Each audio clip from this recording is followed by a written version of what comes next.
Chapter 2070. Das Shijie Military Council. The meeting hall of Greater World, also known as Das Shijie, was located on the second floor of a building adjacent to the Illumine Tea House. Originally the establishment's banquet hall, this space was also called the Lotus Hall. After Guangzhou's occupation, it had been commandeered as a venue for the Huanan Military Command's meetings. Today's gathering was not a campaign planning session but rather a joint military affairs meeting, essentially a gathering of the Huanan military's principal commanders. Unlike formal combat briefings, attendees sat in a loose circle rather than in strict formation, more like a salon or salon-style conference. Zhaoqing walked into the conference room. Fu Sansi rose and called out, "Attention! Salute!" Those present rendered salutes as prescribed. Zhaoqing returned the salute and took his seat. After pondering for perhaps half a minute, Zhaoqing spoke, "Comrades, what are your views on the current situation?" Yuliahu sprang to his feet. "Reporting, General, sir. The situation is excellent, not just good, but excellent.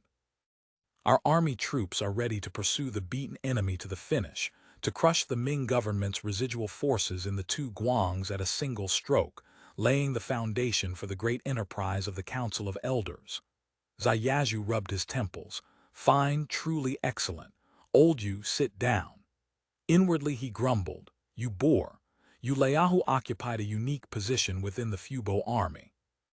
He was neither a PLA-trained professional nor a military enthusiast. To put it plainly, he was simply a man who loved to fight, willing to stab people. Rumor had it that he joined in a gang brawl, stuck a knife in someone, and then fled with his mother aboard the holy ship. Without credentials or seniority, calling an MP5 a B-32 and an AK-47 a B-41. Yuliahu came to the military as a complete blank slate. He'd risen through the ranks purely on his willingness to do whatever it took to secure his own prosperity, leading every charge in person and fighting with reckless disregard for his life. White knife in, red knife out. This fearlessness had earned him steady promotions until he became one of the Fubo Army's principal commanders. After the Guangdong campaign concluded, he was certain to be among the first cohort promoted to Major General. Naturally, Zhaoqing knew such a high-ranking officer would have nothing substantive to contribute.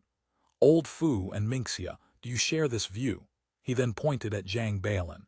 "Zhang Bailin, sit still." Zhang Bailin, who had been poised to applaud, froze in confusion. "What's happening here?" Fu Sansi and Zhu Minxia exchanged glances. Zhu Minxia took the initiative. "Let Director Fu speak first." Fu Sansi still held his training director post. A veteran PLA officer who had attended the infantry academy, he was the closest thing to a proper military professional in the Fubo army system. Moreover, he was older than everyone present, so naturally he commanded respect. He shrugged and first quoted a line of poetry. "Worry not that no one knows you on the road ahead. Who in all the world does not know your name?" By the front committee's approach, I fear we'll be left with nothing but parade ground duties this time. Zhu Minxia shook his head. "Based on current intelligence, we'll only get to fire a few shots once we reach Zhaoqing. If it's uprisings and defections all the way, by the time we arrive the rear will still be depending on the national army to stabilize the territory. This creates two problems. First, the troops won't stay sharp. Laxity breeds carelessness, and if we hit a hard fight they'll be soft. Second, whether it's Lecheng or Wuzhou, if we simply peace march through deep into enemy territory with only a single line of supply depending on the water route, and now the Navy's set up this Pearl River Special Task Force." Zhaoqing nodded. "Deputy Commander Meng of the Navy is still in Hong Kong. He'll assume his post in 2 days. I've called today's council so we can sit down together and properly discuss how this great campaign in the two Guangs should be fought." He took a sip of tea, cleared his throat, and after all, as both army commander and chief of staff he had to plan and direct everything himself, rose to his feet, drew back the curtain covering the operations map behind him, and with pointer in hand began. "For this northward campaign, we've been disadvantaged from the start. First the Chiang Mai battle, then the Pearl River expedition. After both operations, the prestige of our Council of Elders forces is unassailable. No Ming army in the two Guangs dares to raise arms against us. So the original plan, as General He and I both agreed, anticipated that our three-pronged advance would mostly involve pursuit operations. Only the sieges of Wuzhou and Xiong warranted serious attention.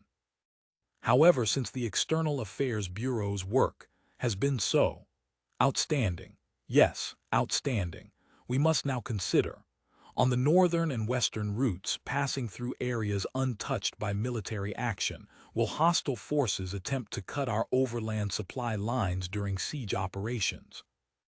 Therefore, the General Army has concluded that all three columns, while ensuring their supplies are secure, should advance as quickly as possible to reach their strategic objectives and launch attacks promptly, so as to establish secure positions for the front committee as soon as possible.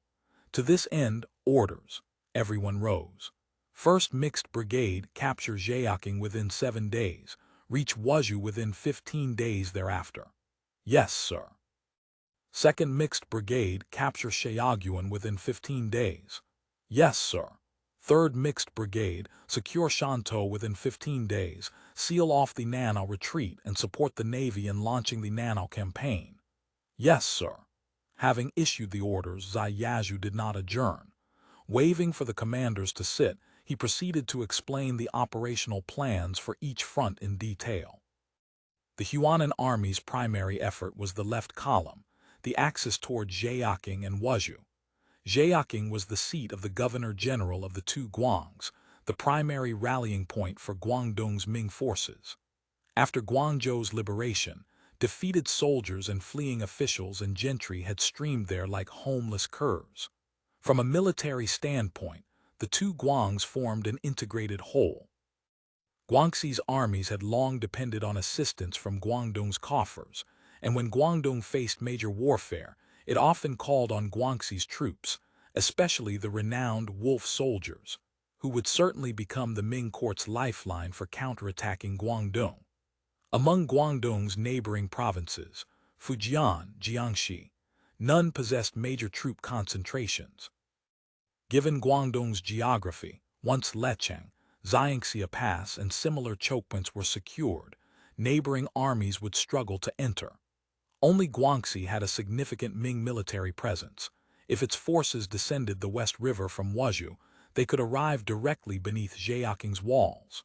Swiftly destroying Zhaoqing, the headquarters of Ming forces in the two Guangs, would eliminate the threat of a Ming counteroffensive for years. Taking Wuzhou would place the strategic initiative for conquering Guangxi entirely in their hands.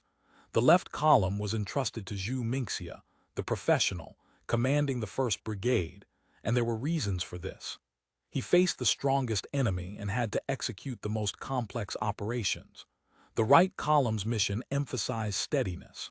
According to the operational plan, the 3rd Mixed Brigade was essentially a skeleton formation. Fu Sansi commanded only a single infantry battalion. Even with the Marine Corps 1st Expeditionary Forces support, operations in western Guangdong would suffer from insufficient strength.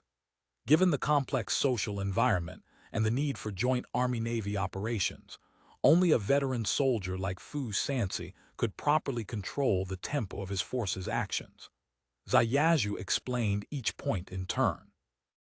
Only then did he sit down and address Zhu Mingxia. Mingxia, submit the 1st Brigade's action plan to Army Command as soon as possible. Any difficulties? Reporting, general fighting's the easy part. It's the accelerated advance that's the issue. Western Guangdong is mountainous terrain, as you know. With additional command and coordination levels, we need more communications equipment. At minimum, assign us 2 or 3 more signal sections. Zhao scratched his chin, looking troubled.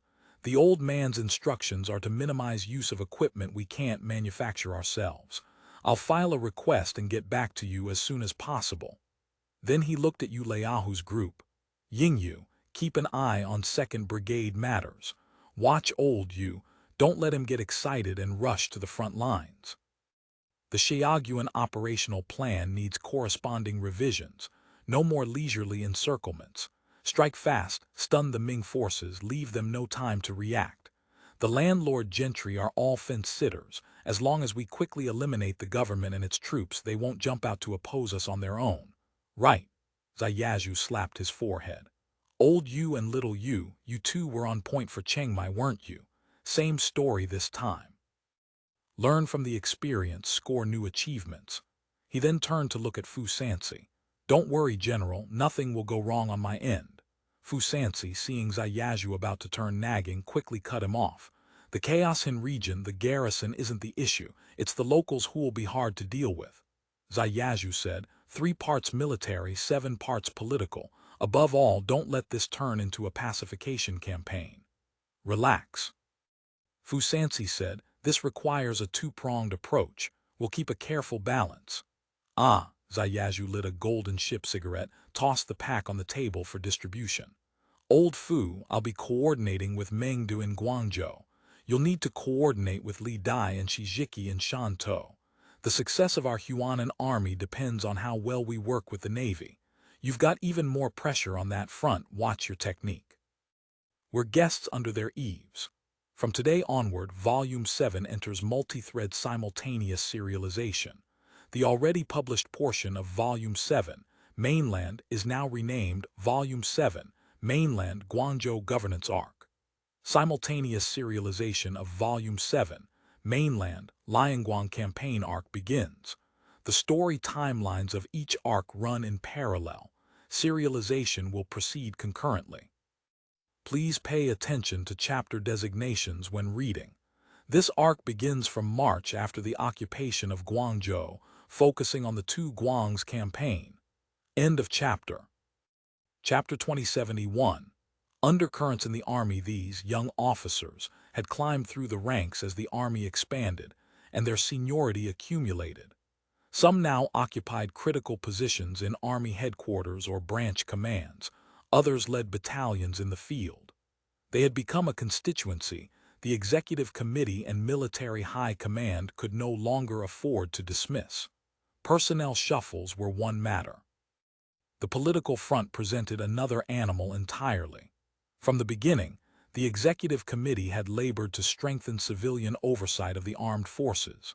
One particular high official, a serial occupant of key executive committee posts, was, strictly speaking, a co-founder of the Fubo army itself. He had pioneered the legendary tractor training method in those desperate early days. The victory telegram from Chiangmai had borne 3 signatures as co-equal signatories, a calculated gesture that betrayed the committee's careful maneuvering on military personnel.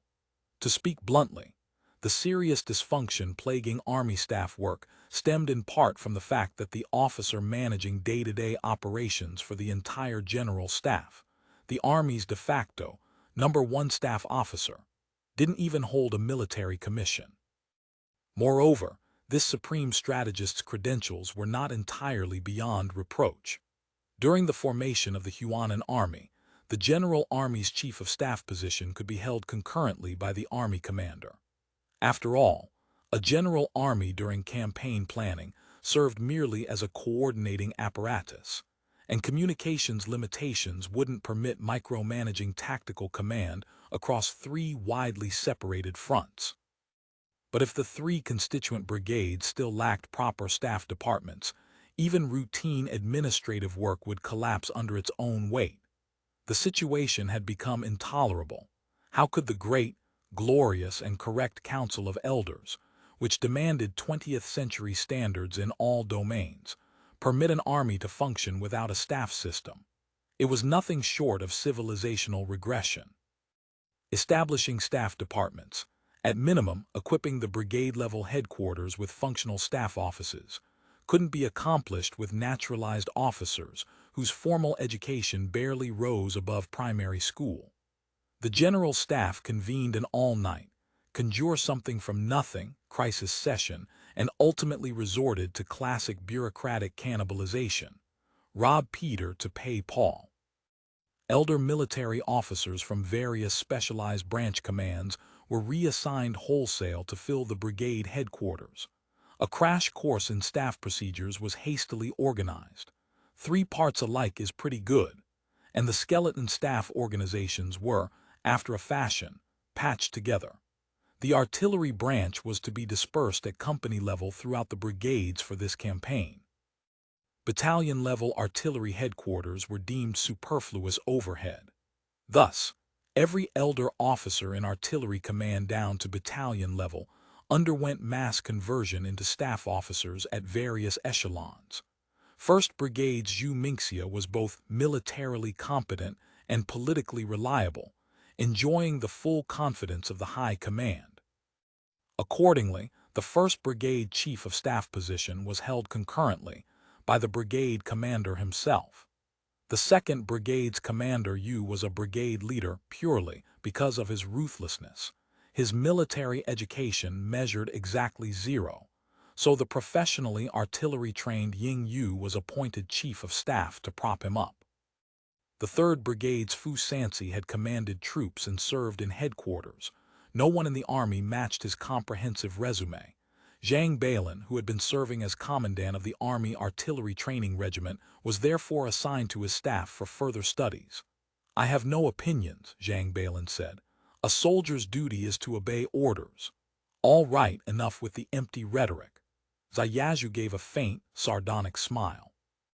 Reassigned from branch command to a staff position with no executive authority, you can't possibly have no opinions. Zhang Balin was young, after all. A few needling remarks from Zhaoqing made his face flush crimson. He blurted out, "If you want my honest thoughts on the transfer, I really don't have any. I understand Eastgate's predicament. There are only so many elder officers to go around. Somebody has to get shuffled. What I do resent is the executive committee, the state council." He grew confused mid-sentence. In the past, one could simply curse the damned executive committee. But after the 3rd plenary session and the sweeping governmental restructuring, he wasn't even sure which entity to curse anymore. "Anyway, they treat us army men like pack mules." Zhaoqing said nothing.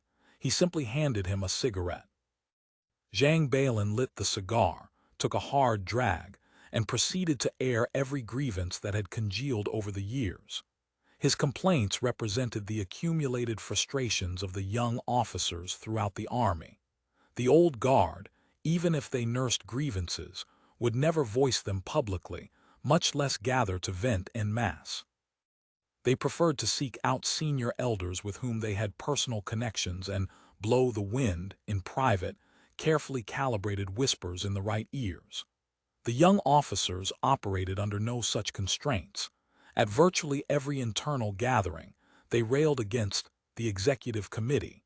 And though that body no longer existed, it remained the faceless dragon in their collective imagination. Ever since the 2nd Anti-Encirclement Campaign's victory, when the Fubo army had chased the enemy to the very gates of Guangzhou and launched the Pearl River Triangle Offensive, through the subsequent Operation Engine and all its subordinate actions, the Shandong Expedition, the Jeju Island Campaign, Operation Hegemon, a common thread united them all. The army had actively participated, yet invariably played second fiddle. The Pearl River Delta battles belonged to the Navy. The small units penetrating deep into hostile territory included Army personnel, true, but their backbone was the Marine Corps. The Shandong Expedition and Jeju Campaign were, from a command perspective, textbook studies in civilian control over the military. Lu Wenyuan and Feng Zhang's had both been dispatched by the executive committee to serve as frontline commanders, though Feng Zhang's answered more to the Civil Affairs Commission, while Lu Wenyuan juggled overlapping masters at the External Affairs Bureau and the Ministry of Colonial Trade. Operation Hegemon was the sole purely military operation, and Admiral Ming Qiu had held overall command. So where did that leave the army? Either, like Zhu Mingxia and Nangong Wudi, you assisted the civilians in the dirty, exhausting grunt work, or, under the banner of amphibious operations, you took orders from the Navy, serving only as rear guard, reception committees, and battlefield cleanup crews.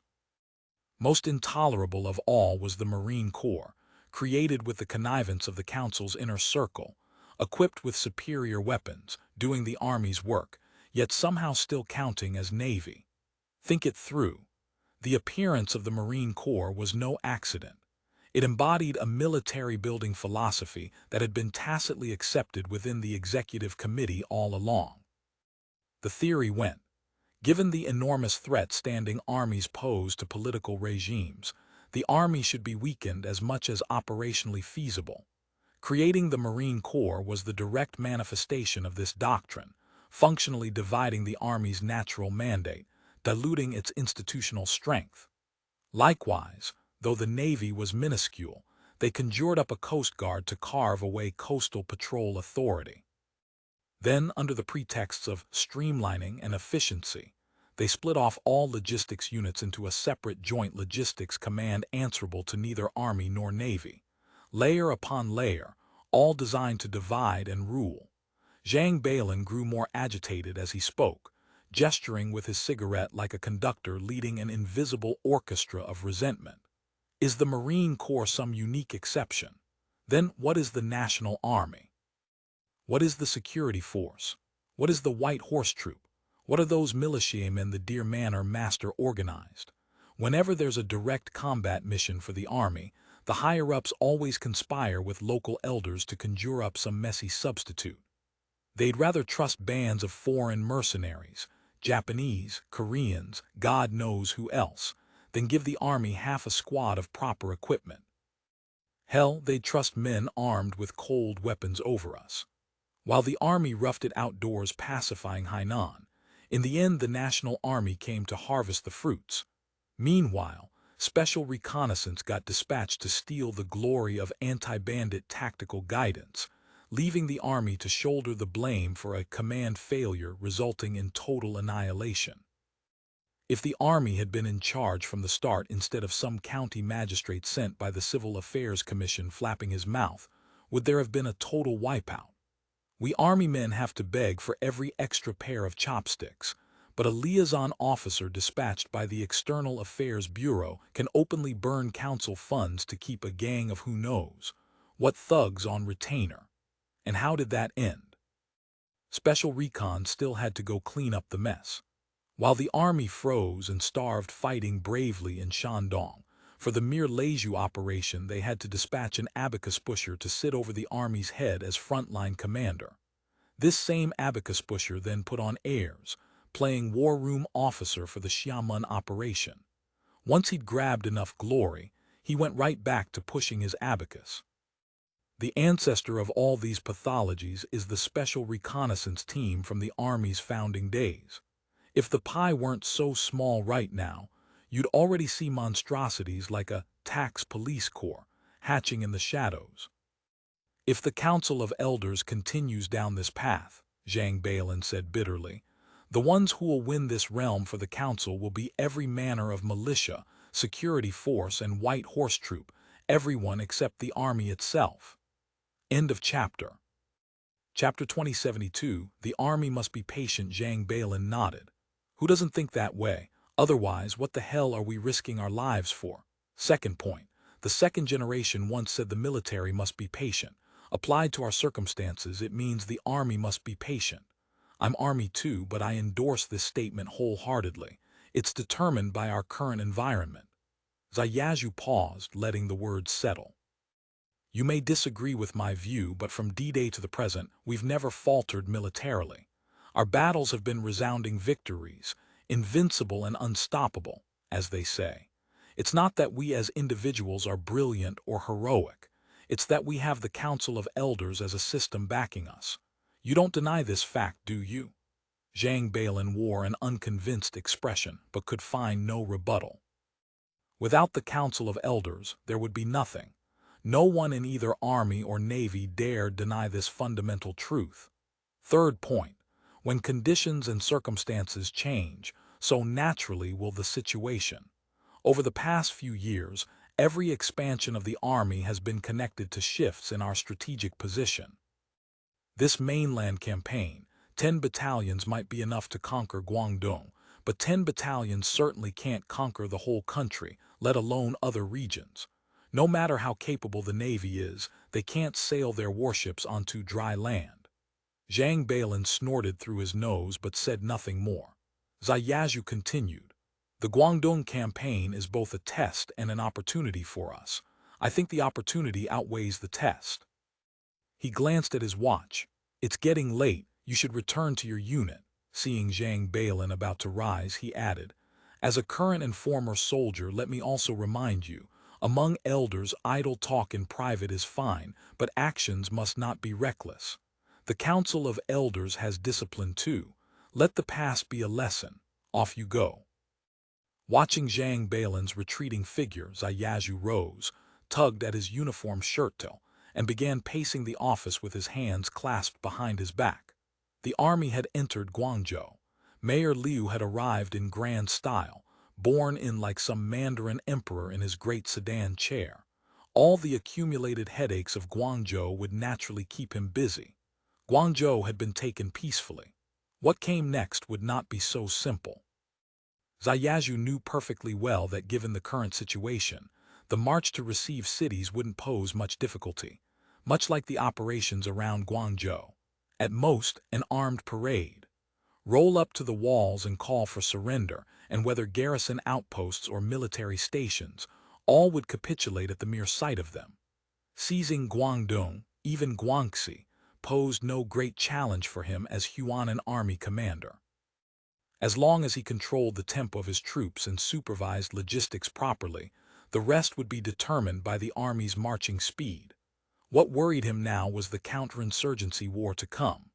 Beyond the Pearl River Delta, Guangdong was mostly mountainous terrain, with Han and Yao peoples intermingled and ethnic tensions running high. Among the Han themselves, the Cantonese, Teochew, and Hakka networks were bitter rivals. Rural areas were dominated by clan-based villages, with local gentry entrenched everywhere. The complexity of the situation was unprecedented since the Council's landing. The General Staff had prepared 17 or 18 contingency plans for the Guangdong campaign. Only 3 involved combat against Ming forces, over a dozen addressed counterinsurgency operations. The problem was that, although Zhaoqing had personally participated in drafting these plans, he knew in his heart they were largely theoretical exercises, paper tigers with little practical value. The foundation of counterinsurgency, the County National Army, existed only on paper. In Zhaoqing's and others' opinions, each county's national army should comprise at minimum a battalion structure, 3 companies plus support units. But due to budget constraints, most counties could only afford an oversized company. What good was a 120-man company? Even small county seats in Hainan, with only a few thousand registered residents, maintained 30 or 40 men in their strong-arm squads. 100-odd men could barely handle basic guard duties for the county seat and key transport hubs. Any riot would stretch them to the breaking point. Besides, the combat effectiveness of these hastily assembled National Army units was negligible. They'd be lucky to manage guard duties. If serious trouble arose, regular forces would have to intervene, and then the regulars would be constantly running from one crisis to another, putting out fires. Zai Peng entered. "General, the boat is ready. The captain asks when we'll depart." "Immediately." Zhaoqing put on his cap and buckled on his saber. Rather than fretting here, better to get to work quickly and solve problems through action. Zhaoqing's vessel was moored at the dedicated pier below Shijie. This was the Octopus, the inland paddle-wheel steamboat originally built specially for Guoye. Since the start of the Guangzhou campaign, it had been transferred to the municipal government as a VIP ferry. Its specially designed shallow draft allowed it to reach most navigable points on the West and North Rivers. The Hong Kong shipyard had rushed modifications a few months ago, armor plating to resist firearms and arrows, anti-boarding nets to prevent enemy jumping parties, and a 5-barreled Hotchkiss-style hand-cranked rotating cannon installed at both bow and stern. An Army Major General's pennant fluttered from the mast. On the pier, armed guards stood in formation. The moment Zhaoqing emerged from Shijie's door, a bugler sounded the call, and the entire guard presented arms with crisp precision. Zhaoqing, wearing a thin wool officer's cloak and resting his hand on his command saber, returned the salute before boarding. 3 blasts of the steam whistle echoed across the dock. The paddle wheels began to turn slowly, churning the muddy water. Sailors hauled up the anchor, and the octopus glided away from the pier. Because the octopus had been built on a tugboat's hull with powerful engines, the ever-thrifty Joint Logistics Command, heedless of military dignity, had attached 5 passenger barges behind it. These carried not only the Huanan Army's headquarters staff, but also civilian administrators bound for Foshan and Sanshui, logistics officers, and various other naturalized cadres. Though the cities along the route had been taken, the countryside remained unsecured. River routes had always been plagued by bandits and river pirates, so the entire barge train was heavily guarded. Not only did every naturalized officer and cadre carry a sidearm, but each passenger barge also maintained 5 Marines on watch at rooftop sentry posts. The Pearl River Detached Squadron had dispatched 1 river gunboat as escort. The first stop en route to Sanshui was Foshan. In the Ming and Qing eras, Foshan was renowned for its flourishing commerce and industry, ranked as one of the 4 great towns under heaven. Though Ming-era Foshan was not quite as prosperous as it would become during the Qing, it was already a great town that ordinary small counties could not hope to rival. Its geographic position was advantageous, with transportation by land and water extending in all directions.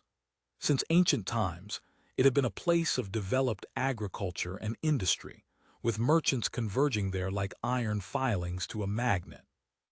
Ancient records stated, all manner of treasures flow north and south, with Foshan as the hub and commerce flourishing evermore. It had become the primary commodity distribution center for the entire Lingnan region. The booming trade drove handicraft industries. Smelting, ceramics, and textiles were all highly developed here, and traditional Chinese medicine also thrived. Medicinal ingredients from both within and outside the province gathered here for sale. Because this was Guangdong's largest commodity distribution center, with a market that could influence the 2 Guangs and even the whole nation, both the mountain and sea routes of the council's commercial network had established branch offices here, handling procurement, sales, and remittances. Thus, the elders were quite familiar with the place. They had made numerous purchasing trips. The industrial sector had bought large quantities of pig iron and copper materials. The Ministry of Health had procured medicinal ingredients. Smaller purchases were beyond counting. The Council of Elders naturally intended to nurture this golden goose carefully. As soon as Guangzhou fell, the left column had dispatched a task force by boat, striking Foshan with lightning speed. The local collaborators led by Lin Ming rose in response. Without a drop of blood spilled, the Ming Dynasty's Foshan fort was taken. The action was so swift that local merchants still hadn't figured out what was happening before Great Ming Foshan Fort had become Great Song Foshan Town. Though the banners on the walls had changed, the common people, as long as they could live in peace, naturally had no objections. The marketplace was noticeably quieter due to the passage of troops, but the wharves and streets still presented a harmonious scene of commerce proceeding as usual. Ziyazhu had not originally intended to linger in Foshan, but Director Hong's plan called for establishing an ordnance factory here, leveraging local metal smelting and processing capabilities to provide weapons repair and ammunition manufacturing for the 2 Guangs campaign. He changed his mind and decided to take a look. The advance units that had reached Foshan had already pushed westward. At the dock to greet him was the company commander of the Foshan Company of the National Army. Foshan's status was exceptional, so it had been accorded county-level treatment and assigned a full company of National Army troops. "Sir," the company commander saluted with great excitement. Company Commander of the Foshan Company, Guangdong Regiment, National Army, 2nd Lieutenant Cao Qing reporting. At ease. Ziyazhu returned the salute. "Has the town mayor arrived?" "Not yet, sir." Cao Qing made an effort to stand ramrod straight. "I've received word should be any day now." End of chapter. Chapter 2073. Foshan. Currently, neither Guangzhou proper nor the subordinate counties and towns had established governmental organs.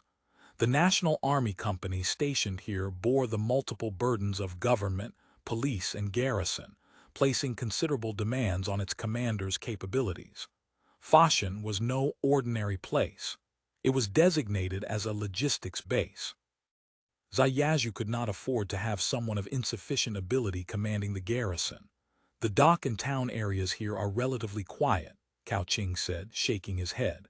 But outside the town perimeter, it's a different story. Our main force just arrived and people's hearts are unsettled.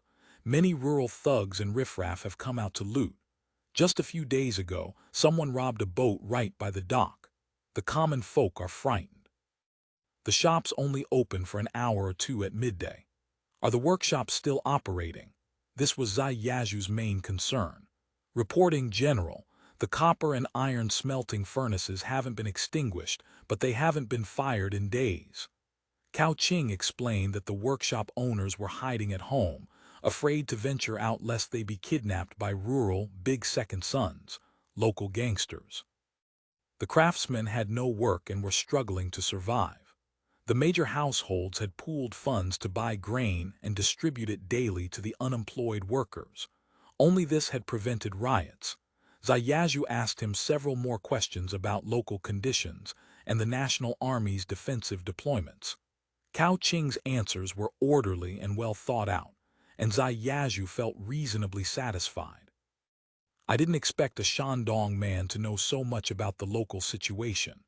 Reporting General, there's a comrade Lin here, currently serving as town liaison. He's been a great help in my work. Oh, Comrade Lin. Zhaoqing thought to himself that ordinary collaborators would not be addressed as comrade by naturalized citizens. They could clearly distinguish insiders from outsiders, friend from foe. They would never carelessly apply this term, which signified one of us, to a local helper. Could he be underground party? Zhaoqing didn't know much about the External Affairs Bureau's operations, but he knew they maintained an extensive intelligence network in Guangdong, especially in the Pearl River Delta. Take me to meet him. He's at our command post right now. I'll take you there immediately. Zhaoqing examined the defensive facilities along the way. Though Foshan was commercially prosperous, it had no city walls, only a wooden palisade encircling it, with waterways surrounding the town. Absent major upheaval, this level of defense was adequate. The Octopus was moored at the dock on the Fen River on the town's north side.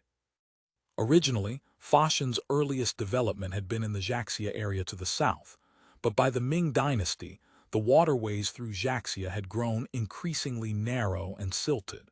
The Datang Channel had even become dry land, affecting commercial activity. Shops gradually separated from workshops and migrated northward. During the Yuan and Ming periods, the Fen River banks and sandbanks that had once been seaside wastelands saw houses and shops constructed in earnest. The commercial district shifted entirely to the north. By late Ming, the northern Fen River banks and their vicinity had become Foshan's most prosperous commercial zone, with docks lined up in neat rows and shops standing shoulder to shoulder. Though the streets were now quiet, the common folk showed no panic, instead craning their necks to watch the spectacle of the Australian procession. They entered the town and had not walked far before reaching the Huguang Guild Hall. The National Army Command Post was established here. Zhaoqing noted that guards were posted strictly at the entrance. Inside, everything was arranged in perfect order. He was secretly impressed. Who would have thought a mere naturalized corporal could possess such organizational ability? This man was being wasted as a National Army Company commander. The main hall had been converted into a command center, with a large-scale map of Foshan hanging prominently in the middle. Zhaoqing sat down casually. Before long, a man in his 30s entered, dressed in Ming-era attire. He bowed respectfully, "Your humble servant Lin Ming paying respects to the general." This peculiar hybrid of address made Zhaoqing burst out laughing. He rose and extended his hand. "So you're the liaison. Lieutenant Cao speaks highly of you." serving the Council of Elders and the people. Lin Ming recognized this as the Australians' handshake ceremony and quickly extended his own hand, adding a fluent slogan for good measure. After accompanying Thorpe on his inspection tour of the West River region, Lin Ming had continued his intelligence-gathering work in Foshan. The External Affairs Bureau's assignment was to collect local social and political information. From the directive documents sent from Central, Lin Ming had come to understand the Council's high regard for Foshan, though this was hardly surprising. Foshan was one of the 4 great settlements under heaven, comparable to major cities of its era, and the Council's designs on Guangdong were no secret to him. He had thrown himself busily into working for the Council. One day in March, he received new instructions from his courier as usual, this time, main forces landing, prepare for reception. Following orders, Lin Ming emerged from underground to public work, assuming the position of deputy mayor of Foshan town, officially working for the Council of Elders. However, until the governmental organs were formally established, he would first publicly operate as the Foshan town liaison, temporarily retaining his queue and traditional attire. This place was only 50-odd li from Guangzhou, so on the very first day of landing, a Fubo Army advance detachment had arrived by boat directly at Foshan Fort. The town itself had no Ming garrison. Though the town and surrounding countryside had local militia and village defense forces, these existed for protecting home, and since the Australians arrived and disturbed nothing, the powerful households who actually controlled the militias naturally felt no need to defend the nation. After brief negotiations, Foshan Fort opened its gates and surrendered. Lin Ming, the former embroidered guard Behu, was instantly transformed into deputy mayor. "Since you're a local and an official we've appointed, please lead the way and show me around. Introduce the local situation as we go." Yes, your humble servant is happy to oblige," Lin Ming hastened to reply. The first place he led them to was naturally the Lingying Shrine, what locals called the ancestral temple. When the temple was originally built could no longer be determined with certainty, though it was generally thought to date from the northern Song. At that time, Central Plains folk migrating south to Guangdong had settled here and formed a community.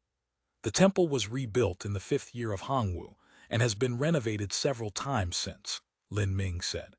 Inside is enshrined the Northern Emperor deity, the Northern Water God. According to old tradition, this area suffered many floods during the Tang and Song dynasties, so the locals invited the Northern Emperor to sit in Foshan. Since then, this region has never had severe floods again. People come to the ancestral temple to pray for favorable weather and national peace. Though Lin Ming's family had not originally been natives of Foshan Fort's 8 villages, they had lived here for 100 years, and he was quite attached to this temple regarded as Foshan's very root. From the outset, he had strenuously opposed the National Army Company using it as headquarters. Before the ancestral temple stood the famous Lingying Arch, 3-story, 3-tier, imposing and majestic.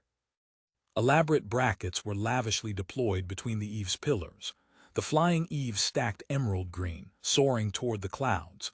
On the front top tier, a vertical plaque bore the characters Imperial Edict. The lower tier bore horizontal inscriptions, Sacred Domain and Divine Response. On the back, the top tier carried a vertical Imperial Sacrifice plaque.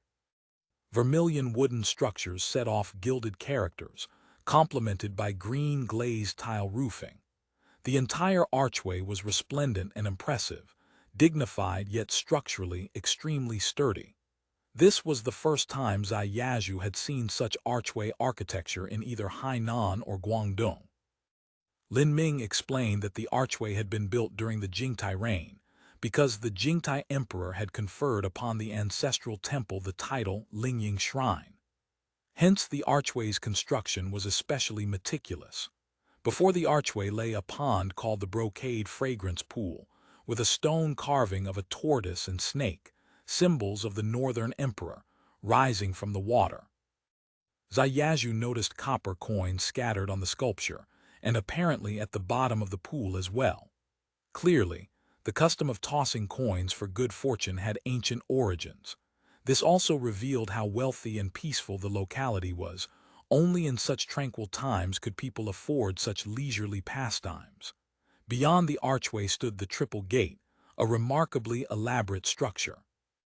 9 bays wide, with a ceramic sculptural ridge over 1 meter high and 30 meters long at the peak, gilded wood carvings beneath the eaves, red sandstone walls pierced by 3 circular archways, each 1 meter deep, stone steps below. The entire building was magnificent and imposing, a monument to local pride and prosperity. The temple caretaker, hearing that a high Australian official had arrived, hurried out to welcome him, inviting him to offer incense in the hall, then serve tea in a quiet chamber. "I appreciate the thought, but I'm on official business and won't impose." Zhaoqing was quite polite. Leaving the temple and walking a short distance, they came upon another wooden and stone memorial arch. Though not as grand as the Lingying Arch, it too bore a vertical imperial edict plaque, with Zhangyi Township, Township of Loyalty and Righteousness, inscribed horizontally below.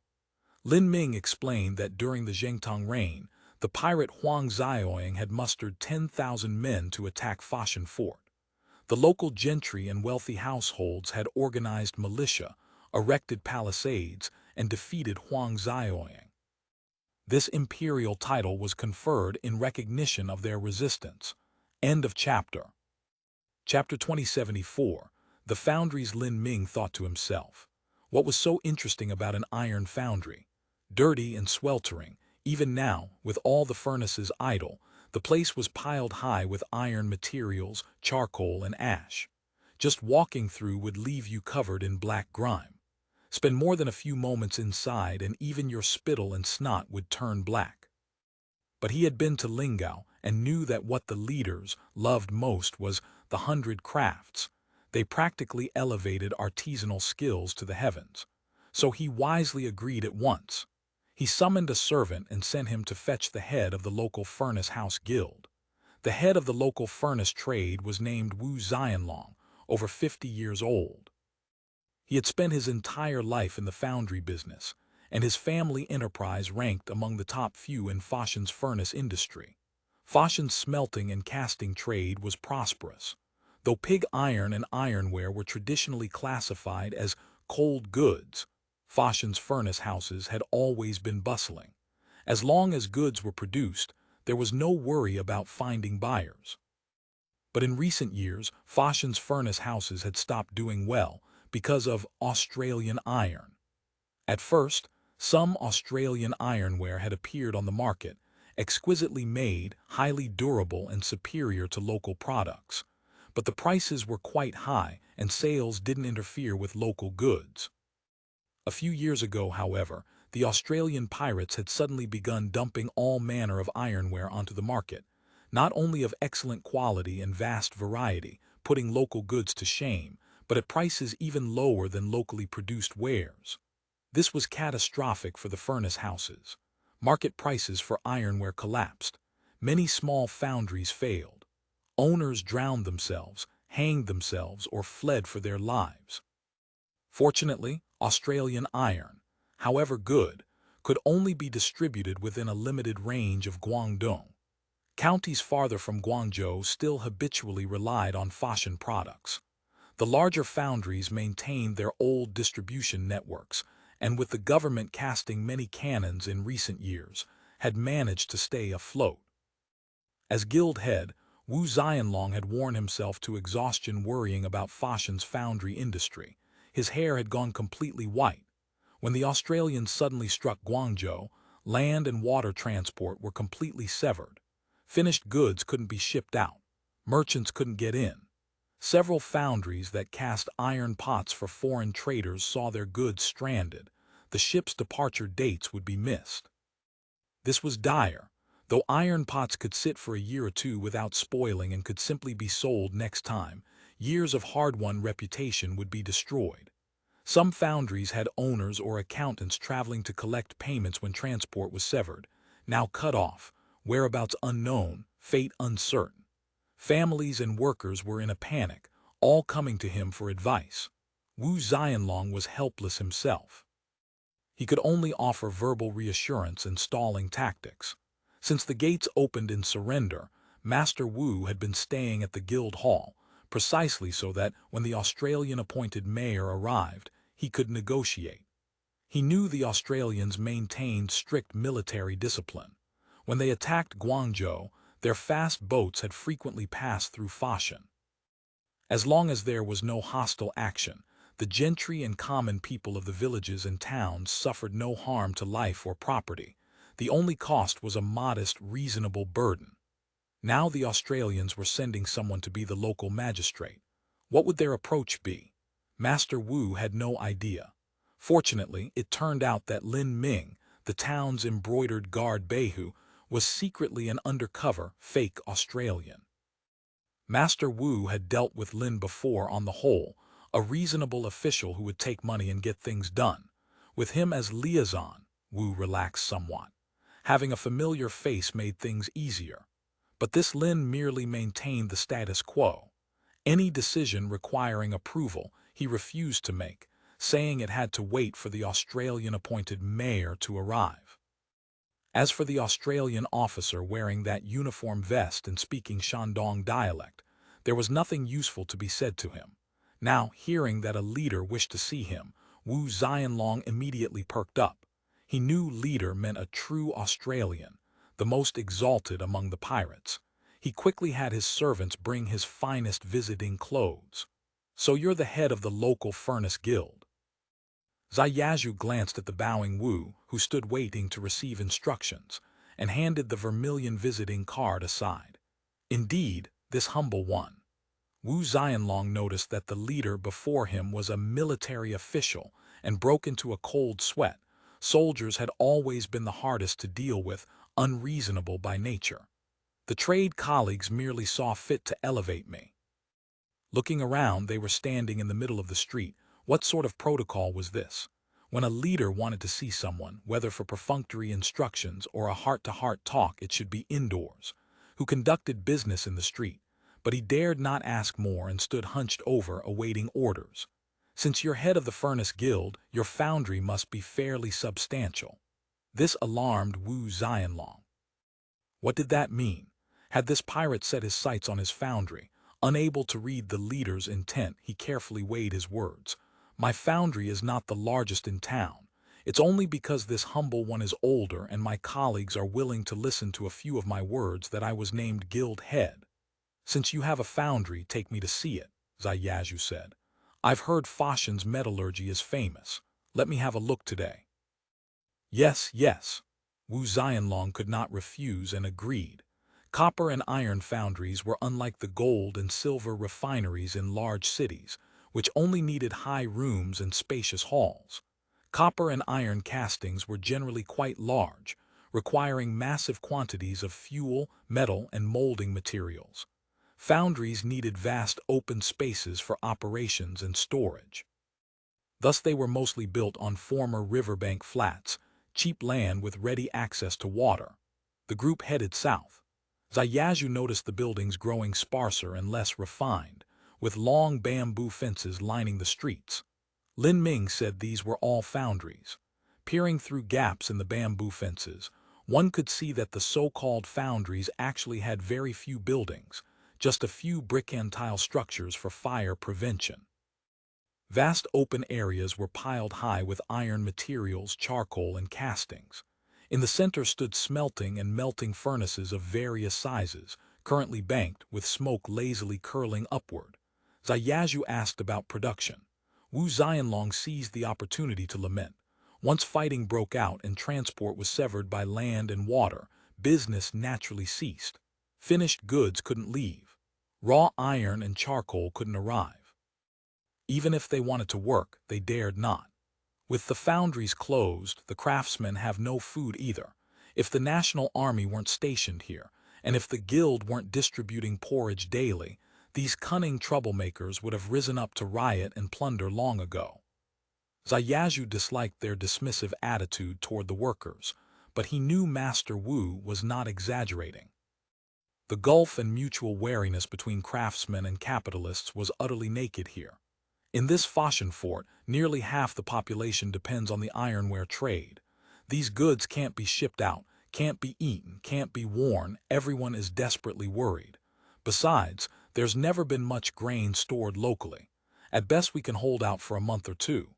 You can set your mind at ease about that. We will restore order and reopen transport routes very soon. Within 10 days to 2 weeks, transport throughout Guangzhou Prefecture will be fully restored.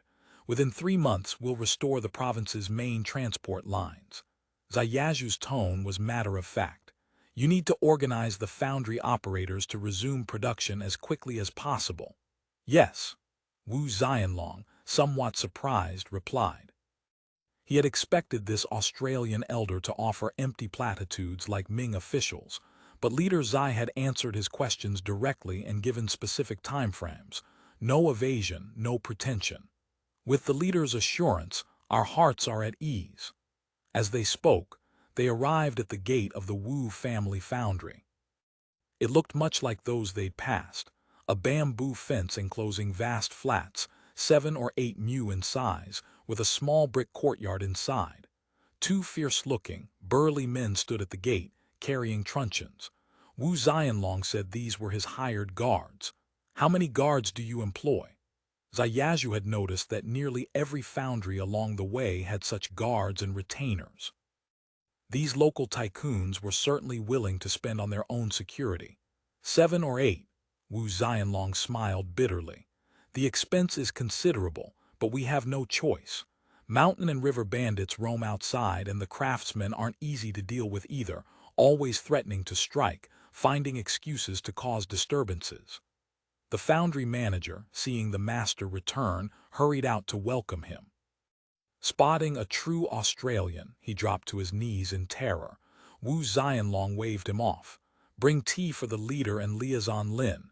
No need for tea, just take me to look around your foundry. End of chapter. Chapter 2075.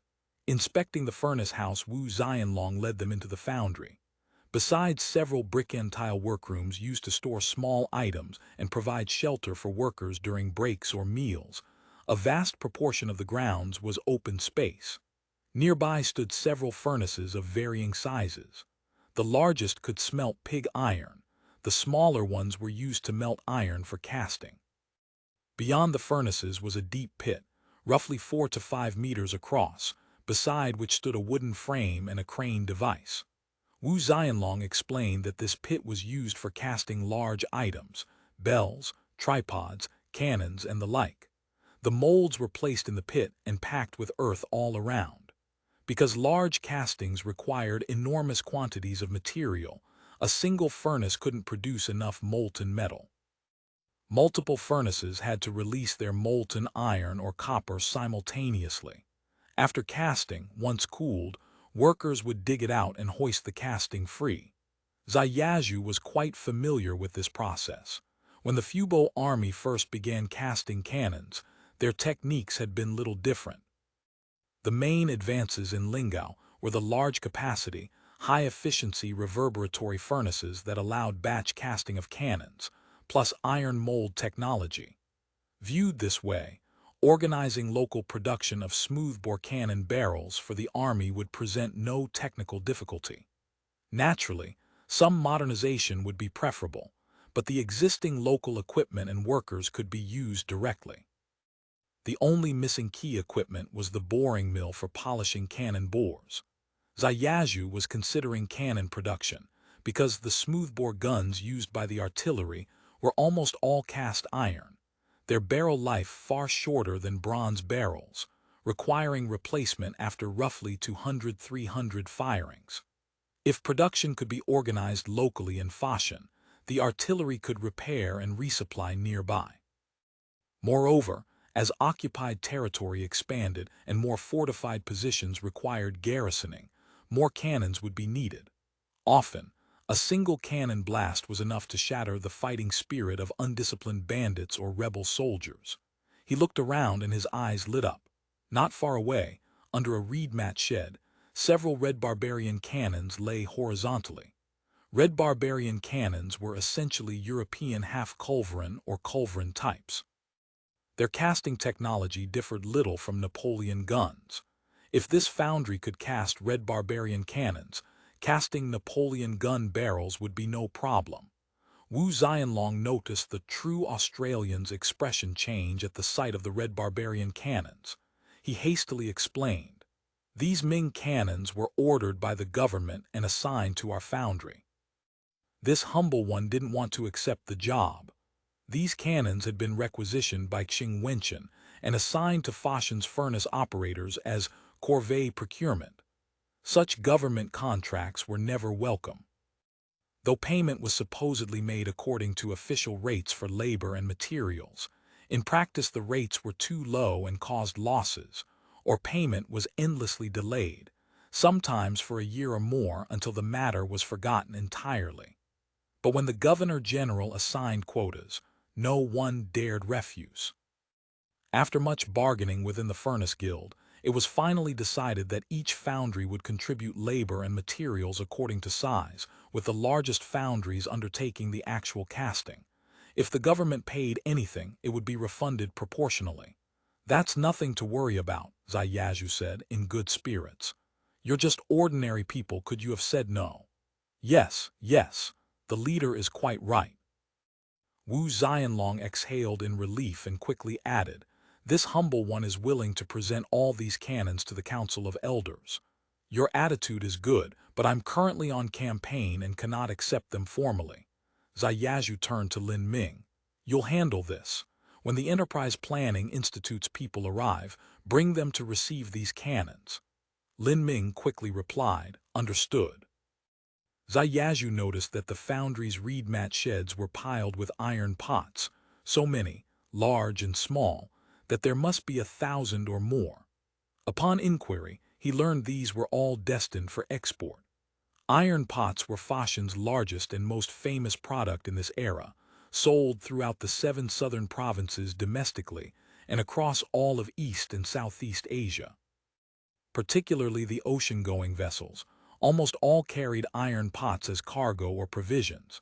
Even European traders purchased large quantities through Portuguese merchants in Macau for the Southeast Asian trade. The pots came in many varieties. Large ones included sugar cauldrons, deep 7s, deep 6s, ox 1s, ox 2s.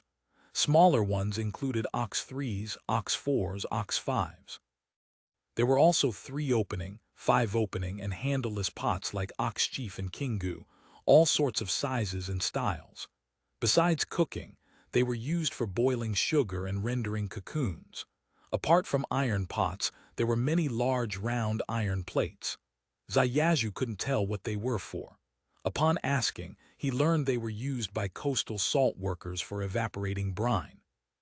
With transport severed, these finished pots and pans couldn't be shipped out.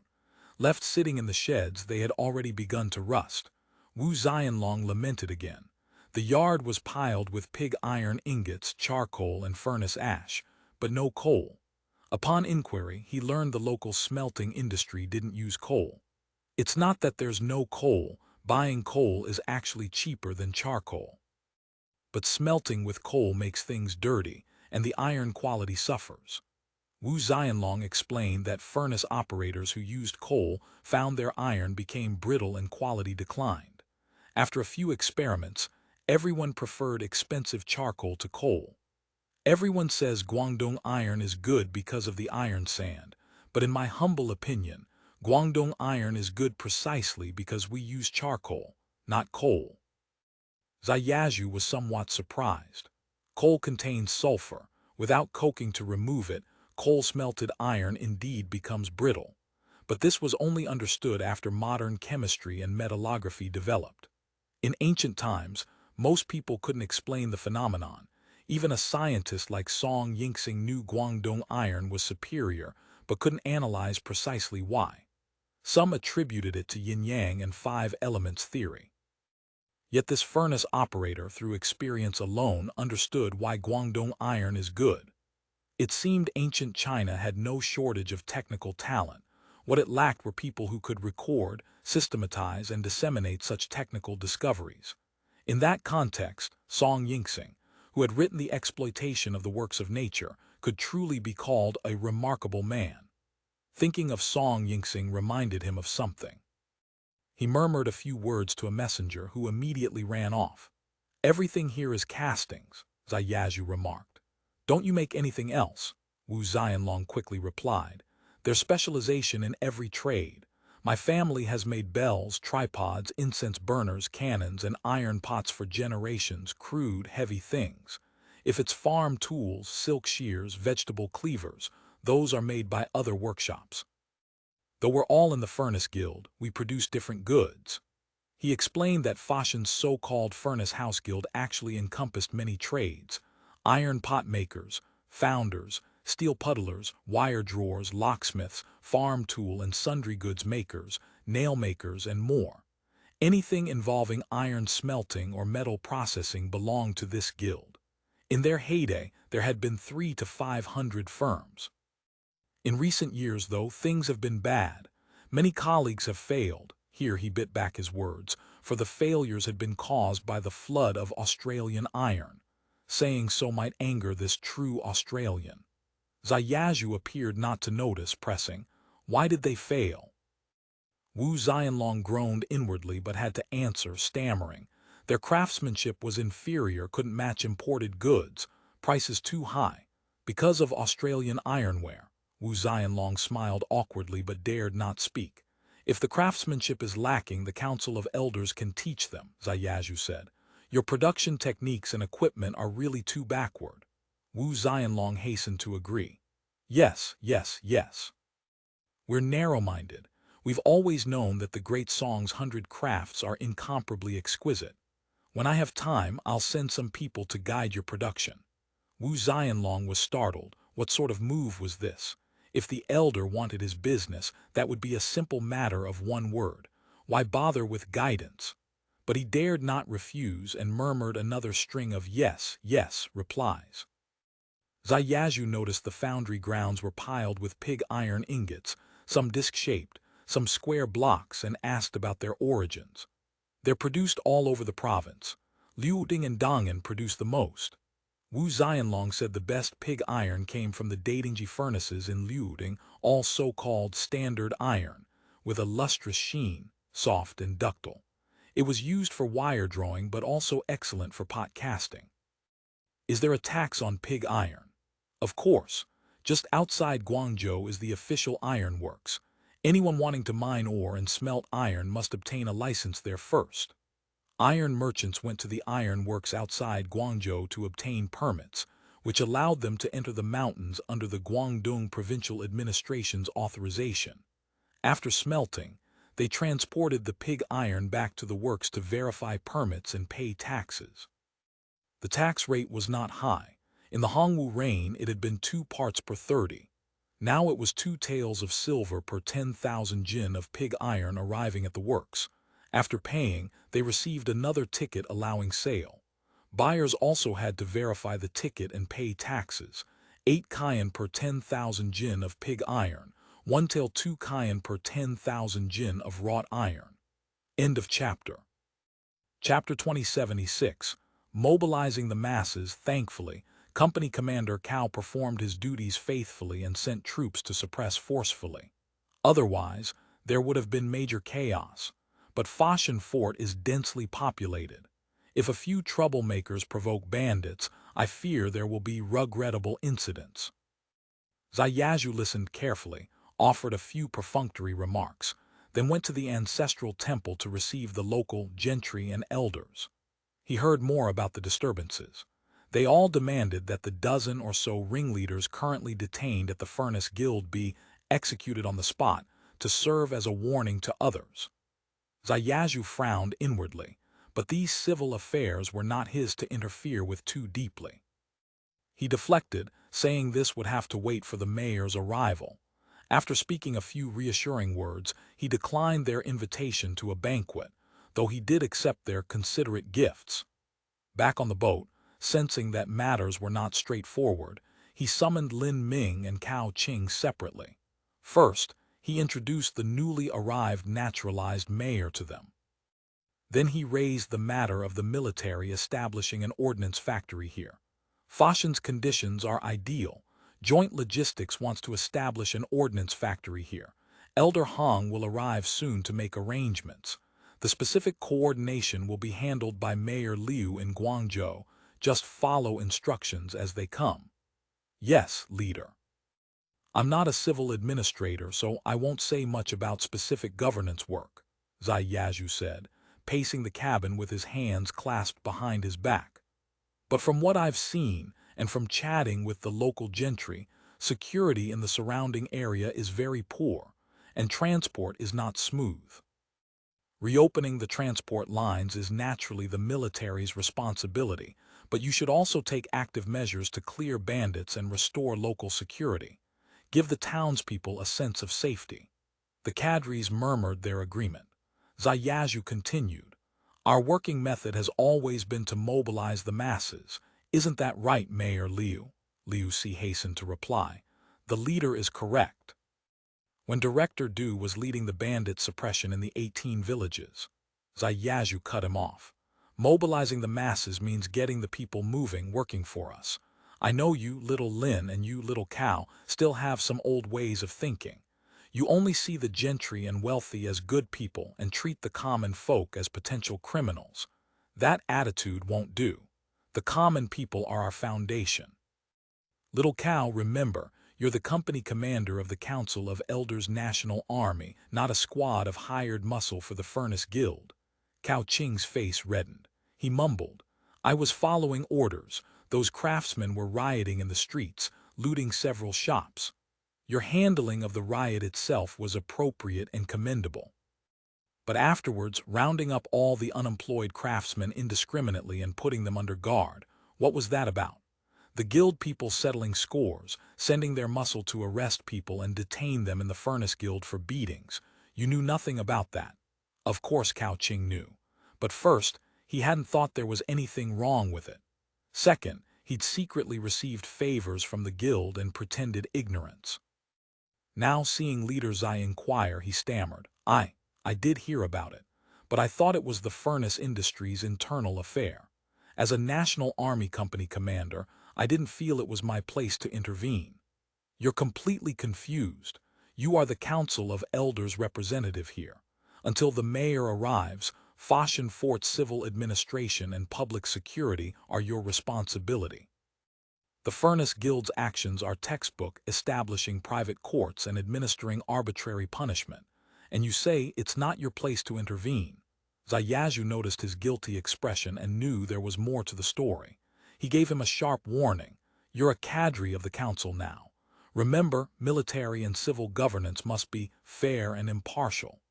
Don't let a few days as an officer lead you to side with the wealthy. Yes, I was confused. I deserve to die. Cao Qing lowered his head in dismay. That hardship money from the wealthy really wasn't easy to take. It felt good going down, but now it burned in his gut like hot coals. Zhao knew that former Ming garrison soldiers like Cao Qing had served only briefly in the regular army, often not reformed thoroughly before being assigned as company commanders. The old habits and mentality of the old military were hard to purge. With the current need for personnel, there was no point dwelling on it. He could only try to guide Cao onto the right path and prevent him from straying too far. The craftsmen in the foundries must be released as soon as possible. Punishment and reward are instruments of the state. They must not be wielded by private individuals. Your every word and action represents the Council of Elders, represents the state. You are now a proper second lieutenant of the Council's national army, not a cloth-vested grunt of the Ming Dynasty. Yes, leader. Cao Qing's head was practically buried in the floorboards. I was confused. Right now, all of Foshan's problems and contradictions stem from the transport shutdown. So your top priority is to mobilize the masses and restore transport links to Guangzhou as quickly as possible. Zhao addressed the group. Foshan's resources are quite abundant. Once ironware is sold, there'll be grain. The foundries can reopen and the craftsmen will earn wages. Then everything falls into place. Do you see the logic? The leader is absolutely right. Liu Si nodded. Lin Ming and Cao Qing quickly echoed him. Zhaoqing continued. The current national army strength isn't enough to restore order and clear the surrounding bandits, so we need to mobilize the masses. I hear from Guild Head Wu that the townspeople's shops are pooling money and grain to support the craftsmen. Rather than rounding them up and feeding them thin porridge while worrying about riots, why not replace relief with work? Repair the docks, pave the roads, fix up the infrastructure. This doesn't need teaching, does it, Mayor Liu? Liu Si nodded immediately. Foshan is a major port. No money spent on repairs here will be wasted. Exactly right. Building bridges and paving roads may seem like pure expense with no revenue, but these are matters of people's livelihood. Good roads and clear bridges bring business opportunities flooding in. Who worries about not getting rich? The local wealthy aren't stupid. They should be willing to dig a bit deeper into their pockets. Liu Si had been a village cadre for years and had trained at both the Mao Peasant Training Institute and the Fangqiati Administrative Cadre School. He could readily hear the implications in Leader Zai's words. This was about squeezing the local gentry for infrastructure funds. In normal times, the Council of Elders was quite considerate of wealthy interests, mostly raising capital through bond or share issuance, with repayment and even dividends or interest. But right now, clearly, they were exploiting the unstable times and poor security to twist arms. He understood and replied smoothly, "The leader is right. Surely the gentry understand reason." Second, organizing the militia, Zhaoqing said. How to organize police and other civil institutions is outside my jurisdiction, but for now we can start by organizing a militia. Foshan Fort has plenty of militia guards. I think we can incorporate them, Cao Qing hastened to suggest. Zhaoqing nodded. Now you're actually using your brain.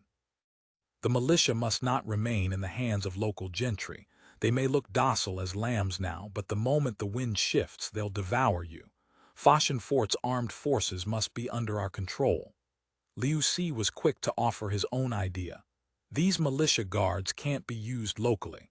They've been kept by the local gentry for years, deeply ingrained habits. We can't win them over quickly. Better to send them all to Hong Kong for training and recruit new militia here. Zhaoqing smiled.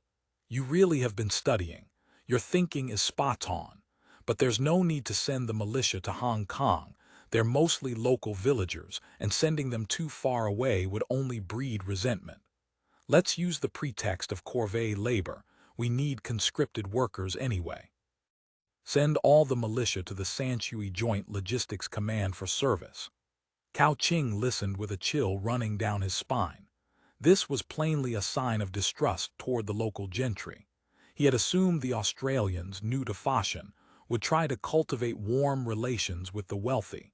He hadn't expected the first step to be stripping the gentry of their claws, and the second, putting them in chains.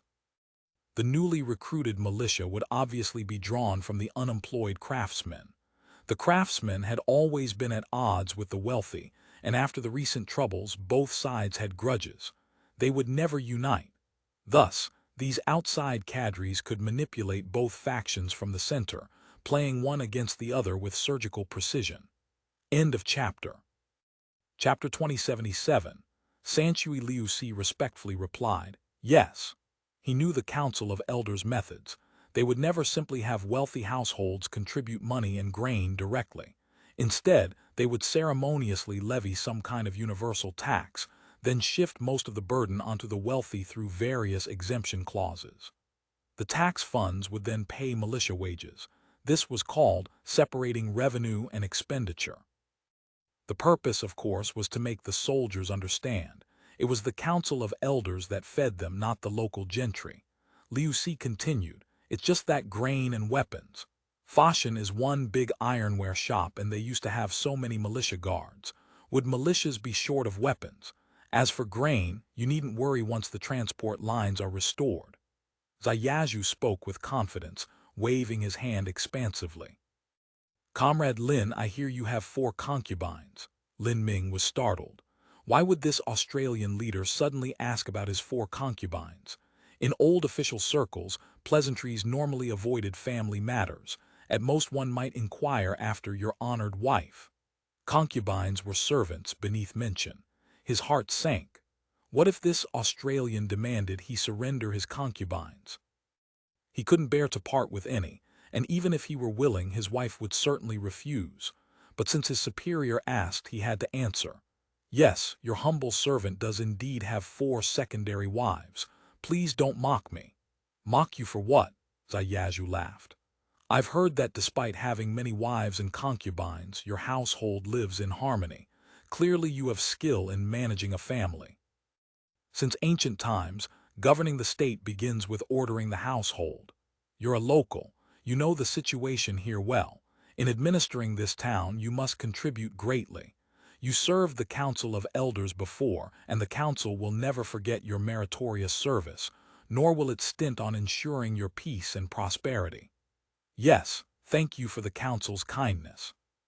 My humble household is overwhelmed with gratitude. Lin Ming understood. These words were meant to reassure him, and also to back him up in his role as deputy mayor. After inspecting all the affairs, Zhaoqing returned to the Octopus and ordered departure. From Foshan to Sanshui was about 30 kilometers by water. Though the Octopus was a steamboat, its speed was only 6 or 7 kilometers per hour, and dragging several barges behind, it couldn't go much faster.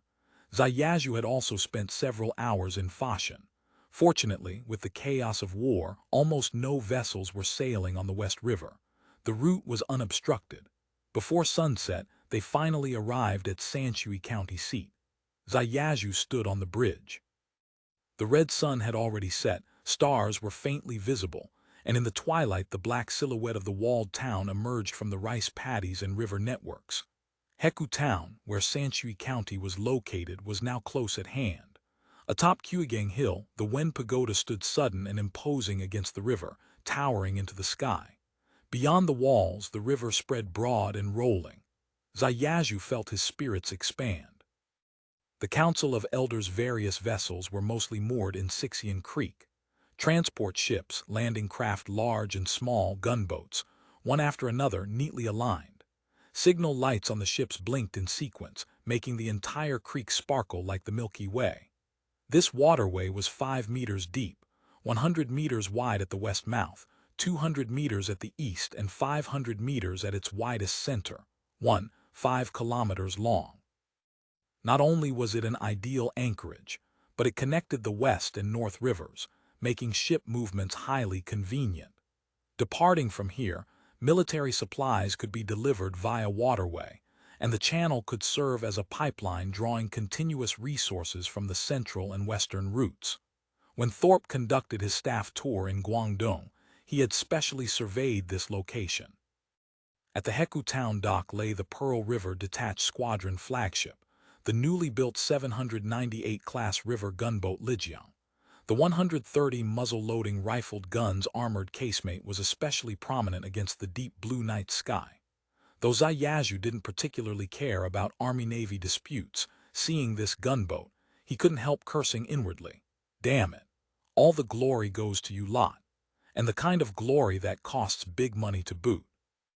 Because of its strategic importance, the General Staff had specially dispatched Han Huangnan to oversee operations and coordinate forward logistics, incidentally also avoiding Liu Xiong's nagging. Liu Xiong had been grumbling for ages about Han reaching too far in Guangzhou, and had been endlessly bickering with the military. Elder Han was none too pleased with this assignment. His original plan was to ride the Northern Expedition's momentum and establish several joint logistics farms and orchards in prosperous Guangzhou Prefecture. He had already set his sights on Liugang and Panyu, but before he could make a move, orders transferred him to Sanshui. Though Guangzhou's logistics work was still nominally under his charge, not being there made things harder to manage. The Octopus docked at Heku Town's pier. The Council's Sanshui headquarters was established just outside Sanshui County's South Gate, on Qingyun Hill. Less than a kilometer from Heku Town, it was convenient for both liaising with civil offices in the city and commanding vessels on the river. Hong Huangnan had immediately identified this location upon arrival. Zayazhu noticed bright lamplight atop the pagoda and thought they were using it as a lighthouse. Hong Huangnan certainly had ideas. Guards were already waiting at the dock. Zayazhu had assumed that where there was a pagoda there would be a temple, and Hong Huangnan's headquarters would be in the temple. To his surprise, the guard said the command post was actually inside the Wen pagoda itself. What? Inside the pagoda? How much room could there be? Zayazhu was puzzled. Though this Wen pagoda resembled a Buddhist stupa in form, it actually had nothing to do with Buddhist temples. Rather, it was a feng shui structure. Such literary pagodas were built to encourage scholarship and inspire ambition, functioning similarly to Zhongyuan wells or Jinchi archways. The purpose was to promote literary fortune and foster literary atmosphere. Though rare elsewhere, they were common public buildings in Lingnan. Hong Huangnan was a Guangzhou native with a long-standing interest in Guangdong's cultural history, so naturally he knew the pagoda's origins. Moreover, the Qingyun Wen pagoda had particularly auspicious associations. Before Sanshui built its literary pagoda, the county supposedly had no Hanlin academicians, no imperial guards, no fortunes of 100,000. After the pagoda was built, during the Ming and Qing dynasties, Sanshui's literary culture flourished. Jinchi and Juran degree holders abounded. By modern times, it had even produced the famous prime minister of the Beiyang government, the second president Liang Shijie. If one also counted those like Zheng Tingyue, who rose to prominence from Sanshui though not originally natives, then post-pagoda Sanshui could truly be called a constellation of stars and a parade of notables. Guided by sentries through tightly guarded security lines, Zayazhu ascended Qingyun Hill. The pagoda had no surrounding structures, only a circle of brick walls, very convenient for security. Passing through the gate, he saw that temporary buildings had been constructed along the wall's base. At this hour, lights blazed. Officers, messengers, and naturalized cadres hurried in and out, obviously busy. Zayazhu studied the pagoda. It had an octagonal plan, 9 stories, in imitation of a pavilion-style brick and stone tower, over 40 meters high, facing west with its back to the east, each story progressively smaller. The pinnacle bore a copper gourd over a zhang tall. Each story's 8 corners had copper bells suspended from the angle clamps. At this evening hour, wind stirred the bells, their sound audible for miles.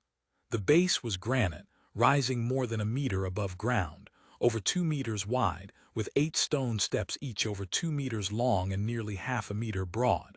Quite imposing. Because this pagoda was designed in pavilion style, each floor was quite spacious, especially the lower ones, and could indeed serve as a simple office building. "This way, sir," the guard said. Zayazhu, hand on his command saber, climbed the steps. The first floor had been arranged as an office. Several desks in rows, a large map on the wall, a blindingly bright carbide lamp hanging from the ceiling. With a ceiling height of nearly 5 meters, it didn't feel cramped at all. The present Qingyun Wen pagoda had been built in the 27th year of Wanli. As buildings went, it was still relatively new. After Hong Huangnan occupied it, he'd done some cleaning and renovation. The original narrow inverted U window openings had all been enlarged and fitted with glass-paned windows. If not for the octagonal interior walls, entering really gave the impression of an old-fashioned office building. Only the stairway remained cramped and steep. The guard said Elder Hong's office and quarters were on the 5th floor. Zayazhu had no choice but to climb the stairs. He found Hong Huangnan already waiting at the stairway landing. Zayazhu noted that though this floor wasn't large, it was neat and tidy. Curtains hung at the windows. There was a camp bed, a desk, bookshelves, everything one could need. A kerosene lamp burned bright, and in the corner stood a flower stand with a potted plant of some kind. It looked peaceful and comfortable. "You've got quite a nice little setup here," Zayazhu said. "Living in a proper building, no less. Compared to frontline commanders, this is quite comfortable. But logistics work is mentally taxing. One needs proper rest to minimize mistakes." Hong Huangnan chuckled. Have a seat first, let's have some tea. End of chapter. Chapter 2078 Supply Lines. How is it? Good tea, isn't it? Spoils from the front, supposedly tribute grade. Hong Huangnan sat down across from him. I'm preparing to ship a batch back to Lingao for everyone to try. Zhaoqing found it hard to understand the man before him. Was this enjoyment attitude, regardless of occasion, a genuine character trait or a facade of going along with the world? That's not urgent. Let's discuss the logistics situation first. The current situation is that our supply stations can't keep pace with the troops' advance. Hong Huangnan set down his teacup. As we anticipated, the speed of advance depends on how fast the troops can march, but for now, supply difficulties aren't severe. According to Hong Huangnan's pre-planned logistics scheme, all of Guangdong province served as the Huanan Army's depot zone. The zone headquarters and main depot were in Sanshui, with supply stations established along both waterways and postal roads. Because of the natural river systems, the west, north, and east rivers, the Huanan Army units were basically advancing along these three waterways. Even for counties not directly on the rivers, the principle was to use water transport wherever the waterways could accommodate small landing craft. The advantages were obvious. Soldiers could conserve maximum energy. Attached artillery could advance with the troops. Units could carry more rations and ammunition. Not only could small baggage for combat operations accompany the troops, but even the large baggage normally carried by logistics columns for unit food and lodging could be transported alongside, greatly simplifying departure organization. Because preparations had been made in advance in various localities, during the Pearl River Delta advance, troops along the way barely needed joint logistics resupply. First, ammunition consumption was minimal. Second, the grain, salt, and even firewood needed by troops had already been arranged by joint logistics. Zhaoqing organized personnel to transport reasonable burdens, collected in various areas and rentrice gathered by Wansheng rental yards to transport nodes. Troops collected these with triplicate requisition forms. Zhaoqing also organized local women to cook meals per joint logistics requirements. Once cooked, the rice was doused with salt water, mixed, wrapped in reed or bamboo leaves as rice balls, and handed to passing troops. Waterborne troops received rice balls and ate them on the boats while advancing, supplemented by dried radish strips, pickles, and other quick foods they carried. Though calories and protein were slightly insufficient, there was virtually no physical activity on the boats, so not much energy was needed. Troops advancing along postal roads were resupplied by the same method. But this local procurement became impossible west and north of Sanshui, because during the Guangzhou campaign, the Fubo army had operated mainly in the Pearl River Delta, reaching only as far northwest as Sanshui. Areas west and north of Sanshui had no reasonable burden system, and Wansheng rental yards had no farmland there for collecting rent. The council had no liaisons in these areas and less influence than in the Pearl River Delta. Orderly, sufficient food supply would have to depend on joint logistics. Therefore, joint logistics leveraged the advantage of high ship-carrying capacity. Not only did each waterborne company stockpile ammunition at the Light 3, Heavy 2 standard, but beyond the 2-day emergency rations, each soldier carried personally. Each company's large baggage also carried 10 days of marching rations. By comparison, troops advancing along roads have more supply problems, Hong Huangnan said.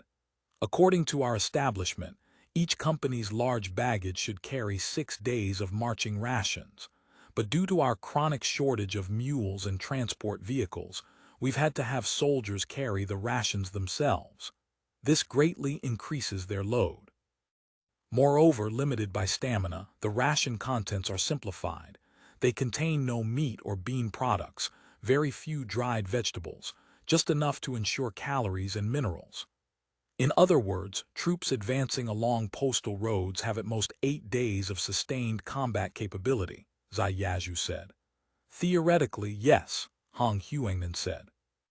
But once troops start supplementing through captures and temporary requisitions en route, sustained operations can last longer. However, we can't estimate such resupply efficiency. It's entirely luck. Good luck and you eat all the way. Bad luck and it's feast or famine, possibly going several days without food, completely running out. When armies passed through, locals' natural tendency was to flee, especially in areas that knew little about the council or the Fubo army. When people fled, they'd take as much property and food as possible. What they couldn't carry, they'd bury. Without encountering people, you couldn't buy food. Passing troops moved too quickly to conduct thorough searches. Aside from procuring food in towns, rural areas offered no guarantee of local supply. Thus Han Huangnan needed to establish depots at key overland transport nodes. He explained on the wall map the depots already opened and those planned, along with related supply routes. Zhaoqing studied it carefully and commented, "It looks like quite a challenge.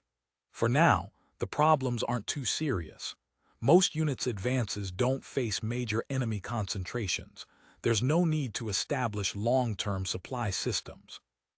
As long as we can safely deliver the national army companies and cadres meant to take over the counties, we've achieved our objective. The difficulty is maintaining the transport lines afterward. As our troops push farther and deeper inland, transport difficulties will become more pronounced," Han Huangnan said. Although Guangdong's 85 prefectures and counties are all connected by postal roads, most road conditions are poor. Some remote and mountainous postal roads have fallen into disrepair, barely passable on foot, let alone by vehicles. Without road repairs, even a wheelbarrow can't pass. Han Huangnan now understood why his 4S horse carriage service plan hadn't been approved. Setting aside the inland and remote areas with poor road conditions, even in the Pearl River Delta, the area with the best roads he'd encountered, many stretches could barely accommodate carriages. The problem was that postal road bridges mostly hadn't been designed for vehicle traffic, and the Pearl River Delta was famous for its many waterways. Almost every 3 to 5 li there was a bridge. Some bridges spanned busy waterways and were built with high arches to allow sailing vessels to pass, creating semicircular high-arch bridges. Carriages couldn't climb them, let alone handcarts. Other bridges, though not high, had very narrow decks. In many places, bridges were bamboo and wood construction with low load capacity. If we get drawn into a counterinsurgency war in the mountains, which is quite possible, Zhaoqing said, studying the wall map, keeping inland transport lines open becomes a real problem. Maintaining transport lines requires coordinated military and political effort. Joint logistics alone can't solve it. Han Huangnan rubbed his head. We'll have to divert substantial forces for patrols and garrison duty along the lines. That increases supply needs even more, Zhaoqing nodded. Is traffic on the West River running smoothly? So far, no serious harassment. You could say it's been smooth sailing. Han Huangnan said, there are many river pirates, but their fighting power is limited and their will to fight is weak. They prefer robbing civilians and merchant vessels. When they encounter armed ships, they won't risk their lives. A few commandeered civilian vessels have been attacked, but escorts drove them off. Running aground and hitting rocks are actually more common. We still don't know the local hydrology well. And land transport. Terrible, Han Huangnan said frankly. Put it this way. Without armed escort, you'll encounter bandits within 1 or 2 kilometers of leaving any town. Every sort of demon and devil has come out right now. As if to confirm his words, gunfire suddenly crackled outside, sporadic shots echoing across the water. Zhaoqing was startled. Han Huangnan rose to look out the window. See, river pirates again, absolutely brazen. As soon as it gets dark, they paddle their little boats up and steal from the transport ships. Killing them doesn't help, there's always more.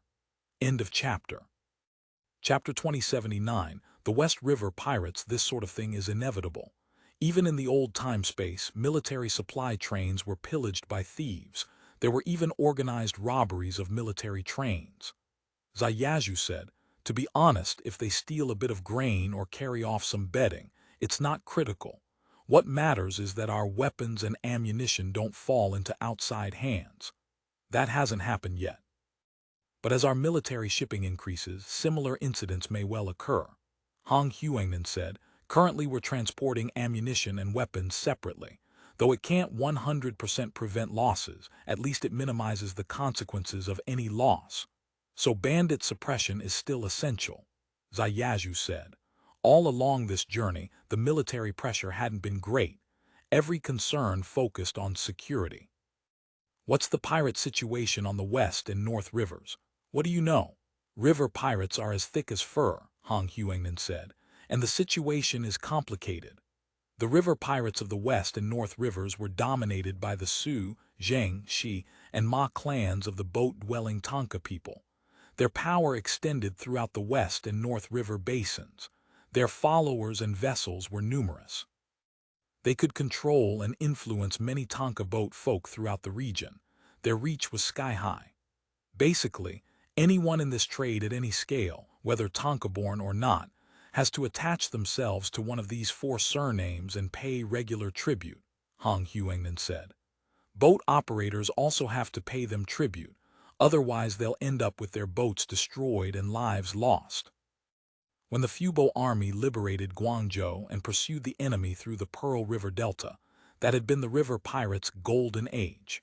Crowds of officials and gentry fleeing the delta's prefectures and counties, dragging families and loaded with valuables, had scrambled toward Zhaoqing and elsewhere. The river pirates enjoyed an unprecedented feast. Every sortie brought back women, treasure, and silk. Even the boat operators carrying the refugees had openly and covertly made tidy profits through theft and robbery. When we first arrived at Sanshui, the river's surface and sandbars were covered with corpses, all victims who'd gotten the knife noodle dumpling treatment. Han Huangnan's voice grew heavy. The pirates had made their fortunes. The boat crews saw red and started robbing their own passengers. Anyone who resisted got thrown in the river. Hearts in troubled times. He shook his head. Still, since the Fubo army reached Sanshui, pirate activity in this area had dropped sharply, not only because joint logistics ships had strong hulls, powerful guns, and tight security, but mainly because once warfare erupted, merchants stayed home and the flow of people and goods ceased. Without business to conduct, boat operators had nothing to do. When pirates roamed the riverways now, they could at most rob a few fishing boats or ferries, slim pickings. Though activity has decreased, their strength remains intact. If someone incites them to become political bandits and launch deliberate waterborne attacks against us, our escort forces will be stretched thin. Currently, joint logistics cargo transport was guarded mainly by its own security personnel and vessels dispatched by the Navy's Pearl River Squadron. Generally, 1 or 2 armed medium or small landing craft escorting a convoy was enough to ensure safe passage. Encountering scattered pirates, a few shots would drive them off, but escort forces weren't strong. Clearly, we need to accelerate bandit suppression, Ziyazhu said. He recalled Hong's earlier proposal to establish garrison commands along the depot lines under joint logistics control, unified to handle bandit suppression and escort duties along the route, avoiding the coordination failures and poor cooperation inevitable when riverside counties each handled their own sectors.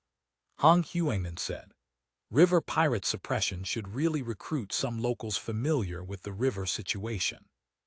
Headquarters needs a concrete policy. From what I understand, the river situation is extremely complicated. Besides professional pirates, fishermen, day laborers, and boat crews all exist in a gray area. Killing, plundering, and theft are just part of their daily life. How to calibrate our approach requires careful consideration. Han Huangnan then briefed him on the supply convoys he'd organized. Besides some standardized vessels brought from Hong Kong, the transport ships currently sailing the west and north rivers were mainly locally requisitioned from boat operators at Sanshui, minimizing vessel redeployment. For the East River Basin supply, joint logistics used vessels requisitioned in Guangzhou. Guangdong's boat operators were concentrated primarily in Sanshui and Guangzhou. Both places had large numbers of transport vessels. So we're not short of ships or sailors, but as I just said, these people have long existed in a gray area. Untransformed, they carry heavy old habits and are very hard to discipline. When you use their vessels, how much freight do you pay? Is the funding you've been allocated enough? Zhao was somewhat worried. General Zai, I'm requisitioning labor service, not hiring, Hong Huangnan said. The cost of requisition vessels was merely the daily food consumption of sailors and helmsmen, plus periodic repair materials. Beyond that, joint logistics spent nothing. You operate this way, the boat crews don't protest. Protest. My requisition system is the most preferential possible, Hong Huangnan said dismissively. The Ming Dynasty also requisitioned vessels. That was called nail sealing. An official would nail a document to your deck and off you'd go on imperial service. Forget freight payments, you'd even provide your own food. If your boat sank, tough luck. If you were seized for battle, losing your boat and life wasn't unusual. You're just comparing to worse. It's a world of comparing to worse. I won't mention other things. Right now, commercial shipping on the West and North Rivers has almost completely stopped. The boat operators' vessels sitting in the water would just rot. Even if crew and helmsmen aren't paid wages, they still need at least a bowl of thin gruel. That's all cost. Real silver flowing out. Now that they transport cargo for us, at least they don't have to feed the crew themselves. If a boat is damaged, we repair it. If a vessel is destroyed, we compensate. Just these few points make this the most benevolent policy in centuries. How cooperative are the boat crews? Very cooperative, Hong Huangnan said. The biggest boat operator here is named Chen Hongyi. When Thorpe passed through Sanshui on his staff tour of the West River, this Master Chen even sent over a banquet. He chuckled. Of course, the banquet was ostensibly for the accompanying embroidered guard officer, but Master Chen had assumed Thorpe was some big shot from the capital. When he later heard it was actually an Australian pirate, his jaw nearly hit the floor. Why else would they call him Thorpe the Magnificent? Zhao said. Ever since learning there was this connection, Chen Hongyi suddenly became extremely enthusiastic. Not only does he keep asking me to put him in touch with Thorpe, he keeps sending gifts for me to forward as respects to Thorpe. He certainly knows how to network, doesn't he? Hong Huangnan shook his head. But to navigate these West River waters you do need some tricks. What's he like as a person? A typical feudal gang boss, Hong Huangnan said. Crafty, wary, patriarchal-minded, loyal to his word, but utterly ruthless. That's quite vivid. Want to meet him? His home is just outside Sanshui County, not far from here. No need, Zhao said. How many boats does he have? Over 140, with about 2,000 sailors and helmsmen. He's a local tyrant on this West River, very reliable in getting things done. Though few of his people can read, they really know how to move cargo. Moving grain or supplies, one order, and whether it's consolidating shipments on and off loading en route, however complex the arrangements, whatever the types and quantities. They rely on verbal communication and hardly ever make mistakes. Traditional trades all have their own tricks, Zhao said. I'm confident in this sort of person's competence. But since ancient times, those in the boat trade have never been good people. Cart, boat, inn, porter, broker, innocent or not, they deserve to die. People who make their living among them are none of them easy marks. You're requisitioning their vessels now, which means using their sailors. Be careful they don't use our name to harass the common people. I'll pay attention to that, Hong Huangnan said. When all those heroes were making their fortunes on the West River recently, I'm sure Chen Hongyi's men had their share. If they didn't, I'd find that strange, but that's the past. We won't pursue it. For the future, you'd better keep a close eye on things and start building up your own fleet. Joint logistics can't always depend on Navy vessels. Hong Huangnan's expression brightened slightly. You're right, General. Inland river shipping is heavy on tasks, complicated in operations, and highly specialized. It really needs a dedicated organization to manage it. End of chapter. Chapter 2080.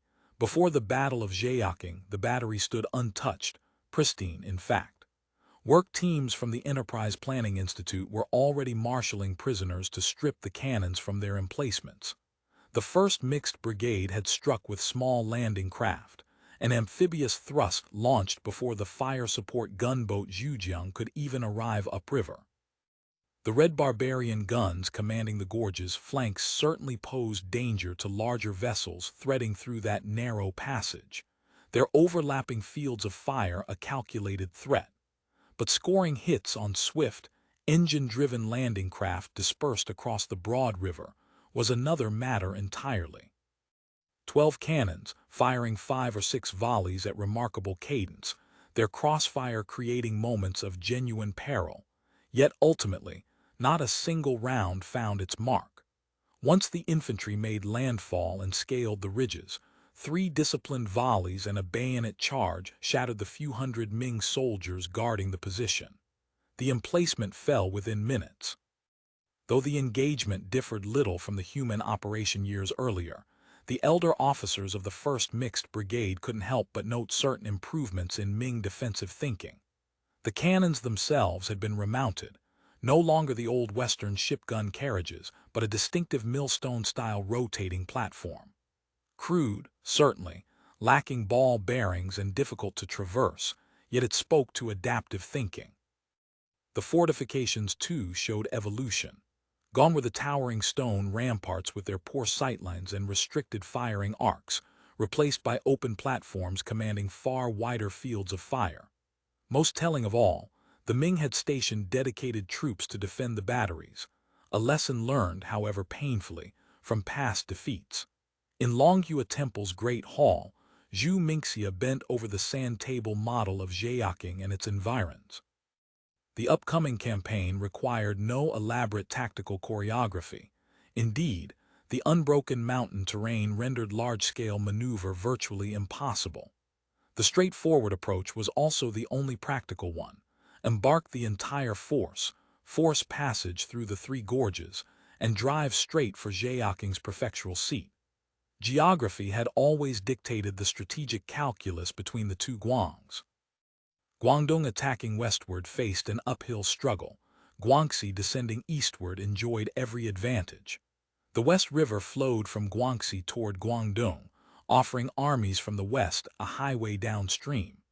Break through the little 3 gorges choke point at Zhaoqing, and Guangxi forces could pour directly into Guangdong's heartland, the fertile Pearl River Delta. But for Guangdong armies pushing westward, the same river became an adversary.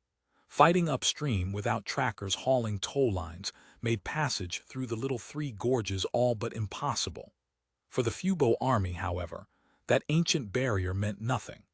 Motor-driven vessels ascended the current as easily as if sailing on a lake, and the gorges ran deep enough to bring river gunboats directly beneath Zhaoqing's walls. Intelligence reports painted a clear picture of the opposition. Zhaoqing's Ming garrison included a naval battalion, some 1,200 men with a fleet of just over 100 vessels, mostly small 100-ton craft suited to inland waters. Against the Fubo army's river flotilla, they would be swept aside like chaff. The real question, then, what methods would the Ming employ to check them? Zhu Mingxia understood Zhaoqing's strategic significance perfectly. For Ming forces in the 2 Guangs, this was the critical strongpoint. Lose Zhaoqing, lose Guangdong. If Governor-General Qingyun intended to answer to the imperial court, he had to hold this city. Failure would cost him not merely his official cap, but very likely his head.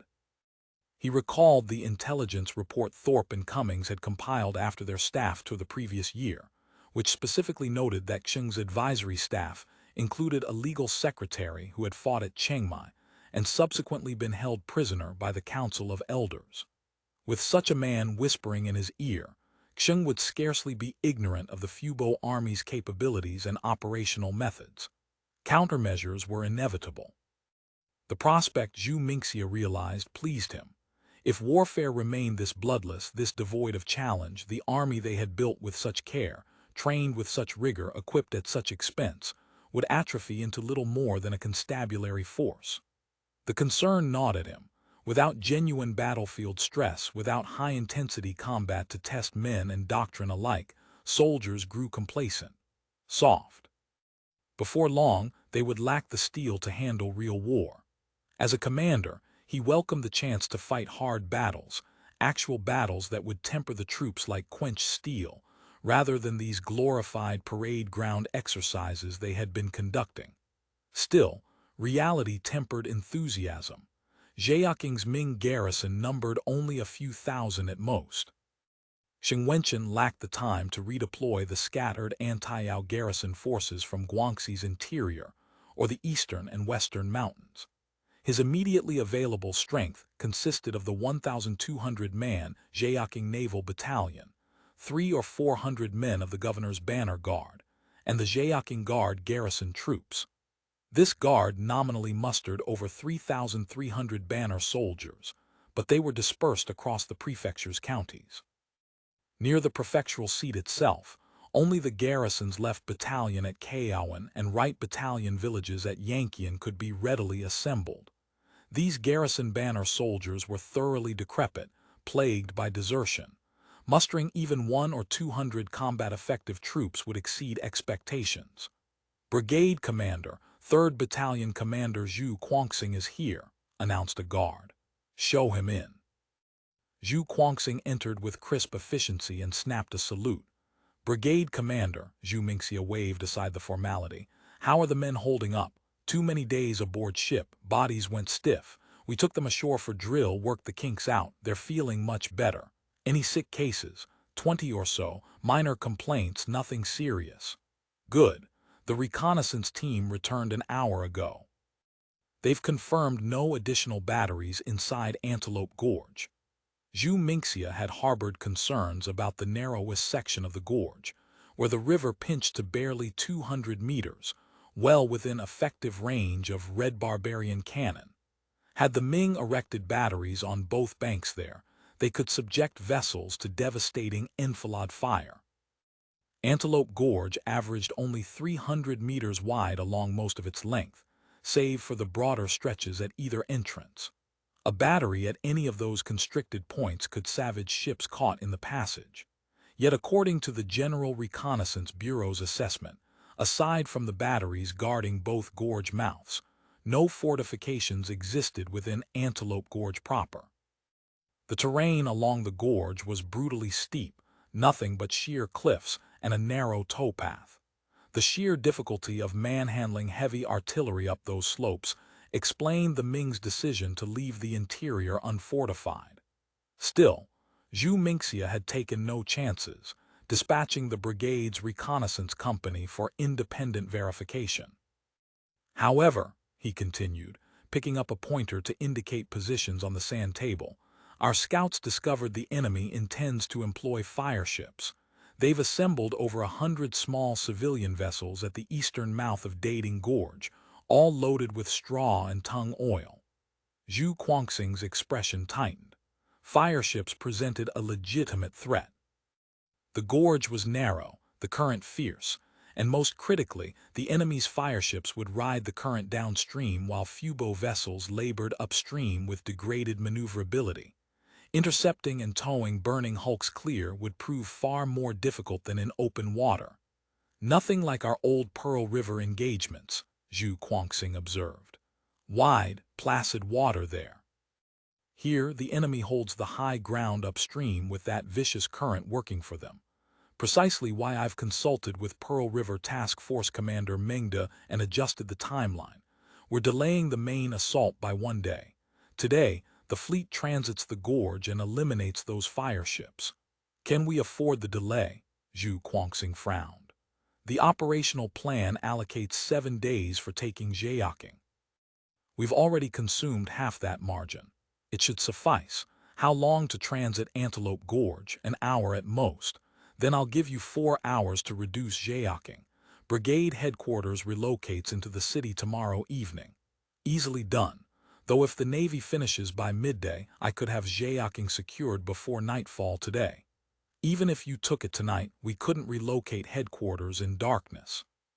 Tomorrow morning is soon enough. Agreed, Zhaoqing nodded. I'll return and prepare the battalion. Army Command has allocated us a siege artillery battery and a rocket battery. Both are attached to your battalion. Zhaoqing is a major prefectural seat. Its defenses far exceed ordinary county towns, and its Qingyun's operational center. Expect fiercer resistance. Let's forego the rocket battery. One errant shot and we'll torch the entire city.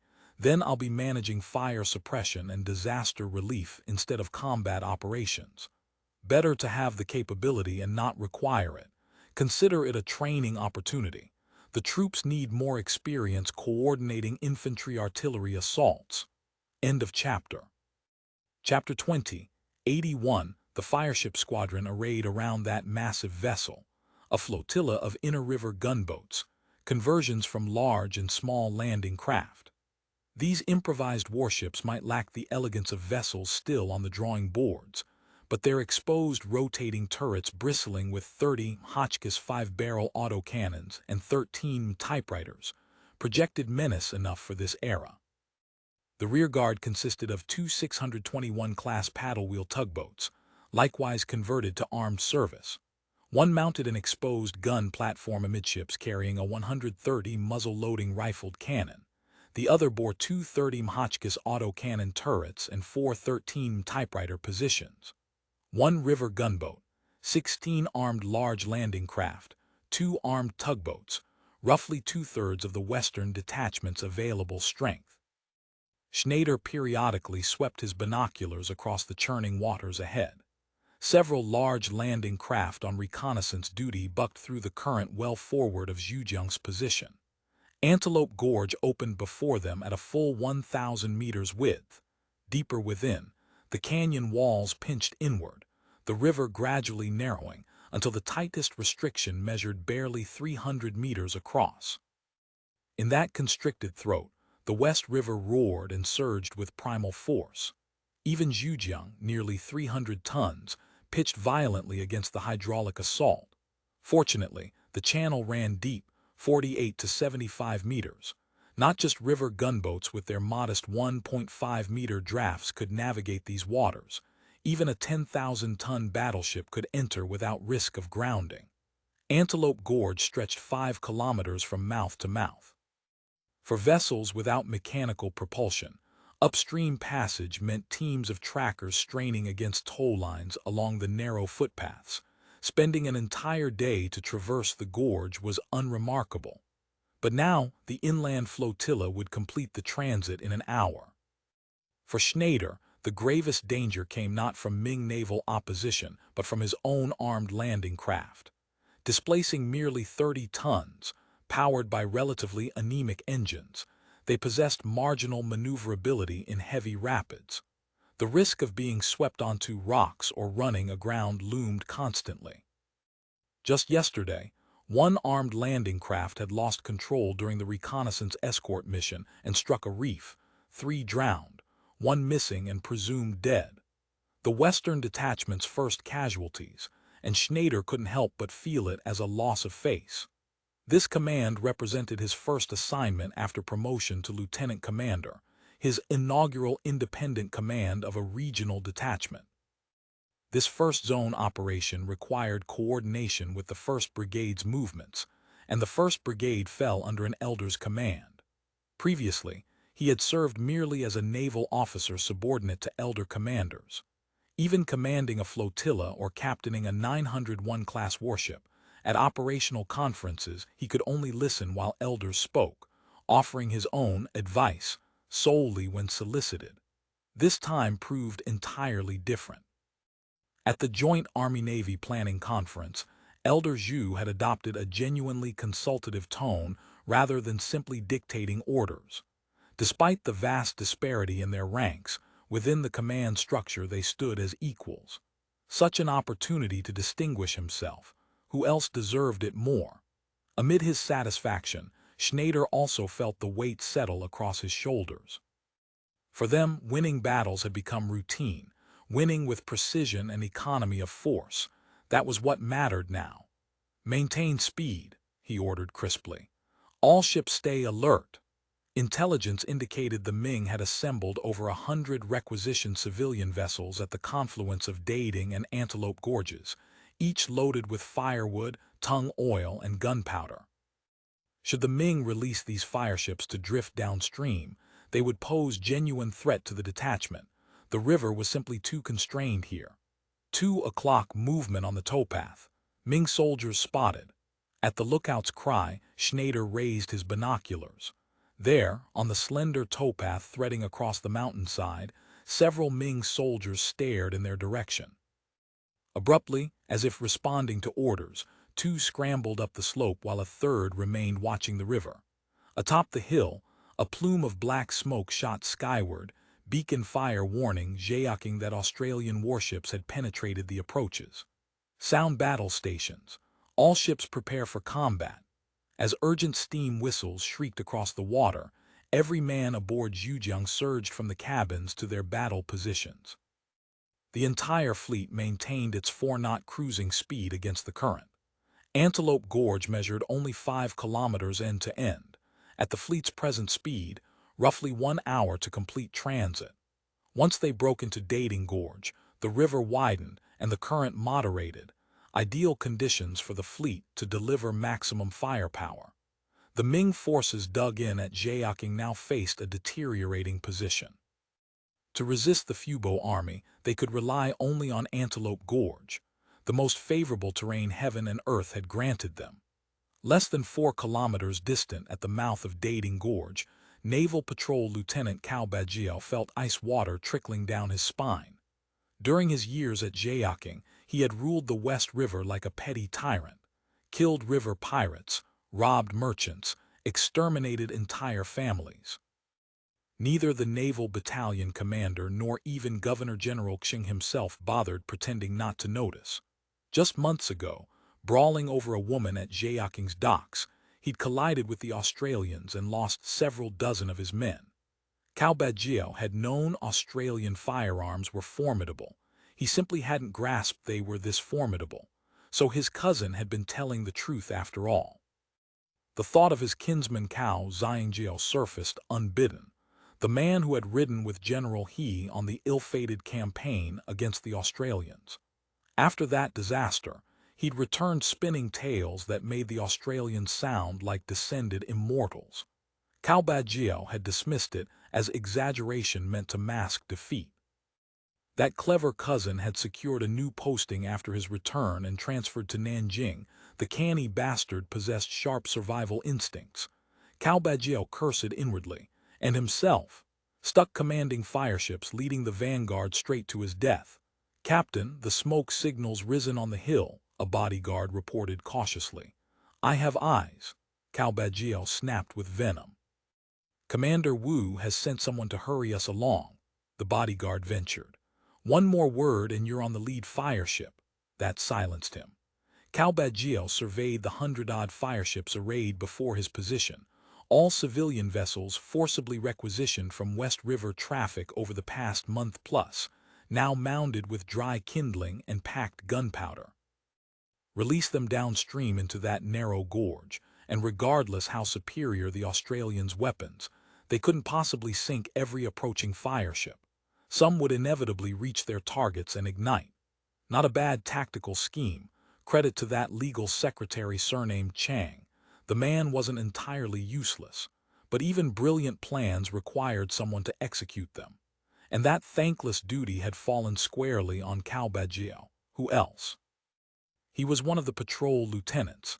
As for the other lieutenant, his connections outweighed Cao Bajiao's, so naturally he drew the assignment of following behind in support with the naval vessels. "Support my ass," Cao Bajiao cursed again, this time audibly. The gorge ran deep and swift. Even powerful swimmers, once in those waters, would be swept away and drowned. After igniting the fires and abandoning ship, swimming upstream through several li of rapids to reach those support vessels was sheer fantasy. Besides, whether Lieutenant Huang would actually support him afterward remained highly questionable. He and Huang had feuded for years over division of tribute, extracted from boat operators and pirates. If he went into the water, Huang would probably be first to shove him under with a pole. That would count as brotherhood. These 100-odd vessels carried crews mostly drawn from water fighters temporarily recruited from the Tonka boat dwellers. The entire patrol's authorized strength numbered only 240 men, meaning most enlisted didn't face the death sentence. But he, the patrol lieutenant, had to lead his handful of bodyguards into the maw itself.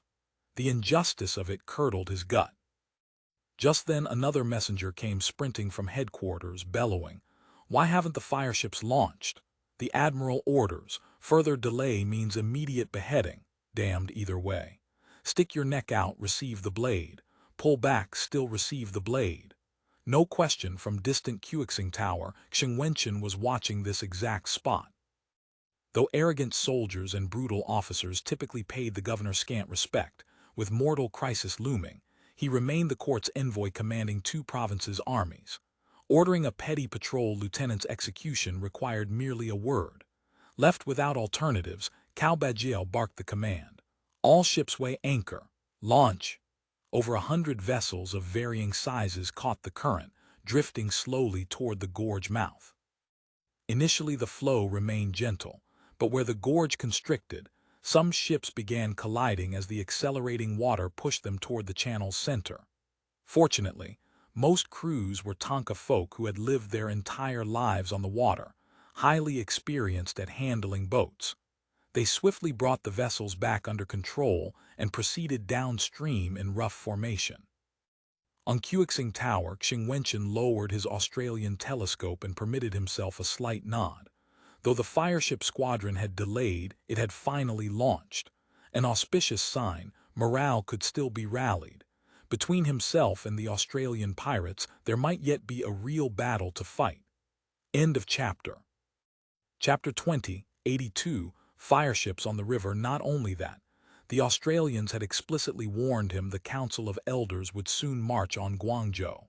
If he valued his office and his life, he should request transfer and depart while he still could. Wenchans would not, of course, flee merely on pirates' say-so. He knew the Australians were not given to idle threats. Yet by the glacial pace at which government forces prosecuted warfare, mobilizing the armies of the 2 Guangs to subjugate Hainan would demand at least 8 months to a year of preparation. And if the pirates hoped to launch an offensive from Hainan with only a few thousand elite troops, that plainly wouldn't suffice. They would first need to sweep the land for soldiers, conscript peasants, drill them into an army, a process requiring half a year at minimum. Therefore he had made preparations, commissioned numerous cannons cast at Foshan, manufactured new firearms in quantity, many copied from military treatises and diagrams presented to the throne by various scholars and generals, expanded garrison troop quotas throughout the region, hired an additional 5,000 water fighters from the Tonka boat dwellers to reinforce naval forces inside and outside the Pearl River estuary. Nor had he neglected Zhaoqing's own defenses. The first batch of red barbarian cannons mounted on the new millstone-style rotating platforms had been installed at Antelope Gorge's mouth. Not only did a battery command the eastern entrance, but following counsel from a defeated general who had survived the old human engagement, a permanent garrison now stood beside the battery. Antelope Gorge boasted fortifications at both ends. At the western entrance near Zhaoqing's prefectural seat, he had likewise installed batteries with a garrison company. He had originally planned 2 additional batteries flanking the narrowest mid-gorge section, but surveyors reported the engineering would prove massive.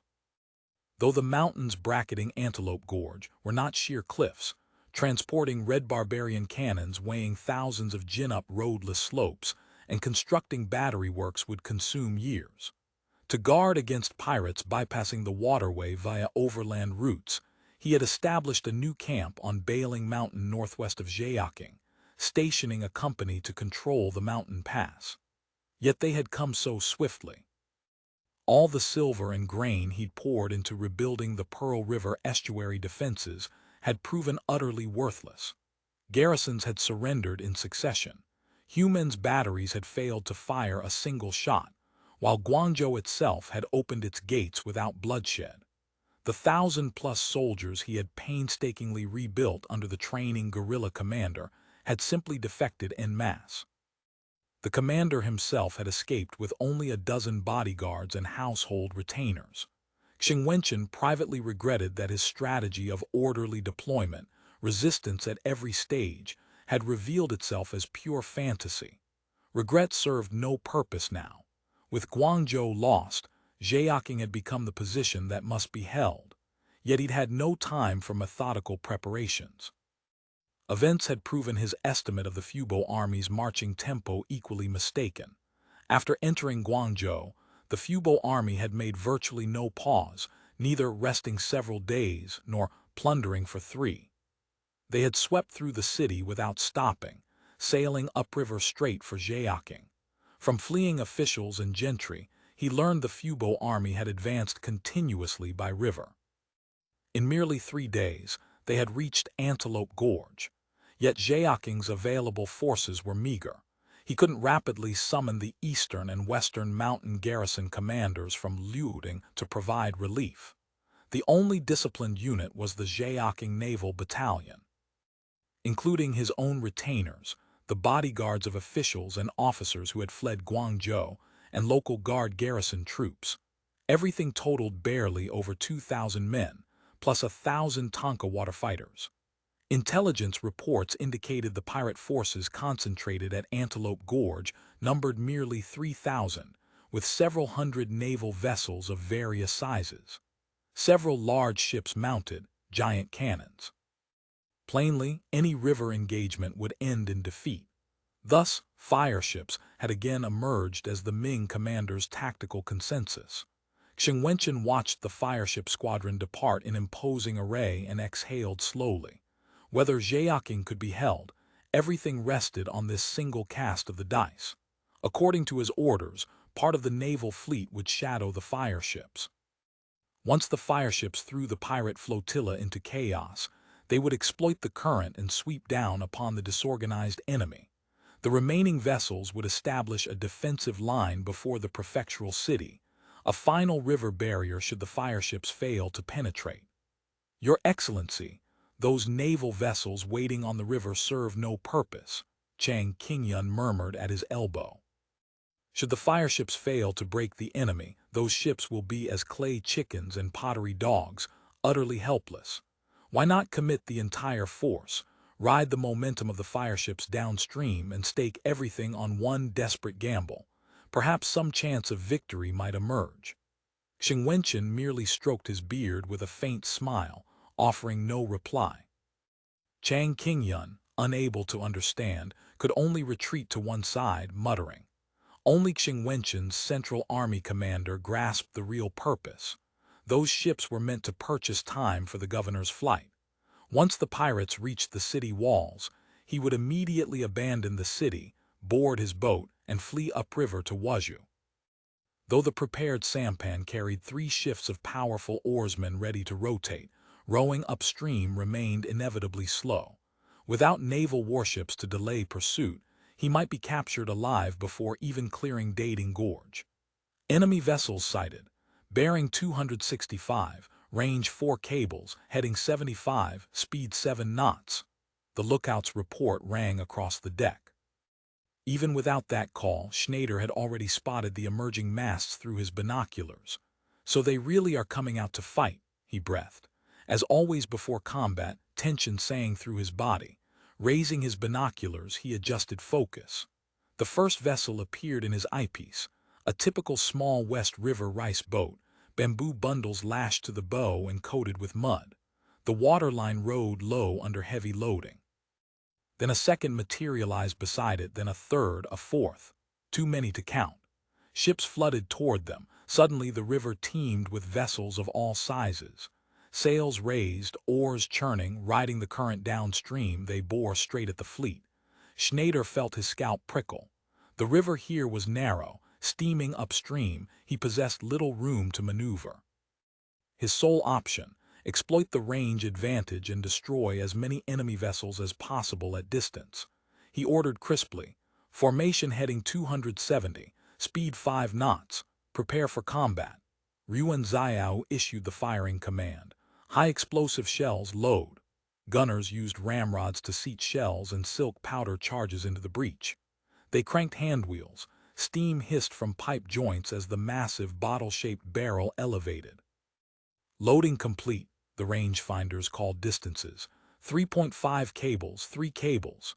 When range closed to 3 cables, Schneider ordered, "Fire!"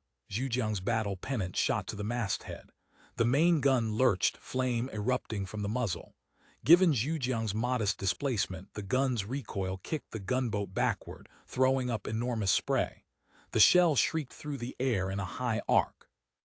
Yuan Xiao, stopwatch in hand, tracked the impact through his binoculars. With the fireships packed so densely, aiming was almost superfluous. The high-explosive shell landed squarely among them. A red flash, a yellow-stained water column erupted skyward. Yuan Xiao immediately transmitted corrected impact data. Reference on Zhujiang Suijiang, open fire. Grape shot.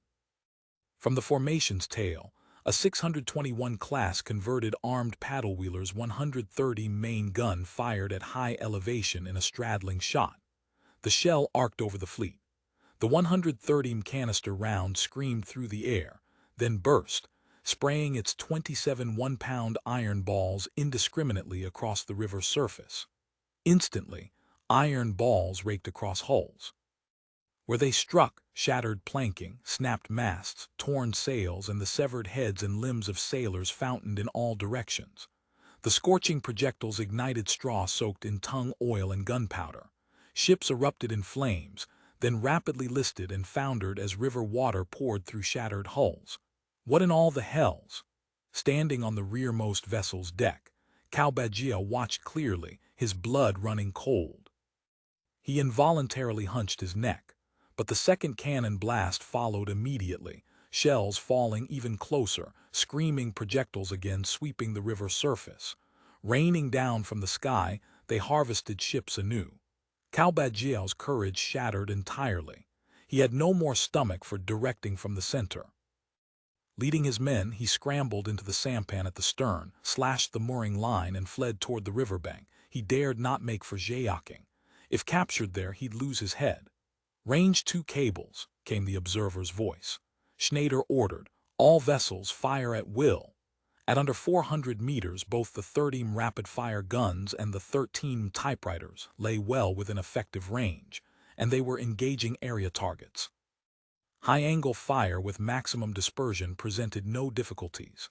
Dense lead balls showered upon the fireships like monsoon rain, instantly shredding the bamboo shield screens protecting the bows, igniting the straw mounded in the holds. Fireships blazed. Sailors died or fled overboard. Unmanned, burning vessels collided with each other, drifting downstream toward the fleet. End of chapter. Chapter 2083. The naval battle. Several gunboats, unable to evade in time, were struck squarely by fireships and momentarily couldn't break free. Nearby vessels quickly moved to assist, towing the blazing hulks clear. 10 li distant, Wenchans listened intently to the muffled cannon fire. Though distance softened the reports, he strained with complete concentration, attempting to divine the battle's progress from sound alone. Dispatches arrived in steady succession. Naval Patrol Lieutenant Cao Bajiao's fireships had launched. The pirates were bombarding the fireship squadron. Thick smoke blanketed the river surface, obscuring the pirate warships from view. Each time these fragmentary reports arrived, the legal secretaries crowding the governor's headquarters would snatch them eagerly after Wenchans finished reading, clustering together to dissect every phrase, as if they might extract some nugget of unfavorable news for the pirates from these scraps. A few paced thoughtfully before the wall map, stroking their beards in contemplation, as though they still harbored stratagems within their minds capable of turning the tide. Only Wenchans himself understood clearly that these legal secretaries were as helpless as he. Beyond hoping the fireships would achieve spectacular victory, they possessed no brilliant schemes whatsoever against the pirates. He recalled Chang Qingyun's earlier suggestion to manufacture river dragons and similar mines, not merely for river blockades but also to drift downstream against enemy vessels. Yet the mines trial produced under Chang Qingyun's supervision, following diagrams from the Wuzhou records of armaments, had proven catastrophically defective. Either the fuse timing failed, detonating too early or too late, or the waterproofing collapsed. Poor sealing admitted water. Overly tight sealing smothered the ignition flame. Regardless of inducements in gold or threats of flogging, the craftsmen simply could not produce satisfactory devices. Even when they occasionally fabricated one that functioned, 2 or 3 gin of gunpowder couldn't even breach thick hull planking. Adding more powder rendered the mine too heavy to float. Everyone dismissed the Australians as mere practitioners of ingenious tricks and wicked skills. Yet at this moment, how desperately Wenchans wished those craftsmen possessed even a fraction of such capability. Useless wretches. They know only how to draw pay, and when they fail, they grovel and beg for mercy. At one point, Wenchans had been tempted to execute several craftsmen as an example. In the end, Chang Qingyun had dissuaded him, but each man had received 80 strokes of the military rod, and the Guiyao County magistrate was ordered to recover their wages. Worthless as they were, craftsmen capable of manufacturing firearms remained scarce. He had already ordered these artisans and their families loaded onto boats and sent ahead to Wuzhou. Chang Qingyun also listened in silence to the cannon fire. The deep, rolling thunder, those were Australian naval guns, the staccato crackling, their rapid-fire guns and rifles. No question, the pirate flotilla was engaging the FireShips. He possessed more battlefield experience than most legal secretaries, and knew FireShips were useless on open water. But Antelope Gorge's constricted channel and the advantage of the current had given him slim hope. If they could immolate even a few pirate vessels, at least the Ming could demonstrate to the pirates they remained a force warranting respect. Future negotiations wouldn't be quite so one-sided. At this juncture, Chang Qingyun hadn't even permitted himself to consider the words defeating the pirates. In his estimation, that lay beyond possibility. Only by exacting a price for every victory would negotiations become feasible. "Your Excellency, the gunfire has ceased," a secretary remarked. Wenchans nodded slightly in acknowledgement. From Xiong Tower, he could observe black smoke roiling from Antelope Gorge's direction. Obviously, the conflagration was substantial. Could enemy ships have caught fire? The secretaries all nursed this desperate hope, watching with mounting tension. Another dispatch arrived. The river surface is shrouded in black smoke and blazing flames. Pirate vessels are completely engulfed in fire. "Excellent," Zhaoqing was first to exult. "Congratulations, Your Excellency. The pirate ships must all be burning." With that, excitement rippled through the chamber. Secretaries and officers rose, echoing enthusiastically. "Your Excellency's brilliant foresight. The pirates have been reduced to ashes while you laughed. Zhou Yu and Zhuge Liang reborn could not have done better." "That's not quite apt. Did Cao Cao's forces possess rapid-fire guns and giant warships? Zhou Yu and Zhuge Liang fall far short of this achievement. The pirates have boasted of remaining undefeated since first taking up arms. Today they finally fall to Your Excellency's hand." The atmosphere in Xiong Tower shifted from somber to markedly relaxed. Only Chang Qingyun remained silent. He understood perfectly. Flames covering the river didn't necessarily signify Australian ships burning. Australian warships all mounted guns and carried substantial gunpowder aboard. Yet the dispatch mentioned only flames covering the river, and no detonations of powder magazines had been heard. This meant the pirate vessels had not yet sustained damage. Wenchans' expression also brightened, though as a frontier governor he prided himself on maintaining inscrutability. He merely stroked his beard in silence and ordered additional scouts dispatched to ascertain the truth.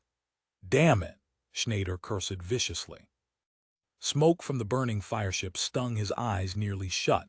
Visibility had collapsed. Blazing straw swirled upward on thermal currents, scattering sparks in every direction. Had the ammunition boxes not been ordered sealed before engagement, The propellant charges might well have ignited. Airborne sparks had set fire to much fabric aboard.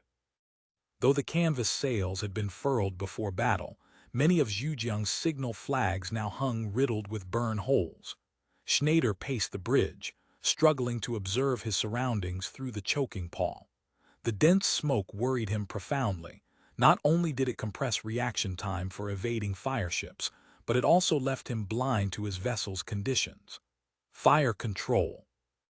Yuan issued orders while scanning what little of the river remained visible. Burning ships drifted everywhere. Though sailors on Zhejiang pushed fireships away from the bow using poles, collisions still occurred. Each impact knocked burning straw from the fireships onto the deck, sometimes enough to carpet entire sections in flames. Fortunately, though straw fires burned ferociously, they lacked endurance. Swift action by the sailors soon reduced them to black ash. Even so, the situation teetered on the razor's edge. Sweat streamed down Yuan Xiao's face as he bellowed commands continuously. Through the smoke drifted the urgent distress whistles of vessels in crisis. Schneider's heart clenched. From the whistle's patterns, perhaps 2 or 3 gunboats had caught fire, yet he could only approximate their positions by sound, unable to see which craft were in distress or assess the severity. Suddenly, a gust swept through the gorge, dispersing the black smoke that had shrouded them. Now Schneider could see the scene unfolding, burning fireships drifting everywhere, some already run aground on the banks, others entangled after colliding, forming blazing clusters that rotated slowly in the current while floating downstream. Schneider's heart sank. In the leading group, the 67-type large landing craft was surrounded by multiple fireships. Flames had already consumed the forward deck. Sailors stood on the still unburned bridge and turret, desperately beating at the advancing fire. But the conflagration was intensifying, nearly reaching the central wheelhouse. Signal 67 to abandon ship, though it pained him. At this point, further rescue efforts would only waste sailors' lives. He cursed inwardly. If only these small boats carried radios like the larger warships, he could monitor each vessel's situation in real time instead of relying on primitive flag and lamp signals. Bastards, Schneider swore again. He saw that Boat 41 was likewise ablaze, yet still attempting damage control.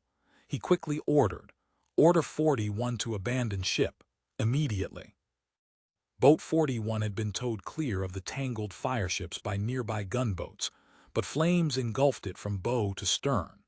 Its captain and sailors were trying to save the craft, desperately beating at the fire from a small section of aft deck not yet burning.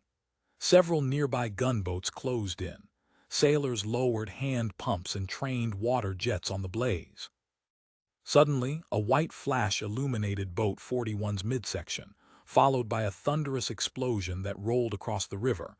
The ammunition had detonated. The blast tore the hull to fragments. In an instant, everything above the waterline simply ceased to exist. A section of hull plating crashed onto Zhejiang's deck, still trailing wisps of smoke. The captain and sailors vanished in the explosion's flame. A severed arm arced past Schneider's eyes and splashed into the river. Signal the trailing vessels, recover the martyr's remains. Schneider gripped the bridge railing until his knuckles whitened and issued the order. P.S. Next update, Volume 7, Guangzhou Governance Arc, Section 269. Recent work on the print edition has made updates irregular. Please bear with us. End of chapter. Chapter 2084. A Memoir of Liberation, Part 1, from Yuejiang Tower. Wenchans lowered his telescope, his hands trembling visibly. Chang Qingyun murmured urgently, "Your Excellency, there's no time to lose." Before he could finish, a tremendous roar erupted from the river. Zhejiang's main gun belched a column of thick smoke skyward. A shell soared upward, shrieking as it arced down toward Zhaoqing. Imperial Chronicles, April 1735 edition. Centennial Special Issue. The Liberation of Guangdong, Cannon Thunder over Antelope Gorge. My Experience of Zhaoqing's Liberation. Editor's Note. This article is excerpted from the Memoirs, The Baton Under the Starfist Banner, by former Army Major General Liu Xing. His accounts of the spiritual condition of the old Ming forces, the ideological impact on the Guangdong people following the Fubo army's arrival, and the liberation of Zhaoqing possess invaluable historical significance. With permission from Comrade Liu Xing's descendants, our editorial department excerpts portions for publication in the Centennial Liberation of Guangdong Special Issue. Minor abridgments have been made. I was born in Guiyao County of the former Zhaoqing Prefecture, Guangdong. Being the second son, my childhood nickname was Liu Erzai, second boy Liu. My family were military households. Generation upon generation, we served as soldiers. Young comrades today probably don't understand this and assume military households were proud soldiers, distinguished and admired. That's not how it was, comrades. The glory of military service belongs to our epic-making Fubo army. In the old society, the saying went, "Good iron isn't made into nails. Good men don't become soldiers." Being a soldier meant being looked down upon, lumped together with peasants and craftsmen, and in certain ways, military households suffered even greater oppression than ordinary commoners. Under the false Ming, military households were stratified by rank. Those like Beihu commanders naturally enjoyed distinction and prosperity, their hereditary offices descending through generations. But ordinary military households, euphemistically speaking, we were the Lord's tenant laborers. In truth, we were the Lord's slaves, exploited and oppressed just like any other bondsman. We too numbered among those the Fubo army came to liberate. My family fared somewhat better than most, because my grandfather had once served as a retainer to a Beihu household and had helped raise the future Beihu, Sun Shiwen. Owing to this connection, the Sun family remembered my family's faithful service and treated us with measured consideration. Thus we bore lighter oppression. Others weren't so fortunate. Most of my childhood playmates came from military households, and their families lived in grinding poverty. After a year of backbreaking labor for Sun Shiwen, they'd receive only a few hundred jin of grain, barely enough to stave off starvation. For this reason, ordinary commoners refused to marry their daughters into military households, who willingly condemns their child to poverty and abuse. As a commoner, if you avoided the cities and never encountered officials, you'd escape the worst oppression. But military households toiled daily under their officers' watchful eyes, laboring until utterly exhausted wasn't enough. The slightest defiance brought military discipline. Dozens of strokes with the rod, skin torn and flesh split open. Being beaten to death was far from uncommon. The dead were simply dragged out and buried in unmarked graves in the wilderness, treated worse than household slaves. So many military households fled. Our garrison had originally counted over 100 military households. One soldier per household meant over 100 troops nominally. But by the time I was born, only 20 or 30 households remained. The scene was one of utter decay and desolation. Apart from Beihu Sun Shiwen's family, even the Zhaoqing and Zhaoqing company and squad leaders, who ranked as officers, lived in grinding poverty. With life so bleak, military households grew reckless. Discipline collapsed utterly. Those who enlisted as garrison troops fled real enemies swift as the wind, yet pillaged their own people with fire-like ferocity, completely lacking any consciousness of protecting civilians with weapons in hand. Within their home garrison, neighbors knew neighbors, limiting how far they could go. But outside troops, strangers in unfamiliar territory would loot and terrorize civilians without restraint. I was fortunate enough to witness this firsthand. I had a close friend named Hu Haisheng. I called him Brother Hai. His mother's surname was Hu. His father, surnamed Hai, had married into the family as an in-law. The maternal grandfather's family had operated a pork shop in Zhaoqing for generations. They'd lived decently. But his mother was a compulsive gambler who lost everything, then hanged herself in shame. His father fell gravely ill from grief and became bedridden. Brother Hai barely managed to keep things together, scraping by with nothing to spare for schooling. Yet even Brother Hai, struggling as he was, found himself entangled with Guangxi troops. That year the Fubo army had just won their great victory at Chiangmai. When news reached Zhaoqing, panic rippled through the city. The then Governor-General of Liangguang, Wang Zund, the very man who'd instigated the war, was terrified of the council's retribution and transferred the Wuzhou garrison to reinforce Zhaoqing. The Guangxi soldiers possessed no fighting spirit whatsoever. They never trained. Once in Zhaoqing, they simply went out looting shops and assaulting women. The wolf soldiers among them not only robbed but murdered at will. Everyone lived in constant fear. We heard incessant reports. Such and such shop was smashed. Such and such young wife was violated. Soldiers killed someone here or there. The whole city descended into chaos, chickens flying and dogs jumping in panic. My sisters at home smeared soot on their faces and hid indoors, not daring to venture out. One day I went to deliver firewood to Brother Hai's family. I'd barely exchanged a few words with Uncle Hai when a neighbor burst in, shouting that Brother Hai was brawling with Guangxi soldiers. I later learned that 3 Guangxi soldiers had taken his pork without paying. Brother Hai was stubborn by nature. He grabbed one by the collar and demanded payment. The soldier sneered. "I don't even pay when I visit whores. Your few pounds of pork mean nothing." And they started fighting. I was frantic with worry, fearing the soldiers would kill him. These military thugs wouldn't hesitate to murder over trifles. I ran home, gathered friends, grabbed clubs and pikes, and rushed to the scene. Brother Hai was powerfully built and holding his own one against 3.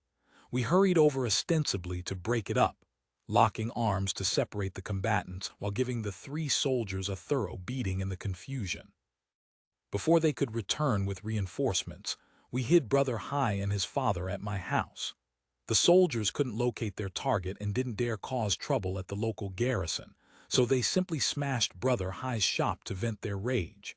Later Wang Zund was literally frightened to death by the council's advance. The Guangxi troops withdrew to Wuzhou, and the matter was dropped. Brother Hai later enlisted alongside me. He served the council and the people with distinction, but tragically sacrificed his life during the liberation of Manila, never seeing final victory.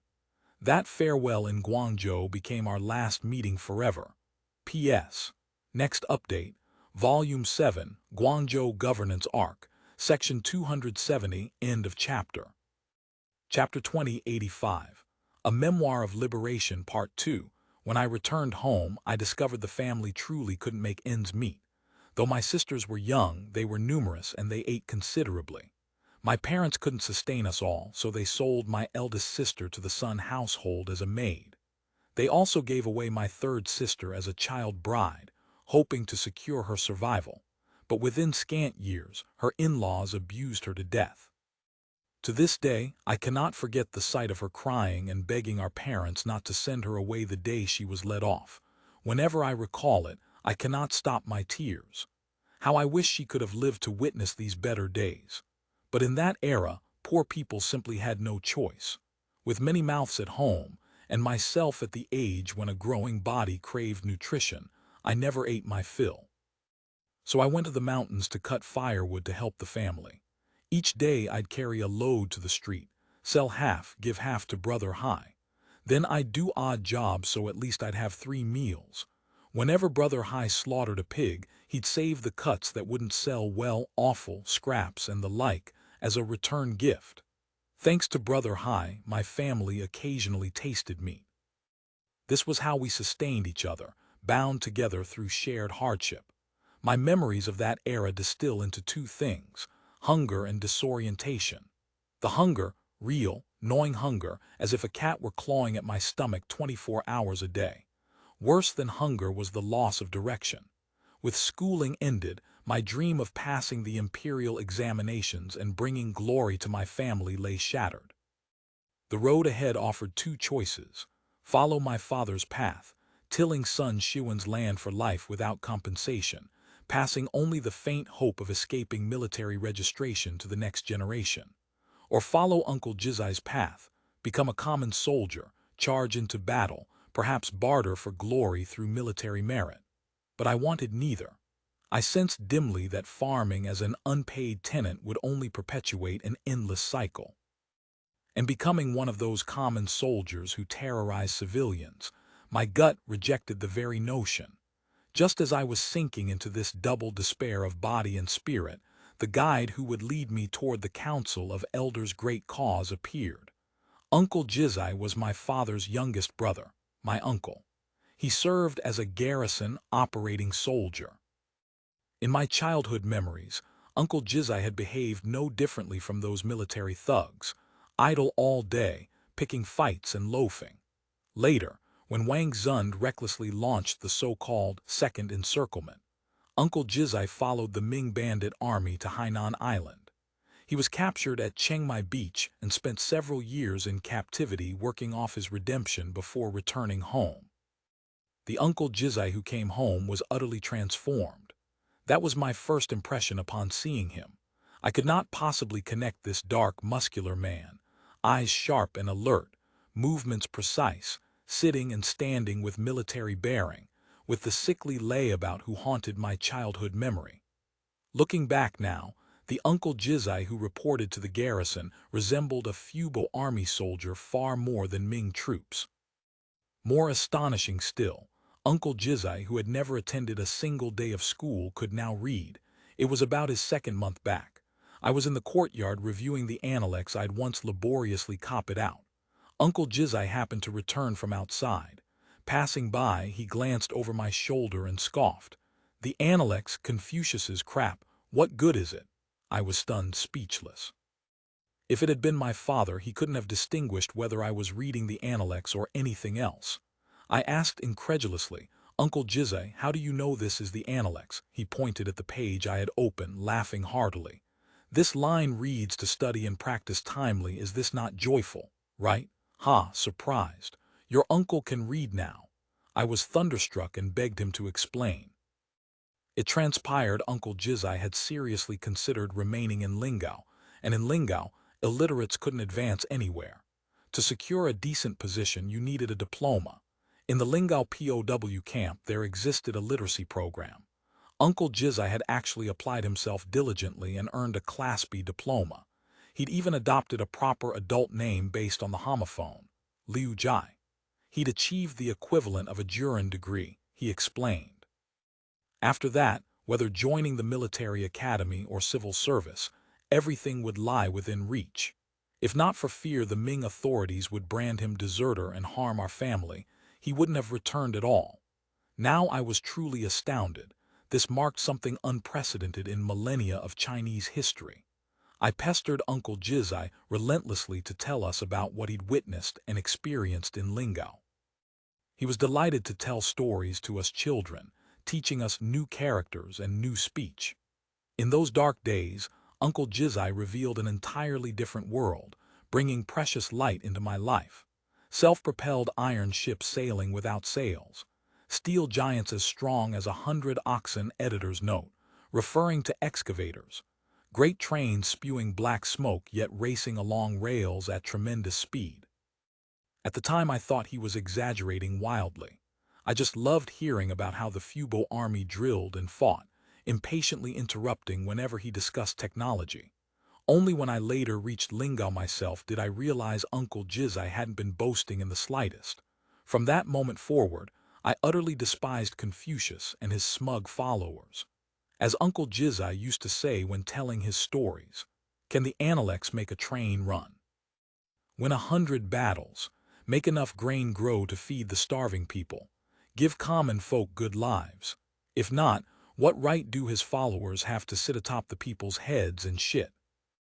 Editor's note: according to our research, Uncle Shijie refers to former Zhaoqing Deputy Mayor Liu Jai, who held positions including Zhaoqing Garrison Office Liaison, Zhaoqing Municipal Propaganda Department Staff, Fengkai County Deputy Magistrate and National Army Company Commander, and Fengkai County Magistrate. He received 1 Chairman's Commendation, 2 May 1st Labor Medals, and all 3 grades of the service to the Council of Elders and the People Medal. He made tremendous contributions to Guangdong's liberation and reconstruction. The year 1635 AD was destined to become the most indelible year of my life. First, my eighth brother, Faz, was born just after Spring Festival. Though my carefree sisters were delighted, my parents found themselves torn between joy at the new life and anxiety at another mouth to feed.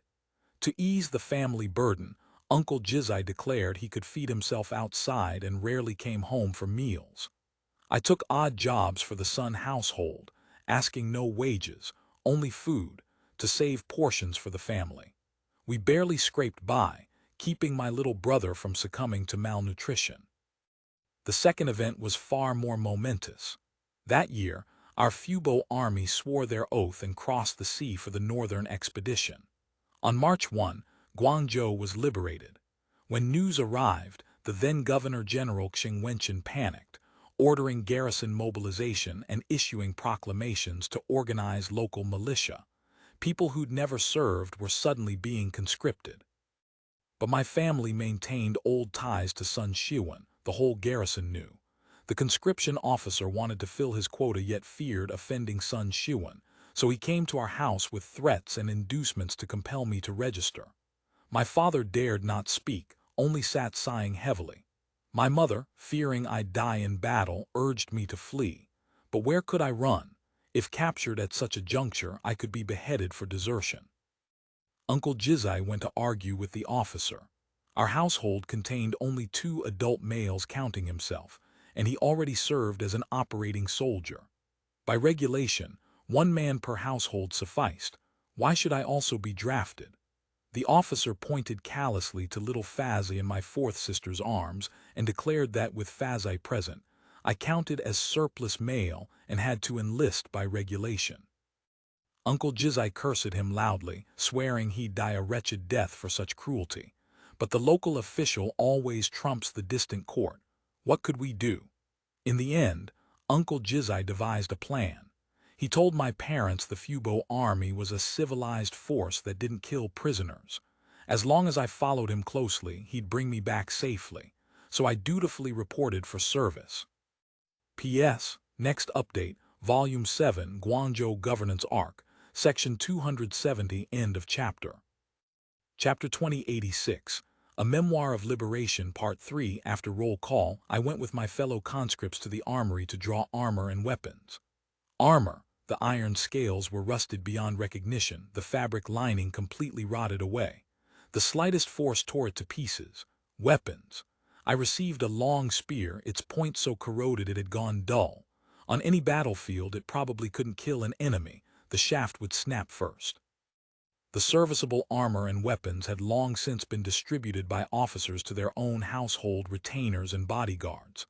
To them, we common soldiers were merely expendable cannon fodder, servants accompanying the army. Looking the part sufficed. I was incensed and argued with the warehouse keeper. This junk wouldn't even fetch scrap value, yet we were expected to fight with it. The keeper replied with disdain, "This is what there is. Take it or leave it. Want better, have your family procure your own." What manner of talk was that? In the Fubo army, any logistics officer who attempted such treatment would face court-martial and execution. That reminded me of Uncle Shijie's frequent refrain.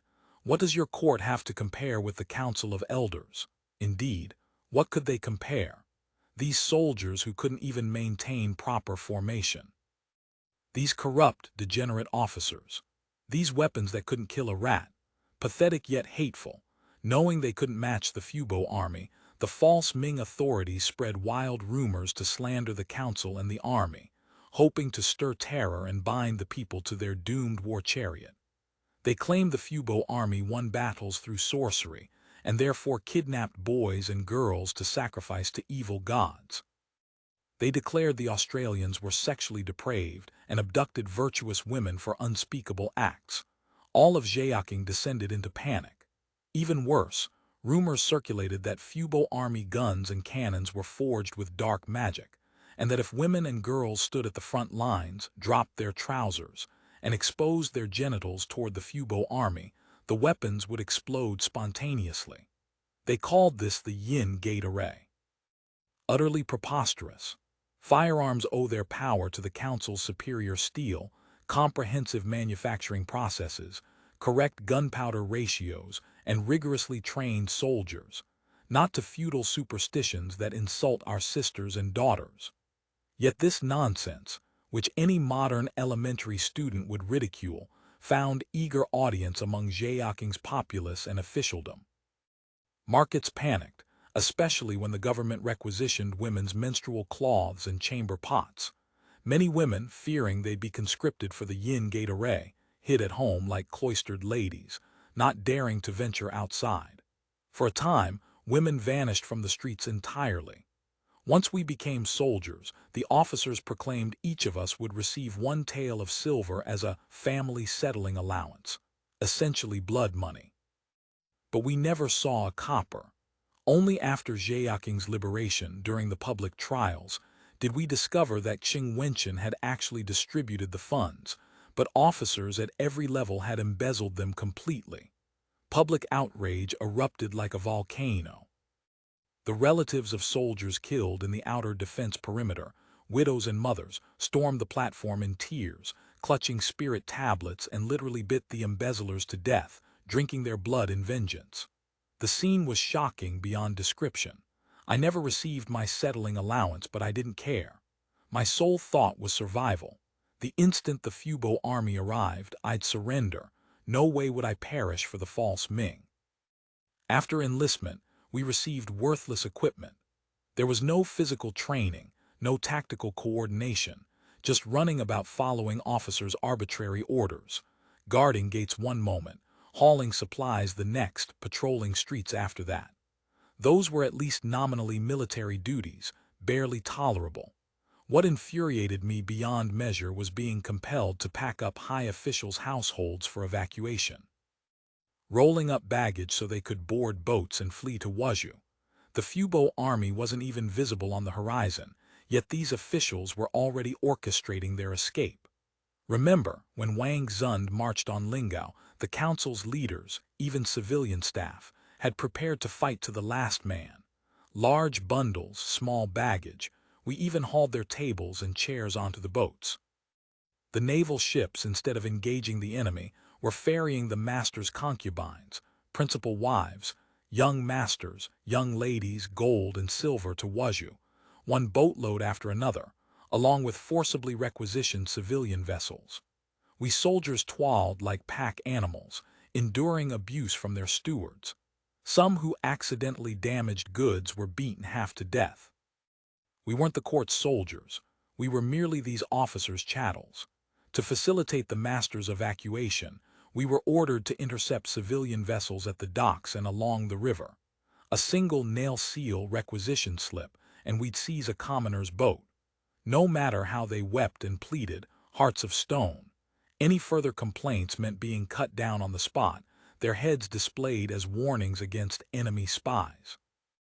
Later, we were dispatched to villages to conscript laborers, not for combat, but because heavily loaded boats couldn't make headway upstream without trackers hauling tow lines. These laborers were to pull the master's boats upriver. This was originally the responsibility of the Zhaoqing prefect and Gayao county magistrate, but their superiors complained they weren't conscripting sufficient numbers and sent garrison troops to handle it instead. Initially, we still had the Bayagia headmen issue calls for one able man per household or conduct lotteries. Officers could also extract some bribes on the side, but as villagers learned to flee at our approach, we couldn't fill quotas anymore. We abandoned the pretense of working through headmen, just seized any male we encountered, from 60-year-olds down to 16-year-olds. Those who resisted were executed on fabricated charges of collaborating with the pirates. Some thugs exploited the chaos to rape and plunder. Entire villages descended into pandemonium. Eventually, fortified villages refused to open their gates at all, even firing fowling pieces and crude cannons at us. Once they even killed a Zhaoqing dead and never investigated. The chaos of that era beggars imagination for people today. Let me describe one incident that seared itself into my memory. After Guangzhou Prefecture was liberated, numerous refugees flooded up the West River from the Pearl River Delta. mostly officials, gentry, and wealthy merchants, but also common folk of modest means who believed the malicious rumors. All traveled with families and valuables, hoping Zhaoqing, the governor-general's seat, would prove safer. Many of the hired water fighters had been river pirates. They colluded with naval thugs to intercept boats fleeing from the Sanshui area within Antelope Gorge. After looting and raping, they massacred everyone, even women and children. I saw with my own eyes a thug returning from such a raid, proudly displaying a fistful of gold and silver jewelry, among them several children's longevity locks, still sticky with blood. Such atrocities, the wholesale slaughter of women and children, actually aroused envy among my fellow soldiers. Many who'd farmed honestly their entire lives were lured onto the path of robbery and murder. Several of my childhood playmates thus became military bandits and walked a road of no return. In the end, they forfeited their lives and brought their families under suspicion as bandit relatives. The old society didn't merely devour lives, it devoured conscience itself. These dark, chaotic days became unbearable. I yearned ever more desperately for the Fubo army to arrive, counting the days, wishing they'd strike Zhaoqing like lightning tomorrow and catch all those vermin in one sweep. The darkness before dawn is always brief. Little more than a month after Guangzhou's liberation on April 2 by the new calendar, Uncle Shijie secretly conveyed the joyous news. The Fubo army was about to attack Zhaoqing. He told me to prepare. "Whatever you do, don't die for these people." I replied, "Don't worry, Uncle, I remember everything. When they order me to charge, I'll advance slowly.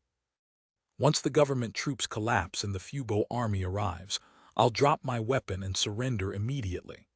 Seeing that I'd absorbed his instructions, he nodded with relief and hurried off on his own business. I quickly found my comrades who'd enlisted alongside me, and we clarified the surrender plan. They unanimously agreed we mustn't die for the false Ming. When the moment came, they'd follow my lead. All they wanted was to return home alive. Honestly, whether under the false Ming or the Fubo army, I was a soldier. As a soldier, surrendering without a fight is undeniably the deepest shame. No amount of rationalization changes that. But I've never regretted my determination to surrender at that time. What I will say from self-reflection is this. After I joined the Fubo army, I never retreated a single step on the battlefield. End of chapter. Chapter 2087, A Memoir of Liberation, Part 4. By afternoon, the commotion in Zhaoqing was escalating. We were urgently assembled, awaiting orders. While we chatted among ourselves, my comrade Chang who suddenly pointed at the northeastern sky and shouted, "Look!" In the distance, toward the northeast, the direction of Antelope Gorge, thick black smoke billowed skyward, accompanied by intermittent cannon fire rolling across the landscape. The soldiers immediately erupted in alarmed chatter, naked fear written across their faces. This was hardly surprising. A month earlier, these men were called soldiers, but had mostly only ever wielded hoes. At most they'd been in fist fights.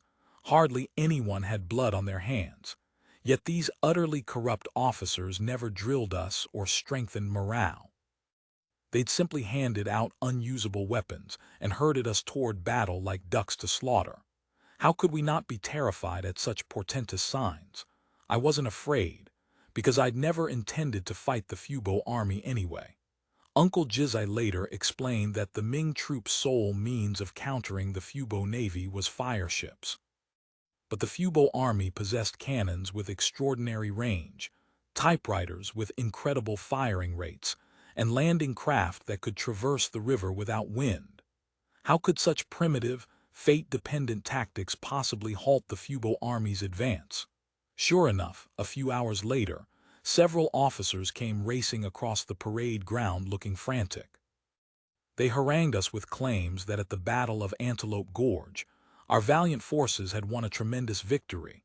Countless enemy sailors had drowned, including 3 so-called false chieftains titled Director, and so forth. They ordered us to establish camp outside the East Gate and construct fortifications, preparing to pursue the enemy the following day. We may have been ignorant, but we weren't stupid. Some sharp-eyed fellows noticed that Wenchans' governor's banner guard had vanished. Immediately, agitation rippled through the ranks. The officer bellowed that Wenchan had personally led troops to pursue the Fubo army, but no one believed him. From among the old-timer malingerers, someone started stirring things up, roaring, "If we've won, let us go home. If the governor's gone off in pursuit, what the hell are we fortifying the East Gate for? Do you take us for idiots?" The officer grew flustered, shouting for silence. But this was obviously a transparent ploy to send us to our deaths while buying time for the officials' escape, who could be suppressed with such blatant lies. The officer blustered a few more threats, and when that failed, he dispatched his household retainers with clubs to enforce military law. But he commanded only a few dozen retainers, and we numbered several hundred men here, almost all the garrison's operating troops. Fuck your mother.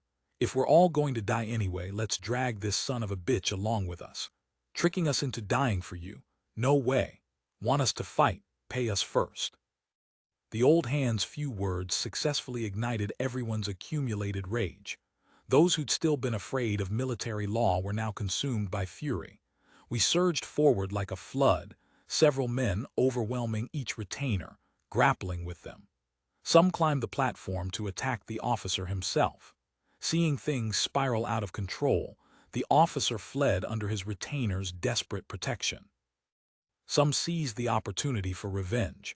Several petty officers who enjoyed bullying soldiers were beaten to death on the spot. As for the dozen retainers who'd come down to beat us, not one escaped. All were pummeled to death. Once we'd killed them, our fury dissipated, replaced by panic. A mutiny meant mass executions. But after conferring, we weren't afraid anymore. The Fubo army was about to take Zhaoqing anyway. Henceforth, we wouldn't be under the false Ming. The more officers killed, the better.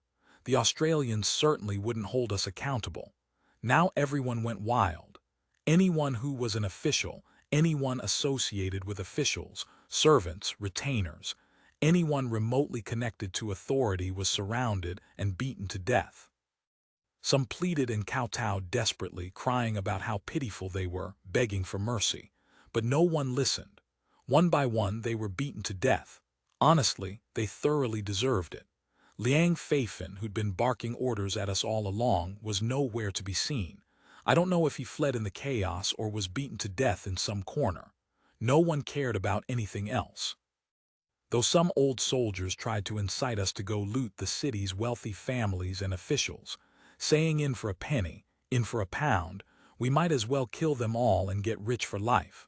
Most of us were honest folk, mostly green recruits who'd never spilled blood. We were scared too, and scattered in all directions, everyone fleeing home.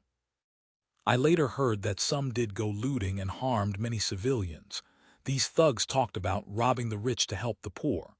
But in truth, they didn't care whether victims were rich or poor. They murdered whoever crossed their path and grabbed whatever they could. Fortunately, the Fubo army arrived in time to halt their atrocities, arresting and executing the guilty, sparing Zhaoqing's people from greater suffering. My comrades asked me what to do. All our carefully laid plans had gone up in smoke. Like me, they felt both relieved and at a loss. Recalling what Uncle Jizai had said about the Fubo army, I reassured them not to be afraid, go home and hide. When the Fubo army came, do whatever they instructed and don't resist. If lawless mobs came looting, don't resist either. Report it to headquarters afterward to seek justice. The Fubo army didn't permit plunder of civilians, so I fled from the parade ground back to the garrison. It was already in chaos. Many families had fled. On the street, I ran into my eldest sister running back from the Sun household. She said the Sun family had been robbed by rampaging soldiers fleeing from Zhaoqing. Not only was everything looted, but the entire household had been slaughtered. They hadn't even spared the family dog, and then the place was set ablaze. I went to see. The fire scene was a horror. Neither women nor children had been spared. But thinking of how the Sun household had treated military families, I felt at peace. When they'd been tormenting other people's wives and children, they'd probably thought their tyranny was only natural. never imagining they'd face the same fate. At this thought, I felt calm. But my parents, who still felt the Sun family had been gracious to us, kept sighing and lamenting. I returned home. My parents were overjoyed and relieved that I didn't have to go to battle. When I asked about Uncle Shijie, they said he hadn't returned yet. I'd caught a glimpse of him on the parade ground at noon, but after the riot I couldn't find him. I'd assumed he'd gone home first. Only after nightfall did Uncle Shijie finally return, carrying 2 full baskets of eggs on a shoulder pole. I thought he'd been off looting somewhere and scolded him. We couldn't do such things. Uncle Shijie said he'd prepared these legitimately beforehand and shut me up. He had me call my sisters into the kitchen, instructing us to boil all the eggs that night without eating any. He'd need them tomorrow. He also extracted a large oil paper-wrapped package of tea leaves from the bottom of the basket and told me to brew it and store it in a tea pail. My sisters hadn't eaten well in many days. Seeing so many eggs yet not being allowed to eat them, their disappointment was plain on their faces. Uncle Shijie hesitated, then allowed us each to take one, but no more. The girls cheered and clapped with delight. I was intensely curious, such fine things, rarely seen in ordinary times. Where had Uncle Shijie obtained them, and where were they going? He didn't answer, only reminded me to watch the sisters, lock doors and windows at night, and be vigilant against stragglers breaking in to loot. Then he vanished into the night. The next morning, around 6 o'clock, Uncle Shijie returned with several strange, sturdy-looking men. He was extremely excited, his eyes bloodshot from obviously not having slept. He and his companions took the boiled eggs and the tea pail and departed. Before leaving, he told me to change clothes and wait for him on Eastgate Street immediately. I changed and headed out. By the time I reached the main street, the sun was already high. The street was packed with people, old, young, adults, just like any festival crowd. Yet tension hung thick in the air. People whispered to each other, anxiety written on their faces, looking lost. I searched the crowd for Uncle Shijie, but instead spotted Brother Hai. He was big and easy to recognize. I squeezed through to greet him. He was delighted to see me, but nervously asked about yesterday's events. Only after learning I was safe did he relax. I asked, "Why are so many people here so early in the morning?" Brother Hai looked at me in surprise. "You don't know. The Bayajia headman said the Australians have taken Zhaoqing. They've summoned us here for a rally. Look." My heart leapt. I followed Brother Hai's pointing finger, and there, atop the tall Qixing Tower, a blue dawn star flag faced the morning sun. Right there, standing there, billowing proudly in the strong wind. End of chapter. Chapter 2088, A Memoir of Liberation, Part 5. Quick march forward. At around 10 in the morning, like thunder from a clear sky, a Fubo Army color guard divided into 2 columns. Led by a captain raising his command saber high, shouldering Minié rifles, they marched at 170 paces per minute, like a dam cutting through floodwater, parting the crowd thronging Eastgate Avenue, clearing a martial corridor down the center. Some troublemakers in the crowd attempted to jeer or hurl insults, but a single glance, intentional or not, from the wolf-like Fubo soldiers made them gape and forget whatever they'd meant to say. The noisy crowd fell deathly silent. "Halt! Left face, right face. Order, arms!" The captain issued continuous commands.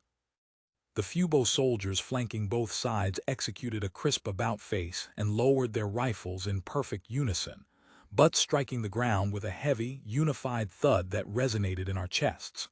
Before long, faint sounds of bugles, fifes, and drums drifted from outside the east gate.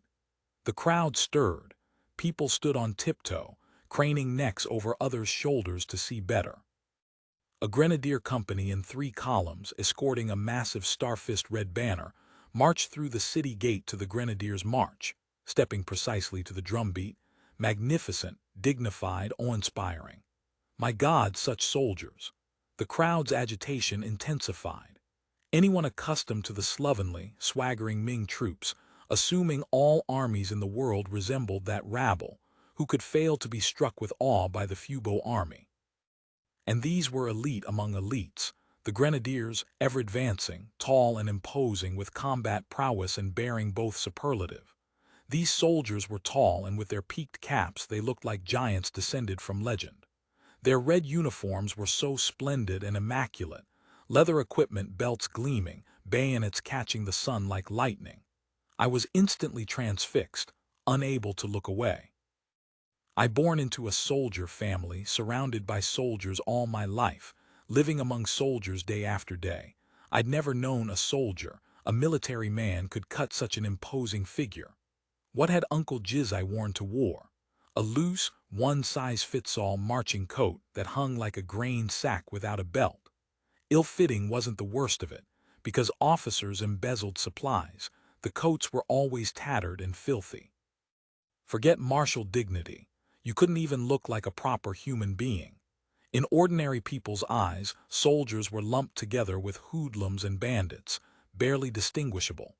Just as we were immersed in wonder and awe, an elder officer marching at the head, Major Zhaoqing, 3rd Battalion Commander, 1st Mixed Brigade, my future superior, seemed dissatisfied with the effect. As the grenadiers' march struck up a second time, that thundering drumroll making hearts tremble again, he frowned, quickened his steps, stepped out of formation, turned to face the column, and as the fifers finished one verse, waved his arm decisively and shouted, "All together now. There's one truth that needs no speaking. Ready, sing." The soldiers' tense faces suddenly broke into brilliant smiles. The fifers and drummers happily struck up accompaniment, and the soldiers belted out in powerful voices. There's one truth that needs no speaking. A soldier's place is on the battlefield. The song spread like a torch touching dry prairie, passing from front to rear by word of mouth, igniting an unstoppable wildfire that echoed through Zhaoqing's morning sky. The long gray dragon sang a stirring tune. Every man held his head high with pride, chest thrust forward powerfully. Their medals glittered in the brilliant sunlight, illuminating a Zhaoqing that had been shrouded in darkness for thousands of years. I was born into a military household. I'd seen soldiers before, heard them sing in unison. But those were soldiers in name only, thugs who could only bully defenseless civilians. And those were songs no one comprehended, the imperial battle hymn they parroted mindlessly like trained animals. But soldiers whose faces beamed with genuine pride, soldiers brimming with vitality and purpose, soldiers overflowing with contempt for the enemy and confidence in themselves, soldiers with such commanding presence, had I ever witnessed the like. The Ming military proclaimed, "Good iron isn't made into nails, good men don't become soldiers." The Fubo army declared, "Good steel must be forged into sharp swords, good soldiers must fight the hardest battles." The Ming military spoke of earning fame with saber and spear, ennobling wife and children, personal glory. The Fubo army said, "When the council of elders calls, we sing our battle song and march forward, collective duty." The difference was night and day, heaven and earth. I understood in that instant. This was an army that showed its might on the battlefield. Children who loved excitement lost their initial fear. Exploiting their small size, they escaped adults' grasps, learned the soldiers' songs by ear, and chased after the columns through gaps in the crowd. One boy of about 7, whether he lost his balance or grew too excited, slipped past the color guard and bumped squarely into a young soldier's leg. The soldier instinctively scooped up the child. This friendly action caused a profound stir in the crowd. Everyone had believed the hateful Ming authorities' malicious lies and thought the boy would be seized and harmed. The boy's grandfather wanted desperately to rush in and retrieve the child but didn't dare. He stood behind the guards, jumping up and down frantically, weeping openly. The young soldier saw the distraught old man and immediately understood what had happened. He ran out of formation, handed the child back to the grandfather with gentle care, smiled shyly, patted the child's cheek affectionately, waved goodbye, and ran back to his place. This behavior, commonplace in the Fubo army, caused even greater commotion among the onlookers. Even under the old Ming, bumping into a military formation meant at least a savage beating if you were fortunate. With a bad-tempered officer, you might be killed on the spot with no avenue for justice. People whispered to each other in amazement, unable to believe what had just transpired was real. What happened next made everyone feel even more as if they were dreaming or witnessing miracles. After the entry ceremony began, several women with baskets and large teapots came to distribute eggs and tea to the entering troops, but most of our soldiers politely declined with respectful bows. The very few who accepted eggs offered sincere thanks in either fluent or halting Cantonese. Thirsty soldiers who took tea stood in place to drink, returned the bowls to the women personally, expressed heartfelt thanks, then ran back to their units. Eventually, the women stopped attempting to distribute eggs and, with the eager help of bystanders, simply pushed them into soldiers' pockets as gifts. In my private school days, I'd heard about so-called royal armies warmly welcomed by the people, folk carrying food in bamboo baskets and water in jugs to greet the king's troops. But had I ever witnessed a royal army that wouldn't even accept the people's food and water? Comrades in those days, soldiers, whether distant Manchu troops or the nearby Ming army, what army didn't plunder civilians mercilessly? Like our current enemies, the Spanish and Dutch, all bandits preying on the common people. We had a saying then: bandits pass like a comb, soldiers pass like a fine-toothed comb, meaning bandits left something behind, but after Ming troops pillaged, nothing remained. The Fubo army, this army that didn't rob, didn't kill innocents, treated people kindly and wouldn't even accept their gifts, was something unprecedented in history. As Brother Hai put it with tears in his eyes, I've lived this long and seen plenty of armies. What army doesn't plunder civilians? For this alone, the old court can never come back. After the Fubo army liberated Zhaoqing, they imposed military governance. But for the people, apart from some grumbling about the Fubo army's sanitation rules forbidding public urination and defecation, there was no inconvenience. In fact, city security improved dramatically. Fubo army officers and soldiers traded fairly and spoke courteously. The Ming authorities' slanderous rumors collapsed of their own patent falsity.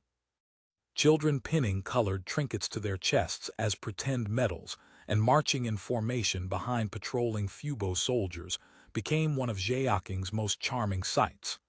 The Fubo army's catchy military songs became wildly popular among the masses.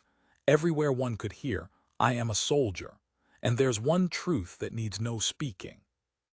Interestingly, these songs originally existed only in new speech, Mandarin. Somehow translations and adaptations rapidly emerged in Cantonese and local dialects. Once people understood the lyrics' meaning, their affection for our Fubo army grew even stronger. To be a soldier is to be a Fubo soldier. From that day forward, my conviction was unshakable. When the Fubo army later recruited locally, I persuaded my parents and together with Brother Hai went to the barracks to enlist. When the recruiting officer asked my name, I told him proudly, "I am Liu Xing, Xing as in awakening." End of chapter. Chapter 20, 89, receiving the surrender if they couldn't swiftly establish control over the counties subordinate to Zhaoqing Prefecture. And the Yao tribespeople inhabiting both banks of the West River began revolting. It would certainly impede the council's pacification work in western Guangdong and tie down valuable Fubo army forces. Two major tasks confronted Zhu Mingxia: rapidly occupy Wuzhou to establish council rule over all of western Guangdong, and simultaneously pacify the Yao to keep the mountain settlements quiescent. From Zhaoqing to Wuzhou itself, there were no longer any defensible positions remaining. Though the shoals downstream of Wuzhou prevented the river gunboat Zhujiang from proceeding further, large landing craft alone would suffice to breach any enemy defense line. If river transit proceeded smoothly, taking Wuzhou would be a matter of hours. However, the tactical and equipment adaptations demonstrated by Ming forces during the Antelope Gorge breakthrough made Zhu Mingxia realize that, despite its utter decay, The Ming military still harbored a few insightful individuals exploring ways to improve combat equipment and tactics at low technological levels. Though these improvements were far too minor to negate the Fubo army's fundamental advantages, under certain favorable circumstances they could still inflict casualties. He needed to prepare accordingly. The entire brigade will rest at Zhaoqing for 2 days, Zhu Mingxia ordered firmly. Since the liberation of Guangzhou, the 1st Brigade had been in constant motion by boat. Though river travel conserved physical energy, prolonged inactivity caused poor circulation and muscle stiffness. Some proper exercise at Zhaoqing would benefit the next phase of operations. The 1st Brigade's headquarters was established at the Naval Battalion Barracks outside the East Gate. Though the surrendered county registrar and local gentry had kowtowed and begged him to relocate to the famous local scenic spot, 7-Star Crags, a gentry member had even offered his villa as his personal residence. The location stood too far from the West River. Zhu Mingxia chose the Naval Battalion quarters instead. Maintaining close proximity to one's troops at all times was the surefire method for sustaining command authority. Zhu Mingxia practiced this principle regardless of which time-space he commanded in. Within the Naval Battalion compound stood several temples. The brigade headquarters was established in the Northern Emperor Temple. Though called a temple, it was really just a modest courtyard. A conference table in the main hall, maps covering the walls that constituted the command center. Have all units arrived? Zhu Mingxia asked, studying the operational map. 3rd Infantry Battalion and Brigade Direct Support units have arrived. 8th Infantry Battalion is expected to arrive in full strength by 1600 hours, the staff officer reported crisply. And the National Army units taking over Zhaoqing administration. En route, they should arrive tomorrow morning. 1st contingent, 2 companies. Too few. Zhu Mingxia dropped the comment without elaboration. Have the surrendered officers and generals arrived? All waiting outside, sir. Not many Zhaoqing officials had surrendered. The only civil official was the Guiyao County Registrar. Among garrison officers, merely a squad leader.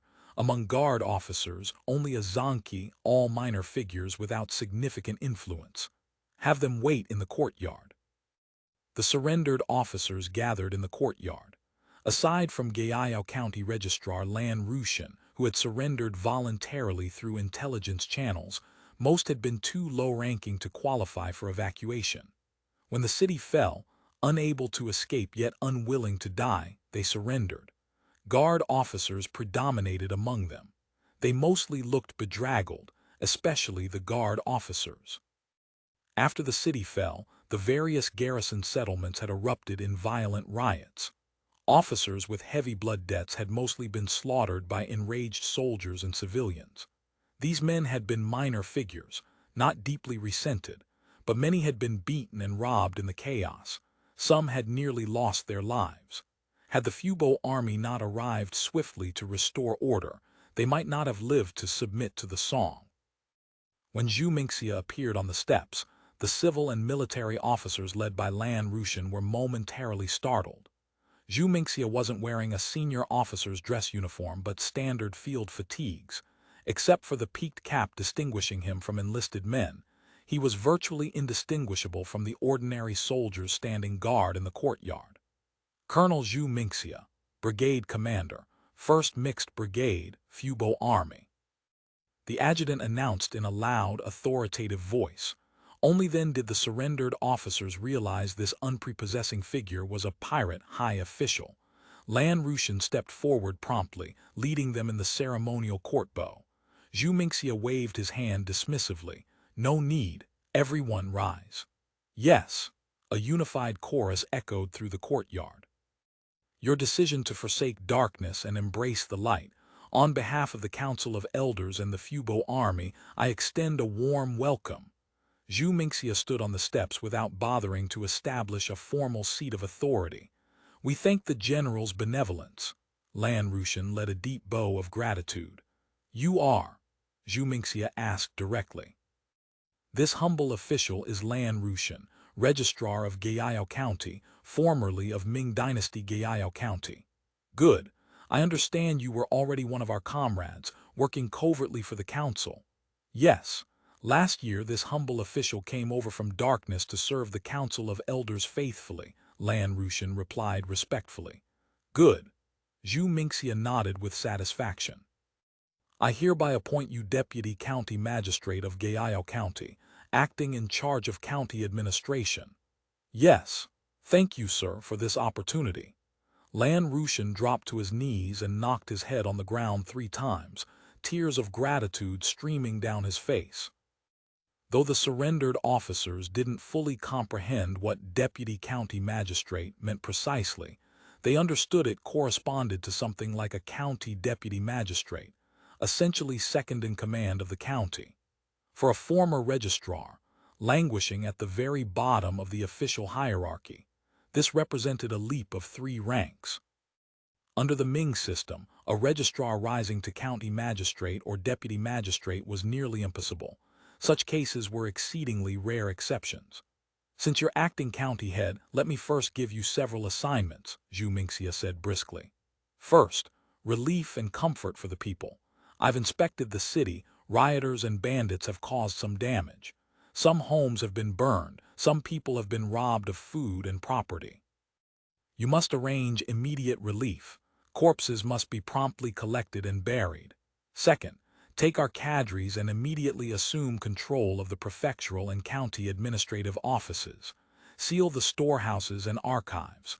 The clerks and runners of the old offices must report for duty immediately, no staying home. Third, additional troops will arrive shortly.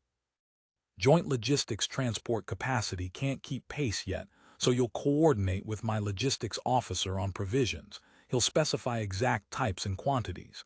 Expenses will be handled through our requisition vouchers to be settled with joint logistics later. How are grain reserves here? Adequate, sir. There are several government granaries locally with substantial stocks. Good. These 3 matters. Go handle them promptly. Security will remain my concern. When the National Army arrives tomorrow, local security and defense will transfer to their responsibility. Understood, sir. Lan Rushan had memorized each task meticulously. At Zhu Mingxia's dismissal, he bowed again and withdrew expeditiously. As for the rest of you, Zhu Mingxia surveyed the dozen-odd guard officers of varying heights and builds, most disheveled and bedraggled. I can see that Zhaoqing's liberation caused you considerable suffering. An awkward silence ensued, then an older man stepped forward cautiously. Reporting, sir. This is all because we failed to lead our troops properly. Zhu Mingxia nodded but didn't elaborate on the point. Now that you've surrendered to our council, as long as you serve the council faithfully, bright futures await you all. Thank you for your benevolence, sir, they chorused gratefully. I understand that Guard Origin officers are often related to each other through family connections. This puzzled them somewhat, though it was undeniably true. Guards stationed long in one place often intermarried within the garrison. Over time, most families had some connection. Hereditary officers were even more so, practically cousins all.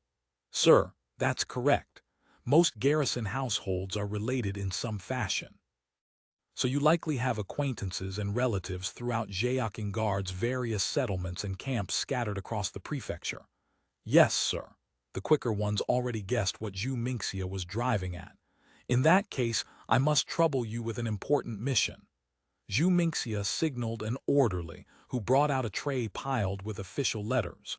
You'll depart immediately. Each of you take a few servants and proceed to the various settlements and camps to persuade their Ming officers and soldiers to surrender to the council. P.S. For important character and event overviews, showcasing the Lingao community's excellent fan works and materials, organizing occasional online or offline gatherings of elders, in a word, Senatus Populusque Magnus. End of chapter. Chapter 2090. Advance to Wuzhou. Despite their equipment advantages, the Fubo army's troop shortage remained a critical chronic weakness. Thus Zhu Mingxia's first priority wasn't advancing on Wuzhou, but properly settling the local surrendered forces. The staff officer beside Zhu Mingxia produced a thick stack of craft paper envelopes from his document case. "These are official appointment letters from our Great Song Council of Elders," Zhu Mingxia announced. "I hereby appoint you as Great Song Zhaoqing pacification envoys. Proceed to various locations throughout Zhaoqing Prefecture to accept the surrender of false Ming troops. Inform local commanders and officers that all who sincerely submit and surrender their seals will receive official Great Song appointment letters." These appointment letters all bore titles such as Company Commander, Vice Commander, or Platoon Commander of the XDH Battalion, Guangdong Regiment, National Army Provisional Formation. Even tofu dregs had to be positioned at critical points, buying the Council of Elders more precious time. The surrendered officers' faces lit up hopefully.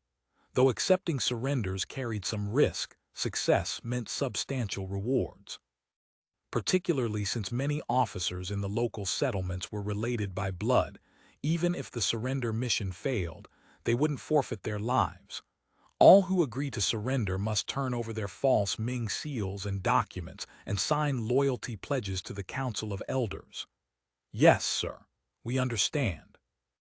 After dispatching these pacification envoys, Zhu Mingxia immediately summoned Lan Rushan and others, ordering him to quickly identify reliable guides so that personnel could be sent to take over the prefectural subordinate counties. Given the current chaotic situation, sending small detachments with a few local collaborators to accept surrenders would meet no organized resistance in most counties. Magistrates had mostly either fled or perished in the chaos. Though naturalized cadres weren't fully in place yet, maintaining local order required taking over county administrations as swiftly as possible. He studied the military map mounted on the wall intently. Proceeding upriver from Zhaoqing along the West River, before Wuzhou lay several prefectures and counties: Diqing Prefecture, Liuding Prefecture, Fengchuan County, and more. According to reports from the brigade's long-range reconnaissance company and from the Military Intelligence Center, the Ming heavy forces that had been stationed in those areas, particularly the Eastern and Western Mountain Anti-Ao Garrison commanders and the Central Route Defense Commander with over 5,000 garrison troops combined, had all withdrawn toward Wuzhou. What remained locally were mainly the scattered operating troops of the various guard settlements. Having already dispatched people to accept their surrender, military pressure on the advance was minimal. The real hard nut to crack was Wuzhou itself. If only the Eastern and Western Mountain commanders had surrendered. Zhu Mingxia felt a pang of regret. The forces under the Anti-Ao Garrison commanders were the most combat-capable in western Guangdong. Had they surrendered, he could have rested easy on the Yao problem for the time being. Intelligence had certainly made the effort, but the two mountain commanders and the Central Route Defense Commander seemed insufficiently impressed by the Council's fearsome reputation. Demonstrating firm loyalty to the Ming, they had flatly refused and had even ruthlessly executed the surrendered officer sent to negotiate. "Summon Task Force Commander Schneider," Zhu Mingxia ordered. On April 10, 1635, Zhu Mingxia's flagship reached Fengchuan County seat. As he'd anticipated, the troops had encountered no organized resistance along the way. Liuding, Diqing, and other locations had all surrendered promptly at the sight of his forces. The 1st Brigade's main force had occupied Fengchuan on April 9. The river was now crowded with vessels of the Pearl River Task Force's Western Detachment. This small county town at the Guangdong-Guangxi border had never witnessed so many people at once. The former tranquility was thoroughly shattered. Zhu Mingxia established his command post atop Fengchuan's South Gate Tower. He lit a holy vessel cigarette and gazed pensively at the rows of tents on the open ground outside the South Gate. Fubo army soldiers bustled about, occasionally shouting rousing slogans. "On to Wuzhou! Capture Qingyun alive!" The slogans were rousing, but Zhu Mingxia knew they were merely slogans. Qingyun wouldn't wait obediently in Wuzhou to be captured.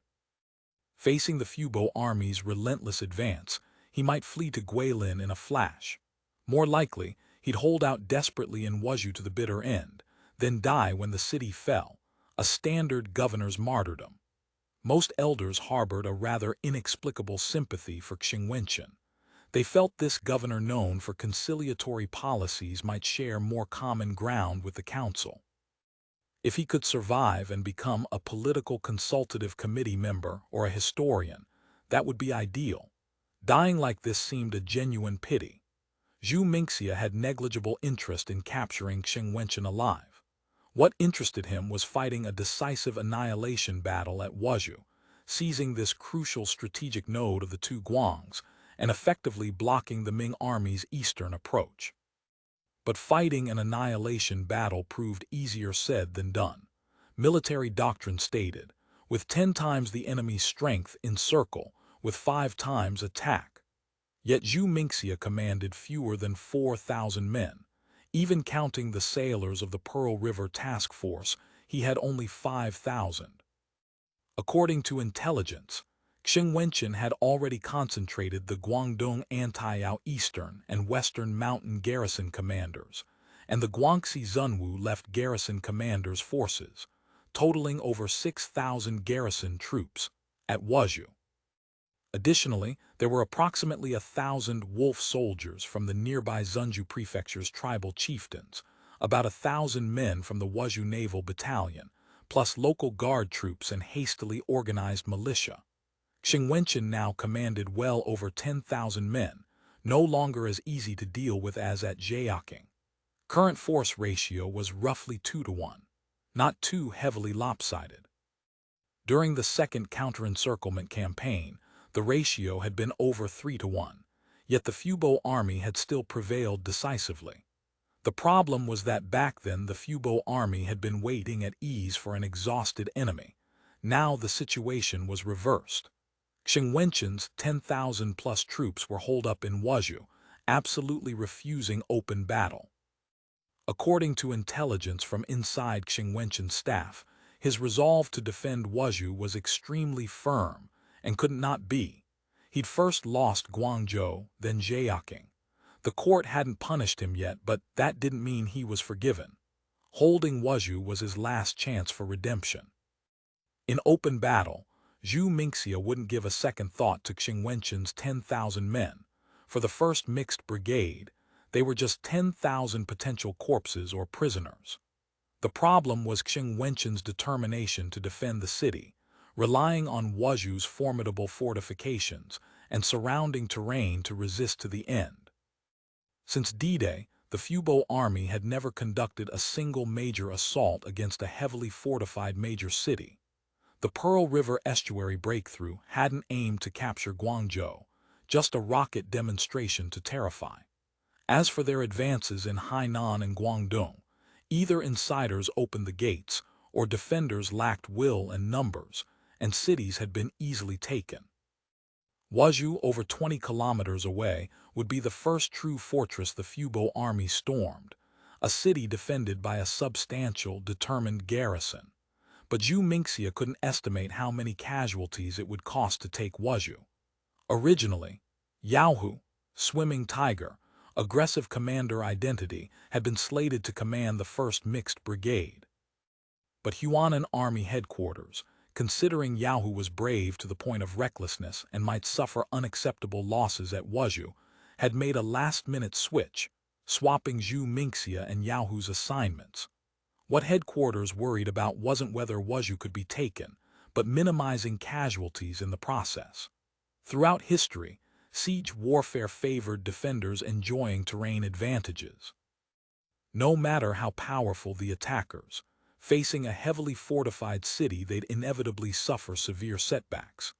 In this time space, the Guanning army had held off the Jurchen for years precisely by relying on the fortress network centered on Shanhaiguan, Ningyuan, and Jinzhou along the Liaodong corridor.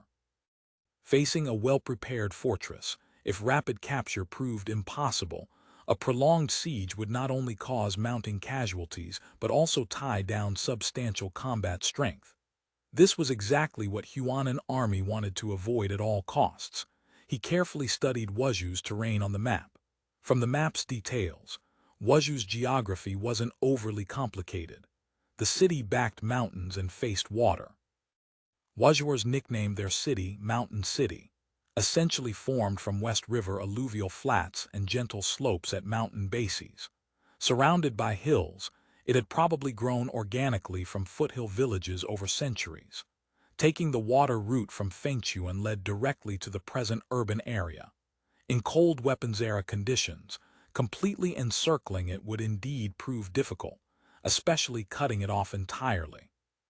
But the Fubo army's long-range firepower held enormous advantages. Land on some strategic shoal, seize a commanding hilltop, set up artillery, and they could pour devastating fire into the city. Complete blockade wouldn't be easy, but breaching the walls would be no problem. The key was controlling the river branches and approaches. Unfortunately, due to the Xintan shoals, the western detachment's two shallow-draft heavy gunboats couldn't reach Fengchuan. Only smaller gunboats could make it to Wuzhou, but gunboats were sufficient to blockade the river effectively. For siege operations, heavy mortars could be transported gradually by landing craft. In a word, Senatus Populusque Magnus. Tomorrow's update, Volume 7, Guangzhou Governance Arc, Section 296, end of chapter. Chapter 2091, Wenchans' Predicament. The largest vessel has remained at Zhaoqing and has not proceeded upriver, the courier reported, his voice tight with urgency. 2 paddle-wheel steamships are moored outside Fengchuan. Wenchans dismissed him with a wave. He ordered his servants to summon his staff, then sank into his armchair and closed his eyes. That the pirates had pursued so swiftly came as no surprise. Dawdling was never the Australian style. They moved with lightning speed in all matters. With momentum behind them, they would waste no time lingering along their route. They would sail straight upriver and strike Wuzhou. Anyone with even a rudimentary grasp of the two Guangs' geography and military arrangements understood that Wuzhou was the linchpin binding Guangdong to Guangxi, the key position the Australians must seize, and therefore the place he must defend. Should this city fall, not only would Guangxi's gateway be thrown wide open, but any future court counteroffensive into Guangdong would become as difficult as ascending to heaven itself. The emperor would never forgive such a failure. Wenchans knew all too well that His Majesty possessed a foul temper and executed high officials with disturbing frequency. Beyond hanging himself and dying with the city, he had no other options. At this thought, cold sweat broke across Wenchans' back.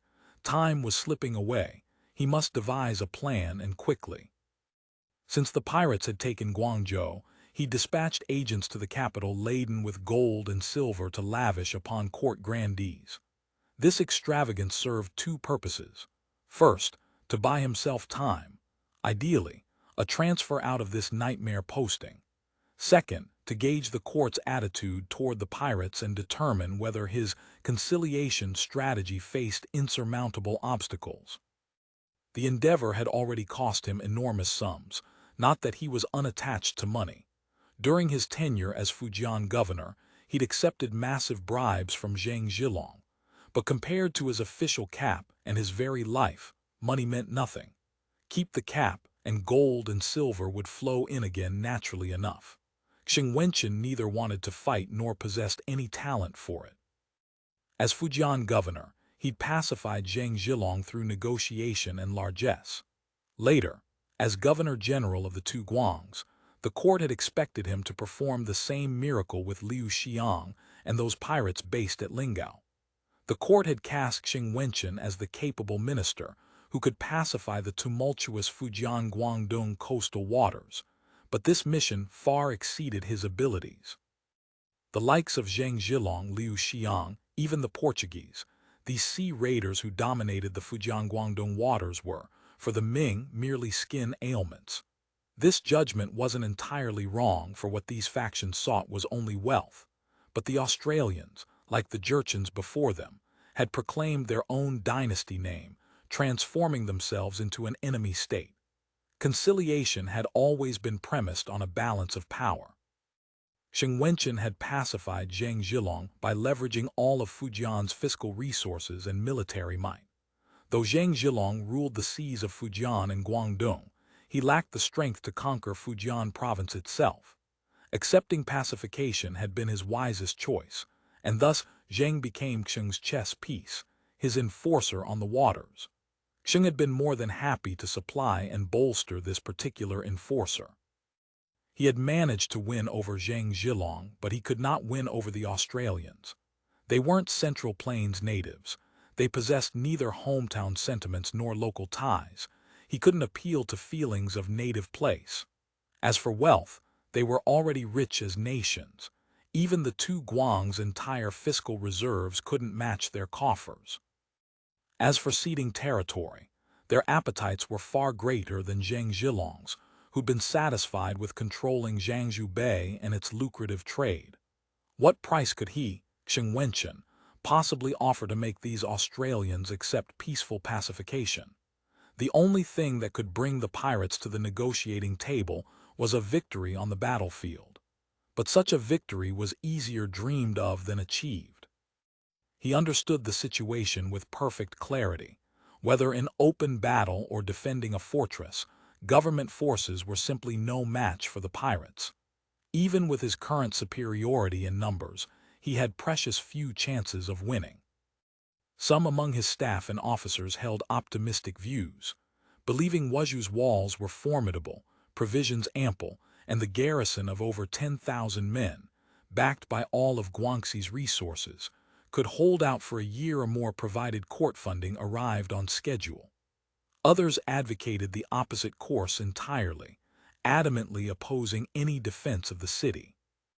They pointed out that Guangzhou too had been strongly fortified with many troops, reinforced by numerous gun batteries along the river below Human to provide layered interception.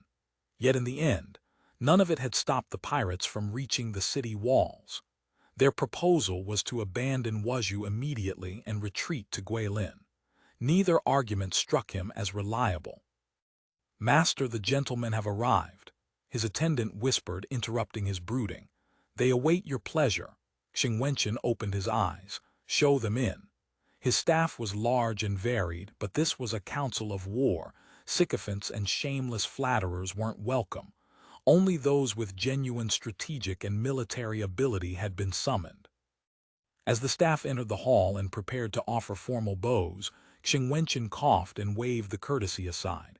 "With the war situation so perilous, we can dispense with formalities. Be seated, let's get to business." "Yes, sir." The staff took their seats on both sides according to precedence. Xiong Wenchans summarized the most recent courier reports and concluded, "I expect the pirates will attack Wuzhou within a matter of days. Do any of you gentlemen have countermeasures to propose?" The staff glanced at one another, murmuring quietly but offering nothing substantive. Xiong Wenchans had witnessed this particular scene far too many times.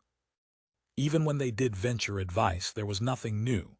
His advisors either suffered from what he privately termed Australiophobia, paling at the mere mention of Australians, or knew only how to flatter, offering nothing remotely constructive. His ears were perpetually filled with two types of voices. "We cannot beat the Australians, Your Excellency. We must flee. And Your Excellency's transcendent genius will surely crush the Australians beneath Wuzhou's walls." Only Chang Qingyun was somewhat reliable. At least he could articulate clearly how formidable the Australians were and offer sensible, pragmatic strategies. Xiong Wenchans had initially wanted to hold Zhaoqing, but Chang had bluntly stated that Zhaoqing could not be defended, though at Antelope Gorge there might be a chance to destroy the Australian fleet with FireShips. Moreover, he had advised early on that Xiong transfer both the eastern and western mountain anti-Yao garrison commanders to Wuzhou. This had at least provided him with a substantial, combat-capable core force in the city. Xiong Wenchans turned his gaze expectantly toward Chang Qingyun's face. Chang seemed to have anticipated this. He waited a moment longer, and when no one else ventured a plan, he cupped his hands respectfully. "Your Excellency, I have someone to recommend, a man who claims to possess a strategy to defeat the pirates." "Oh!" Xiong Wenchans' spirits lifted immediately. The other staff members stirred with surprise. Who is this person? Bring him to me at once. This gentleman is surnamed Chang, given name Pu, courtesy name Junbin, a man of South Zhili. He is distantly my kinsman. He formerly served as the magistrate of Enping County. After the city fell to the pirates, he escaped and fled here. He claims to have a stratagem that can break the pirates and wishes to present it to your excellency personally. Wenchans knew the name Chang Pu in passing, Enping being a county under Zhaoqing's jurisdiction, but he wasn't personally familiar with the man. In the Ming system, governors-general typically handled only military and strategic affairs. A county magistrate fell under the provincial administration commissioner's jurisdiction and had little direct interaction with him. This man had been a county magistrate who had lost his city, yet had neither died fighting nor committed suicide in atonement, and now he came offering strategies. Wenchans secretly sneered at the presumption. Still, scorn aside, he was now desperate enough to try anything. Besides, hearing what county magistrate Chang had to say cost him nothing. He readily agreed. Very well, send for him at once. That same afternoon, news that the Fubo army was about to reach the city walls spread like wildfire throughout Wuzhou. The entire city tensed with dread. Ming soldiers stationed there had long heard tales of the Fubo army's prowess, and now faced the imminent battle with mounting terror. Wuzhou's civilians, though they'd heard the Fubo army maintained strict discipline and didn't harm the innocent, understood that warfare inevitably brought collateral suffering, looting, displacement, fire. As for the officials, they lived in a state of constant, gnawing fear. Outside Wuzhou's outer residential district stood a grain warehouse engaged in the transshipment of Guangxi rice to Guangdong. Seated in the counting house was the warehouse's manager, a man named Luo Yangming. A native of Sanshui, he had arrived in Wuzhou several years prior to establish a grain trading business, a common enough practice in these parts. After a few successful years of trade, business had flourished. He'd made considerable money, built both a warehouse and a proper residence, brought his family up from Sanshui, and even taken a local concubine. In essence, he had fully settled here. Everyone in the district knew him simply as a successful grain merchant. In truth, Luo Yangming was an intelligence operative of the External Intelligence Bureau, operating under the Mountain and Sea Routes intelligence system. He'd been ordered to establish deep cover in Wuzhou years before the campaign began. His work had two primary objectives. First, to manage legitimate grain trade operations and facilitate the transshipment of grain to Lingao through clandestine channels. Second, to gather local intelligence and develop networks of informants in preparation for the Council's eventual northern expedition. The first task had posed no difficulty whatsoever. He was a merchant's son. His family had operated a rice shop in Sanshui for generations. He was thoroughly familiar with every aspect of the grain trade, possessed extensive connections, and found it easy to establish himself. The second task proved equally manageable. Medieval societies possessed weak counterintelligence awareness and even weaker detection techniques. For someone properly trained in intelligence tradecraft, whether establishing deep cover or conducting active reconnaissance, neither presented insurmountable challenges. End of chapter. Chapter 2092. The spy in Wuzhou, having heard the old saying that enemies would cut the grass and dig up the roots, Luo Yangming had fled with his family overnight toward Guangzhou. Along the chaotic journey, family members were lost or separated in the crush of refugees. By the time they finally reached Guangzhou, only his aged mother remained, and she had contracted the epidemic, hovering near death. At his wits' end and nearly destitute, Luo Yangming was fortunate to be taken in by the Guangzhou station, which was then recruiting manpower from among the displaced. His mother received medical treatment. Both mother and son eventually settled in Lingao.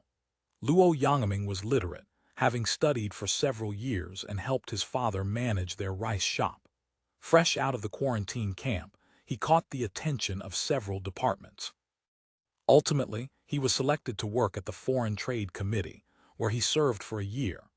His business acumen quickly emerged and drew high praise from Sickert, Li Mei, and other senior officials. But Luo Yangming's ambitions lay elsewhere. He was consumed by thoughts of vengeance, and the transmigration group's constant ideological conditioning had deepened his hatred of the Ming government and its rot. When he learned by chance that the External Intelligence Bureau was recruiting new trainees, he resolutely abandoned his promising career at the Foreign Trade Committee and submitted an application, hoping to return to the mainland and exact revenge on that decaying Ming bureaucracy. During training, he studied with fierce dedication and trained relentlessly, consistently ranking near the top of his cohort. He graduated as one of the outstanding members of his intelligence trainee class. After graduation, Jiang Shan had hoped Luo Yangming would remain at headquarters in a staff position, but Luo refused and volunteered for frontline field work instead. Before his departure, Jiang Shan asked him directly, "Frontline work is extremely dangerous. If you're captured, you'll certainly be executed as a spy. The center won't have time to mount a rescue. Have you thought this through carefully?" "I have," Luo Yangming replied without hesitation. "I want to serve the Council of Elders wherever they need me most." So Luo Yangming was dispatched to Wuzhou, posing as a Guangzhou merchant, to establish deep cover in the city. To facilitate his work and provide proper background cover, the Intelligence Bureau, with Qiwei's assistance, eventually located his wife and sister, both of whom had been sold during the desperate flight from Guangzhou. Only his young son, sold to a passing merchant, could never be found despite their searches. He brought his recovered family members to Wuzhou and opened a grain warehouse. Jiang Shan had not assigned him a dedicated assistant or handler. His instructions to Luo were succinct: be self-sufficient like a true merchant. Aside from a monthly courier who passed through on scheduled routes, he maintained no contact with the center. Beyond initial startup capital, the center provided no further financial support or operational expenses, only permitting him to keep and use the profits generated from his grain trading business. During his years operating in Wuzhou, Luo Yangming cultivated valuable connections within the government bureaucracy and built solid business relationships with many local merchants. Through these carefully developed networks, he gathered substantial intelligence on Wuzhou and even the broader Guangxi province, which flowed continuously back to Lingao via the courier network.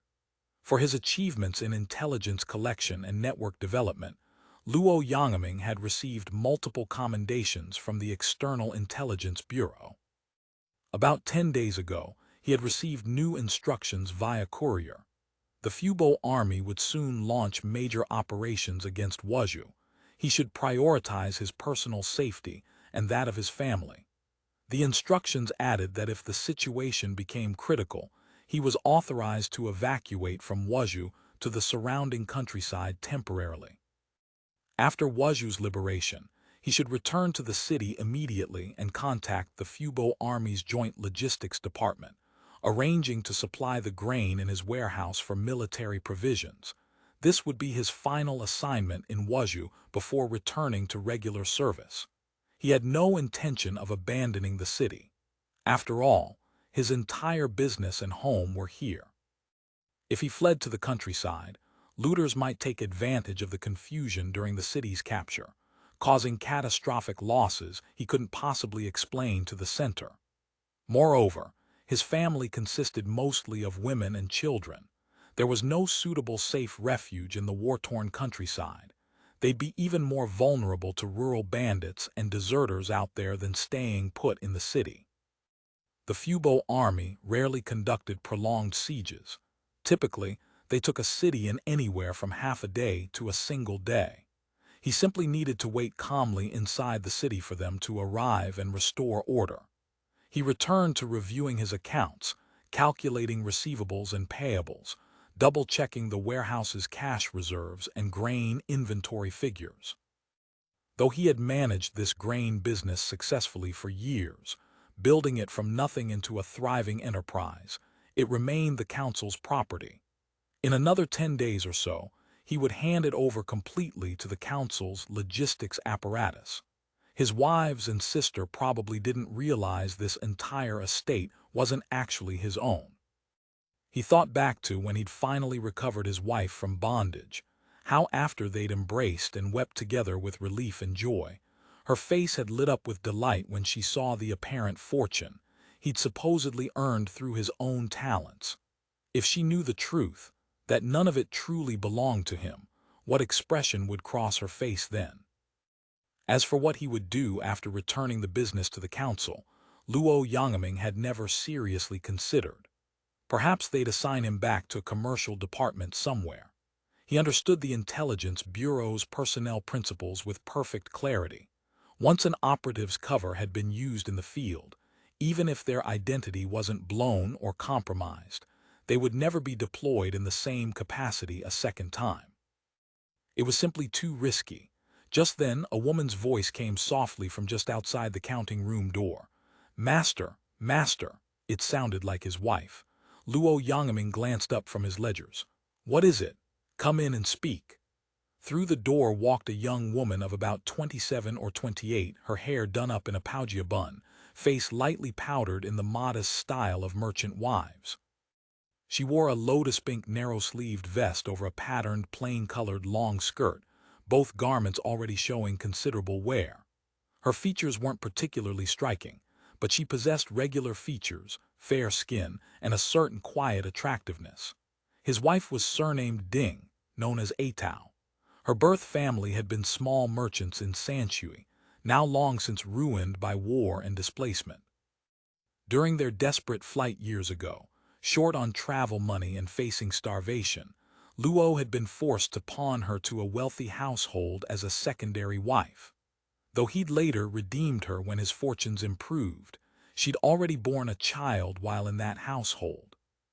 By long-standing custom, children born to pawned wives belonged permanently to the receiving family.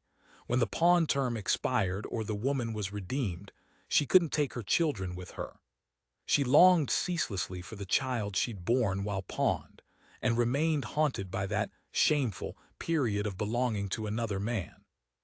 Her face therefore always wore a faintly melancholy expression, as if some invisible burden weighed perpetually on her brow. "Well, have all the doors been properly secured?" "All secured," Atao confirmed. Like young wives raised in so-called scholarly families, she was gentle and quiet, never speaking loudly or drawing attention. "The workers have barred all the main doors as you ordered, and they've piled straw bales and stones against them as additional fortification. Only the side door remains passable, and that's also barred from inside." Before he could ask further questions, Atao continued her report. "I've checked our food stores as well. Rice, naturally we have plenty of that. Salted vegetables and dried fish too, enough for weeks. We're just a little short on firewood for cooking." Luo Yangming nodded approvingly. "Has A-Chun returned yet?" A-Chun was their young shop hand. An orphan Luo had taken in out of pity, only 15 years old. The boy ran errands and did various odd jobs around the house and warehouse. Early that morning, Luo had sent him out into the city to gather news and observe the situation. Because of the pirates' imminent approach, all of Wuzhou was tense with apprehension. A grain warehouse represented a prime target for both government requisitions and mob violence during wartime. For several days now, Luo had kept the warehouse doors firmly closed to outsiders. Fortunately, the business dealt primarily in bulk wholesale trade rather than retail, so the closure didn't cause public panic or draw unwanted attention. "Just got back a few minutes ago. Any significant news from the streets?" Atao shook her head with a gloomy expression. "He says only the north and south gates open today. All the other city gates stayed shut tight. Some people are saying the pirates' fast boats have already departed Fengchuan and are heading upriver." She sat down heavily with a deep sigh. "How can ordinary people survive in times like these? We barely managed a few peaceful years of prosperity, and now these accursed pirates arrive. Seizing Qiangju wasn't enough for them. Now they have to conquer all of Guangdong too." She cursed the pirates through gritted teeth, her fear and frustration evident. Luo Yangming suppressed a faint smile and gently comforted her. Don't be so afraid. Everyone says the Australians love their people like their own children, maintain strict military discipline, and never engage in looting or burning. Wuzhou will probably be perfectly fine when they arrive. Even if the pirates are as virtuous as you claim, you run a rice warehouse, husband. War inevitably means grain requisitions from whichever side controls the city. What if the government comes demanding our grain before they flee? What if there's a prolonged siege and hungry mobs come to plunder the warehouse? What then? The woman's brow furrowed deeply with worry. She couldn't articulate all her fears.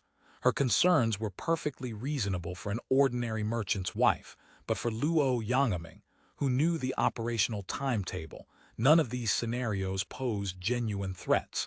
He consoled her patiently. Don't worry yourself sick over possibilities. The Australians capture cities with lightning speed. In 3 to 5 days at most, this entire place will be under Great Song rule and order will be restored. But I can't help worrying constantly. Chun mentioned something else. Quite a few wealthy families left the city today with their entire households in tow, probably fleeing to fortified clan villages in the surrounding countryside. True, but he also said government offices have been losing people, officials and clerks abandoning their posts, and the city granaries have been shipping grain out all day. Could it be that Governor Xiong is preparing to abandon the city entirely and flee to the interior? Luo Yangming's head snapped up, his relaxed demeanor vanishing instantly. What did you just say? Chun says government soldiers have been moving grain outside the city since dawn. The riverside docks are piled high with sacks of it. Bring him to me immediately. I need to question him myself about exactly what he saw. End of chapter. Chapter 2093, Fire attack on Wuzhou. Before long, a shop hand appeared at the door. The brother-in-law has arrived, master. Show him in.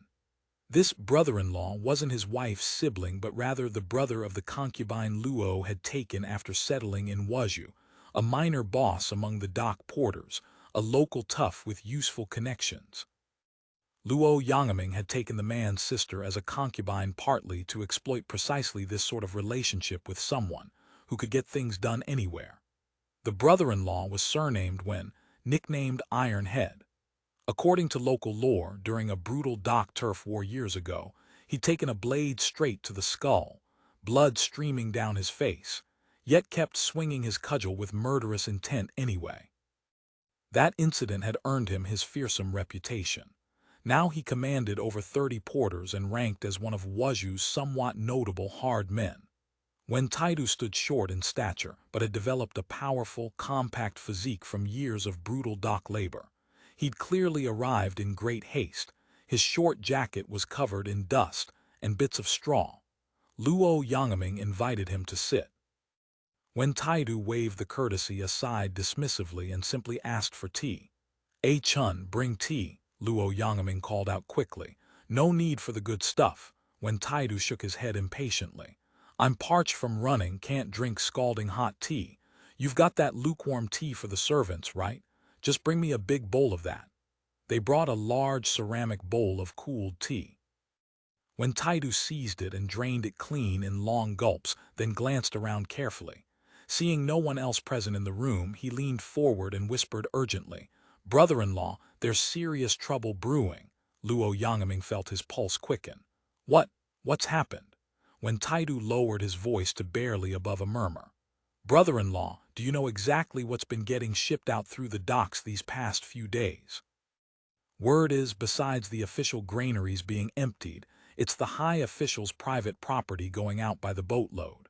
Luo Yangming nodded slowly. I'd heard rumors. They're saying it's all being shipped to Guilin Prefecture for safekeeping. Wen Taidu shook his head with grim certainty. Ah, but you don't know the whole story, brother-in-law. The official's personal property is indeed going to Guilin, that much is true. But the government granaries' grain and cloth stores, those are being shipped upstream to Teng County instead. Luo Yangming felt confusion flood through him. Teng County was merely a subordinate county of Wuzhou Prefecture, located just upstream on the West River, hardly a defensible strategic position. If Wenchans actually planned to abandon Wuzhou and retreat to Tang County, what could he possibly hope to accomplish there? And if he didn't intend to defend Tang County as a fallback position, why bother shipping the public treasury's grain and cloth there at all? When Taidu continued, I've been puzzling over it myself, trying to figure out what game Governor Xiong is playing. He slapped his thigh emphatically. Only this morning did I finally work it out. What game? Luo Yangming pressed, leaning forward intently. He's planning to burn Wuzhou to the ground, the entire city. What? Luo Yangming nearly cried out loud. Like most 17th-century Chinese cities, Wuzhou's buildings were constructed primarily of wood. Roofs, except for those belonging to wealthy households and government offices, were mostly thatch. Partition walls frequently used woven bamboo strips and paper. Everything was essentially combustible. Once a fire started anywhere, it spread with terrifying speed through entire neighborhoods. A single major blaze destroying 10 or even 100 homes was far from unusual. Fire prevention was therefore normally treated as paramount civic concern, and now Wenchans was actually planning to deliberately burn Wuzhou. In an instant, Luo Yangming felt ice water flood through his veins. This was a major prefectural city housing over 10,000 households. One massive conflagration. How many thousands would die trapped in their homes? How many families would be rendered homeless and destitute? Property losses would be utterly beyond reckoning. Is this truly certain? He stared tensely at his brother-in-law, desperately hoping the man had misread the situation. Absolutely certain, Wen Taidu whispered with conviction. You're my brother-in-law, my own sister's husband. Why in the world would I lie to you about something this serious? Truth is, I only pieced it together definitively this morning. Over the past several days, while government officials had been frantically shipping grain and treasure out of the city, they'd simultaneously been moving large quantities of straw and pottery jars into the city under heavy guard. All the dock porters had found it deeply strange. What exactly was Wenchans preparing for? I made some quiet inquiries among people I trust and discovered the pottery jars are filled with gunpowder and sulfur, supposedly siege defense materials, nothing inherently unusual. But the soldiers transporting them have the unmistakable look of men preparing to flee at a moment's notice. They've already shipped several cannons out of the city to safety, so why bring in all these incendiary supplies now? Add to that all those boatloads upon boatloads of straw being hauled in. Damn me to hell if this isn't preparation for deliberate arson. Luo Yangming nodded slowly, his mind racing. Wen Taidu's deduction made perfect tactical sense. No wonder people said hardened street men often possessed remarkably sharp minds beneath their rough exteriors.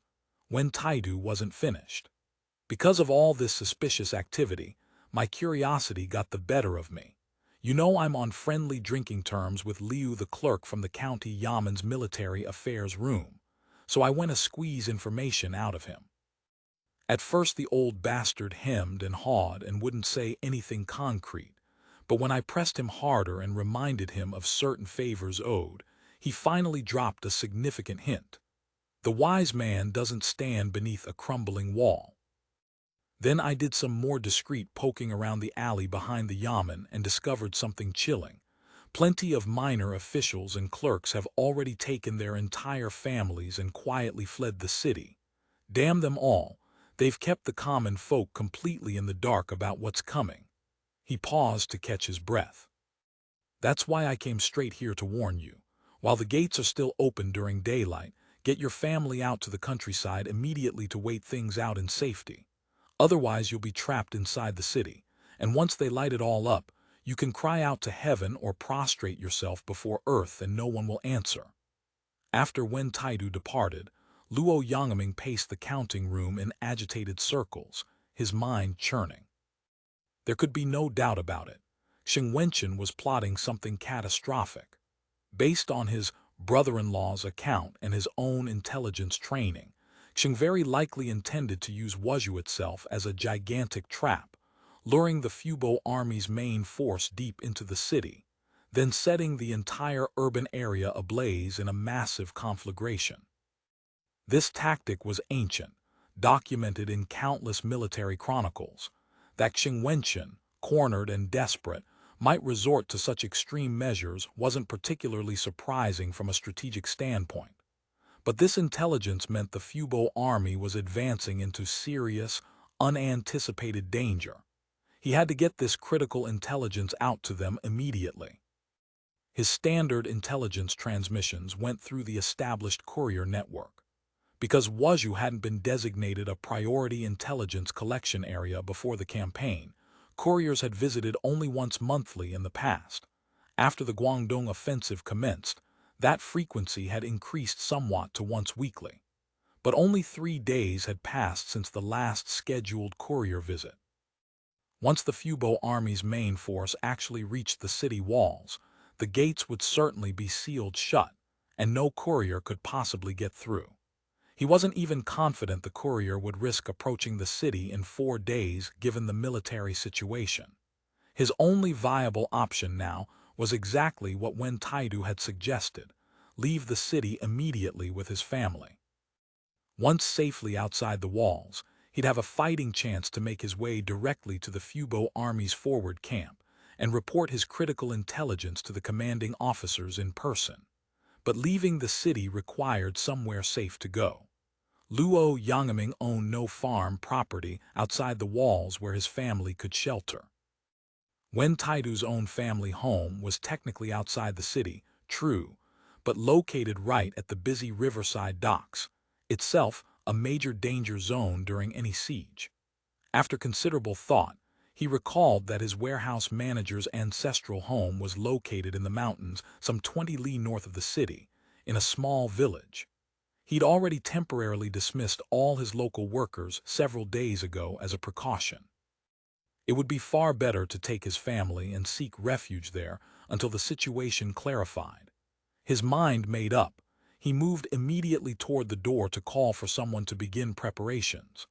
Suddenly, the street outside erupted in a cacophony of noisy footsteps and panicked screams, as if a simmering pot had suddenly boiled over into chaos. Before he could summon anyone to investigate what was happening, a shop hand came stumbling through the door, his face pale with terror, shouting breathlessly, "Disaster! The pirates are attacking the city!" Atop the Nangsun Gate Tower of Wuzhou, a guard named Yang Yi stood his tedious watch. Yang Yi was an ordinary soldier conscripted from the Wuzhou Guard Battalion. Though Guard soldiers theoretically served military functions, in practice, they spent far more time farming their assigned military colony lands than drilling or actually fighting. He held his issued spear with all the familiarity of someone gripping a farm hoe. Still, he had at least seen some form of action in his service, participating in raids against mountain settlements, though admittedly only as a baggage carrier trailing far behind the actual combat troops. The spear weapon they'd issued him wasn't remotely handy to wield, and it was far too old to be reliable. Yang Yi examined his weapon with disgust. The wooden shaft was relatively new, recently replaced, but the metal spearhead was badly rusted, obviously ancient stock pulled from some forgotten armory warehouse. Whether the corroded blade would even hold up during actual combat was anyone's guess. Of course, whether it held up or not hardly mattered to him personally. Yang Yi had already made up his mind with absolute certainty. The precise moment the officer's attention wavered or they disappeared from view, he would bolt for the nearest exit. Whoever wanted to die loyally for the nation in some glorious last stand could go right ahead and do it. He certainly wasn't about to throw his life away for nothing. After an entire year of backbreaking labor on the military farms, he'd barely received a few meager coins of pay and minimal grain rations, worked to utter exhaustion yet perpetually hungry. Only a complete fool would actually fight and die for treatment like that. Damned pirates! Looking out into the pitch-black night beyond the walls, he cursed silently with bitter resentment. If not for their attack and this emergency mobilization, he'd be sleeping peacefully in his own bed right now. Tomorrow morning, he could pick up his farming hoe and tend his own small fields properly, instead of being dragged up here to fight and stand miserable watch in the middle of the freezing night. Though Yang Yi had technically accompanied military units on multiple punitive raids against various Yao and Dong tribal settlements over the years, he'd only ever tagged along at the very rear of the column, waving banners and shouting to make the force seem larger. He couldn't actually wield weapons with any competence and had certainly never killed anyone. His current assignment defending Wuzhou was purely to fill out the garrison numbers and make the force look more impressive on paper. He'd been assigned to this night watch rotation atop the Nangsun Gate Tower for several consecutive miserable days now. No one had come to properly relieve them from duty. Looking around at his fellow unlucky watchmen sprawled about damned officers, Yang Yi cursed again viciously in his heart. Yang Yi felt desperately, overwhelmingly sleepy. His eyelids seemed weighted down with solid lead. Several other night watch soldiers had already given up any pretense of vigilance and now leaned heavily against the stone battlements, propped precariously on their spears, fast asleep and snoring. Yang Yi didn't quite dare fully sleep himself, because just last midnight the Beihu officer had made a sudden surprise inspection and caught him dozing at his post. They'd initially declared he was to be beheaded on the spot as an example. Absolutely terrified for his life, the entire watch group had immediately dropped to their knees, kowtowing frantically and begging for mercy, until the draconian punishment was eventually reduced to a still brutal 40 strokes of the heavy rod. Even now, days later, his buttocks and lower back still stung and ached as if they'd been burned with hot irons. Damned officers! Yang Yi cursed once more in his heart with impotent fury, fighting to keep his burning eyes open. Tomorrow's update, Volume 7, Guangzhou Offensive, Section 298, end of chapter. Chapter 2094. The fleet arrives. Yang Yi had made up his mind with crystalline clarity. Regardless of whether Wuzhou could actually hold against the pirate assault, once chaos finally broke out in the city streets, he would rob several wealthy households and make himself a small fortune amid the turmoil and confusion. Someone had already recruited him for precisely this purpose. They'd strike together with coordinated timing once the city properly descended into chaos and the authorities lost control. Thinking of this prospect, Yang Yi felt quite pleased with himself, suddenly half wishing the Australians would hurry up and launch their attack so he could reap his windfall sooner rather than later. But before he could close his burning eyelids even for a moment, he saw several brilliant streaks of light arc dramatically across the southern sky, like brilliant shooting stars. The bright fiery trails soared over Wuzhou's southern wall and plunged deep into the city interior, trailing sparks. Yang Yi gaped in stunned confusion, his tired mind struggling to process what he'd just witnessed. Only after several heartbeats did realization strike him. He'd heard stories that Australian rockets could fly far and strike true with uncanny accuracy. Years ago, Guangzhou itself had been struck by Australian rocket bombardment, entire neighborhoods set ablaze, devastation spreading everywhere in an unstoppable conflagration. The memory of those stories sent panic flooding through him. Yang Yi frantically grabbed the conch horn used for alarm and blew into it with all his might, producing a ragged wailing note, then shouted with desperate volume toward the city interior, "Enemy attack!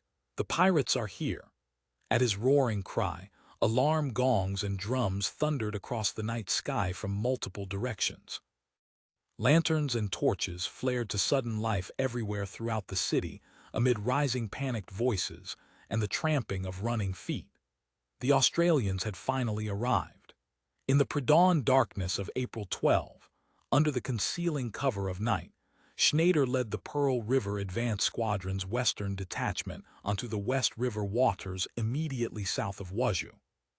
The squadron's vessels dropped anchor on the spot with practiced efficiency, and crews immediately launched a dozen or so hail rockets skyward to dramatically announce the Fubo Army's arrival. Several rockets struck boats moored at the civilian docks outside the city walls, instantly igniting roaring flames that lit the night. Though he couldn't see clearly inside Wuzhou's walls from his position on the water, the spectacular roaring fires spreading along the riverbank provided satisfaction enough. Standing on the Zhujiang's forward deck, arms crossed, Schneider smiled with grim satisfaction. "Look at the generous gift we've sent Governor Xiong to welcome him to the new day." Yuan Ziyao, standing nearby, appeared much calmer by comparison. He asked in his measured tone, "Commander, shall we engage the enemy naval forces immediately, or permit the crew to rest here until dawn?" Schneider considered the tactical situation carefully. The Wuzhou Naval Battalion almost certainly wasn't capable of fighting the technologically superior advanced squadron effectively at night and wouldn't risk coming out in complete darkness. Their commanders weren't suicidal fools. He decided, "Signal all ships, all personnel except those assigned to watch duty, rest for the remainder of the night." "Yes, sir," Yuan Ziyao saluted crisply. "Remind all ship captains to prepare adequate defenses against potential night raids, though," Schneider added as an afterthought. "FireShips or commando boats." The Zhujiang promptly sent lamp signals to the other vessels scattered across the dark water. Crews gratefully took the opportunity to rest and sleep. Tomorrow would bring heavy sustained combat operations, requiring everyone's full energy and alertness. Fleet Commander Zhu Mingxia had given Schneider 3 primary mission tasks. First, to locate and destroy the Wuzhou Naval Battalion's fleet at the earliest opportunity and seize complete control of the river approaches. Second, to conduct systematic fire reconnaissance of Wuzhou's defensive positions and accurately assess their strength and disposition. Third, to guide the heavier bombardment vessels into favorable firing positions from which to shell Wuzhou's fortifications. Wuzhou sat strategically at the confluence of the West and Gui rivers, commanding the crucial waterways leading both to Guangxi's provincial capital Guilin and to the agricultural regions of western Guangxi, making it a vital transportation and commercial hub, effectively the gateway to the entire Guangxi province. Having successfully taken Wuzhou, the campaign's next logical step would be to advance up the Gui River directly to threaten Guilin itself, or alternatively to move west and systematically control the vast fertile agricultural regions of western Guangxi. Thus the strategic master plan for the entire Two Guangs campaign made occupying Wuzhou a critical stage objective, essential preparation for the ambitious next phase of controlling all of Guangxi province. The Pearl River Advanced Squadron's Western Detachment, as the first vanguard element to actually reach Wuzhou, bore the vital task of completely controlling the West and Gui River waterways and cutting the city's supply lines to the interior. Schneider understood acutely that his responsibility was immense. He dared not relax his vigilance for a moment. Already keyed up with nervous energy, thinking of the weight of this responsibility made him even less able to contemplate sleep. So he simply settled into a rattan chair on deck, leaning on his command saber, eyes closed but mind racing, waiting for the first light of dawn. But even with eyes closed, Schneider couldn't help bitterly recalling the recent Battle of Antelope Gorge. The engagement had technically been recorded as a great victory for the Western Detachment in official reports, but this particular great victory left Schneider personally embarrassed and resentful. 2 valuable gunboats lost unnecessarily, dozens of good sailors dead or wounded. For an experienced old hand like Schneider, losses like that were completely unacceptable and spoke to failures in his command judgment. Such a Pyrrhic victory would earn him only quiet ridicule from fleet colleagues, not honor or advancement. Every time his thoughts turned to Antelope Gorge, anger flared in his chest. He was actively planning to take out that accumulated frustration on the Wuzhou Naval Battalion. "Just wait until morning. Tomorrow I'll slaughter you bastards to the last man and ship." At precisely 600 hours, battle stations sounded throughout the anchored squadron, not because the enemy navy was mounting any attack, but because Schneider had planned all along to wake Wuzhou with sustained cannon fire as a form of psychological warfare. His tactical calculation was straightforward. Systematically shell Wuzhou's southern wall and riverside positions, thereby provoking and luring the naval battalion out to fight in defense of the city, then form the squadron into proper battle formation and annihilate the obsolete Ming warships in one decisive blow.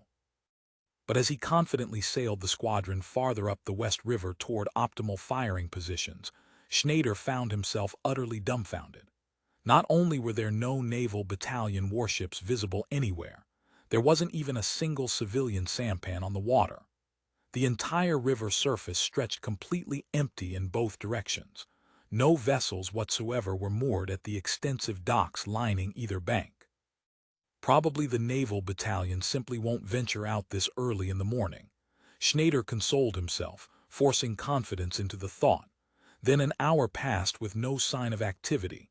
2 hours, 3 hours dragged by. As 10 o'clock in the morning approached, the Wuzhou Naval Battalion still hadn't made any appearance whatsoever.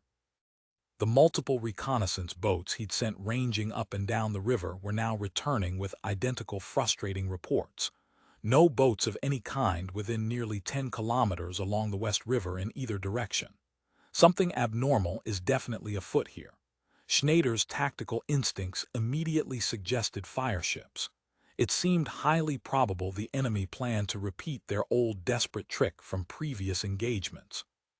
The West River at this point was admirably broad. The famous Battle of Ursha 5 years ago had conclusively proven that FireShips were essentially useless on wide waters against the technically superior, maneuverable Fubo Navy. But the Gui River west of Wuzhou presented an entirely different tactical situation, only about 500 meters wide at most points, far too narrow for comfort. The squadron couldn't spread out into proper defensive formation there easily.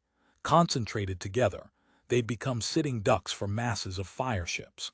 Since the West River surface was so conspicuously clear, the naval battalion must be lying in ambush somewhere up the narrower Gui River, perhaps with accumulated masses of prepared FireShips waiting to be unleashed.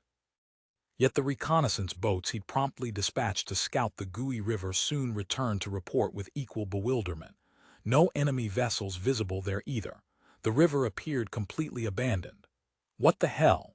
Do they know they can't possibly win, so they're just lying down passively to take a beating?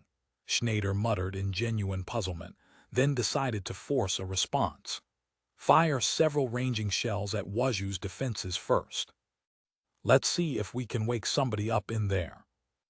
Heavy shells screamed across the river in high arcs, the first salvo landing directly on the civilian docks outside the south gate, demolishing several warehouses and merchant buildings in spectacular explosions. Subsequent salvos knocked down an entire stretch of stone battlement crenellations in clouds of dust. Following volleys punched a dozen ragged holes through the gate tower's wooden superstructure and started a small but growing fire in the exposed timbers. But Wuzhou's walls remained stubbornly, eerily silent. No return cannon fire whatsoever, no visible troops marching out in formation to prepare for battle or sortie. The Ming commanders had apparently finally learned some tactical wisdom. This had become the broad consensus across the entire Huanan army during the ongoing Guangs campaign. Ming forces were no longer foolishly firing at targets well out of effective range, no longer randomly exposing their troops and gun positions to devastatingly accurate Fubo army counter-battery artillery fire. This hard-learned battlefield wisdom had become common practice among surviving Ming commanders. Schneider's original operational plan had been to locate and systematically destroy the naval battalion before cautiously entering the potentially treacherous Gui River. But as valuable time continued slipping away, he grew increasingly restless and frustrated. Speed remained essential in warfare. Sitting idle on the West River waiting for rabbits to conveniently run into the tree only squandered precious operational opportunities. The 1st Brigade's troop-laden infantry transport boats had been waiting at the staging area a long time already.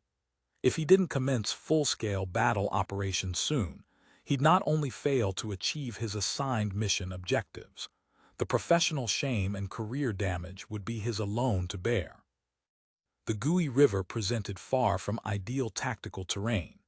Dangerously narrow waters highly unfavorable for properly deploying the squadron's full strength, and the entire navigable channel completely covered by concentrated cannon fire from Wuzhou's formidable western wall fortifications. Worst of all, according to detailed hydrological survey data recently provided by the Intelligence Department, the Gui River proved much shallower overall than the reliably deep West River. The main navigational problem was numerous shifting shoals and sandbars that moved unpredictably with seasonal floods, making consistently accurate navigation extremely difficult even with current charts. The reconnaissance boats had just returned with fresh reports of clear signs that enemy engineers had deliberately blocked key sections of the Gui River with sunken boats, chained logs, and piled stones. Though the obstructions reportedly weren't substantial enough to completely ground the shallow-draft gunboats, the deep-hulled Zheoqing flagship definitely couldn't risk entering safely. But without penetrating into the Gui River and establishing control, he simply couldn't complete his assigned mission of blockading Wuzhou from the water approaches. Send 5th Squadron into the Gui River immediately. Have one paddle-wheel tugboat follow close behind as escort and emergency recovery vessel. With insufficient time to fully and properly map the Gui River's complex and shifting hydrology, he'd simply have to push through and accept the risks. If any vessel unfortunately ran hard aground on a hidden shoal, the powerful paddle-wheel tugboat could quickly maneuver in and tow it free before enemy forces could capitalize on the vulnerability. 5th Squadron's 6 large armed landing craft acknowledged the order and headed purposefully into the Gui River mouth, crews at battle stations ready to engage any threats.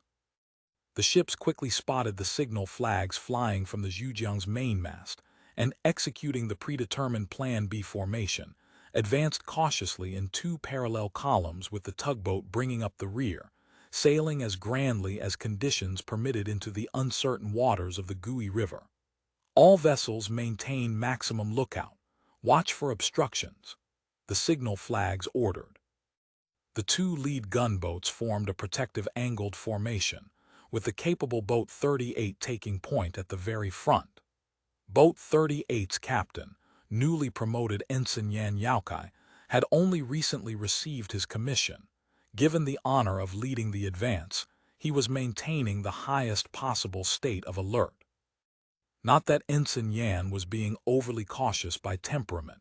Quite the contrary, he was actively eager to add more notable achievements to his service record, so he had to concentrate his full attention on the navigation to obtain excellent results and avoid any embarrassing mistakes. But fate played a cruel joke on the ambitious Yan Yaokai. Boat 38 had barely penetrated 100 meters into the Gui River mouth when, thunk, it lurched violently and stopped completely dead in the water, hull grinding against hidden rock. From the Zheoqing's elevated deck position, Schneider clearly saw Boat 38's emergency distress flag suddenly run up the mast in the middle distance and muttered a savage curse under his breath. Damn it all, what the hell were those reconnaissance boats even doing out there? How did they miss that? Before he'd even finished speaking his frustration, the other lead gunboat following close behind also ran hard aground with an audible scraping sound that carried across the water. 2 valuable gunboats now sat completely motionless and helpless at the Gui River mouth, their boilers still belching black smoke uselessly into the morning air like beached whales. Tomorrow's update, Volume 7, Guangzhou Governance, Section 299, End of Chapter. Chapter 2095.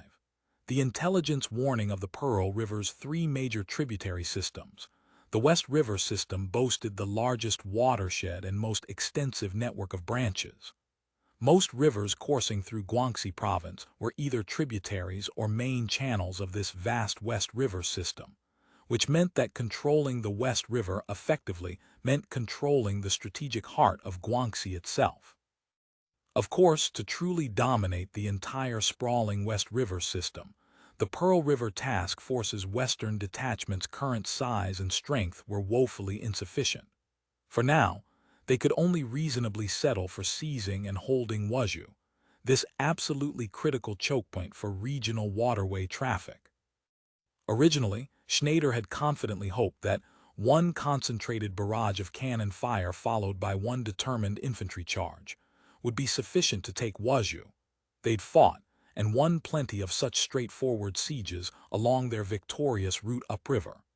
But examining the current tactical situation, the Ming commanders had clearly learned painful lessons from their previous defeats. They now absolutely refused to venture out for suicidal open battle, let alone engage in the utterly foolish gamble of naval combat against the technologically superior Fubo fleet. This strategic caution meant the entire combat operation would inevitably settle into the tedious, grinding routine of building siege fortifications, positioning artillery batteries, and systematic fire attacks. The Navy's primary role at Wuzhou would be reduced to providing sustained fire support for the infantry assault. Throughout that entire first day, the 1st Brigade's infantry and the Western Detachment's naval forces busied themselves productively below Wuzhou's imposing walls, constructing proper fieldworks and firing positions, systematically requisitioning supplies from the surrounding countryside, methodically preparing for what promised to be an extended siege. The Navy successfully towed 6 massive bombardment boats into optimal firing positions directly before the city walls, their fearsome 280 mortars having already proven devastatingly effective during the earlier Pearl River Estuary Breakthrough Campaign. Though the 280 mortars' explosive shells contained only relatively primitive high-density black powder rather than modern explosives, their sheer destructive power remained more than adequate to demolish most of this era's defensive fortifications. Even when they didn't completely destroy fortifications outright, the bone-shaking violent explosions and lethal shrapnel storms would terrorize and rout the demoralized defenders. Meanwhile, the Ming garrison forces were equally busy atop and behind the walls. 1st Brigade reconnaissance troops had carefully infiltrated into the hills surrounding Wuzhou and used powerful telescopes to systematically observe activity inside the city interior. They noted with professional interest that the Ming's frantic activity didn't appear focused on intelligently reinforcing existing defenses. It looked far more like they were desperately moving or hiding something of value. Enormous masses of straw sacks were being laboriously carried to the main city gates under guard, apparently to physically block them shut against potential infiltrators. Thus both opposing sides spent an industrious preparation-filled day. By nightfall, both the Fubo Army camp and the Ming garrison had lit numerous large watchfires, maintaining vigilance and guarding against potential enemy night raids or sabotage. At midnight precisely, the captain of Boat 42, young Ensign Cao Dachuan, was abruptly awakened from deep sleep by his anxious sailors. Bleary-eyed and disoriented, he muttered irritably, "What's happening? This better be important." The nervous sailor couldn't explain the situation clearly at first, managing only, "Sir, the lights atop Wuzhou's south wall keep flickering strangely. Something seems odd about the pattern." Cao Dachuan had initially thought it was something genuinely serious threatening the ship. Woken from precious sleep, his temper flared hot, and he opened his mouth to deliver a blistering scold to the sailors for disturbing him over nothing. But remembering these were green recruits only recently assigned to his command and still learning, he forcibly swallowed his irritation. "It's just some lights on a wall. What's all the fuss about?" "But sir, that lamp up there is blinking on and off in a definite pattern, almost like someone's deliberately sending light signals to us." A pattern? Out of ingrained professional caution, Cao Datuan scrambled up from his bunk, threw on his rumpled uniform jacket, and climbed hastily from the cramped officers holed up to the open deck. Following the alert sentry's pointing directions, he peered across the dark water and did indeed see distinct flickering points of light winking on Wuzhou's southern wall. One careful look at the rhythm told him everything he needed to know. Cao Datuan instantly understood what that deliberate blinking light pattern actually meant. Flash dark dark, flash flash flash, dark dark dark, flash flash flash flash. This was unmistakably lamp signaling using standard code. In naval operations at sea, ships routinely communicated with each other across distances. By day, using semaphore flags, at night or in poor weather conditions, using precisely timed lamp signals. For trained Navy personnel, this was absolutely elementary and drilled constantly. This entire communication system had formed a core part of his technical training at the prestigious Officers Training Unit. Whether semaphore flags or lamp signals, both employed the standardized telegraph code system adapted for naval use. But this specialized system was fairly technical and demanding. For most ordinary Navy sailors, essentially illiterate peasants and fishermen before enlisting, barely managing to earn their basic C-grade education diploma through mandatory military literacy programs, this knowledge remained just abstract, common knowledge they'd heard about. Actually mastering signal reading and transmission required dedicated specialized signal training over months. Signal duty wasn't something just any ordinary C diploma holder could competently perform. Trained signalmen were rightfully considered a valued technical specialty within the Navy's ranks. On his small gunboat's limited crew, besides himself as an officer, only the dedicated signalmen actually understood how to properly read and transmit lamp signals. The Ming forces couldn't possibly know sophisticated Morse code signaling. Therefore, whoever was painstakingly sending this careful lamp signal from inside the besieged city had to be one of their own people, a Fubo operative.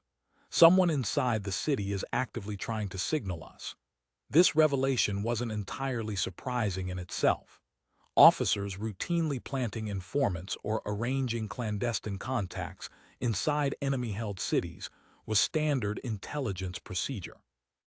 All along their victorious route upriver, he'd personally witnessed plenty of local collaborators, rising up to assist Australian forces when liberating armies approached. Having such intelligence contacts already established inside Wuzhou wasn't strange or unexpected.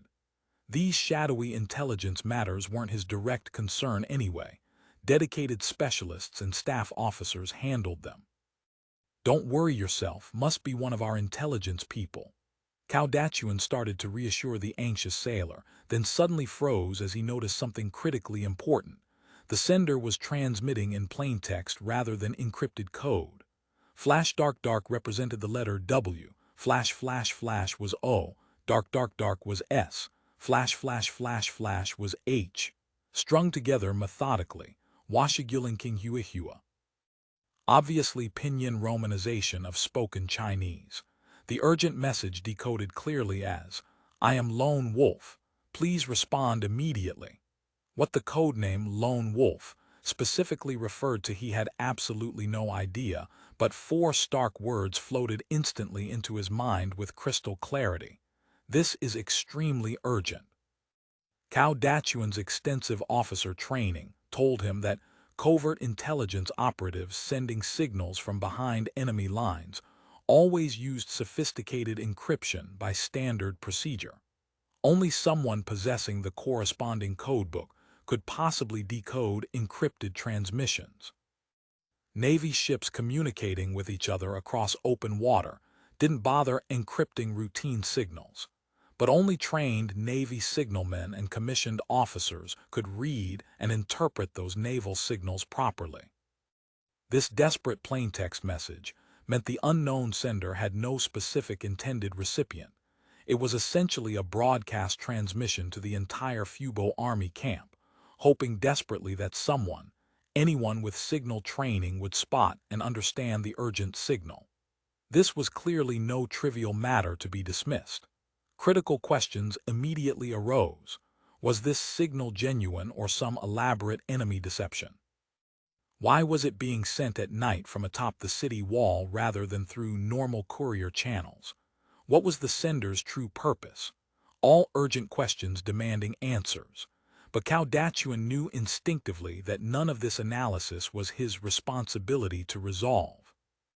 He immediately ordered his signalman to lamp signal the flagship Zhujiang. He needed to report an important and time-sensitive matter to his superiors immediately, couldn't wait for morning. The signal was promptly acknowledged across the dark water. Cao Datuan's urgent request was approved. So Cao Datuan, handheld lantern swinging, boarded a small rowing boat manned by a sailor and headed straight across to the anchored Zhujiang through the night. He reported the entire mysterious matter to the duty officer staffing the Zhujiang's command section through the night watch. The duty officer immediately recognized the situation was potentially serious and wasted no time reporting upward to Squadron Commander Schneider. Really? Light signals from the wall. Schneider, just roughly awakened from exhausted sleep, looked genuinely bewildered as he processed the report. I don't understand this intelligence business either. You'd better report this immediately to the brigade staff intelligence section and see what the specialists there make of it.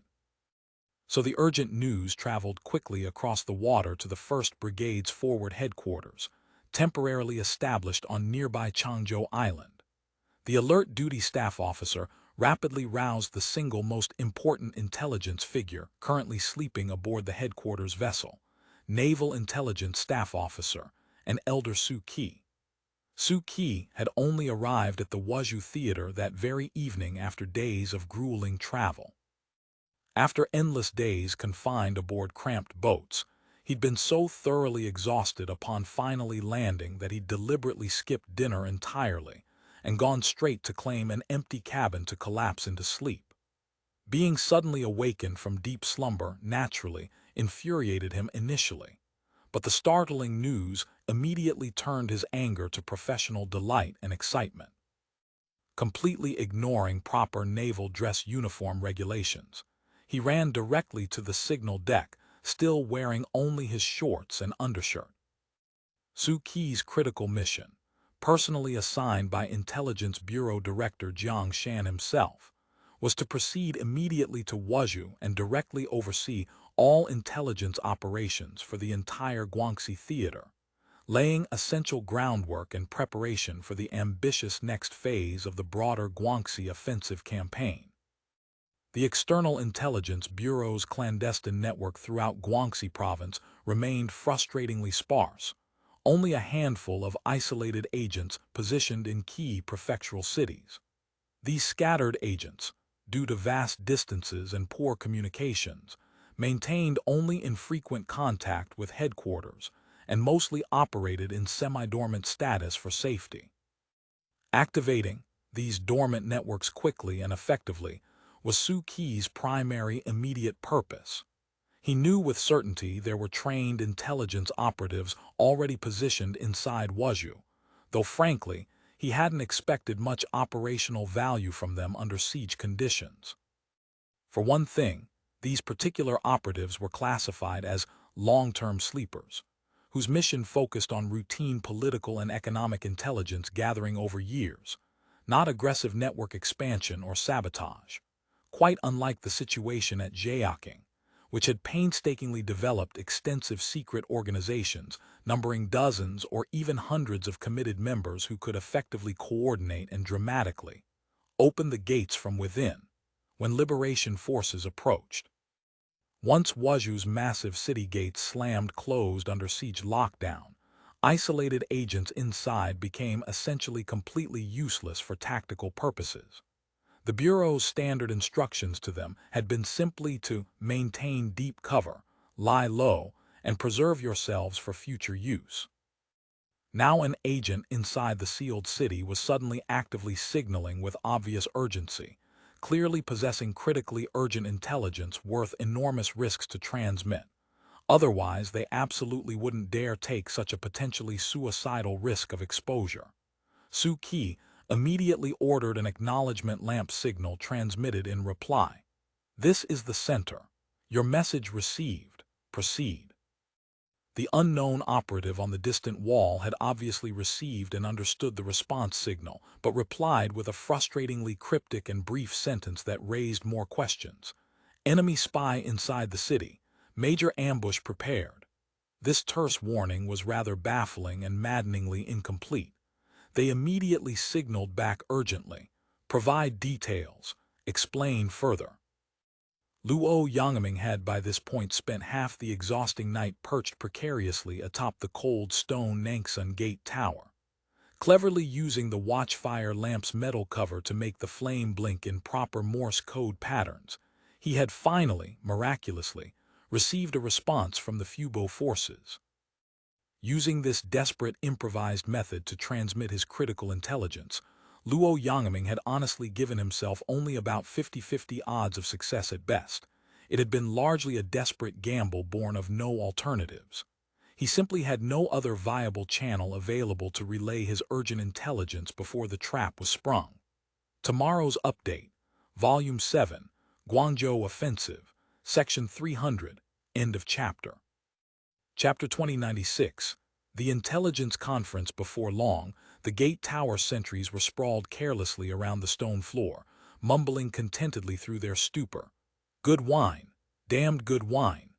These simple country bumpkins, to them literally any wine qualified as good wine. This particular batch was merely cheap watered-down wine, heavily doctored with powerful knockout drops. Luo Yangming sneered inwardly at their pathetic ignorance, but he had absolutely no time to waste on such trifles.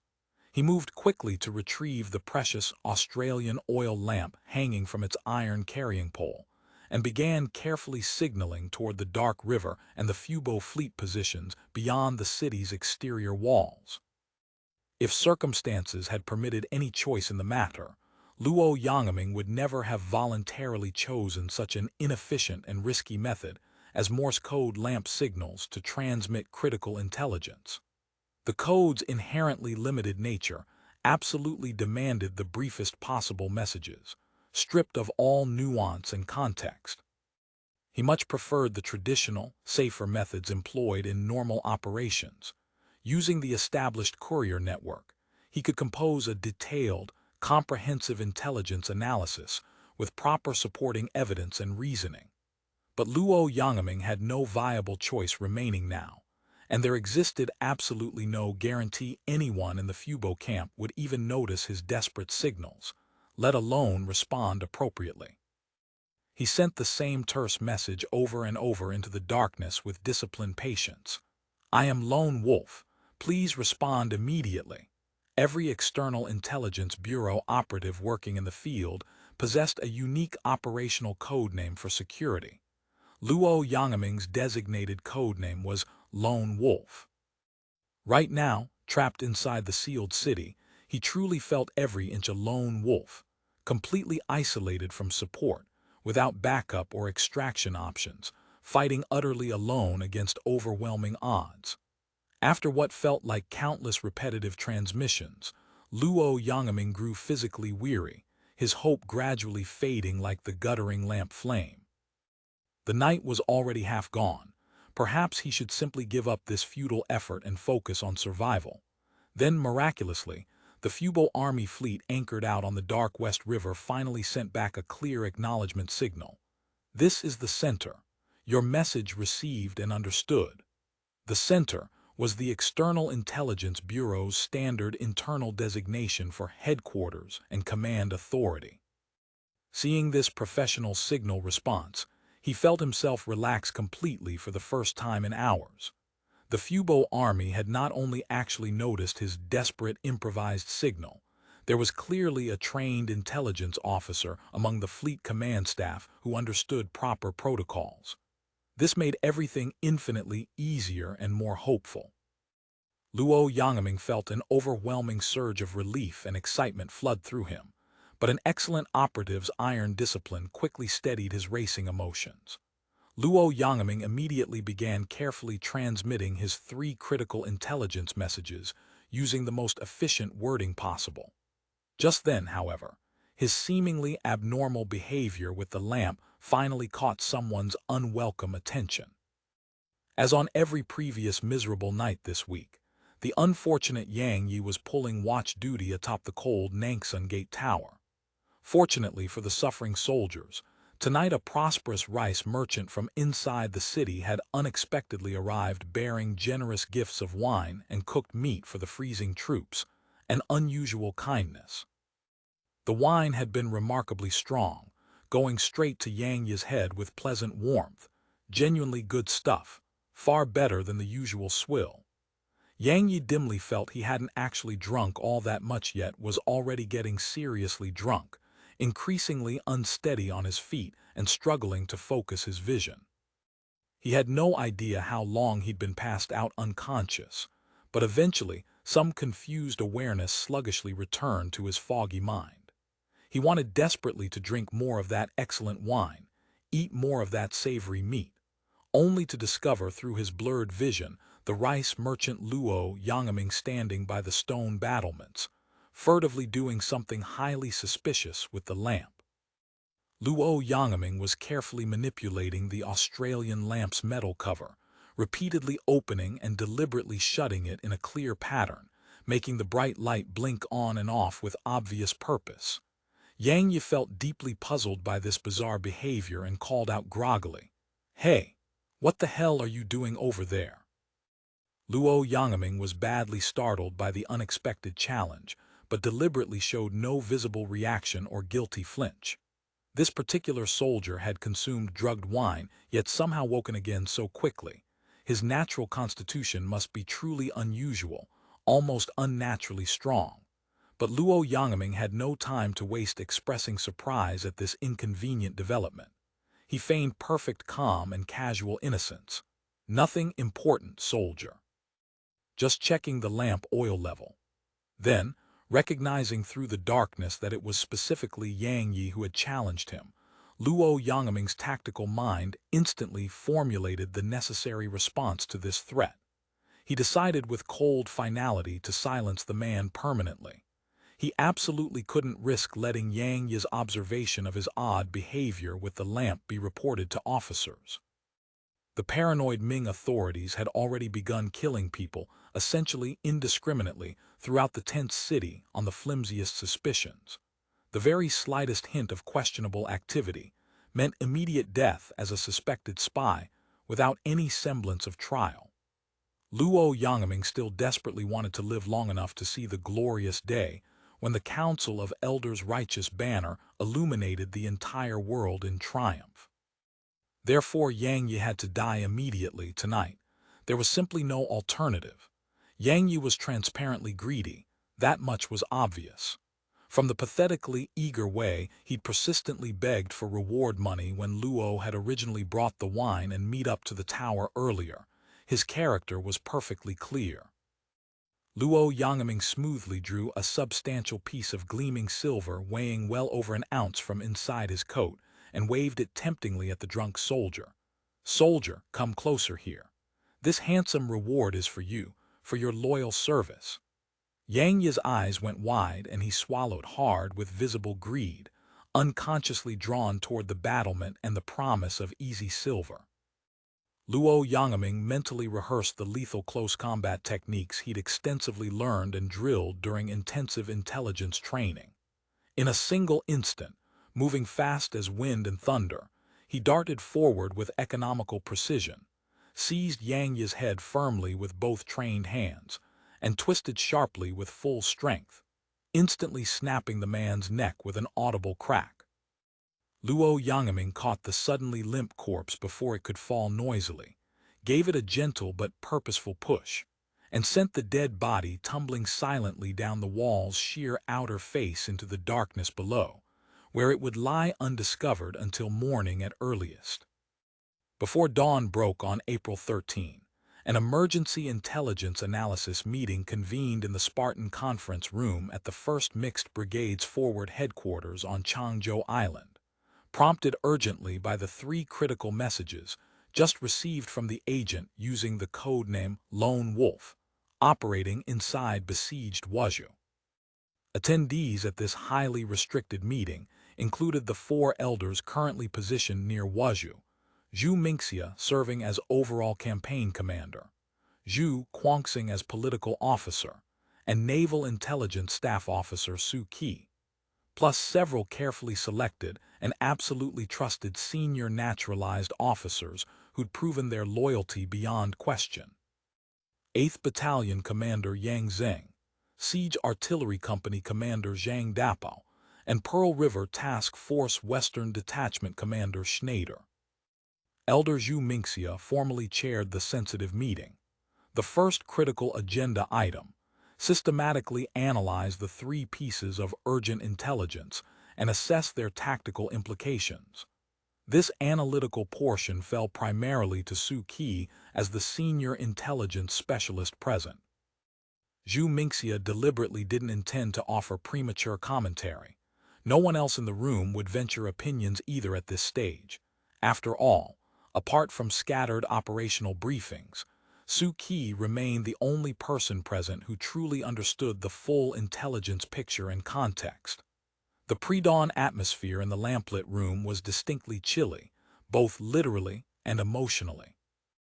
Aside from the brass kettle sitting on the small coal stove, which had just finished boiling and was now hissing steam steadily, no one present seemed remotely inclined to speak first, including even Su Qi himself, who was theoretically supposed to lead the first agenda item with his analysis. Zhu Mingxia understood the group dynamics perfectly. As the actual Supreme Field Commander of the entire Wuzhou campaign and the designated meeting chair, he had to take responsibility for breaking the uncomfortable silence. He glanced deliberately toward the youngest officer present. Zhao Zhang, would you mind pouring the tea for everyone?" Zhang Dapao possessed the least seniority and rank of anyone present at this senior meeting.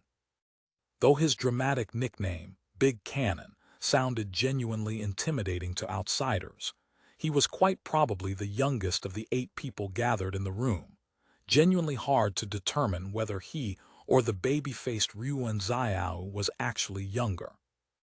Undoubtedly, the colorful nickname Dapao was some elder's playful whimsy. Either the firearms expert Lin Shen or the artillery enthusiast Ying Yu had bestowed that memorable name on him during training. Zhang Dapao was widely recognized as an outstanding graduate of the prestigious Artillery NCO Academy, having risen meteorically from common artillery private all the way to company commander in just a few remarkable years, promoted through the ranks from private to full lieutenant. Quite promising indeed for further advancement. "Right away, sir." Zhang Dapao answered briskly with appropriate military crispness, then immediately turned to efficiently lift the heavy brass kettle and carefully pour hot water into everyone's waiting cups arranged on the plain wooden table. Loose tea leaves were already resting in the bottom of each cup. The boiling water set them swirling and churning, releasing their aroma. "Everyone please have some tea first. Help wake yourselves up properly," Zhu Mingxia said with deliberate casual friendliness, trying to ease the tension. "This particular batch is from the spoils we captured at the Governor General's luxurious office in Zhaoqing. Haven't had proper time to share it with you all before now. It's probably some genuinely fine stuff that Qingyun had personally stashed away for himself and his favored guests." The oppressive atmosphere in the small room seemed to ease somewhat at this humanizing gesture. Some officers picked up their cups immediately and sipped slowly, savoring the superior quality. Others blew gently into their cups with pursed lips, patiently waiting for the scalding tea to cool just enough to gulp down properly. "Staff Officer Su, please have some tea to wet your throat, and then begin your intelligence report." Zhu Mingxia smoothly pivoted to business. Su Qi obediently moistened his dry throat with a grateful sip of the excellent tea and commenced his professional briefing. After our agent Lone Wolf received our acknowledgement signal, he managed to transmit back 3 distinct pieces of critical intelligence despite the dangerous circumstances and primitive signaling method. First, a spy has defected to the Ming side. Second, If the Ming forces are defeated, they plan to burn the entire city. Third, most government grain stores have already been shipped out of the city. The first item remains somewhat frustratingly vague and incomplete. All we can confirm with reasonable certainty is that Governor Qingyun has somehow gained valuable assistance from a defector who possesses detailed familiarity with our army's characteristic tactical doctrines and operational patterns. Otherwise, our experienced agent Lone Wolf wouldn't have bothered to specifically and urgently emphasize the presence of a dangerous spy, worth warning us about. We can essentially rule out the disturbing possibility of one of our commissioned officers actually defecting to the Ming camp as highly unlikely. Our personnel record files are remarkably complete and well-maintained. All deceased officers have detailed casualty reports filed and verified, and the very few missing in action cases can generally be reasonably presumed dead with bodies simply unrecoverable from battlefield conditions. We maintain absolutely no official records whatsoever of any officers being captured alive or voluntarily defecting to enemy forces.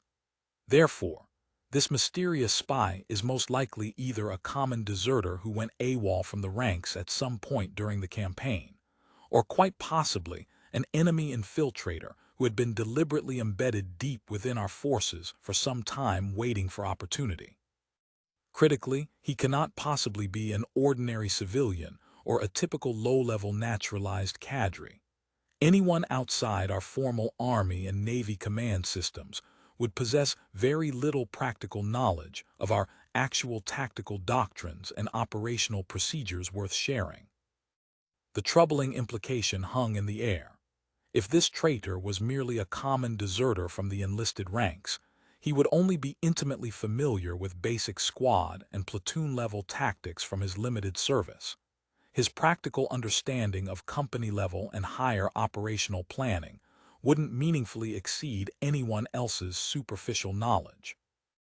Yet Lone Wolf's specific emphasis on warning about him seemed somewhat excessive unless there was more to the story. The second and third intelligence items can be analyzed together as part of a coherent enemy strategy. First and most obviously, they clearly indicate the Ming command possesses absolutely no genuine confidence of achieving victory in this upcoming battle. This brutally honest assessment drew scattered dark laughter around the cramped room. Zhu Mingxia coughed twice deliberately, signaling firmly for quiet and proper seriousness. Su Qi sipped his cooling tea again and continued his analysis. Otherwise, they wouldn't have bothered adopting such a spectacularly self-destructive backup contingency plan. Whether deliberately burning their own city or systematically shipping out the public grain reserves, the glaringly obvious strategic purpose is to make it functionally impossible for our victorious army to hold and administer Wuzhou after we inevitably take it, thereby forcing us to withdraw back downriver relatively quickly, so that Qingyun can then triumphantly claim a face-saving recovery of lost territory and partially redeem his shattered reputation at court. What specific delusions Qingyun is entertaining in his desperate mind isn't ultimately our tactical concern, but his elaborate preparation to burn the city clearly indicates he fully intends to fight costly street battles, deliberately luring our main assault force deep into the urban interior before setting the entire trap ablaze. Essentially, a burning of Zenite classical stratagem adapted for urban warfare. Tomorrow's update, Volume 7, Guangzhou Governance, Section 301, End of Chapter. Chapter 2097. One of his trump cards. If that final stratagem also fails to work as intended, the severe shortage of grain remaining inside the city will quickly lead to our army's forward supplies running critically short, eventually forcing us to withdraw back downriver or face starvation ourselves. In my professional assessment, this clever scheme to systematically export grain reserves was most likely something that damn traitor specifically told Qingyun about, namely, that we rely extraordinarily heavily on continuous logistics, and then some cunning strategic advisor on Qing's staff devised this particular exploitation plan around that known vulnerability. Zhu Mingxia nodded his acknowledgement gravely to Su Qi, who concluded his intelligence remarks and lowered his head to drink several more appreciative sips of the excellent tea. This brought them to the second item on the meeting agenda, collectively discussing appropriate counter-strategies for the upcoming campaign based on the intelligence analysis just presented.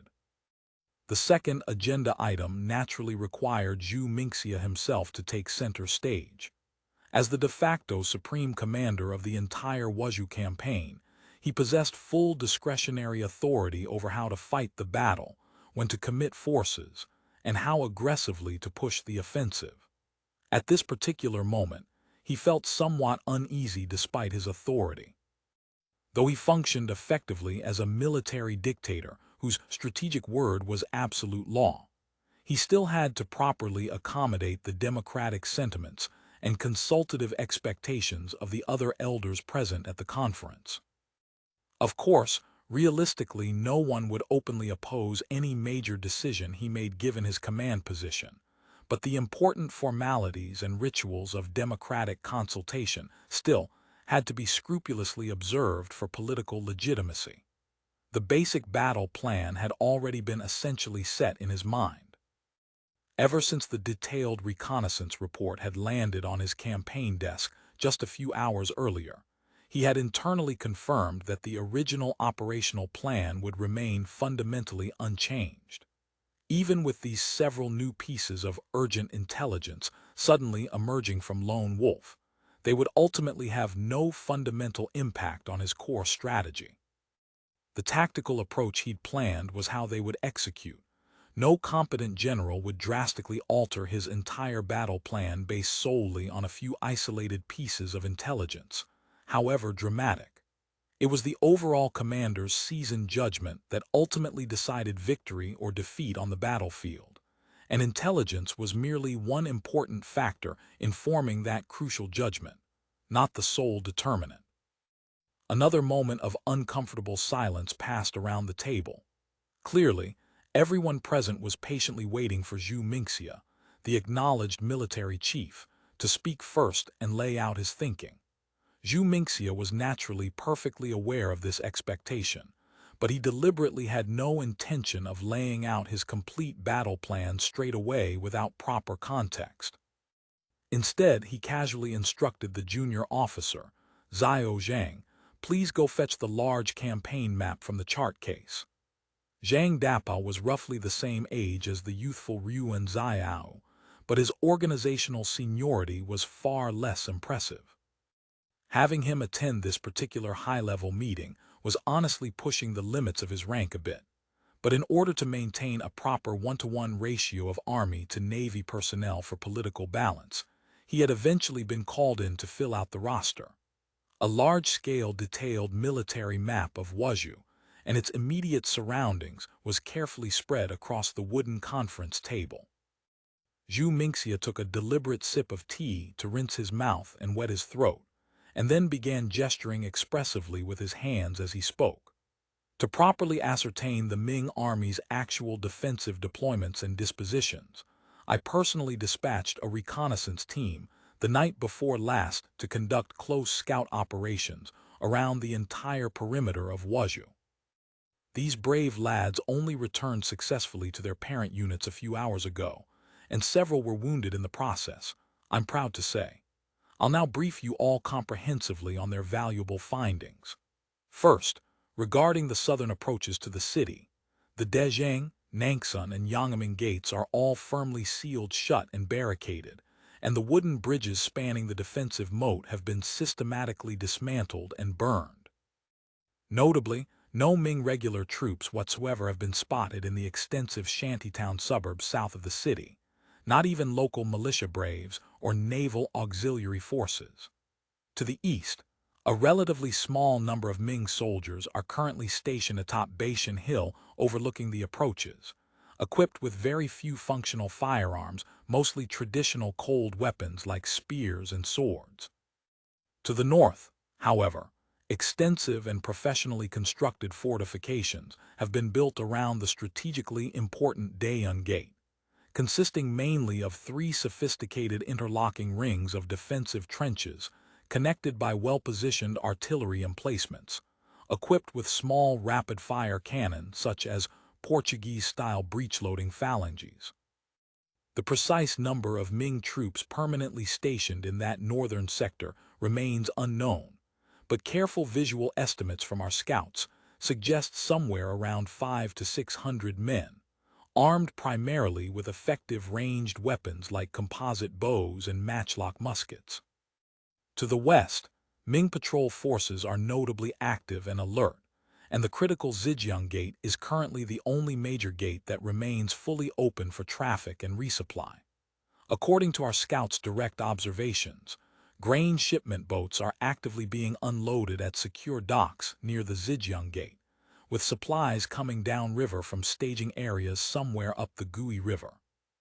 But didn't Lone Wolf specifically say in his signal that most of the grain stores in the city had already been moved out? Su Qi raised a reasonable question, his brow furrowed. That's not actually a contradiction when examined properly. Our reconnaissance report clearly shows the grain boats coming in are relatively few in number, barely sufficient to maintain the city garrison's basic daily supplies at minimal ration levels. It's abundantly clear from the logistics pattern that the Ming Army Command has absolutely no intention whatsoever of conducting a prolonged static defense of Wuzhou. Governor Wenchans' ultimate strategic goal is far more likely to bloody our nose badly in one sharp engagement, and then tactically abandon Wuzhou before we can fully consolidate control. From there, his plan would unfold exactly as our intelligence analysis suggests, either systematically burning Wuzhou to the ground as he retreats, or conversely, deliberately trapping our main force inside the ruined city to slowly starve. Trapping us inside Wuzhou to starve, would that strategy even realistically work against us? The skeptical Ming countered with obvious doubt. Zhu Mingxia smiled grimly and explained his thinking. I personally think Wenchans' ultimate political aim remains to eventually negotiate some kind of face-saving settlement with us. But he understands perfectly well that he currently doesn't possess either the military capability or the political confidence for successful negotiations from a position of strength. His eventual defeat is absolutely certain from any objective analysis, but if he can somehow avoid losing too catastrophically and dramatically, if he can inflict real casualties and delay, he'll gain just enough confidence and political capital to propose negotiations. Then, let's systematically dampen his confidence first before he gets any dangerous ideas. Since grain boats are clearly entering the city on a regular schedule, there absolutely must be a substantial granary depot or staging area somewhere upstream. I strongly suggest we divert a significant portion of our mobile forces to systematically search upstream and eliminate this granary depot entirely, Zhu Guangxing proposed with tactical logic. That's actually unnecessary and potentially dangerous. Setting aside entirely the question of whether this supposed granary depot even actually exists as a fixed facility, what if those grain supplies we're observing are coming directly from Guilin itself on a continuous basis? Are we really seriously going to split off an entire column of troops and march them all the way west to Guilin just to chase down some grain boats? Besides, this whole visible grain resupply operation might well be an elaborate smokescreen deliberately laid by cunning Ming planners specifically to lure us into foolishly dividing our concentrated forces and thereby significantly weakening our siege capacity here. Who can say with certainty whether a well-prepared ambush is waiting upstream on the treacherous Gui River, perhaps even Wenchans' elite personal guard troops? The Ming's strategic mobilization capacity shouldn't be blindly overestimated based on their recent defeats, but it absolutely shouldn't be carelessly underestimated either. At this critical juncture, Yang Zheng, the capable commander of the 8th Battalion who had remained thoughtfully silent until now, finally spoke up with his own tactical assessment. He pointed decisively at a small but prominent hill situated across the Gui River directly from Wuzhou's western approaches, and said firmly, "Then let's seize that commanding hilltop immediately, establish a proper artillery position with clear fields of fire, and directly cut off Wuzhou's river-borne food supply at its source. That particular hill is locally called Bangshan. Our scouts report quite clearly that Ming troops are already firmly stationed there in considerable strength, and they've professionally dug defensive trenches along the summit with good fields of fire. The exact number of defenders remains unknown and couldn't be determined safely, but their demonstrated firepower is genuinely fierce, and quite notably, a significant number are equipped with Nanyang pattern rifles that we ourselves manufacture and export. That's precisely where our reconnaissance team was first spotted by alert sentries, and that's where they took their casualties under accurate fire. Fortunately for our men, the Nanyang pattern rifle has relatively limited effective range and stopping power compared to military rifles, or we might have been forced to leave several dead men behind on that hillside. Nanyang pattern rifles in enemy hands.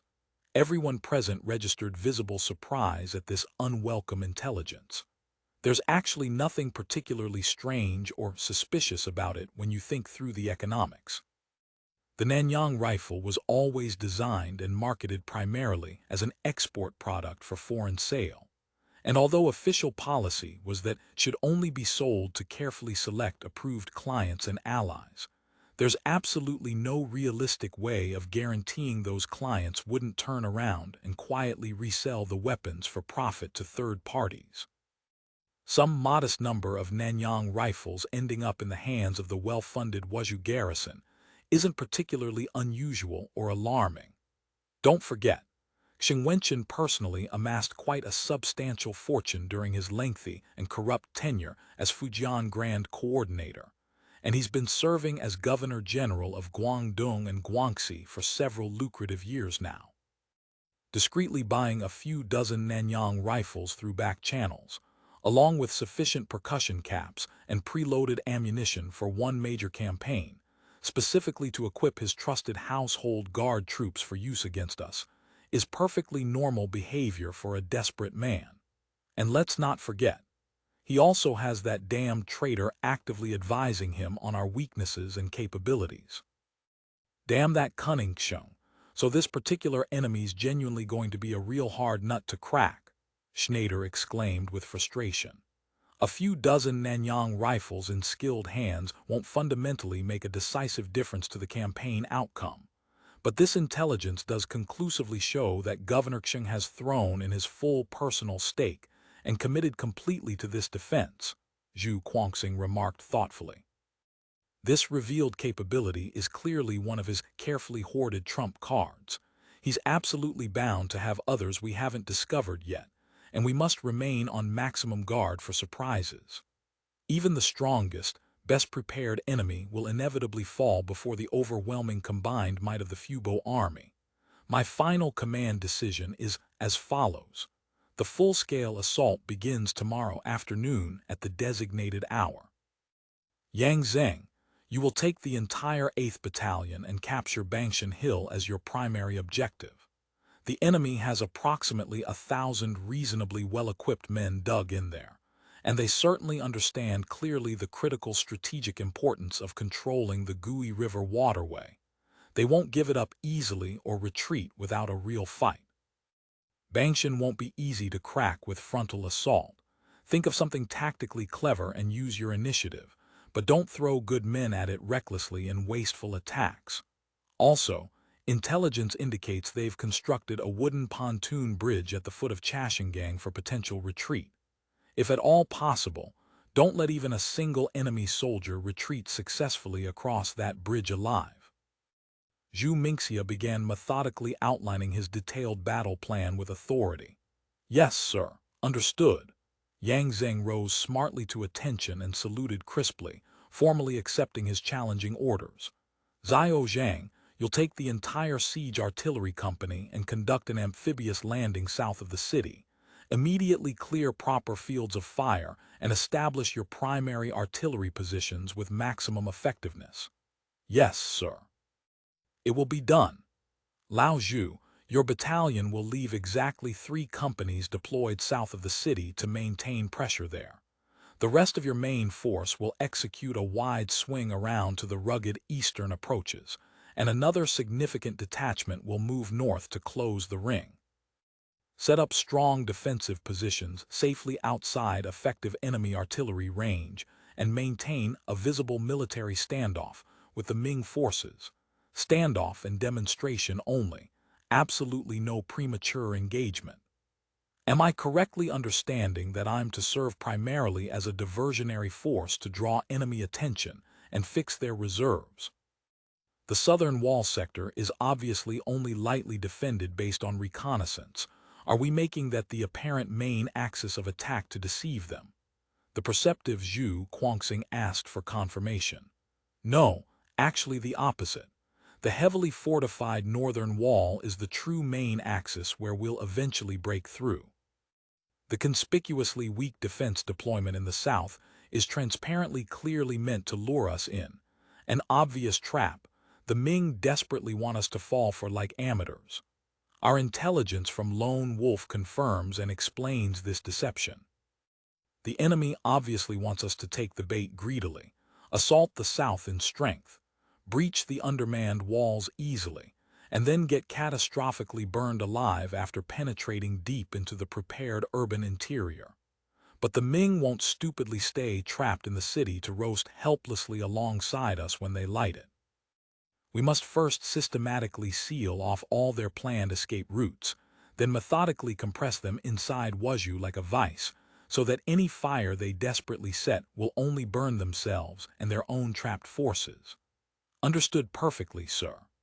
I'll order 1 complete field artillery company deployed to provide fire support to both the eastern and northern operational sectors to support your maneuvers. However, big siege guns are still big guns. Getting the artillerymen and their heavy pieces physically up those steep hills isn't remotely easy work. I realistically estimate they'll arrive and be ready for action at least a full day after your infantry units are already in position and dug in. Then, what specific role does the Navy play in this plan? Ming asked, wanting clarity on naval operations. Pound the southern wall of Wuzhou with absolutely everything you've got in your arsenal, making them completely convinced we really are attacking from the south in overwhelming force. The siege artillery company will coordinate their fire missions closely with your naval bombardment for maximum psychological effect. Schneider and Ryu and Zhao exchanged glances but said nothing in objection, both understanding their role. They had no substantive objections whatsoever to this sensible and comprehensive plan. At present, apart from actively supporting the 2nd Combined Brigade siege operations, the Pearl River Task Force West Detachment had nothing else productive to do anyway. And so, Zhu Mingxia formally adjourned the operational planning meeting with finality, instructing the naturalized officers to get a few hours of proper rest, while the elders themselves remained behind in the conference room. There were other sensitive political matters requiring discussion that couldn't involve the naturalized officers. The tactical battle plan had been comprehensively finalized. Trap the Ming forces inside Wuzhou and let them burn themselves in their own trap. But if that catastrophic fire really did break out and consume the city, what to do about the tens of thousands of innocent civilians of Wuzhou was not something Zhu Mingxia felt he could decide entirely on his own authority without broader political consultation. Although no formal concept of humanitarian disaster or war crimes existed in this primitive timeline, Wuzhou still remained a genuinely major city of several tens of thousands of people. Once the city was thoroughly destroyed, and the citizens stripped entirely of their homes and livelihoods, the overwhelming burden of their welfare and survival would fall entirely and unavoidably on the Council of Elders' limited resources. In theory, by systematically destroying the Ming's outer defensive perimeter and then besieging them tightly within Wuzhou's walls.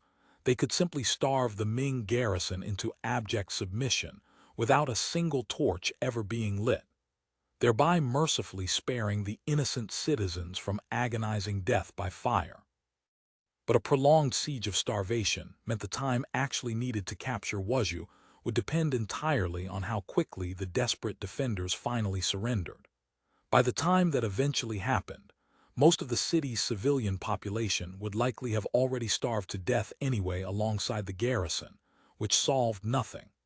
Zhu Mingxia absolutely could not allow the Wuzhou campaign to drag on indefinitely.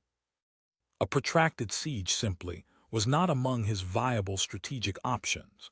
The Fubo army's supply and logistics system had always necessarily carried a significant element of living off the conquered land, and their rear area logistics problems had never been fully or permanently solved despite best efforts. Stockpiled materiel and food reserves in the rear staging areas were ultimately finite and exhaustible. If this siege dragged on too long, the Ming forces might not run completely out of food before the combined brigade itself did. Every single elder officer in attendance at this conference was intimately familiar with this uncomfortable operational reality. Wenchans' unexpected willingness to actually defend the city rather than flee was almost certainly prompted by the traitor's valuable tip-off, deliberately exploiting this precise known weakness in the Fubo army's logistics tail. End of chapter. Chapter 2098. The Spy A prolonged siege remained utterly impossible. Zhu Mingxia had neither the time nor the resources to play an extended waiting game with the cunning Wenchans. Zhu Mingxia had deliberately not mentioned it during the larger conference, but since the enemy clearly intended to burn the city down anyway, he could just as easily strike first with the same devastating abandon, completely seal Wuzhou from all directions, then systematically rain concentrated salvos of hail rockets upon it from multiple angles.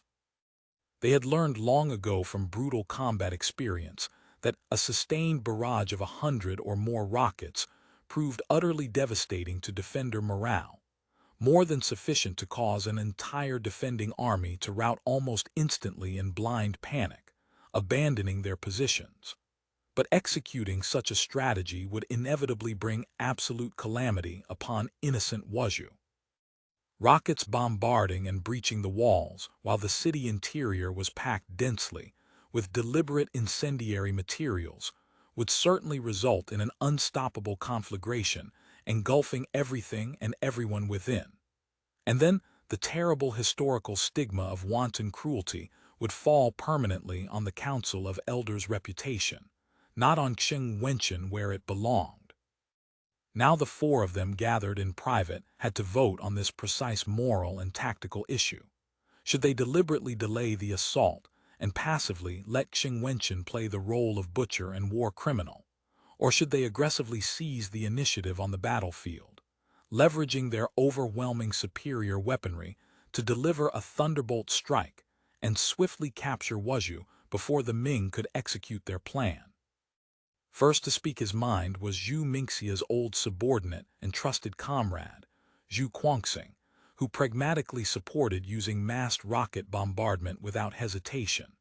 He argued bluntly, "It's not as if we haven't deliberately set fires before in this war. When we burned down the Wyang postal station complex during the Guangzhou assault, I don't recall the people of Guangzhou holding any particular grudge against us afterward. As long as we move with maximum speed and ruthlessly exploit the psychological chaos caused by the rocket barrage to take Wuzhou quickly before they can react, their elaborate arson plan has absolutely no chance whatsoever of succeeding. We'll be in control before they can light the first torch." Su Qi disagreed strongly with this coldly pragmatic assessment. Back then, the native population saw us as nothing more than foreign pirates and barbarian raiders. Now, we've successfully established ourselves as the legitimate successors of Chinese civilization and rightful governance. We simply can't afford to descend to the same inhuman depths of deliberate cruelty as a desperate man like Wenchans. Our legitimacy depends on being better. In truth, Su Qi personally had no desire whatsoever to see the historic city of Wuzhou reduced to smoking ashes and rubble. Over these long years since the collective transmigration, he had witnessed far too much pointless death and human suffering already. But when it came to critical military matters with moral dimensions, he always hoped to position himself firmly on the side of justice and principle, even when tactically costly. Zhu Mingxia weighed both arguments carefully before responding. We can and should strive to avoid deliberately setting fires if any alternative exists. But if fire becomes tactically unavoidable in the chaos of assault, the initiative to light it absolutely must rest with us, not with a cornered enemy. Our soldiers mustn't be allowed to die in vain because of the enemy's treacherous schemes and traps. Only through achieving a swift and utterly decisive victory can we realistically hope to minimize total casualties among both innocent civilians and our own troops. That's the hard calculus we face. Shijie, Jiangxiu let out a sharp, anguished cry and sat bolt upright with a violent start, his heart pounding. "Sir, are you all right?" A concerned soldier came running over quickly. "What's wrong? Another nightmare?" Jiangxiu slowly came back to his senses, his breathing ragged, staring blankly at the dying campfire flickering before him in the pre-dawn darkness. He had been having the nightmares again, as he did nearly every night. The scene in the recurring nightmare was always horrifyingly the same, unchanging. Shijie, his beloved senior martial sister Qingxia, was hanging limply from the crude gallows hastily erected in the dirt-thrashing ground outside Master Luo's sprawling estate. The woman Jiangxiu had loved with all his heart had become nothing but a cold, lifeless corpse swaying gently in the wind, her beautiful face contorted.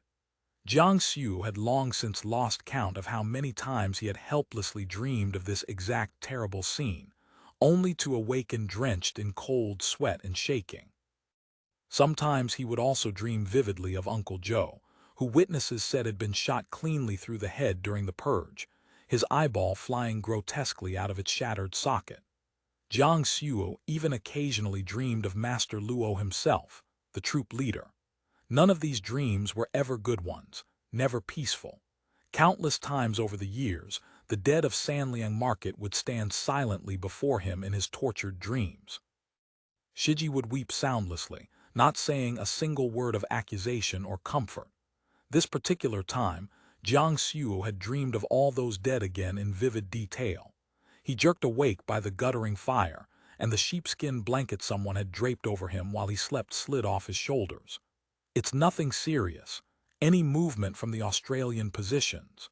Jiangxiu wiped his sweaty brow with a trembling hand. The sky overhead was still pitch black and starry, but the bright morning star had already appeared low on the eastern horizon. In no time at all, maybe an hour, dawn would break and battle would come. They've established their main camp on Changzhou Island across the water. No sign yet that they intend to conduct an amphibious landing and attack the city directly. Keep watching closely. Report any significant movement to me immediately, no matter how small. The highly trained Australian scouts had crept stealthily up to the defensive position at the summit of Bangshan Hill at dusk the previous day, quietly dispatching several of his sentries with knives before being detected. But they had been spotted by concealed secondary lookout posts he had carefully placed as backup, and the alerted garrison had immediately returned accurate fire. According to the reports filtering back, several enemy scouts had been hit by the volleys, but characteristically, no bodies had been left behind for identification. Jiangxiu knew with grim certainty that dawn was mere minutes away now. Very soon, the Australians would launch their main assault in force, and the critical Bangshan position, strategic guardian of the entire Gui River waterway, would naturally be their first priority target to seize. "Bring me something to eat quickly." His stomach was already growling audibly with hunger. The soldier acknowledged the order with a nod, and soon returned bearing several lumps of cold, rock-hard battle rice, wrapped in dried reed leaves. He had no chopsticks available, so Jiang Xiu simply shoveled the dried, stiff rice directly into his mouth with his dirty fingers, chewing mechanically as he fixed his gaze tensely on the dark approaches at the foot of the mountain, watching for movement. Jiang Xiu felt as if he had somehow crossed into another lifetime entirely, living multiple lives compressed into a few short years. He had once been merely a traveling performer and martial artist with a popular troupe. Later, through no choice of his own, he became a prisoner of the Australians after the Sanliang Market incident. Later still, he became one of their common soldiers through conscription. And now, through the strangest twist of fate, he stood directly against the Australians, ready to fight them head-on as an enemy. In just a few tumultuous years, Jiang Xiu had experienced more dramatic reversals than most sheltered people experienced in an entire comfortable lifetime. 5 long years had passed since that terrible day. The once beautiful face of his beloved Qingxia had grown frustratingly blurry in Jiang Xiu's fading memory. All that remained crystal clear was the final horrible twitching of her body as she was methodically strung up on the gallows, struggling for breath. He didn't know where Yunyang and the other surviving troop members had been sent by the Australian authorities after the purge. Master Ban, the troop's elderly patriarch, had vanished without a trace. Whether he was even still alive somewhere, Jiang Xiu had absolutely no idea and no way to find out. As for himself, after the Australians had seized him and subjected him to the dreaded purification process, he had been exiled under guard to a remote village on Qiangju Island's southern coast. There in that isolated place, winter never came. It remained always a sweltering, humid summer.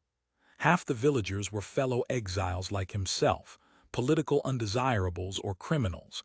The other half were voluntary migrants from the war-torn north seeking stability. The work assigned was simple in concept but physically grueling in execution. They dried salt on the scorching beach, fished the open sea in small boats, and harvested seaweed from the rocks. Though a dirt road connected the village tenuously to the outside world, it was usually completely deserted. Only the pitch-black utility poles and the mysterious iron telegraph wires strung between them stretched off into the distance toward civilization. Standing at the village entrance and looking outward, all that met the eye was the endless gray ocean. Once each month, the Australian supply ships would arrive punctually, bringing sacks of grain, mail from distant places, and daily necessities, then hauling away the salt and various sea goods they had painstakingly gathered. Life was genuinely hard but oddly peaceful in its rhythm. The villagers naturally did not look down on him socially as a political exile, which surprised him. Because he knew more than a bit of practical martial arts, they democratically elected him captain of the village militia for defense. In that isolated little village, Jiang Xiu worked hard without complaint, and the simple people gradually grew fond of him. And he, despite everything, grew unexpectedly fond of the village atmosphere and community. Once, when sea pirates attacked the village seeking plunder, he helped organize the villagers to resist effectively and held out desperately until Australian naval reinforcements arrived. If it truly came to laying down his life for those particular villagers who'd shown him kindness, Jiang Xiu realized he would not hesitate. If not for those terrible dreams that haunted him relentlessly night after night, Jiang Xiu might genuinely have settled down permanently and taken root in that peaceful village. The village head's daughter was clearly fond of him and made her interest obvious, and the pragmatic head was more than happy to take him as a son-in-law despite his exile status. If not for those cursed nightmares, Jiang Xiu would likely have married contentedly in that little village, fathered healthy children, and lived out his remaining days in quiet, comfortable obscurity far from the chaos of history. But the village was thoroughly steeped in the Australians' pervasive ideological presence. This was unquestionably Australian territory. The village head was a cadre, officially appointed by the Australian administration. Whether political exiles or not, all migrants were required to shave their heads in the Australian style and wear standardized Australian clothing, rather than traditional garments. The official notices and propaganda newspapers printed by the Australians were prominently posted on the walls of the village administrative office.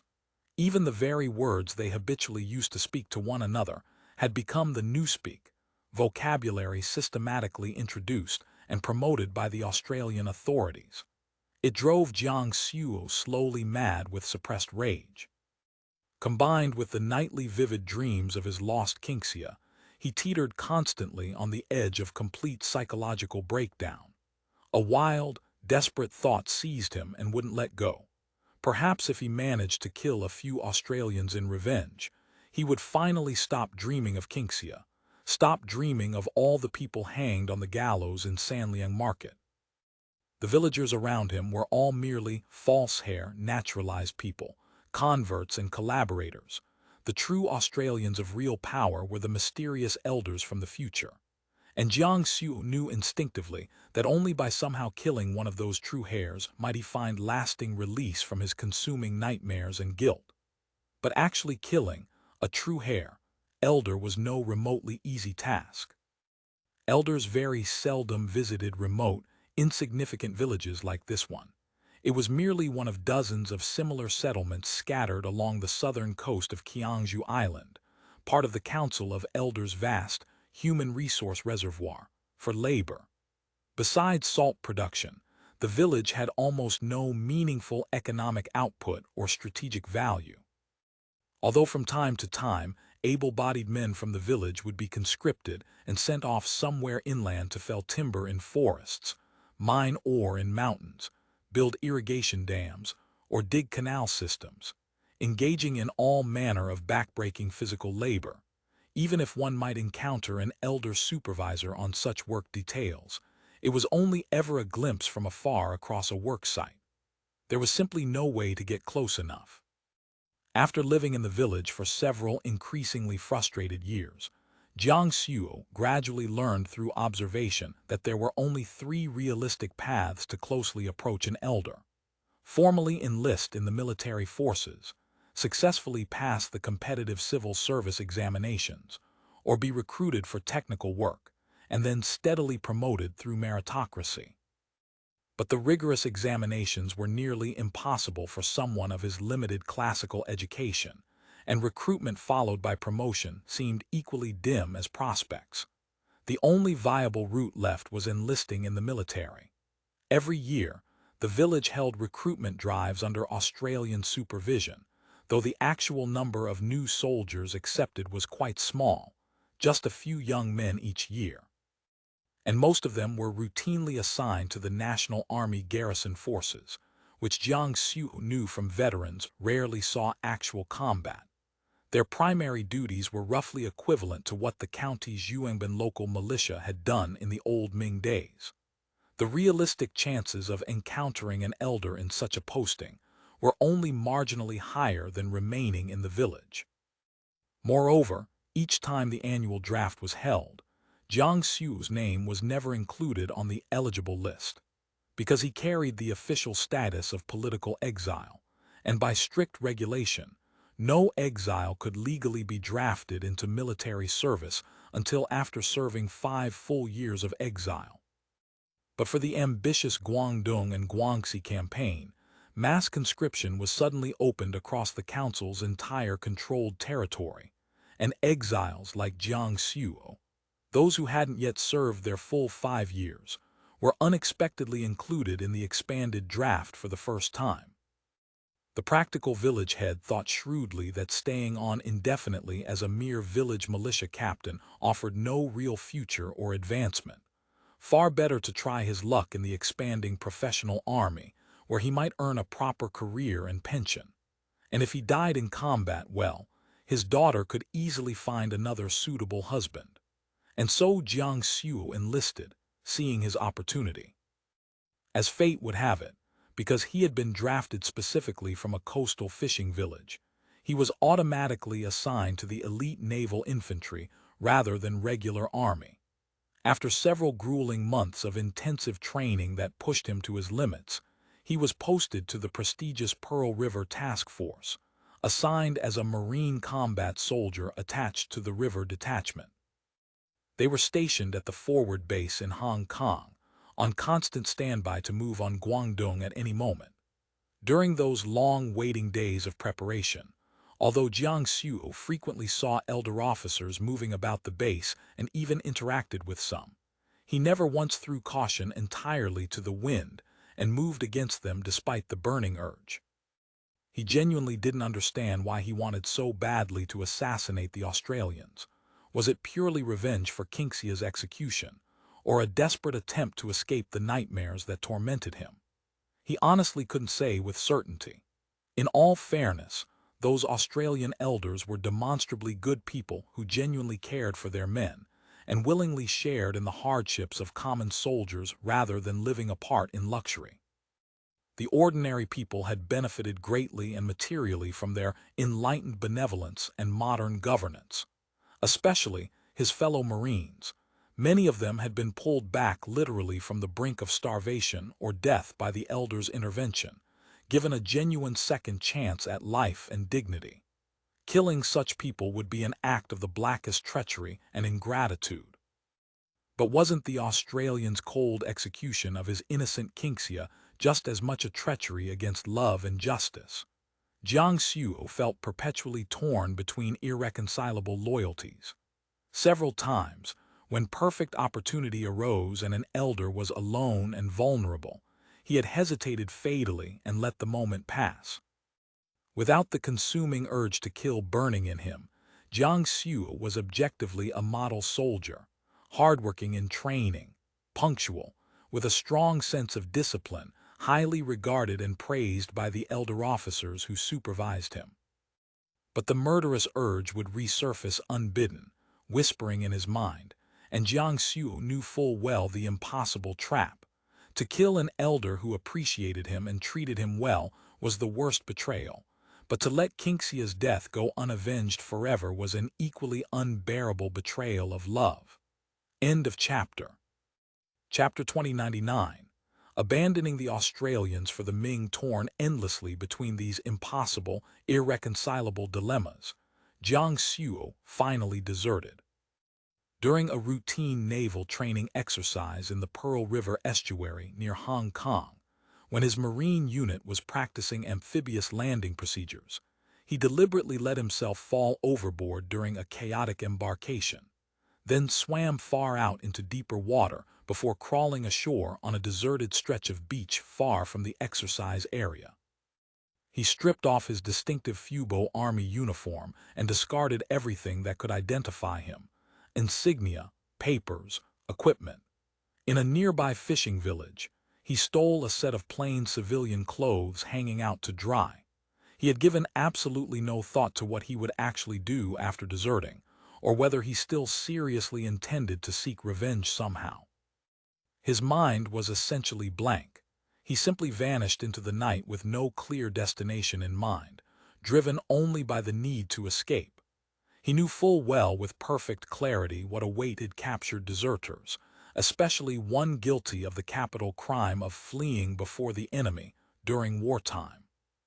He begged his way north to Guangzhou as a vagrant, and knowing that the elders' annexation of all Guangdong was imminent and inevitable, he continued desperately north beyond the province, wanting only to put as much distance as humanly possible between himself and the Council of Elders' reach. Jiang Xiu had no intention whatsoever of throwing himself on the mercy of the Ming authorities. A man like him at this point, little better than a filthy beggar, utterly penniless and unknown to anyone, would never gain an audience with any official of consequence. Even if he miraculously did through some chance, he would immediately be suspected of being an Australian spy and likely dragged out for summary execution. Back in his home region, the local fortress lord had been known to casually behead innocent travelers simply for looking suspicious or speaking with the wrong accent.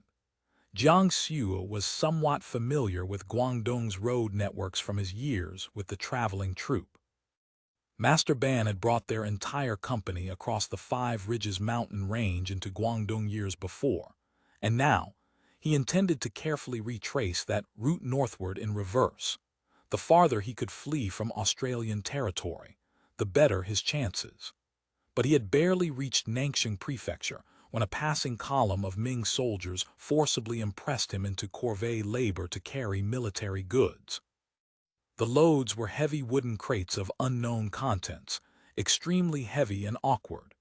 The impressed porters strained painfully under shoulder poles and backloaded carrying baskets, forced to march day and night with minimal rest. If Jiang Xu hadn't spent the past few years in the fishing village with adequate food and drink, fishing, military training, and systematically toughening his body, he might well have been literally worked to death within days like some of the weaker porters. Jiang Xu desperately sought opportunities to escape from the labor column, but the armed guards watched closely with paranoid attention, and any attempt to flee meant immediate decapitation as an example. He could find absolutely no viable chance to slip away. Then one fateful day, an exhausted porter stumbled badly on rough ground and smashed open one of the heavy crates he was carrying, scattering its mysterious contents across the road. And Jiang Xu's entire life might have ended unremarked on that dusty road were it not for what spilled out into plain view. What fell from the broken crate were several brand-new Nanyang pattern rifles, still packed in protective grease. Though Jiang Xu had never formally served in the National Army garrison forces, he had seen this particular type of rifle more than once during training. It was clearly a grade below the superior Mini-A rifles routinely used by the regular field army: shorter effective range, poorer accuracy, less stopping power. Only the National Army garrison units and municipal police forces used it for internal security. Yet even so, against ordinary bandits and pirates armed with traditional weapons, it was already a genuinely fearsome and devastating weapon that gave enormous advantage. How in the world could the technologically backward Ming army have acquired these modern rifles? His visibly astonished expression immediately attracted the sharp attention of the officer in charge of the column. That night when the column made camp in a secure location, Jiang Xu was bound hand and foot with rough rope and dragged unceremoniously before the commanding officer for interrogation. "You recognize this bird gun?" The officer's voice was grave and suspicious, studying Jiang Xu's face carefully. Perhaps the endless days of grueling labor and near starvation had dulled Jiang Xu's fundamental will to survive. He nodded honestly. "It's a Nanyang rifle, Australian manufacture." At the specific words Nanyang rifle, the officer's brow twitched visibly with surprise. "Who exactly are you? How do you know this weapon?" Jiang Xu held nothing back at this point and immediately revealed that he was a deserter from the Australian army. He had nothing left to lose. "So you were one of the Hair Bandit's soldiers, then?" The officer's tone was neutral, assessing. "Yes, sir." The officer studied him intently for a long, uncomfortable moment, then exhaled thoughtfully. "Do you actually know how to properly use this weapon in combat? What's so difficult about it?" Jiang Xu replied with a trace of his old confidence. "Among the Australians, this is merely a second-rate firearm issued to the National Army for garrison duty. The real army uses far better." "In that case, load it properly and fire a demonstration shot for me." The officer ordered his attendants to immediately untie the prisoner. By now, Jiang Xu had completely put considerations of life and death out of his mind. Whatever would happen would happen. In a few swift, practiced motions that spoke of extensive drilling, he loaded the paper cartridge, shouldered the rifle with proper form, aimed briefly at a distant target, and smoothly pulled the trigger. The sharp crack of the shot cleanly extinguished the glowing incense stick someone had placed upright some 20 zhang distant in the gathering darkness. The officer's eyes gleamed with unmistakable satisfaction. "Excellent," he murmured appreciatively. From that pivotal night onward, Jiang Xu was no longer treated as a mere expendable laborer. "My surname is Yi, given name Haoran. I currently serve as a strategic advisor in Governor-General Chang's personal staff," the officer said with surprising amiability. showing none of the typical condescending posturing and affected hauteur of the educated gentry class towards social inferiors. Since you clearly know the Hair Bandit's situation intimately and appear willing to serve the court loyally, your future prospects are potentially boundless. Guangdong's strategic situation is extremely precarious at present. I am returning with this secret shipment of firearms to Guangdong to prepare defenses. Jiang Xiu did not know exactly how these Nanyang rifles had ended up in Master Yi's hands. The supply chain must be fascinating, but he knew instinctively it must be a closely guarded state secret, so he kept prudently silent and didn't press. The rifles are fine quality weapons, and simple enough to use with basic training, but alas, no one in our forces can handle them as skillfully as you just demonstrated. The Hair Bandits are justly renowned throughout the realm for training genuinely elite troops. What a terrible pity for the Empire. As he said the word pity, his gaze drifted wistfully toward the northeastern night sky, eyes filled with profound sadness and regret. If only the Australians were willing to serve our great Ming loyally, what fear would there be of the eastern captives ravaging the north? Of the roving bandits devastating the heartland? But alas, it is already far too late for such dreams. Yehaoran brought him back to the provincial capital at Zhaoqing as a valued recruit. Along the journey, Jiang Xiu gradually learned that this scholar advisor was originally a native of war-torn Liaodong who had earned the Ziyukai degree as a young man. Yet he was far more passionate about military strategy and tactics than the orthodox 4 books and 5 classics required for advancement.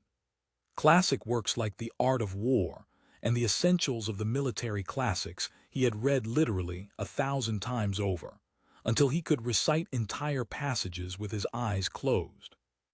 Having repeatedly failed the higher provincial examinations despite his military knowledge, and increasingly weighed down by growing family burdens, he had found respectable work tutoring in the wealthy household of a senior military officer in Guangning.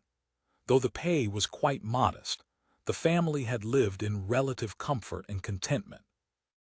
Then, in Yehaoran's fateful 40th year, the imperial army suffered an absolutely catastrophic defeat at Sarhu under the brilliant Jurchen leader Narhasai's devastating hand.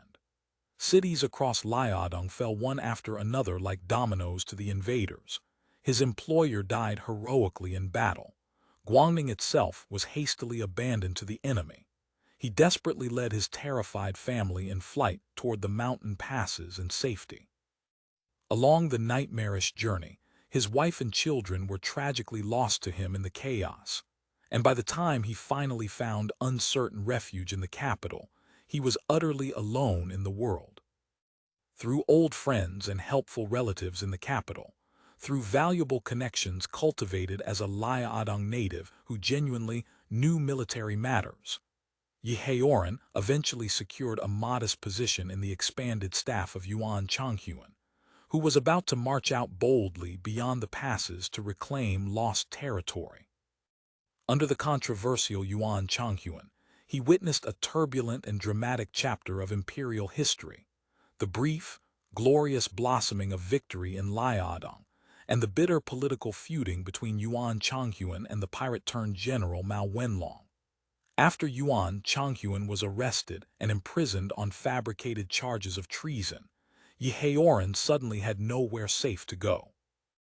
Using his hard-earned credentials and reputation, he managed to attach himself to the recalled Sun Chengzong, helped intelligently plan the recovery of the 4 cities within the critical passes, then watched helplessly as Sun was once again politically sidelined and forced into retirement due to alleged illness.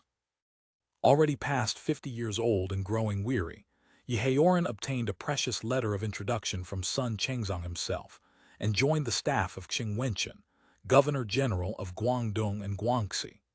Wenchans' staff was absolutely teeming with advisors who had similarly arrived on the strength of introductions and political connections.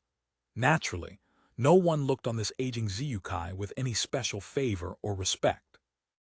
They allotted him a small monthly stipend for basic expenses and gave him a decent room to live in, but rarely called on him for any substantive duties or consulted his expertise. Yi Haoran was initially content to remain idle, wandering the city and sightseeing. But he soon discovered that Guangdong was very far from the peaceful haven he had naively imagined. Several years earlier, Wang Zund had mobilized the entire province's military forces against the mysterious Australians, only to suffer a humiliating, crushing defeat at Chiang Mai. The Hare Bandits had sailed boldly into the Pearl River estuary, and Guangzhou itself had nearly fallen to their assault. That shocking battle had caused an enormous uproar at court. Tens of thousands of soldiers were killed, wounded, or scattered to the winds, and numerous experienced officers perished. Afterward, word came down from on high that the Hare Bandits had supposedly been defeated outside Guangzhou's walls and fled by sea in disarray. They had supposedly dispersed to engage in plundering along Qiangzhou's remote coast, and were no longer considered a serious threat to imperial order. Yet through his own investigations, he soon learned the actual truth was entirely otherwise. Not only had the Australians not retreated in defeat, they had effectively taken complete control of the entire wealthy Qiangzhou prefecture, and there were even permanent Australian military encampments on the very outskirts of Guangzhou itself. Because they maintained strict discipline, didn't pillage civilian property or kill indiscriminately, and everyone could generally get by peacefully coexisting with them, the entire awkward matter had been systematically hushed up by embarrassed officials. The Guangdong officialdom was clearly terrified of the Hare Bandits, willfully and deliberately ignoring their threatening existence. Yi Haoran understood immediately that the bandit threat had matured beyond containment and would inevitably become a grave existential peril. He systematically sought out survivors of the Chiang Mai battle and the clashes in the Pearl River estuary. Through careful interviews, he quickly realized that the Hare Bandits were actually an even more dangerous and sophisticated adversary than the fearsome later Jin. Having personally weathered so many political and military reversals over his long career, he had long since seen through the endemic hypocrisy and corruption of Ming officialdom. Yet a lingering sense of loyalty to sovereign and country still burned stubbornly within him. Having witnessed firsthand the terrible ravages of war on innocent people, he believed passionately that the only realistic way to spare the common people from suffering was to actually win battles decisively. For all under heaven to know lasting peace, there must first be war to definitively end war. Yi Haoran said thoughtfully on the boat to Zhaoqing, sharing his philosophy. The Hare Bandits are men like any others, and their soldiers are mostly just poor common folk recruited like ours. What they rely on is nothing more than superior ships, powerful artillery, and rigorously disciplined ranks.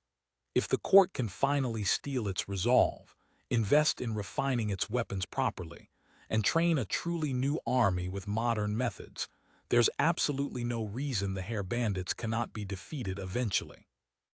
Yi Haoran put on no scholarly airs whatsoever, and showed none of the typical affected condescension of a superior deigning to seek counsel from an inferior. Speaking of himself, of the deteriorating state of the realm, of the Hare Bandits' capabilities, he was entirely candid and honest. And Jiang Suo in turn spoke of the Australians and the Fubo army with equal frankness and detail. The two men, vastly different in age and social status, came to genuinely know and deeply respect each other during that extended journey. By the time they reached Zhaoqing, Jiang Suo had learned that this particular shipment of modern weapons had indeed come originally from the Hare Bandits themselves through complex intermediaries. Wenchans had spent an enormous fortune acquiring a substantial batch of Nanyang rifles and ammunition through back channels from Fujian and Shandong contacts, intending to equip his elite personal guard. Because of the great distance involved in security concerns, Yi Haoran, the idle man with time on his hands, had been assigned to personally escort the valuable shipment. Upon returning to Zhaoqing, Yi Haoran discharged his duty and quietly reported the matter of recruiting Jiang Xuo to Xiong Wenchans in private, who immediately took great interest. He secretly summoned Jiang Xuo for interrogation and praised him effusively for casting off darkness for the light and returning to imperial service. After a thorough round of questioning, though Xiong privately disapproved of Jiang Xuo's rebellious discourtesy, the man had obviously been tainted by hairbandit habits of speaking directly. He nonetheless genuinely commended him for his intimate familiarity with hairbandit matters and practical expertise with hairbandit weapons. He awarded him 50 taels of silver as a recruitment bonus and the military rank of company-level sentinel in his elite personal guard, specifically tasked with training the household troops in modern weapons. Because Yi Haoran had carried out his mission so effectively, and especially because he had recruited a valuable talent like Jiang Xuo, his standing in Xiong Wenchans' crowded staff rose dramatically. After several substantive discussions, Xiong Wenchans realized that Yi Haoran not only understood military affairs competently, but possessed genuinely unique insights into hairbandit matters based on careful research. He began to lean on him heavily for strategic advice. This sudden favor, however, provoked the intense jealousy of Chang Qingyun, the self-styled foremost expert on hairbandit affairs, who'd held Xiong's ear before. To carefully balance the two rival factions and strengthen his own overall forces, Xiong Wenchans diplomatically dispatched Yi Haoran to Guangxi to train a new experimental army using modern methods. Jiang Xuo naturally went with him and was promoted to Qianzong, the rank of company commander with real authority. This new experimental army of just 500 carefully selected men was not fully equipped with precious Nanyang rifles, but it was the elite force Xiong Wenchans had poured enormous personal resources into arming and training properly. Now Jiang Xuo was leading these troops in defense of strategically vital Bangshan Hill, west of Wuzhou, overlooking the crucial Gui River waterway. Since it felt like treachery to stab an elder who had shown him favor in the back, and equally treachery not to avenge his beloved Qingxia's execution, then perhaps this long, tangled feud could be settled fairly, on the battlefield, soldier to soldier with honor. End of chapter. Chapter 2100, The New Army in the West Wing of the Wuzhou Prefecture Yamen, an Australian oil lamp burned through the night. Yi Haoran had not slept, his mind churning with tactical concerns. All day he had stood tensely on the city walls, observing the Australian troop movements below. The hairbandits' actions were unhurried and methodical, their advances and withdrawals choreographed with professional precision. They truly deserved their fearsome reputation as the giant canal that made imperial troops blanch and flee. Such an army, even without superior ships and devastating artillery, could defeat demoralized imperial forces through sheer discipline and morale alone. Yi Haoran had developed a gnawing sense that Xiong Wenchans' pursuit of superior weapons was strategically misguided.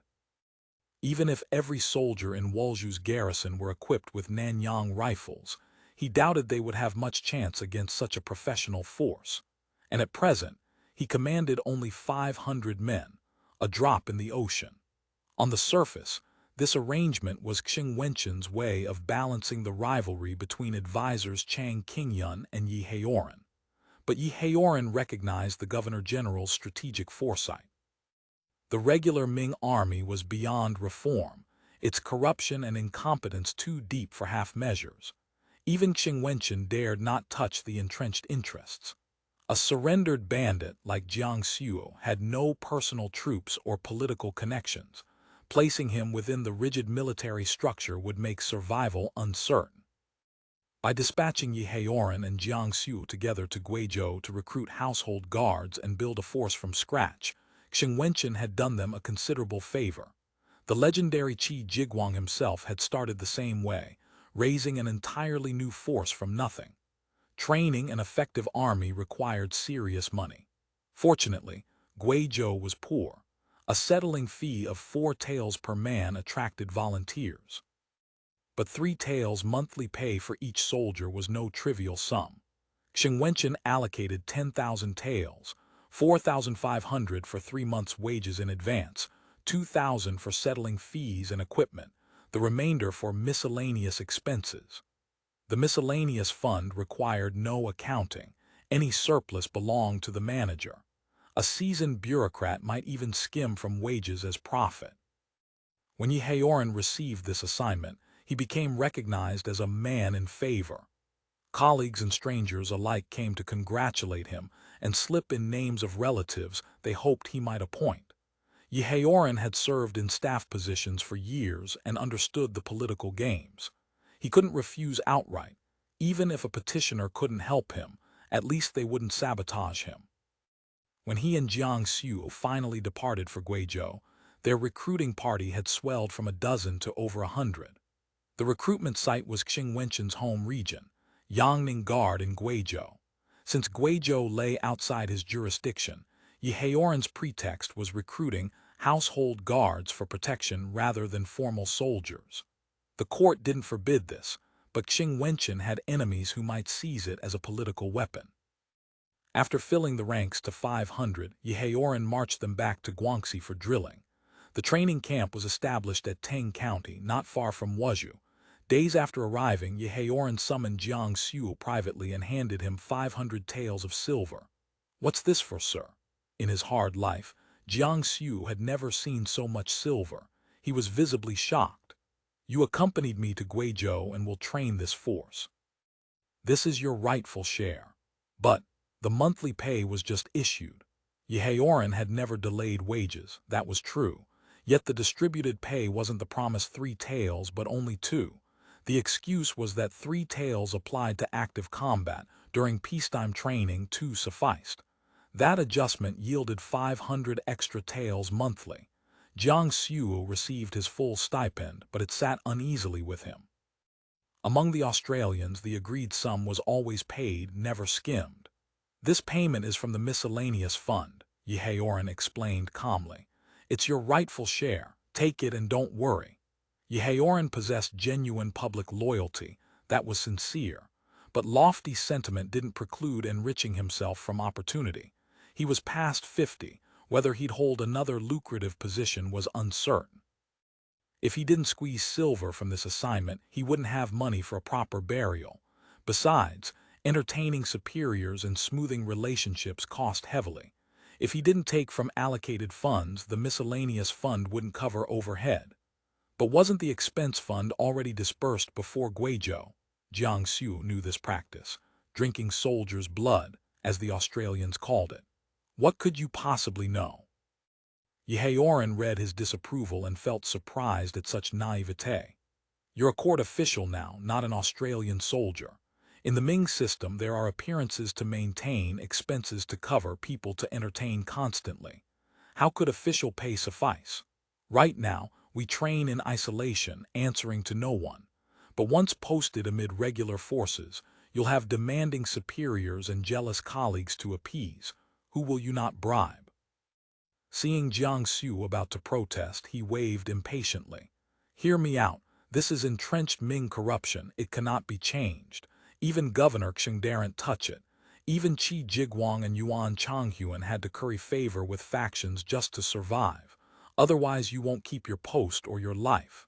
He sighed heavily. "When you enter the maze of officialdom, you must go along to get along. Sometimes you must deliberately sully your reputation for pragmatic reasons. Don't take it to heart."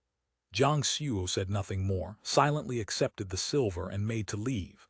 "Jiangsu, you still haven't selected personal guards." Yehaoren had been pressing him to choose bodyguards. "I have 1 attendant, that's sufficient." "You're far too naive." Yehaoren sighed, then remembered the man wasn't literate. On the battlefield, even a legendary general needs trusted guards who'd stake their lives for him. Otherwise, in a crisis, you're alone and vulnerable. "Yes, sir, I understand."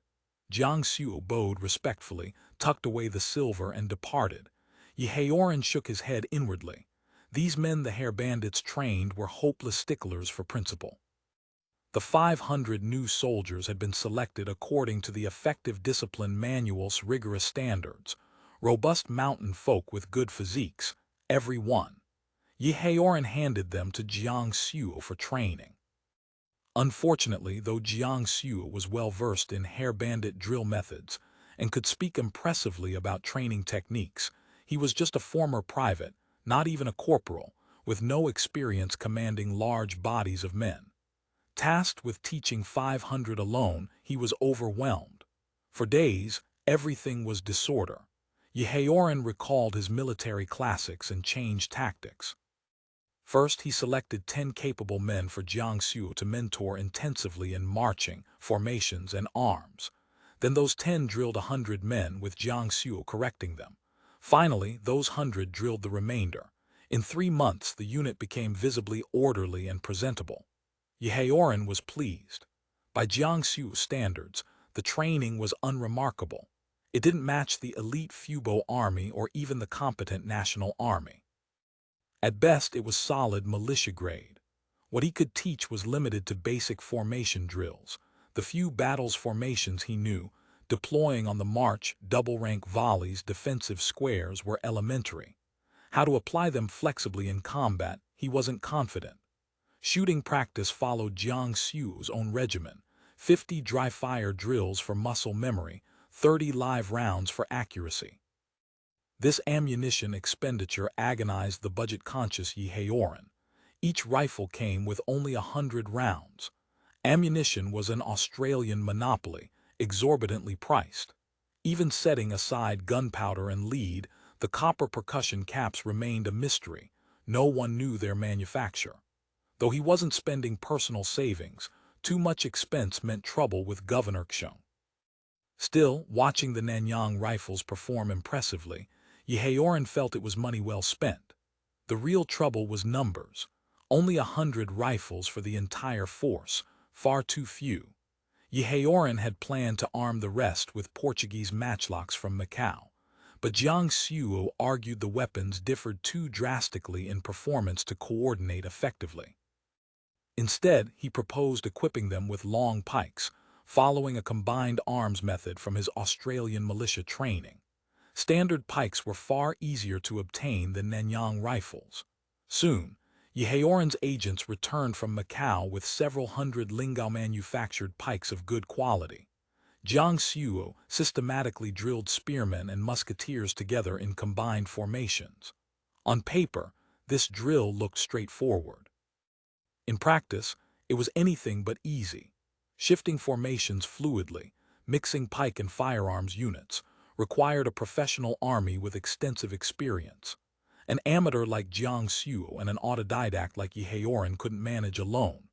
Recognizing this, Wenchans assigned an experienced Bazong named Song Ming to assist. Song Ming was a capable young officer who had survived the disaster at Chiang Mai.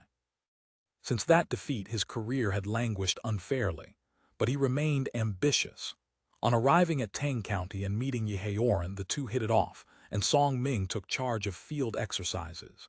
Jiang Xu sketched combined arms tactics on paper from memory, and Song Ming implemented them systematically in field drills. His methods were sound, and soon the drills took shape. Yet a fresh problem arose. Jiang Xu's knowledge was skin-deep. The largest unit movements he'd seen were company level. How to coordinate 500 men across a battlefield, he had no idea.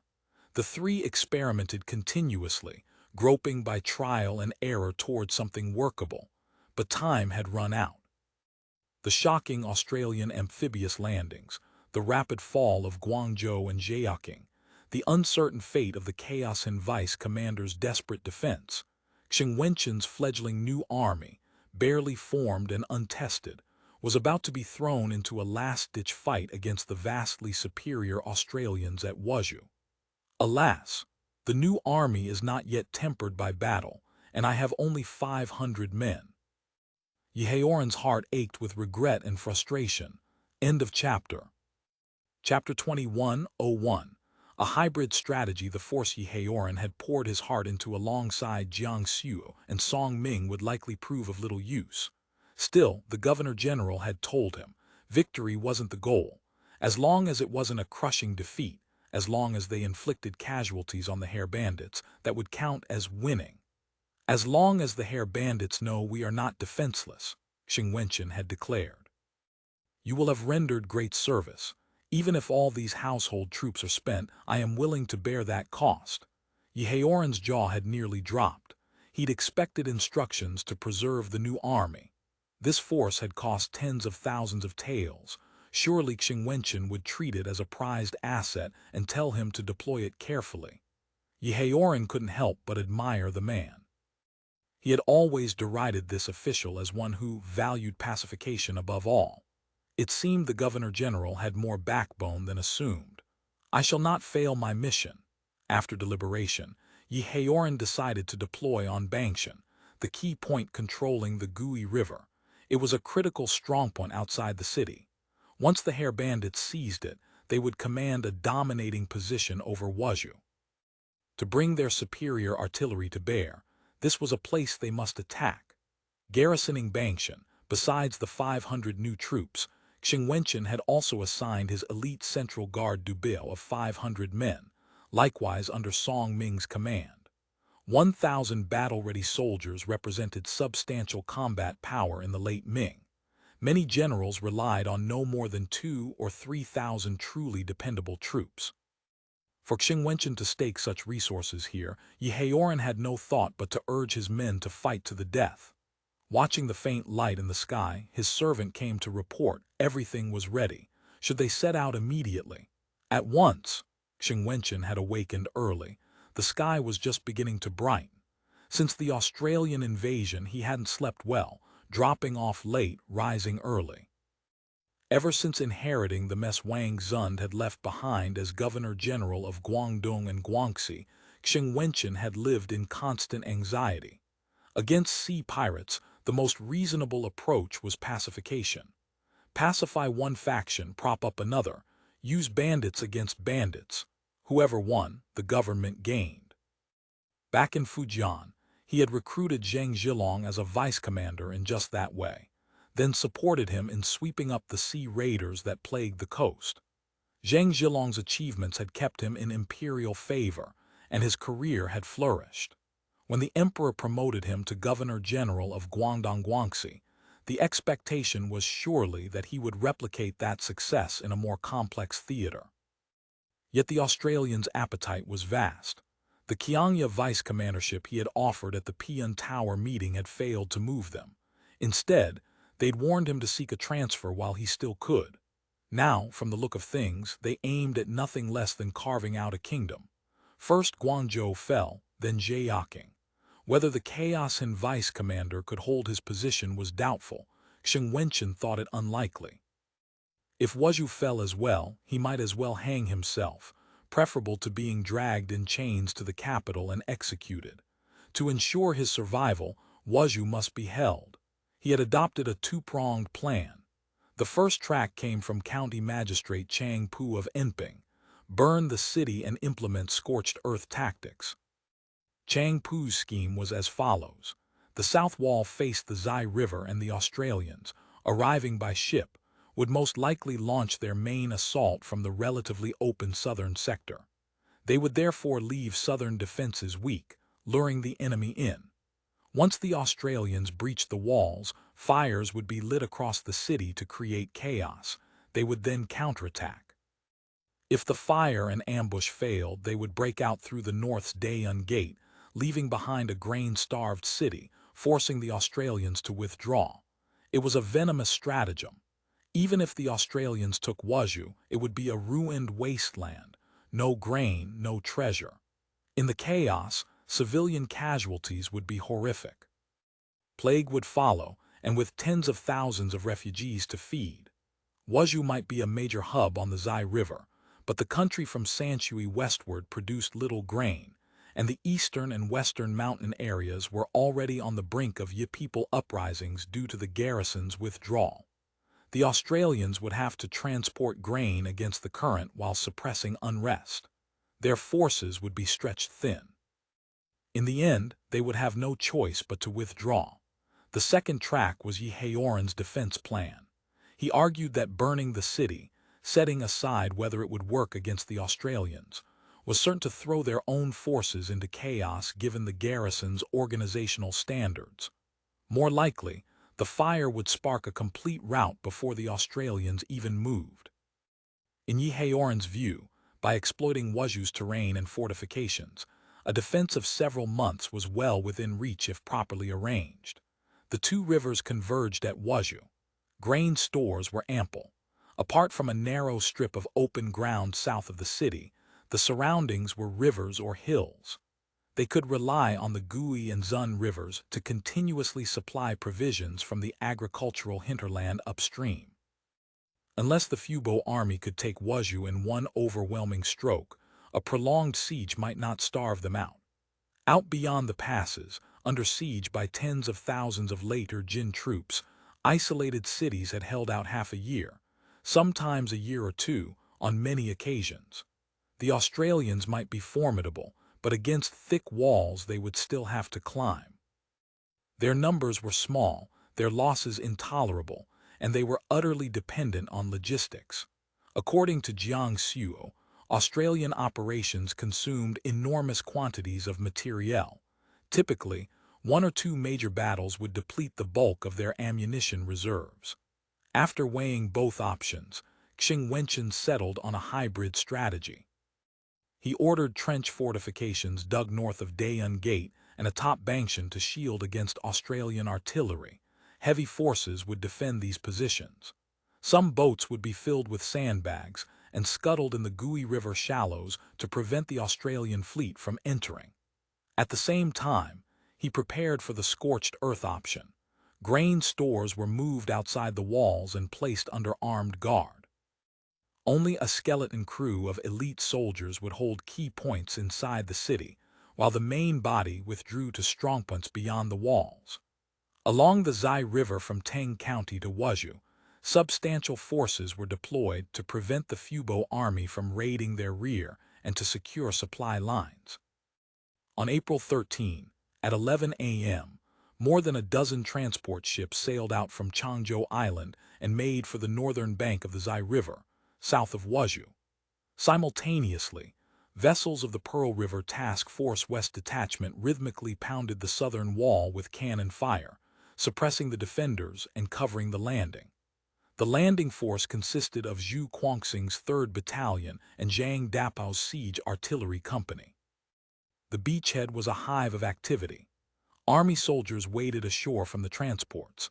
Sailors used derricks to lower barrels and carriages of assorted heavy guns from the ships onto inflatable rafts, then ferried them to the shallows. On shore, the artillerymen assembled a simple crane to hoist and reassemble the cannons. Not far off, 3 galley ships on the river sent up lazy plumes of smoke as they prepared lunch for the landing troops. Zhu Guangxing temporarily placed the 3rd Battalion at Zhang Dapao's disposal, demolishing buildings that blocked lines of fire, digging trenches, and erecting simple sandbag emplacements. Since word of the Fubo army's approach had reached them, most residents in the southern suburbs had already fled. Only structures that didn't obstruct fire or assault routes were left standing, per Zhu Guangxing's orders. The troops demolished a great number of warehouses and dwellings along the riverfront. Goods and valuables left behind were collected, sealed with official tags, and stored for claimants after the battle. To accelerate the work, the 3rd Battalion's attached engineer company employed explosives. With a rumble, old houses and warehouses collapsed into rubble. By noon, the soldiers who had been working furiously in the southern outskirts were drenched in sweat and famished. At that moment, the galley ships sounded their steam whistles, and small boats began delivering boxed meals. Because it was a battle day, the rations were richer than usual. Besides rice, the main dish was hodgepodge, a stew of assorted dried meats, dehydrated vegetables, and solid sauce cubes. The only local ingredients were a few vegetables and eggs, which were tossed in and cooked together, all the eggs scrambled into ribbons. Each man also received a bottle of cool salt soda to quench thirst and 3 cigarettes to sharpen the mind. The galley cooks ladled out soup, rice, or fried rice noodles, clanging their big spoons and calling out, "Eat your fill, boys." There's more if you need it. Eat up so you can win a great victory." After eating, the soldiers attacked the work with renewed vigor. The scheduled 2 p.m. completion came at 1:30 instead. The siege mortars, the brigade artillery's 24-pounder howitzers, 12-pounder field guns, and 3 130 mdal cannons stripped from warships were emplaced behind the ramparts, their black muzzles aimed at Wuzhou's southern wall. Zhu Guangxing and Zhang Dapao inspected the Fubo army's positions. Zhu Guangxing had the fleeting impression that even the Ark of the Covenant that brought down the walls of Jericho couldn't match the power of these guns. Zhang Dapao gazed at his beloved artillery, eyes practically glowing. He loved cannons. He loved the roar of their fire and the explosions when shells struck their targets. Artillery was his life, his purpose. His eyes were shells in flight, possessed of the power to annihilate everything. Those cannons, hauled ashore with such effort, were not to sit idle. The gunners were chomping at the bit, ready to reduce Wuzhou to rubble with their marksmanship. Yet ammunition reserves were short. The mortars in particular carried only 6 rounds of shells each. As for the naval guns, stocks were even lower. Much had been expended bombarding Zhaoqing, and the shelling en route to Wuzhou had consumed more. By comparison, most of the land artillery had seldom fired. Each piece had at least one basic load. From Sanshui to the Zai River, the chain of logistics depots had been showing signs of strain. Especially the requisitioned civilian craft used to supplement transport capacity. Without enough tugs, these vessels had to rely on manpower and wind to make headway against the current. Fully loaded, they moved slower than snails. End of chapter. Chapter 2102. The assault. Although the Logistics Corps had established a supply depot at Fengchuan County to stockpile ammunition, transporting materiel posed both capacity and safety challenges. Black powder was far less stable than modern high explosives. Consequently, shipments proceeded in small, multiple batches, making resupply even slower. If the first assault failed to break through, artillery support for a second attempt would drop drastically. The soldiers would have to rely on demolition charges and bayonets alone. While the 3rd Battalion and Siege Artillery Company were landing south of Wuzhou and constructing fortifications, Yang Zheng's 8th Battalion went ashore at the foot of Zhaoqing on the western bank of the Gui River. Though fully prepared for combat, the Ming forces on nearby hills made no attempt to attack during the landing. Only a handful of soldiers crept forward to observe. The light infantry providing perimeter security fired a few shots, and they immediately fled, leaving their casualties behind. The 8th Battalion had already eaten lunch and taken a 2-hour rest, so the men were at peak energy. According to the operational plan, the first shot of the Wuzhou siege would be fired by the 8th Battalion. At this moment, every soldier was eager and itching for battle. According to the Brigade Reconnaissance Company's reports, Zhaoqing had no Ming garrison, only a handful of sentries, and no defensive works. To the north lay Bangshan, where the Ming had concentrated their forces.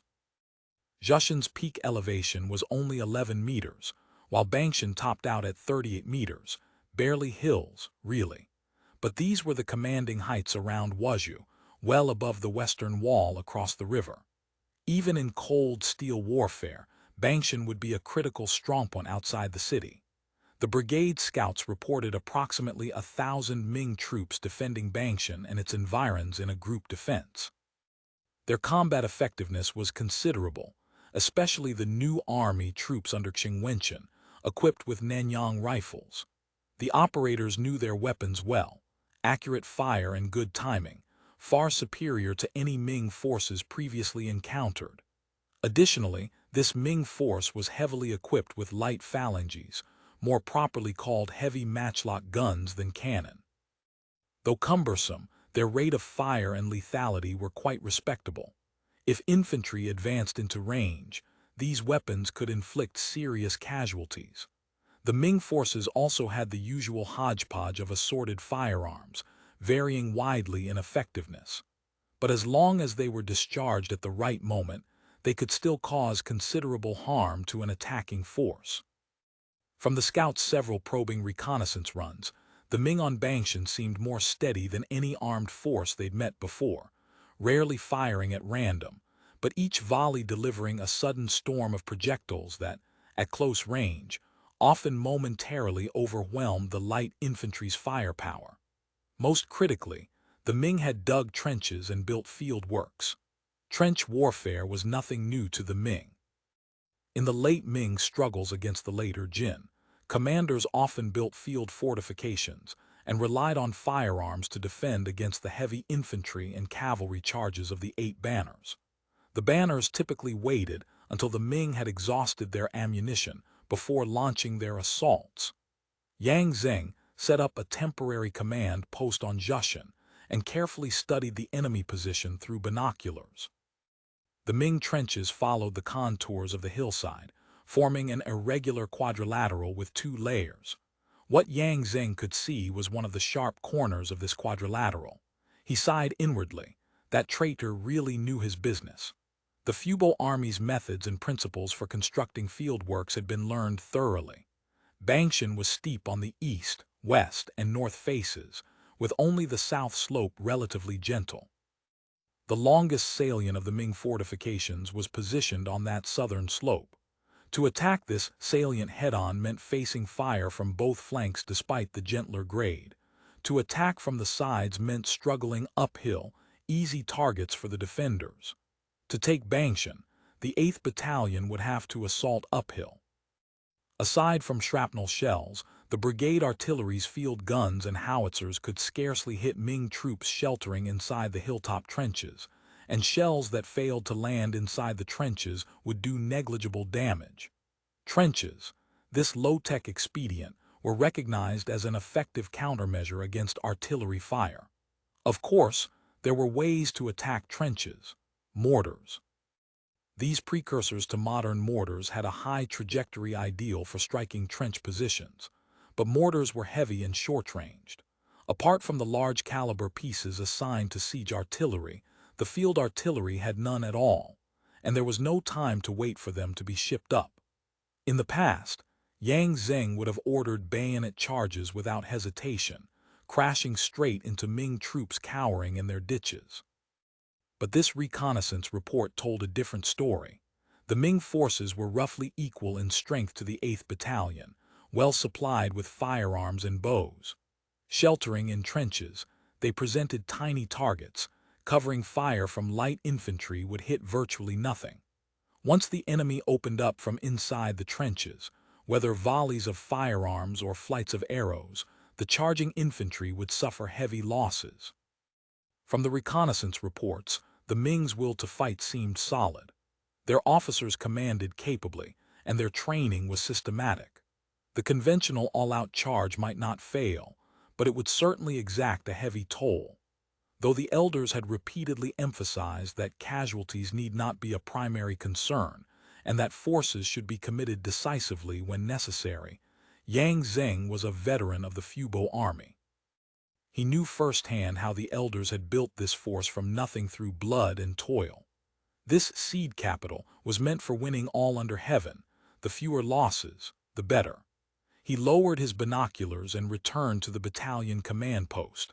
The staff had already prepared a simple sand table model, and several company commanders clustered around it, pointing and debating attack plans.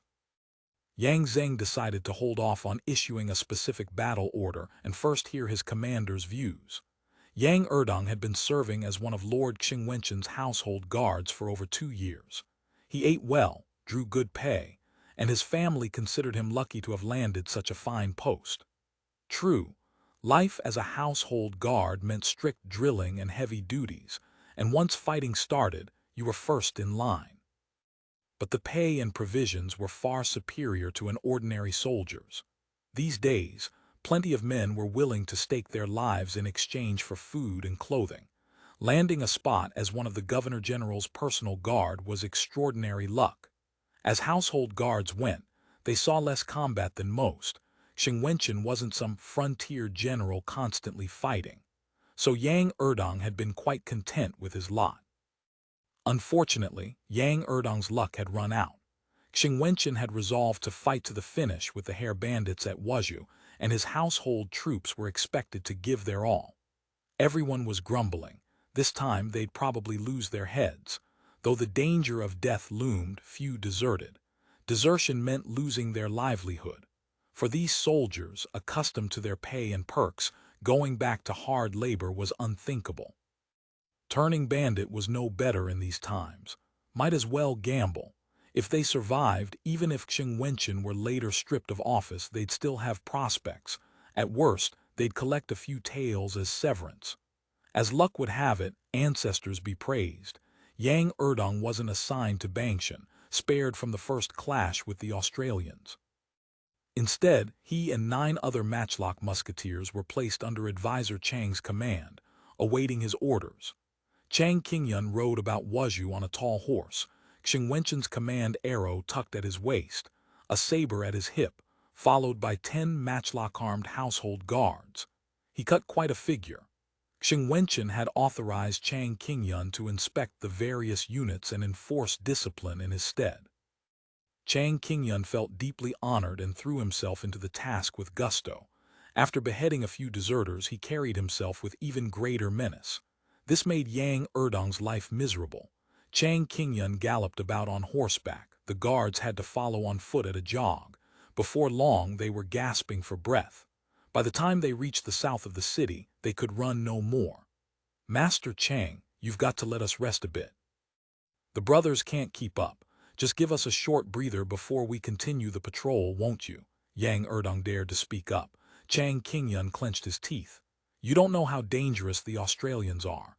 Without discipline, the moment their cannons open up, half our men will scatter like rats." "But Master Chang, we really can't run any farther. Just a little rest, please," Yang Erdong pleaded.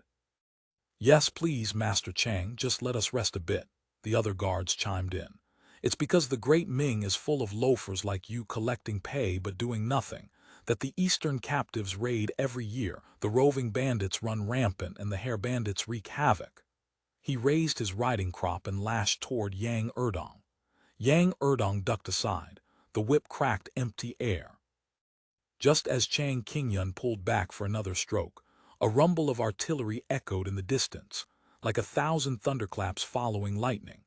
Almost instantaneously, a chunk of masonry the size of half a man was blasted from the rampart above Chang Qingyun's head, crashing to the ground nearby and shattering into fragments. Chang Qingyun's horse reared in terror, whinnying, its forelegs pawing the air as if about to bolt. Luckily, Chang Qingyun clung to the reins and kept his feet in the stirrups, barely avoiding being thrown. Yang Erdong, who had tended horses and knew their temperament, rushed forward, grabbed the bridle, made soothing noises, and patted the horse's neck until it calmed. Still shaken, Chang Qingyun dared not stay mounted. He hastily dismounted and pressed against the wall, the only way to shelter from the bombardment. "Consider this making up for your earlier offense," he said to Yang Erdong. "I'll let it go for now." Before he finished speaking, another cannon roared, then another. The thunder rolled on without pause.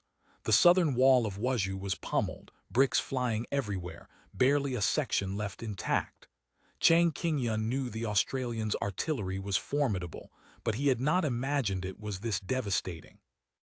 Wuzhou's thick walls, under Australian bombardment, seemed little more than toys molded from mud. Chapter 2103. The bombardment. Chang Qingyun felt terror grip him, a cold, visceral dread that seized his gut. His bladder seemed about to burst. He struggled to hold it in, but his legs had gone so weak he could barely stand. The horror of the Chiang Mai rout came flooding back, not just the defeat, but the personal humiliation. A chill ran across his forehead as he remembered the Australians, their rough hands, the cold steel of the razor against his scalp. A terrible, paralyzing thought surfaced. Could that humiliation happen again? Would he be stripped, shorn, and paraded once more? He glanced frantically around, his eyes wide with panic. As a staff officer, he had no household guards of his own. His servants might serve well enough in peacetime, but in a crisis, none would lay down their lives for him. They were utterly unreliable, their loyalty as thin as paper. Thankfully, Yang Erdong hadn't forgotten the warning. If anything happens to Advisor Chang, you'll answer for it. He grabbed Chang Qingyun, his grip firm, and dragged him at a run. Along the base of the wall stretched a row of soldier shelters. When the walls were built, the builders had anticipated enemy projectile weapons, so they had constructed brick-reinforced chambers within the wall's inner face. Soldiers could take cover inside from enemy cannon stones and arrows, or rest there like a garrison quarters. Yang Erdong pulled him into one of these shelters, the sudden darkness a momentary reprieve from the chaos outside. But the cannon fire continued, a dull, relentless thunder that vibrated through the very earth. The massive walls shuddered under the bombardment, groaning like a dying beast. The oil lamp in the wall niche flickered wildly with each tremor, casting dancing shadows that only heightened the sense of unease. Gradually, the shells began sailing over the walls into the city, trailing white smoke and shrieking like banshees as they fell. The impact was devastating. Those that struck houses instantly reduced them to rubble, sending plumes of dust and splintered wood into the air. Those that hit streets sent up sprays of dirt and debris, tearing craters in the paving. A man struck directly might lose an arm or a leg, or be torn in half, blood and flesh flying in a gruesome, indiscriminate rain. Chang Qingyun and his guards slumped on the floor of the shelter alongside other soldiers and militia, all of them clutching their heads, covering their ears, squeezing their eyes shut, as if doing so might suppress the overwhelming terror, might somehow make the world outside cease its violent assault. Then came the hiss of iron balls falling from the sky, closer this time. A blinding flash, followed by a deafening roar, and the blast wave from the explosion rushed into the shelter, a physical force that slammed into them, snuffing out the oil lamp on the wall. The shelter erupted in screams, curses, and wails, a cacophony of raw fear. Chang Qingyun pressed himself into the corner, his body trembling uncontrollably, all thought of his bladder forgotten. He only prayed this nightmare would end. Under the continuous bombardment, Wuzhou's walls crumbled like sandcastles, not collapsing entirely but steadily eroding. Smoke billowed from the ramparts, lit by flickering flames, a grim spectacle of destruction. The cannon smoke grew so thick that after 2 hours of relentless firing, Zhang Dapao ordered a ceasefire, partly to let the gun barrels cool, partly to let the smoke clear for observation. 10 minutes later, the smoke had dissipated from both the walls and the gun emplacements. Zhang Dapao surveyed the damage through his binoculars, a grim satisfaction settling over him. He quoted 2 doggerel lines Elder Zhang Balin had taught him, a crude but apt summary of the scene. A great wind rises, clouds go flying, cannons roar, blast their mothers dying. The results of the first bombardment were in many ways satisfactory. The southern wall could no longer be called intact. The gate tower had been blasted into rubble, a testament to the destructive power of modern artillery. The 130 guns had proven especially devastating. Each shot gouged a great chunk from the wall, leaving countless small breaches and craters. The original defensive structures atop the wall, watchtowers, sentry huts, bastions, parapets, crenellations, had been shot to pieces. These traditional masonry defenses, designed for arrows and catapult stones, had become hopelessly vulnerable, mere dust in the face of modern artillery. Yet the core problem remained, the wall itself. For millennia, Chinese city walls had been built of rammed earth, at least 3 to 4 meters thick, often much more. Properly maintained, a well-tamped wall could stand for centuries. Most Ming-era walls dated to the reign of the Hongwu Emperor. With periodic repairs, many survived into the late Qing, and even after the facing bricks were stripped away, the earthen core remained as a continuous ridge of hills after another 100 years. Such massive earthen structures could not be breached by traditional smoothbore artillery. Even as late as the 1911 revolution, when Jiangsu revolutionary forces besieged Nanjing, the assorted small and medium-caliber rifled field guns of the new army proved useless against the city walls. In the end, They had to drag heavy fortress guns from Jiangyan to knock down the ramparts and force Zhang Zun's brave army to abandon the city.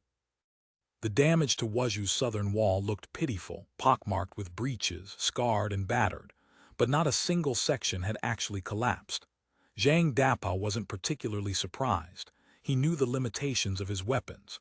In artillery training, the instructors had warned, don't underestimate a wall's thickness. The field artillery, even the siege artillery, lacked any gun capable of casually knocking down a rammed earth wall. Even with the Navy's powerful 130 rifled guns, gnawing through the sheer mass of the wall would be a protracted and difficult task. Still, the bombardment had completely destroyed the defensive systems on the ramparts. Through his binoculars, Zhang Dapao saw no sign of activity among the Ming soldiers. The wall's top was a desolate, smoking ruin. According to standard siege assault doctrine, an infantry assault could now be launched. Soldiers with scaling ladders, supported by suppressive fire from artillery and light infantry. One charge ought to carry the wall, but the forces south of the city were there only as a diversion, a feint on the southern wall to draw enemy attention, while the real main assault came from the north, intended to seal off the Ming's northern escape route. Frankly, Zhang Dapao didn't fully understand the elders' operational intent. By his reckoning, if they concentrated all available artillery, combined with the Pearl River Task Force West Detachment, they could blast open a breach wide enough for the engineers to throw up a pontoon bridge and the infantry to pour through and crush the enemy.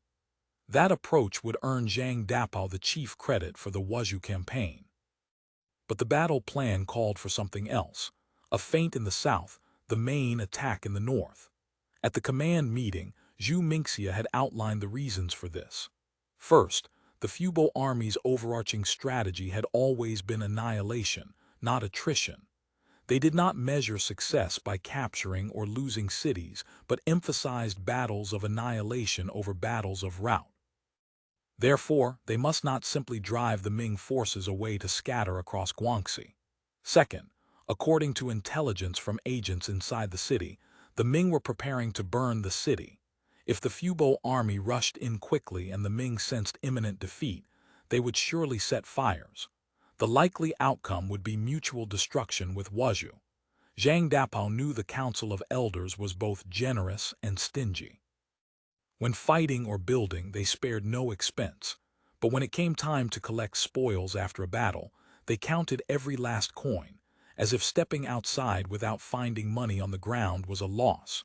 If Wuzhou were reduced to ashes and 1,000 civilians died, the elders' mood would sour considerably. Unlike the imperial government, the elders valued people above all else. A ruined city was of little consequence. The common folk were the most critical spoils. So Zhang Dapao's glory would have to be supporting. Since this was a feint, it had to be convincing enough to make the enemy believe the feint was the main attack. Momentum was everything. Although it was a diversion, Zhang Dapao still intended to punch a few holes in Wuzhou's southern wall, keeping the Ming garrison in constant fear of an imminent assault. So Zhang Dapao expended ammunition without stint, let the logistics corps grumble. He wasn't about to save shells for them. In the first barrage alone, the siege artillery battalion consumed a third of its solid-shot stockpile. Zhang Dapao casually dispatched a supply officer back to Changzhou Island to request more ammunition from the 1st Brigade's logistics headquarters. Logistics was stunned. They issued the shells, but then sent a telegram to the South China Army's Sanshui logistics hub. Hong Huangnan received the message and was equally shocked. At this rate, they'd burn through the entire inventory in days. But after a sigh, he approved the requisition and forwarded another telegram to Lingao. By the time the message reached the shell factory, the workers gritted their teeth and went back to overtime.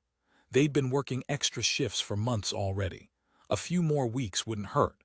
Every wall had one common weak point, the gate.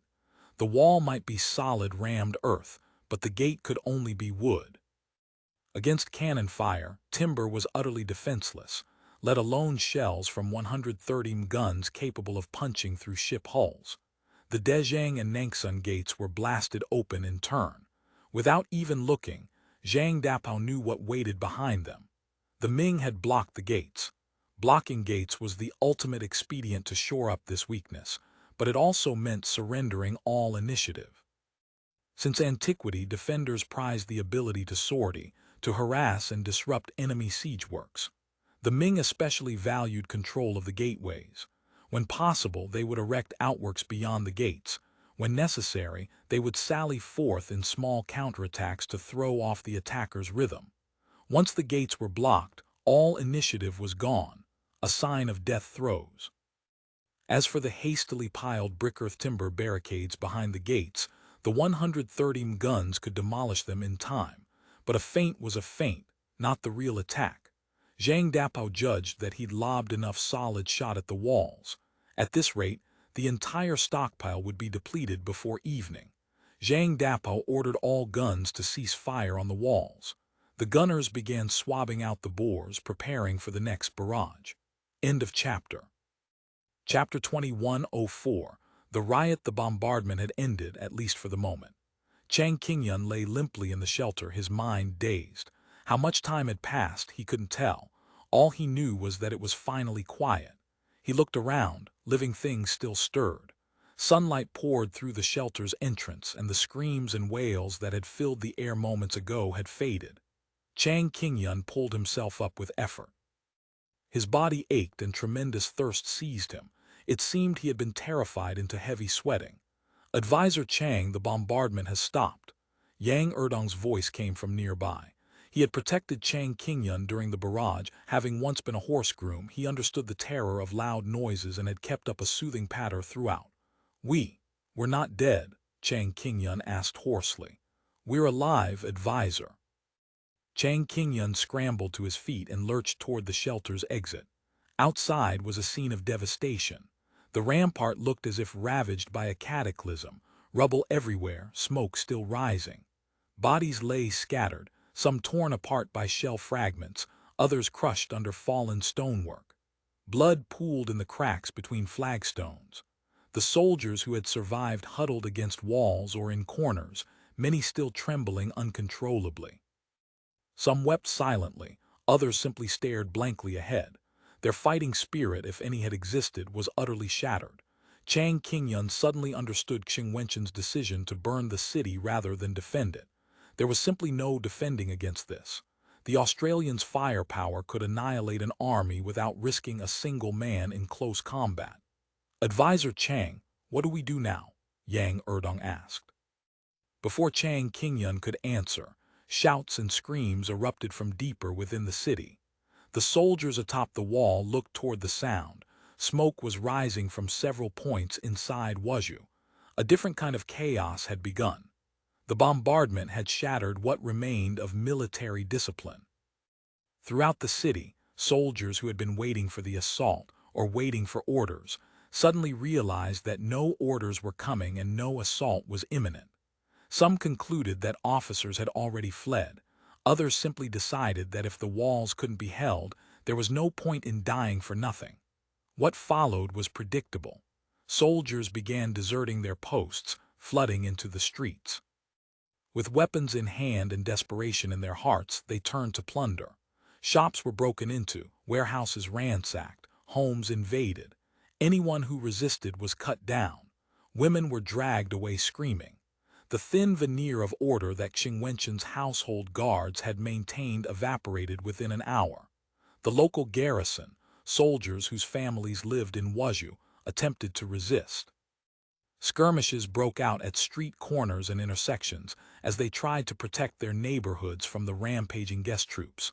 But the client soldiers outnumbered them and were better armed. Only in a few districts did order hold.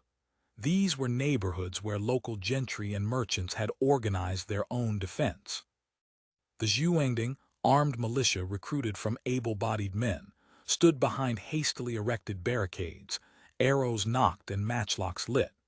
Severed heads were impaled on spears as warnings to would-be looters.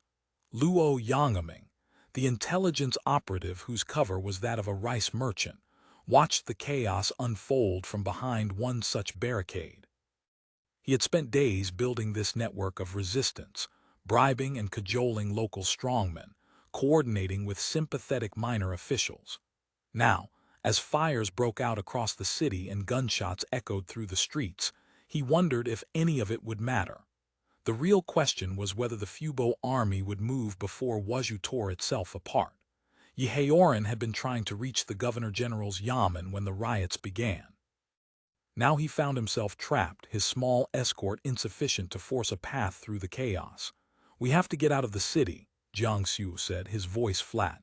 The two of them, along with a dozen surviving members of the new army, had taken shelter in an abandoned temple. "I know." Yehaoren's face was haggard. He had aged years in the past few hours. "But how? The streets are full of looters. The gates are either sealed or controlled by deserters demanding bribes. The west gate, Zigzag gate, may still be passable. The local garrison was holding it when I passed through earlier." Yehaoren nodded slowly. His grand ambitions had come to this, slinking out of a burning city like a thief. Everything he had worked for, the new army, the reformed tactics, the dream of stopping the Australians, all had collapsed in a single day. "What about the new army soldiers?" he asked. Jiangsu's expression didn't change. "Most are dead or scattered. The survivors," he gestured at the men huddled in the temple courtyard, "are what's left. About 30, maybe 40, 30 men from 500. Yehaoren closed his eyes. "Then we move at nightfall. The darkness may give us some cover." Jiangsu nodded and went to brief the men. Yehaoren remained where he was, gazing up at the smoke that now rose from a dozen points across the city. Somewhere out there, he knew, Australian observers were watching, recording, preparing their assault.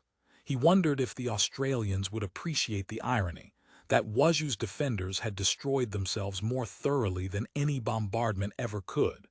End of chapter. Chapter 21:05. Digging trenches. The engineers' demolition charges set off a commotion among the Ming defenders. The dull rumble and trembling earth made many soldiers uneasy. Some knew the Hair Bandits possessed formidable artillery and fearsome fire weapons. They had no idea what new devilry was being attempted now. Song Ming was a veteran who knew how to calm and discipline his men. He immediately led his personal guards on an inspection tour along the trench line, keeping particular watch for troublemaking old soldiers. These types weren't much use in a fight, but they were experts at running away, and to make escape easier, they would often stir up others to flee with them. Marching along the trench in gleaming helmet and armor, surrounded by guards with drawn sabers radiating killing intent, he quickly intimidated the wavering soldiers. Jiangsu was extremely tense. He hid in the bastion's sandbag emplacement, binoculars pressed to his eyes, watching the Australian movements intently. The Australians had climbed halfway up the hillside, then stopped about half a li from the Bangshan position, just beyond the range of Nanyang rifles, matchlocks, and bows. The Australians did not attack. After the muffled explosions, the soldiers began digging while lying prone.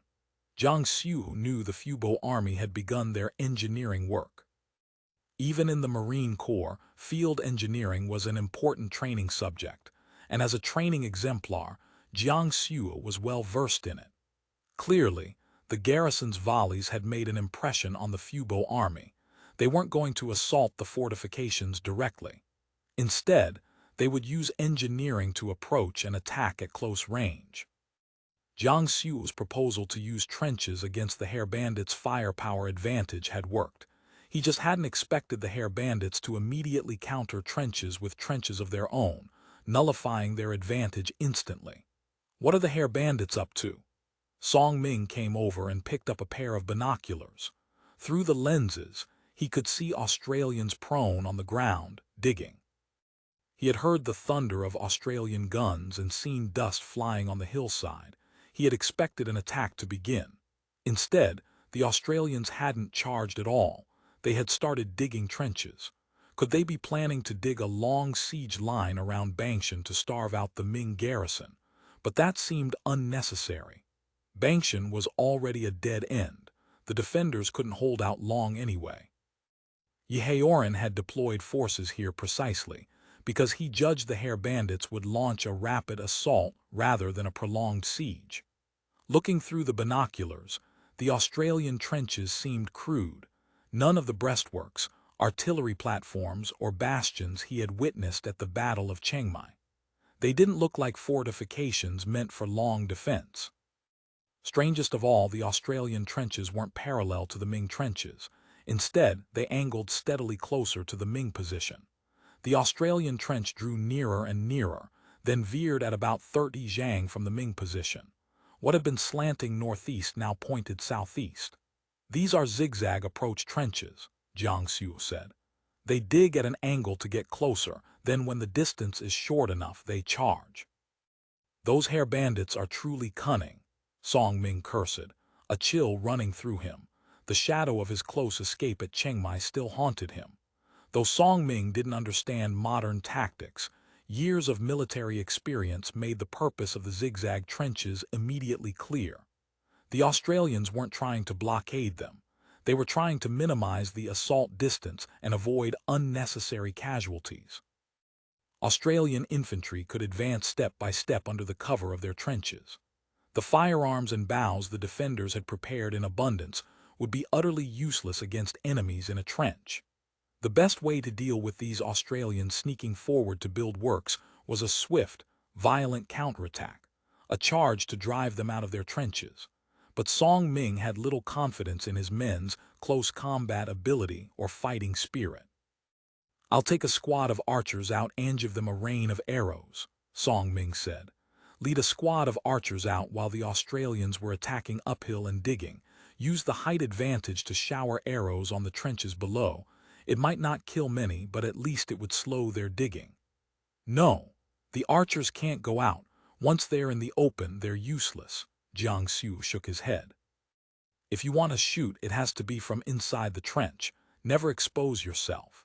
The Nanyang rifle might be formidable by Ming standards, but in Australian hands it was merely second-rate gear issued to security forces.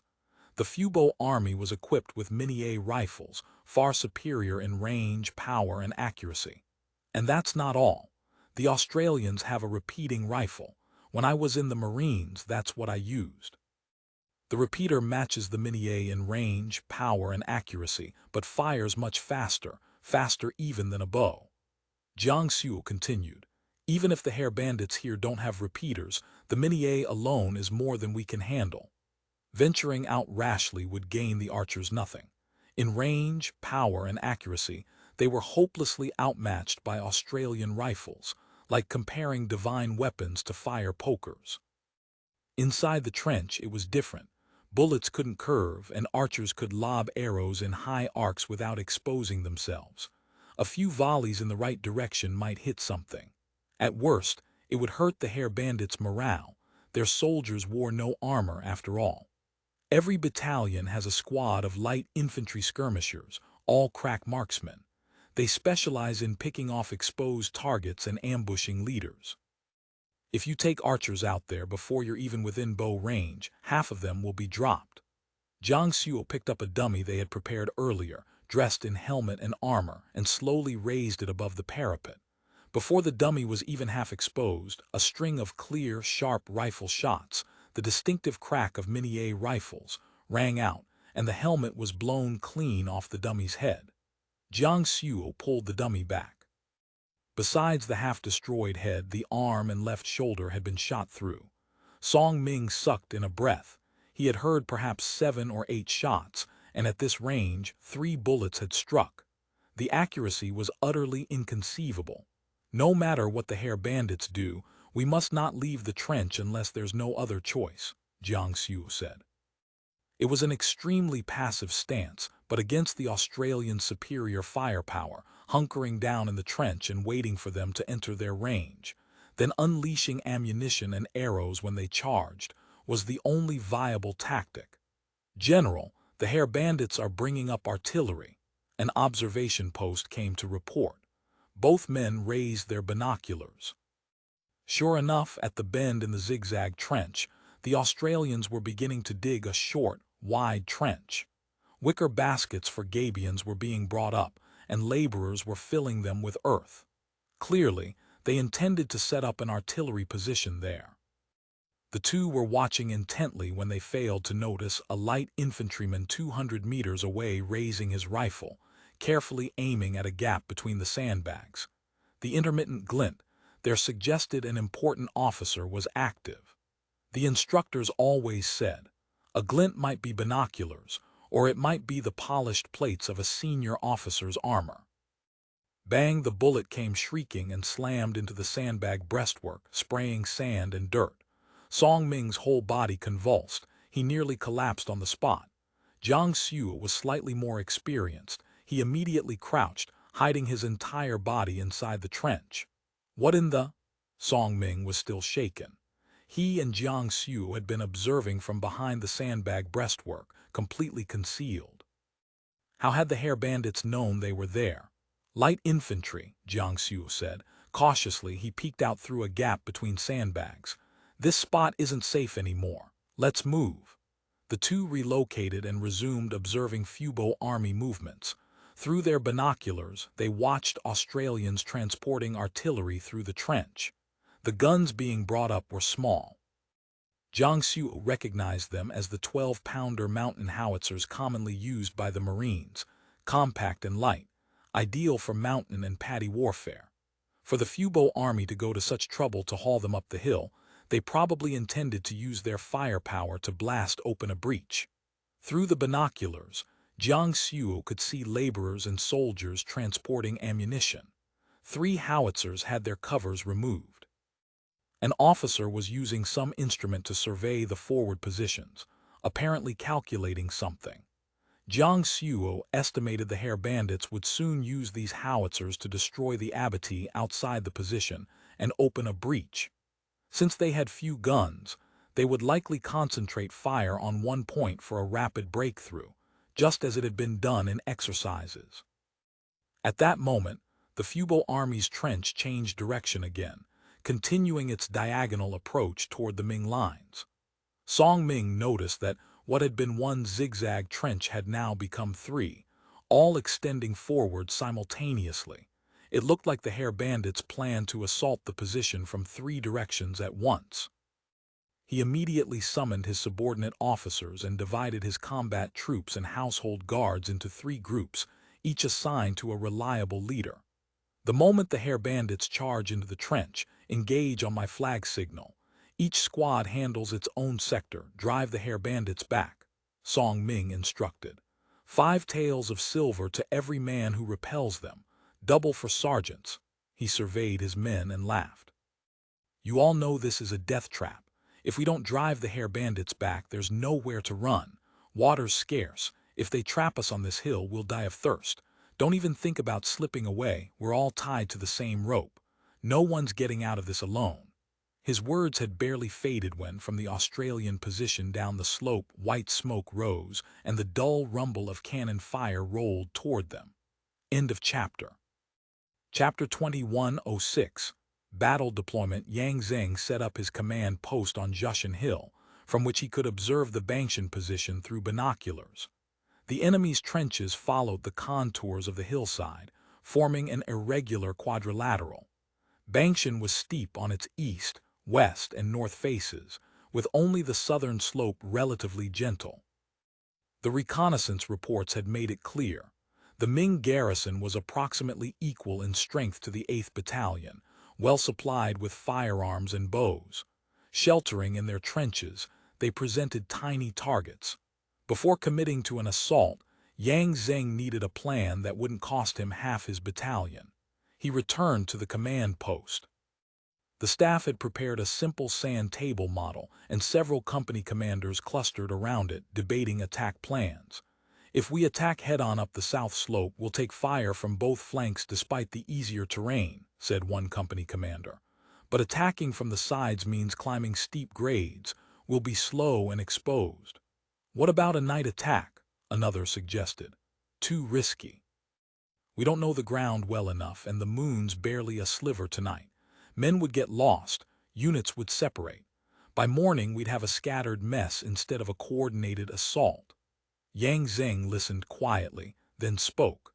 The brigade artillery can barely touch them inside those trenches.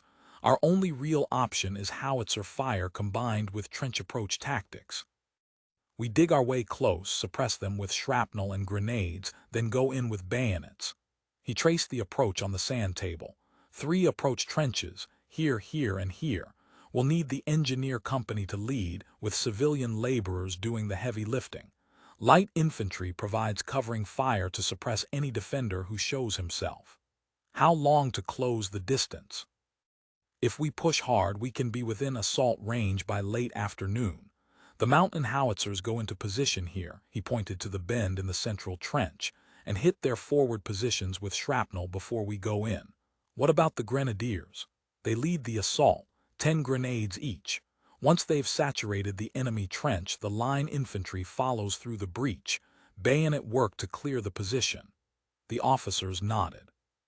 It was a straightforward plan. Nothing clever, just methodical application of superior firepower and training. But against an enemy who had prepared trenches and was well supplied with weapons, methodical was exactly what was needed. The orders went out. The engineer company moved forward with shovels, picks, and sandbags. Behind them came laborers, men recruited or conscripted from nearby villages, performing the dangerous work of digging approach trenches under the enemy's guns. Progress was slow but steady. The light infantry took up positions on the flanks, their rifles trained on the Ming defenses.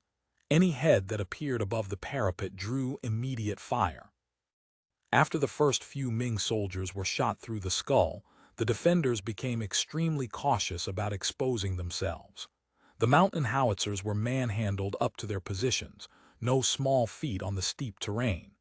Gun crews assembled the pieces, calculated ranges, and prepared their ammunition. Each gun had only a limited stock of shells. They would need to make every shot count. Meanwhile, civilian laborers dug frantically, encouraged by a mixture of promises and threats.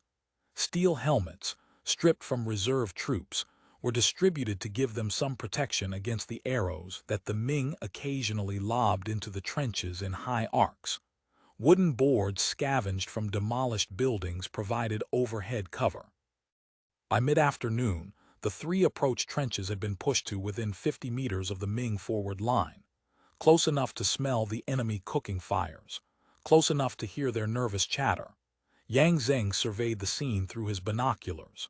The grenadiers were moving into position in the forward trenches, each man carrying a canvas bag bulging with grenades. Behind them waited the line infantry, bayonets fixed, faces tense. He checked his watch, T-minus 30 minutes. At the howitzer position, the gun crews made final preparations. The range had been carefully calculated, the guns elevated to lob their shells in high arcs over the lip of the trenches.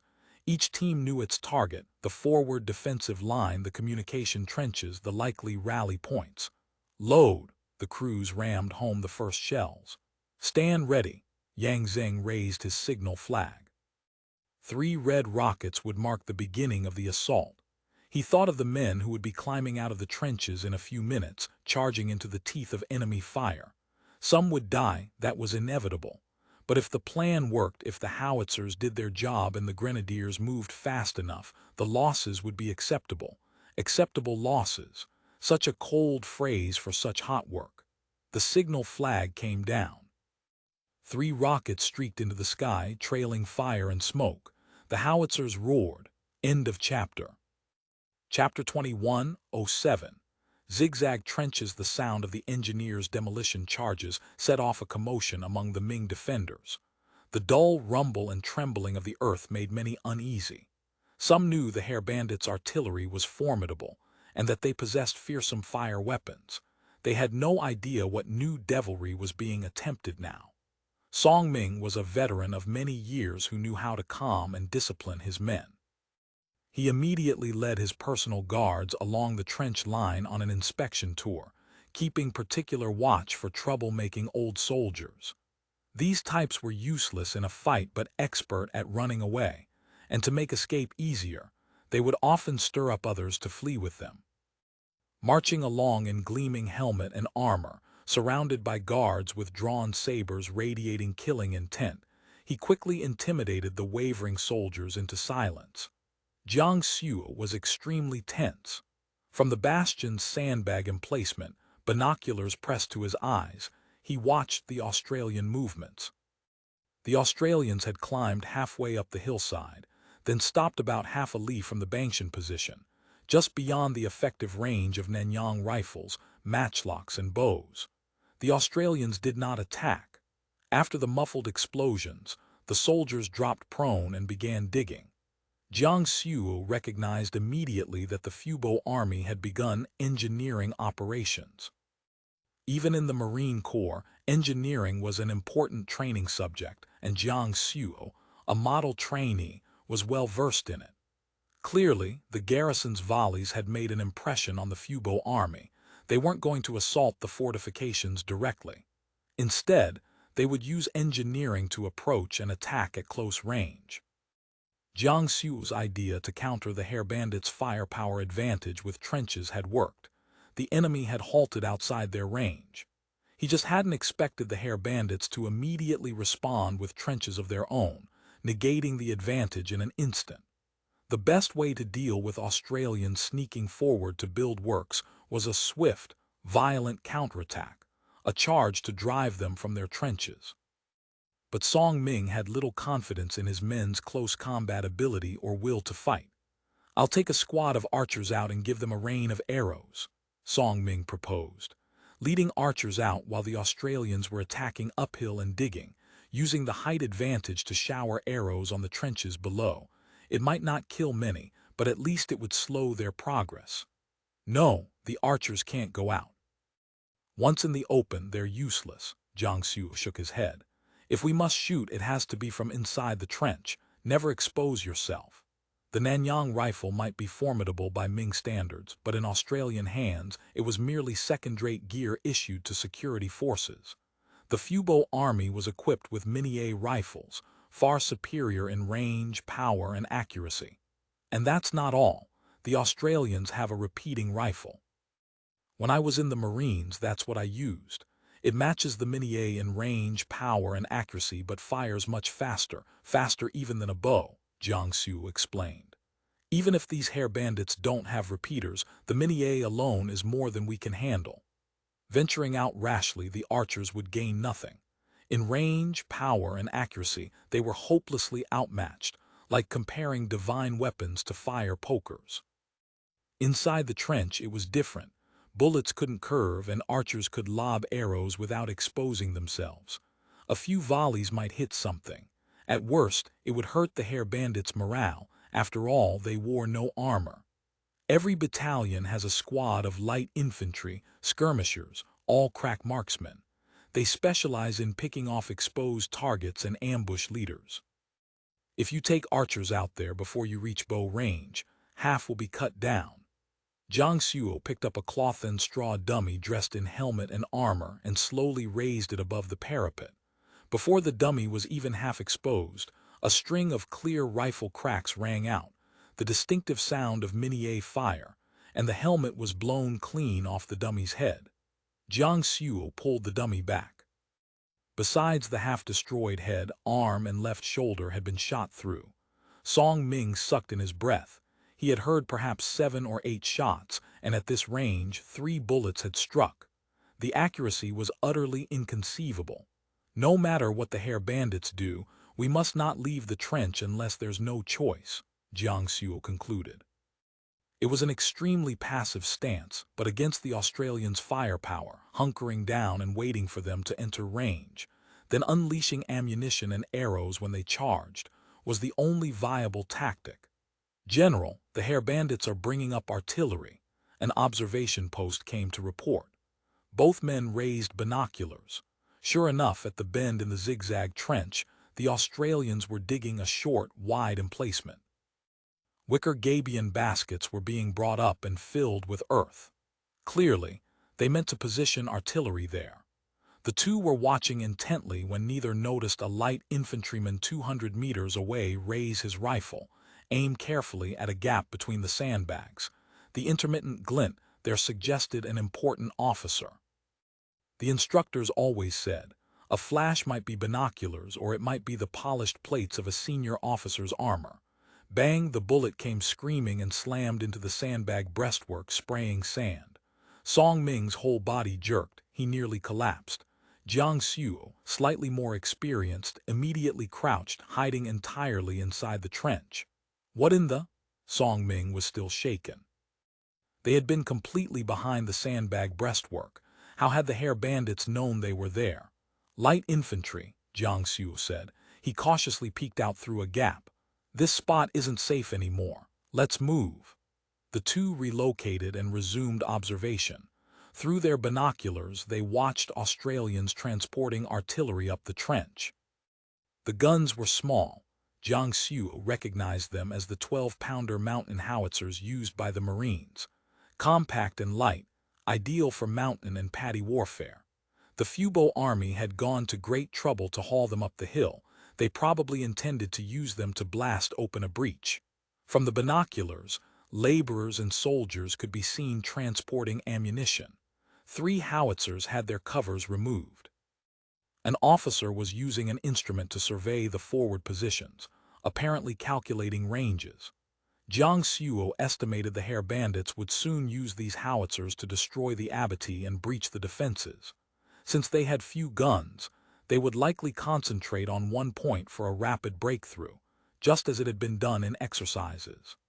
At that moment, the Fubo army's trench changed direction again, continuing its diagonal approach.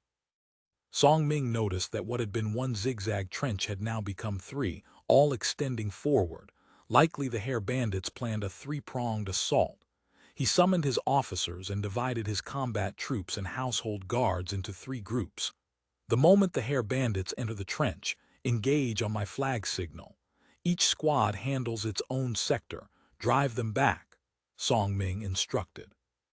5 taels of silver to every man who repels them, double for sergeants, he surveyed his men.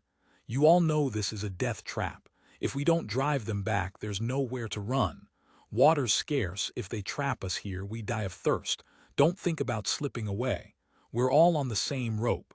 No one gets out alone. His words had barely faded when, from the Australian position below, white smoke rose, and the thunder of cannon fire rolled up the slope. End of chapter. Chapter 21:08. Breaking into the position, the 12-pounder mountain howitzers began a slow, rhythmic bombardment of the abattis. The stakes and sharpened branches standing outside the trenches were gradually torn apart and destroyed under the shell fire. Soon, several large gaps had been blasted open. While the artillery fired, the approach trenches continued their inexorable advance. Song Ming knew those gaps would soon become the hair bandits' breakthrough points, and he immediately ordered his counterattack reserves to take up positions in the nearby trenches. By now, the Fubo army's communication trenches had pushed to within 70 or 80 meters of the Bangshan position, so close that Jiang Xiu could hear the soldiers and laborers digging, the scrape of shovels and the rasp of heavy breathing. Jiang Xiu made a quiet hand signal. Song Ming immediately raised a flag. 300 archers waiting in the rear trench simultaneously drew their bows, nocked arrows, and loosed a volley skyward toward the slope below. The high-arcing arrows were quite lethal at this range of less than 100 meters. Though most of the blindly aimed arrows landed outside the trenches, some fell within. The engineers and laborers caught unprepared took casualties. Some arrows struck steel helmets and glanced off, but a number of engineers were wounded. The laborers, lacking helmets, fared worse. Many were hit. Panic spread. Some turned and ran. Others threw down their tools and scrambled out of the trench to flee, only to be cut down by another volley at the trench's edge. The laborers fell into chaos, crowding together, pushing and shoving in their desperation to escape back along the trenches. The engineers couldn't control them. The workers threatened to sweep everything away in their flight. In the confusion, men were knocked down and trampled, their screams rising above the din. The light infantry company commander leading the covering force immediately brought his soldiers up to restore order. On the front line, there was no room for fish-and-water sentiment. The light infantry leveled their bayonets. The commander fired his revolver into the air 3 times and roared, "No one runs, everyone back to work." When the laborers heard this, they froze, halting their flight, but they refused to return. Then someone started wailing, and suddenly the whole crowd broke into sobbing. "Please, sir, let us go. We came to work, not to die. We've all got families to support. Please, sir, have mercy. Sir, we each have old folks and children depending on us. Please let us live. Work in peace and the great song will look after your families. Die here and the great song pays your pension. Get wounded and the great song covers your care." Then came a cold follow-up. "Anyone who flees the field will be executed without question." Under the threat of execution without question, the laborers turned back and resumed digging. "Get the medics, get the casualties out. Reserves, hand over your helmets, send them forward for the laborers." Yang Zeng had observed the Ming action and was somewhat impressed, organized and disciplined. They hadn't recklessly sallied forth, nor had they wasted ammunition with wild firing. Instead, they had used high-arc arrow volleys to disrupt engineering work. "Get some door planks up there too for cover." Yang Zeng continued issuing orders. The orders were swiftly executed. Door planks had been prepared in advance and they were quickly delivered. Wave after wave of arrows fell, some incendiary trailing fire, others poison smoke arrows. But with helmets and door planks providing overhead protection, each salvo caused far fewer casualties. Soon the laborers and engineers had pushed the assault trench to within 50-odd meters of the Ming first line. Song Ming ordered, "Prepare the Wanren die." Soldiers quickly brought forward several large wooden frames, each containing a great black clay sphere. "What's that?" Jiang Suo asked. "Wanren die, 10,000-man enemy." The Wanren die was an incendiary device, essentially a hollow mud ball with small holes around its surface. Inside, it was packed with gunpowder and various toxic substances. When the enemy attacked, the fuse was lit and the sphere hurled off the walls. Flames would jet from all sides and the ball would spin, scorching anyone nearby, a common defensive weapon of the era. Throw. On command, several of the great clay spheres were pushed out from the Ming position. The defenders dared not show themselves.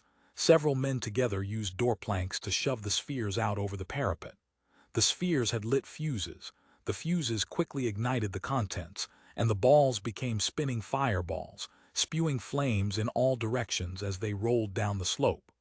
"Wanren die!" a light infantryman shouted the warning. In the assault on Sanliang Market years ago, Shijie's Marines had been hit by one of these. The case study had been circulated throughout the army. Every Fubo soldier knew exactly how devastating a Wanren die could be in confined terrain. Standing doctrine called for countermeasures. The trench's outer face, the side facing the Ming, had been deliberately banked higher, making it harder for the rolling spheres to drop inside. The Wanren die bounced against these embankments, flaming uselessly outside the trench, or shattered on impact, their clay shells too brittle to survive the collision. The toxic smoke was primarily from poisonous medicinal herbs. When burned, the fumes were harmful but not lethal, and in the open air, the wind dispersed them before they could achieve even tear gas effect. Only a few Wanren die managed to fall into the trench. Soldiers and laborers, responding to the alarm, quickly retreated into side trenches to take cover, and only a handful were burned by the flames. Though the Ming's successive attacks delayed the engineering work, forcing the troops to halt construction and postpone advance more than once. By 5 p.m., the trenches had been extended to within 30-odd meters of the abattis. At that distance, the Ming had no effective counter remaining except continuous arrow volleys. Light infantry fire had completely suppressed the forward line. Show your head and die. Because the available mountain howitzers were few, Yang Zeng ordered the light infantry to conduct range-marking fire with their rifles. Each soldier dug a small earth platform to support his weapon, packed it firm, and then dry-fired repeatedly to ensure coverage of the enemy trench. When the assault began, they would fire at maximum rate to suppress any possible counterattack. The three 12-pounder mountain howitzers now supporting the breakthrough were elevated to high angles. The artillerymen had built up earth platforms to increase the elevation further, temporarily turning the guns into makeshift mortars. Single file, fix bayonets, the platoon leaders quietly ordered, moving along the trenches to check each soldier's gear and the footholds they would use to climb out. Signal, advance. Yang Zeng raised his binoculars and issued the attack order. 3 red signal rockets suddenly shot into the sky.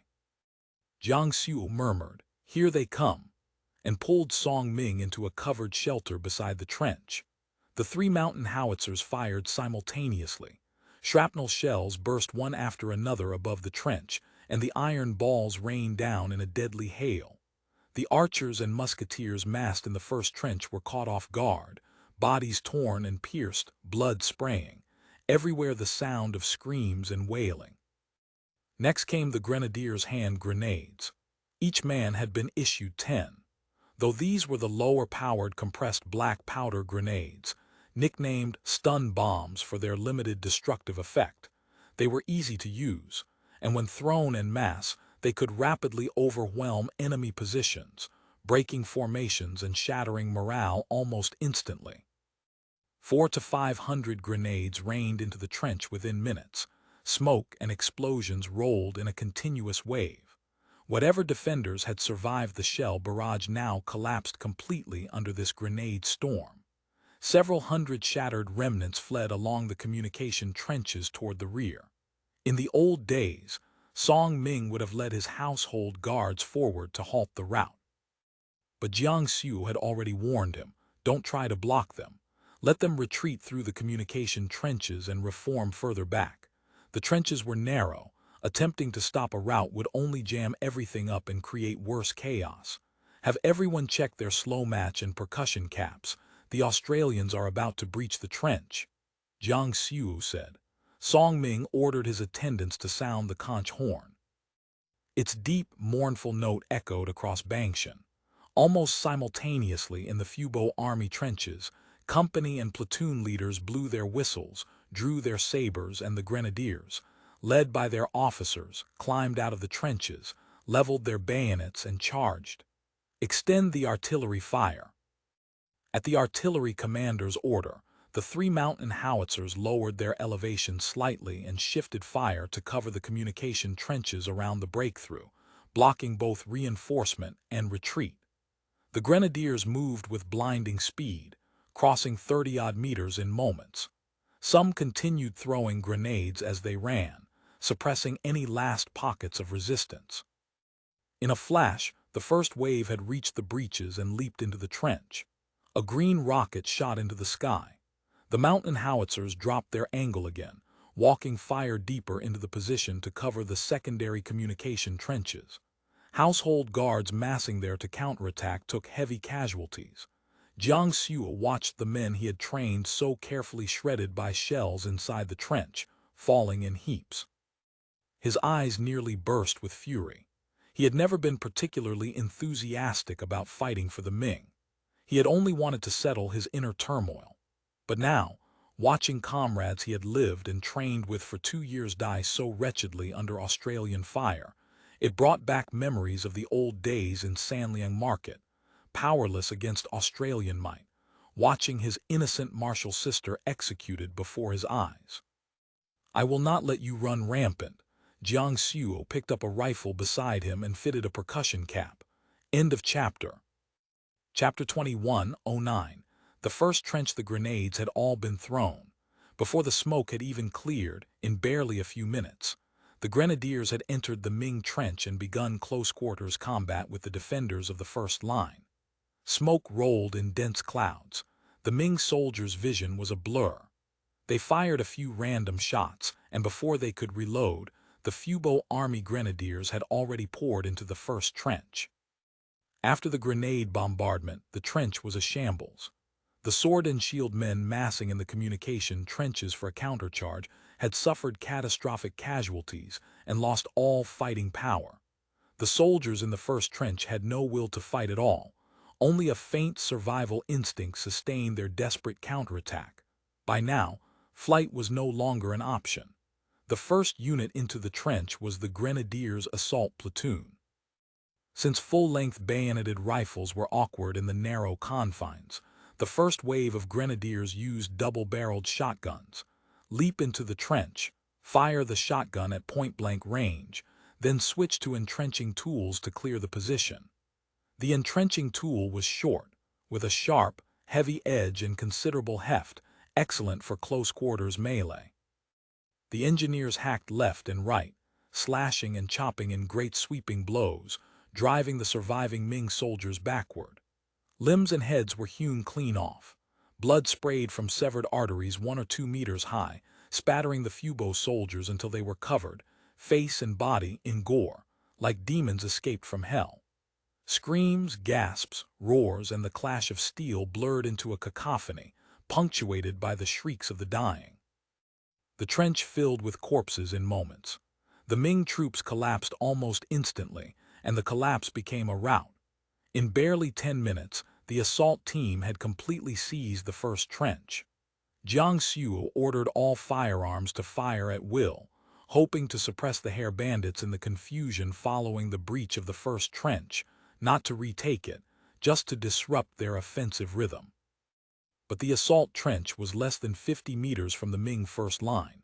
By the time the firearms could fire a few rounds, the light infantry following the Grenadiers had already occupied the sandbag emplacements outside the first trench. Sheltering behind the sandbags, they quickly opened fire and suppressed the household troops' firepower. The infantry rapidly mopped up remaining Ming resistance inside the trench. The Grenadiers pursued the fleeing survivors along the communication trenches, pressing on to breach the second trench in a single thrust. The Australians' ferocious assault left Song Ming no time to react, or rather, no time to respond. An hour of engineering approach, 100-odd rounds of shelling, a mass grenade volley, 1 bayonet charge, and the first trench had fallen in the blink of an eye. He now sheltered in the second trench's dugout, watching hair bandits pour into the first trench by the hundreds. The sword and shield men who had been massing in the communication trenches for a countercharge had never gotten a chance to act. Instead, they had been torn apart by shells raining into the depth positions. The trenches that had been packed with soldiers preparing to counterattack were now choked with mangled, incomplete corpses and the unending screams of the wounded. If the hair bandits had had more artillery, not a soul in those trenches would have survived. The archers had broken at first contact, casualties were light, and they were now regrouping further back. But their fighting spirit was weak. They could loose arrows and fire matchlocks at long range, but asking them to face hair bandits in close combat was beyond them. Looking at Jiang Su, who was peering over the trench edge with a Nanyang rifle while pacing along the parapet, Song Ming felt his heart sink. This Instructor Jiang seemed dazed and distracted, almost unhinged. Song Ming worried. These several hundred musketeers had all been trained by his hand. If he really went mad, what would become of them? He called to him several times. Jiang Su turned and answered, which finally set Song Ming's mind at ease. The hair bandits are coming up. Don't worry. Every communication trench opening has a crouching tiger cannon positioned. Fire once and you can seal the trench. We also have blunderbusses and light phalanges. Just hold those openings and keep the hair bandits from coming through the trenches. Through the smoke, the Grenadiers had already advanced along the trench. Their tall figures and the peaked caps on their heads bobbed above the trench walls. Fire! Light the cannon! Song Ming bellowed. Several crouching tiger cannons prepositioned in emplacements at the end of the communication trenches were ignited simultaneously. With a series of booms, the little cannons bounced, spewing shot and smoke along the trench, instantly felling several of the leading grenadiers. Musketeers! Song Ming roared. The crouching tigers were too slow to reload in time. Heavy matchlock musketeers waiting near the communication trenches quickly set their rests, blew on their slow matches, and pulled the triggers. The heavy matchlocks bellowed in low roars, spitting lead down the communication trenches. The Ming musketeers continued to fire in the traditional three-rank volley rotation, maintaining a dense enfilade. Soon they had driven back the approaching grenadiers. Several grenadiers climbed out of the trench, trying to outflank along the surface, and were immediately shot down by the Nanyang rifle musketeers positioned along the second trench. The second trench, besides the 300 new troops, was also equipped with numerous crouching tiger cannons and phalanges. Now all these weapons were firing. Though accuracy was poor, the flying shot and dense smoke seriously impeded infantry mobility during the assault, forcing line infantry who had already emerged from the first trench to fall back. Song Ming, heedless of the acrid smoke stinging his eyes, strained to watch the communication trenches. When he saw the shadowy figures beginning to retreat, he slapped the sandbag in elation. The Hare Bandits had withdrawn. Though this victory was negligible, could hardly even be called a victory, it at least proved the Hare Bandits were not celestial soldiers, not invulnerable and invincible. With the right tactics, they could be pushed back too. "Throw grenades," shouted the platoon leader, eyes reddened. Several grenadiers immediately began advancing to throw their bombs, but the Ming phalanges and blunderbusses fired almost continuously. The communication trench was swept by flying shot and choked with smoke. No grenadier could get close enough to throw, and several more fell as casualties. The grenadier company commander quickly called a pullback. Casualties were too high pushing like this. In barely 10 minutes since entering the communication trench, the company had suffered over 10 wounded and dead. "Mark targets for artillery," the commander shouted. Yellow signal rockets rose intermittently, tracing arcs through the smoke. The mountain howitzer crews adjusted aim according to the rockets' trajectories. Shells began walking down the communication trenches, advancing from far to near toward the blocking positions at the trench openings. Infantry who had entered the first trench flipped sandbags and rapidly built breastworks. Light infantry and line infantry sheltered behind them, firing volley after volley, pouring out fire without counting cost. Soon they had suppressed the phalanges and blunderbusses. Jiang Xiu knew the Fubo army's doctrine emphasized overwhelming firepower. Even when supply lines threatened to snap, they never skimped on ammunition in battle, crushing the enemy's morale with absolute fire superiority. The rifle volleys and mountain howitzers were only the beginning. A more powerful fire assault was sure to follow. Jiang Xiu had hoped to counterattack while the Australians were momentarily stalled and disorganized, not to retake the first trench, just to disrupt their rhythm and delay the next assault. But the Hare Bandits had reacted far faster than he expected. Though their assault was briefly checked, they organized a fire response almost immediately. Before long, artillery would blanket the blocking positions at the trench openings. Dense bullets whined overhead. Musketeers fell in steady succession, and soon they had ceased firing altogether, huddling in the trench. Though this force, composed mainly of household guards, had not yet collapsed, that was only a matter of time. Soon Bangshan would fall. He himself would probably die on this hill. "Senior sister, I'll be with you soon," Jiang Xiu murmured silently. Inside Wuzhou City, Yi Haoran had forgotten time as he stood on the wall gazing tensely toward Bangshan. He had also forgotten the thunder of artillery outside the walls. Ignoring the repeated entreaties of his guards, he remained at the highest point of the tower, watching the distant hill. From the walls one couldn't actually see the battle on Bangshan. Only the smoke and flag signals on the mountain were faintly visible. Since dusk, cannon and musket fire had rumbled continuously from the direction of Bangshan, mingled with faint shouts. At first, dispatch riders could still bring news. He had roughly learned that the Hare Bandits were countering trench with trench, approaching the garrison's abattis, with sporadic exchanges of fire. From officers, soldiers, and Jiang Xiu, Yi Haoran had learned much about the Hare Bandits' combat characteristics. They rarely launched rash assaults. Instead, they advanced methodically, step by step. Before attacking, they always established positions and abattis as a base for advance or retreat. Preparations for an assault could take a long time, sometimes agonizingly slow.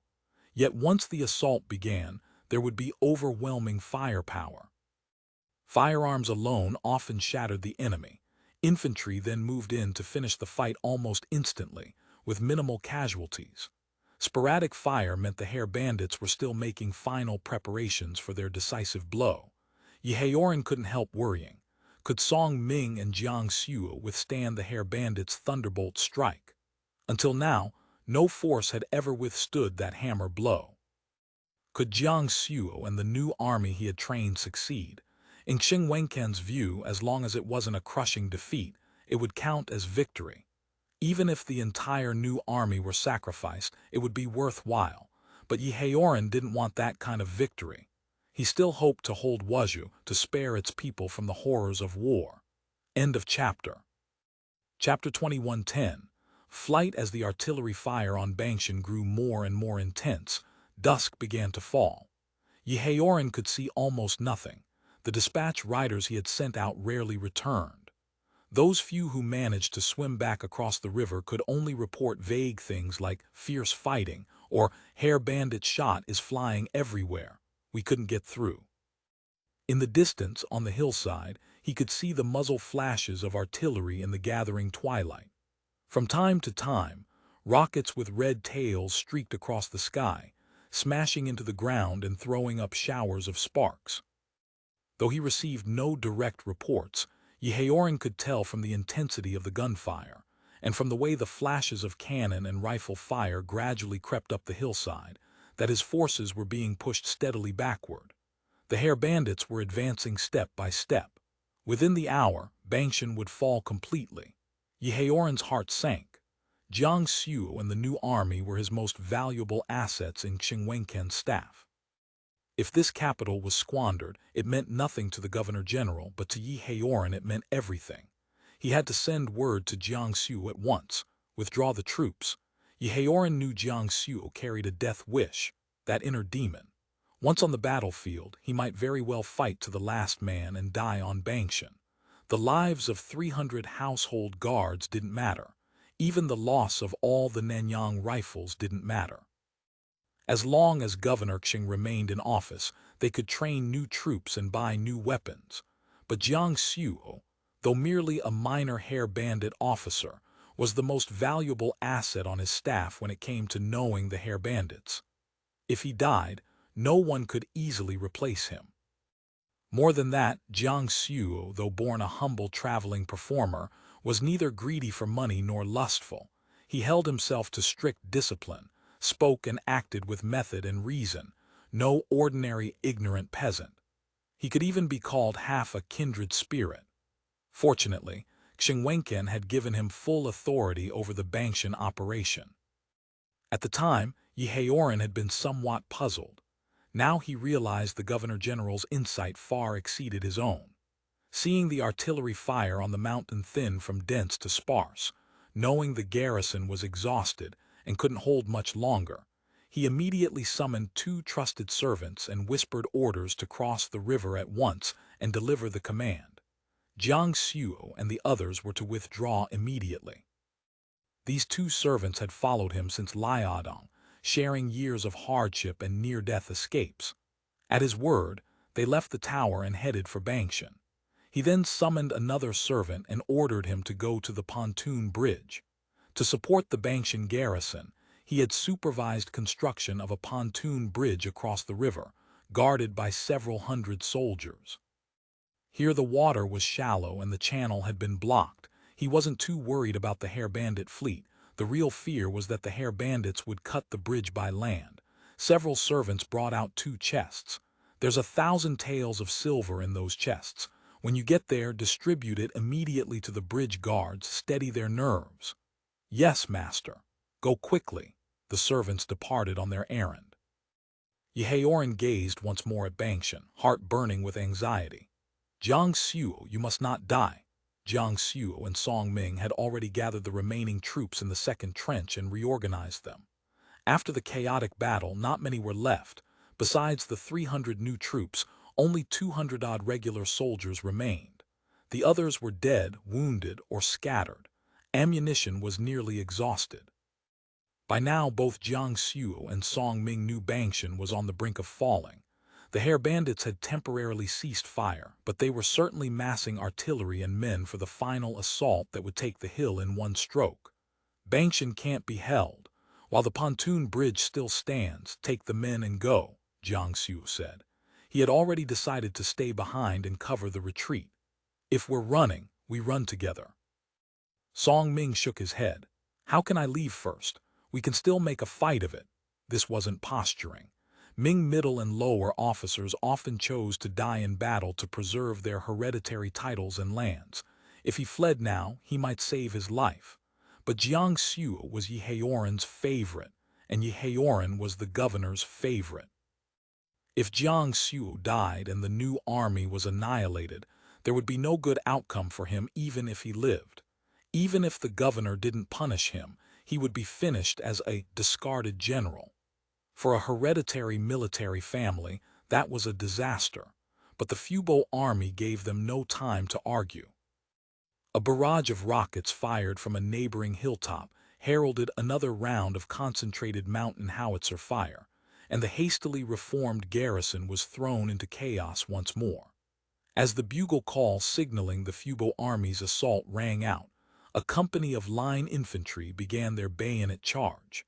As the defenders engaged these two companies, their flank was struck hard by another company. Song Ming wasted no more time debating who should leave first.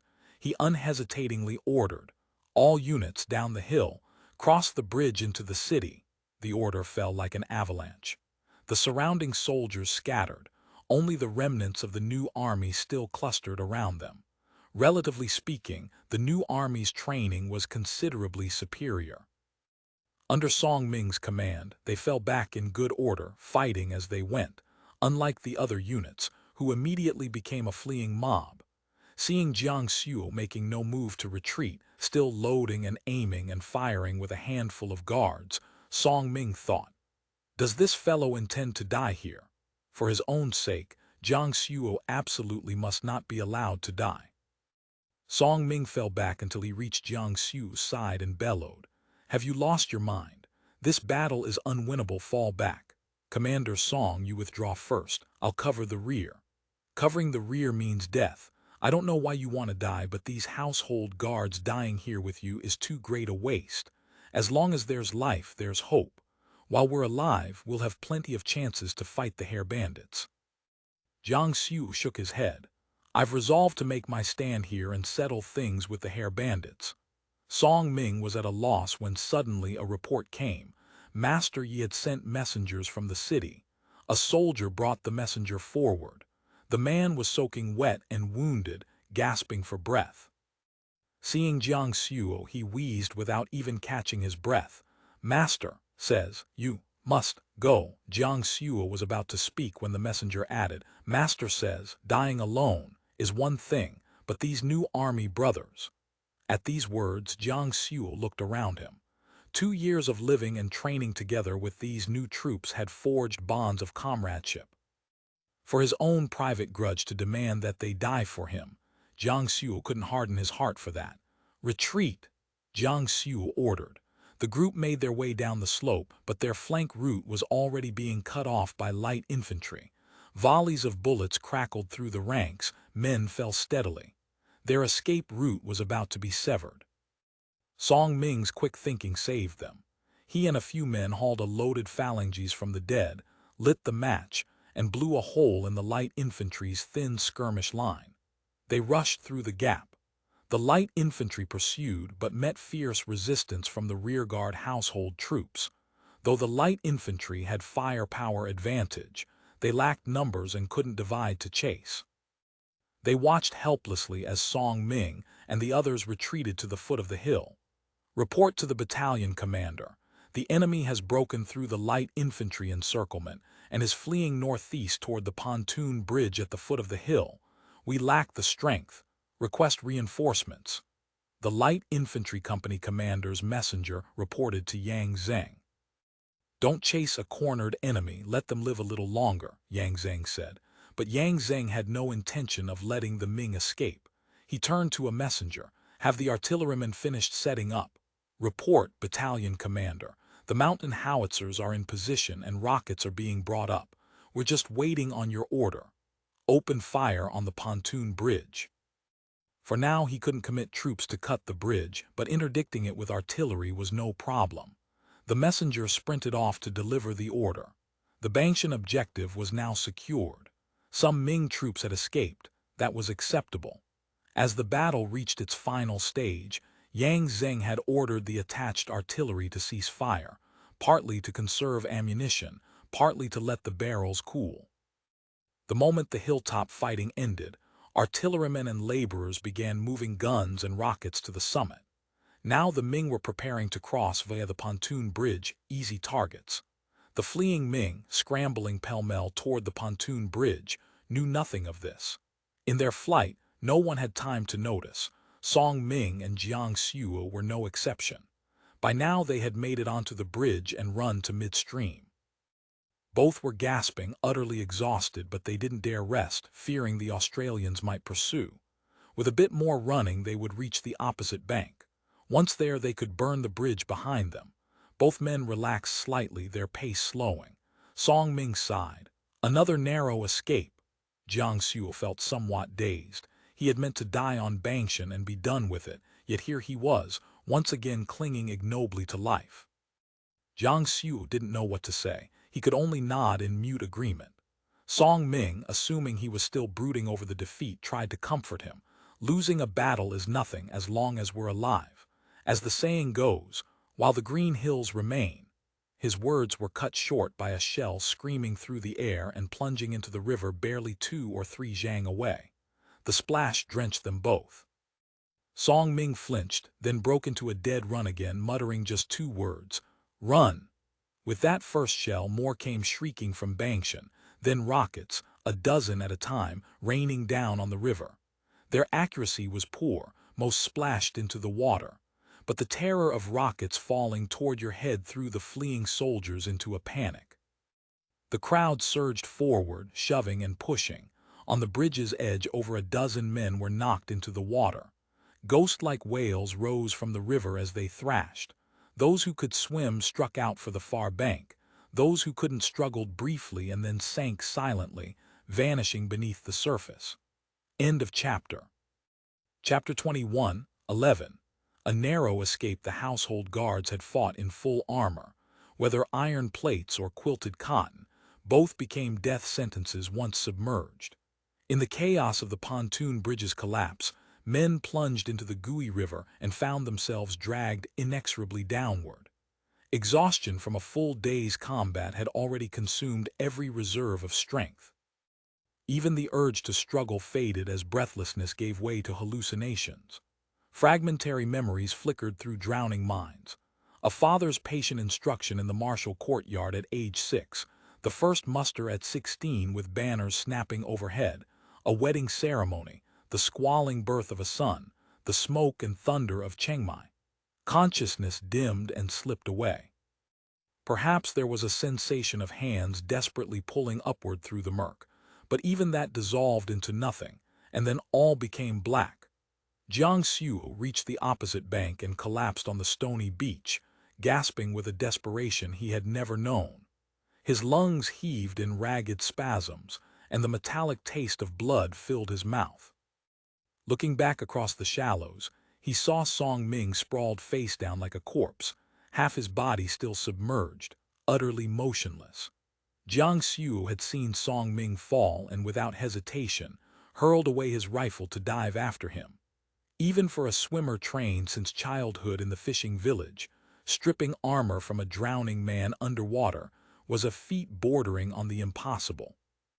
He had barely managed to haul Song Ming to shore, and now every fiber of his body screamed in protest. He wanted to drag Song Ming fully onto dry land and force the water from his lungs, but he had no strength left. His limbs were useless, trembling and weak. Yet he had survived. Though the pontoon bridge lay shattered, most of the Bangshan garrison who still drew breath had made it across the river. Many had braved the screaming artillery and musket fire to swim the crossing. Now they sprawled across the stony beach, gasping for air like beached fish. Even with shells and bullets shrieking overhead, no one could summon the energy to move. But the survivors were pitifully few. Jiang Xu's own household guards, men he had personally trained, had fought without armor. Scanning the beach, he counted perhaps 20 or 30 figures still breathing. A wave of desolation crashed over him. 10 survivors from every 100. What senseless slaughter had demanded such a price? Hair bandit shells continued their arcing trajectory across the river, detonating along the beach in geysers of stone and spray. The soldiers who had been sprawled among the rocks lurched to their feet and fled in a ragged stream toward the city walls. Jiang Xu tried to call out to anyone for help carrying Song Ming, but the fleeing soldiers swept past without so much as a glance. Dressed in nothing but a common soldier's sweat-stained tunic, stripped of any insignia of rank, who would heed his voice? Only when a handful of Song Ming's own household guards, survivors who had been desperately combing the beach, finally spotted him did Jiang Xu remember Master Yi's words. On the battlefield, you still need a few personal guards you can count on. Night descended, and the guns fell silent at last. Before darkness had fully claimed the sky, Zhu Guangxing had led the 3rd Battalion to seize Beishan east of the city, then pivoted north to engage the retreating Ming forces. Apart from sporadic exchanges of fire, the advance had proceeded with ruthless efficiency. Every objective for the day had been achieved. After securing Bangshan, only a skeleton garrison remained on the hill. Through the night, engineers labored to widen and grade the approach roads so that the mountain howitzers could be dragged into position at first light.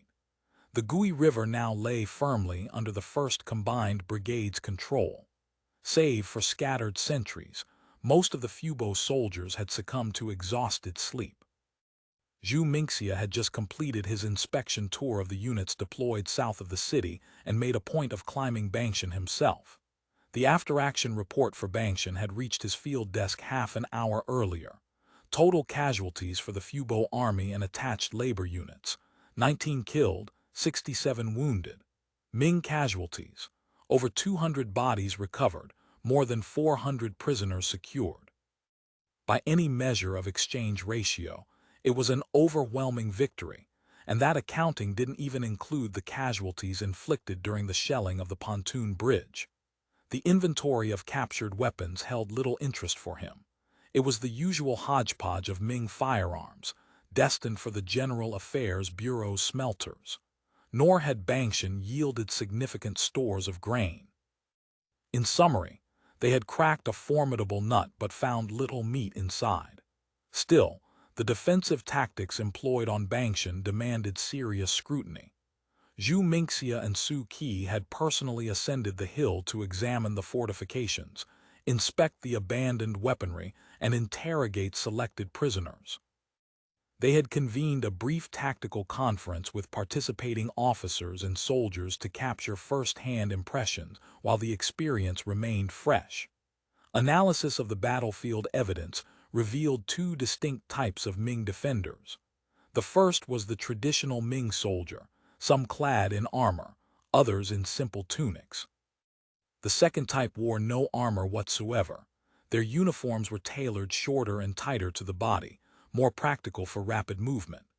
They carried canvas ammunition pouches virtually identical to Fubo Army issue, along with percussion caps and paper cartridges. Near their positions, discarded Nanyang rifles littered the ground. This had to be the new army mentioned in the intelligence reports, the force trained by the spy. Su Qi remained on the hilltop with his assistants, methodically photographing and sketching the defensive works. Military intelligence teams were cataloging all relevant materiel, with particular focus on the Nanyang rifles. Every rifle abandoned on the field, functional or damaged, was being recovered and logged. Broken weapons would be pieced together to estimate total deployment numbers. Serial numbers would be cross-referenced against manufacturing dates and export records to trace the supply chain. The export of Nanyang rifles had always sparked heated debate within the Council of Elders. Whether Quark's lucrative sales to Southeast Asian warlords or the shipments to various Ming commanders in Shandong, both had provoked bitter controversy. After all, once sold, firearms respected no political allegiance. Yet the profits were staggering, the demand insatiable. Debates came and went with tedious regularity. The sales never stopped. In Shandong, the weapons trade even enjoyed enthusiastic backing from the Huaxia Society, whose members argued that since the council conducted business with the Manchus, they were duty-bound to balance the scales on the Ming side. Zhu Mingxia entertained no particular anxiety about the Nanyang rifles. Export volumes might be substantial, but ammunition constraints ensured no hostile force could deploy them in operationally significant numbers. They posed no genuine strategic threat. What captured his attention were the period firearms, weapons of this era's own manufacture. The captured arsenal was substantial. Over 100 heavy matchlocks alone, each representing Su Guangqi's vaunted divine weapon, at 9 taels of labor cost. Wenchans had clearly invested serious silver in arming his forces. The battle had demonstrated that the Ming were exploiting their available firearms with tactical sophistication. Heavy matchlocks and phalanges of every caliber had been deployed extensively, with the lighter phalanges proving nearly indistinguishable from their heavier cousins in practical effect. The crude birdshot muskets and three-eyed hand cannons so prevalent at Chiangmai and along the Pearl River estuary were conspicuously absent. Evidently, the Ming command had internalized those weapons' fatal shortcomings. Birdshot lacked penetrating power. Hand cannons sacrificed both range and accuracy. They had transitioned to heavier matchlocks offering superior range and lethality. Though cumbersome for mobile combat, such considerations mattered far less in prepared defensive positions. These weapons had successfully delayed and disrupted the Fubo army's assault.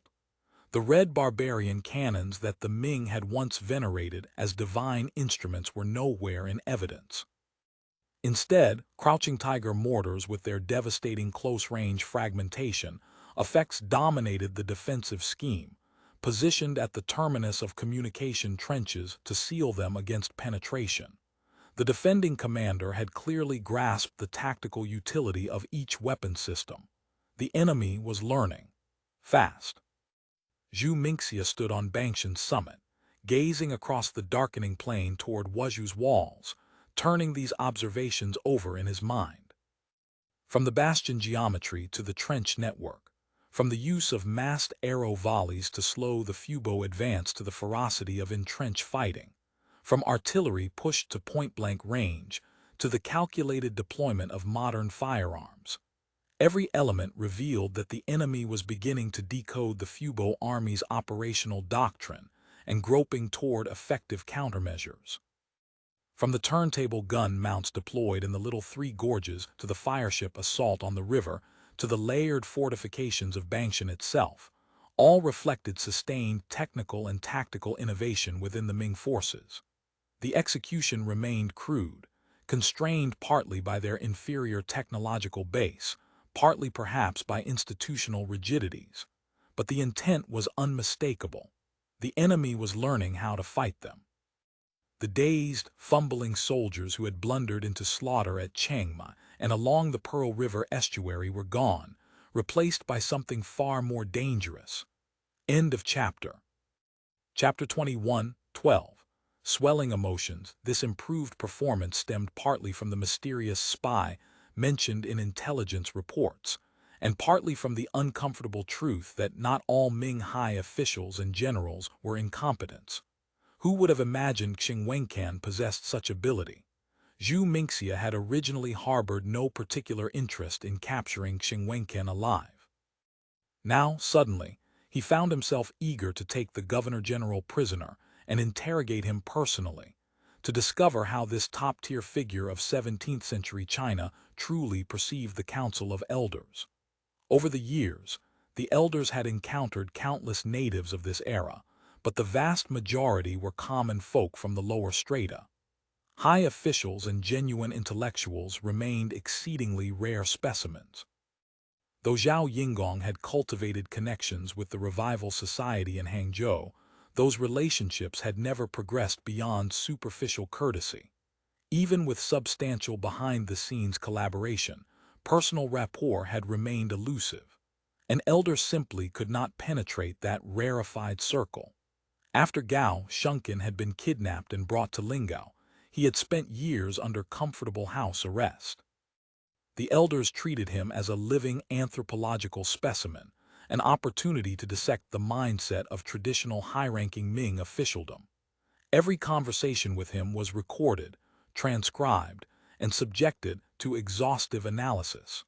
But Gao Shunkin had been merely a regional inspector, several ranks removed from a provincial viceroy like Qingyun. Though later historians would heap scorn upon Qing's name, by any contemporary measure he ranked among the most capable officials of the late Ming.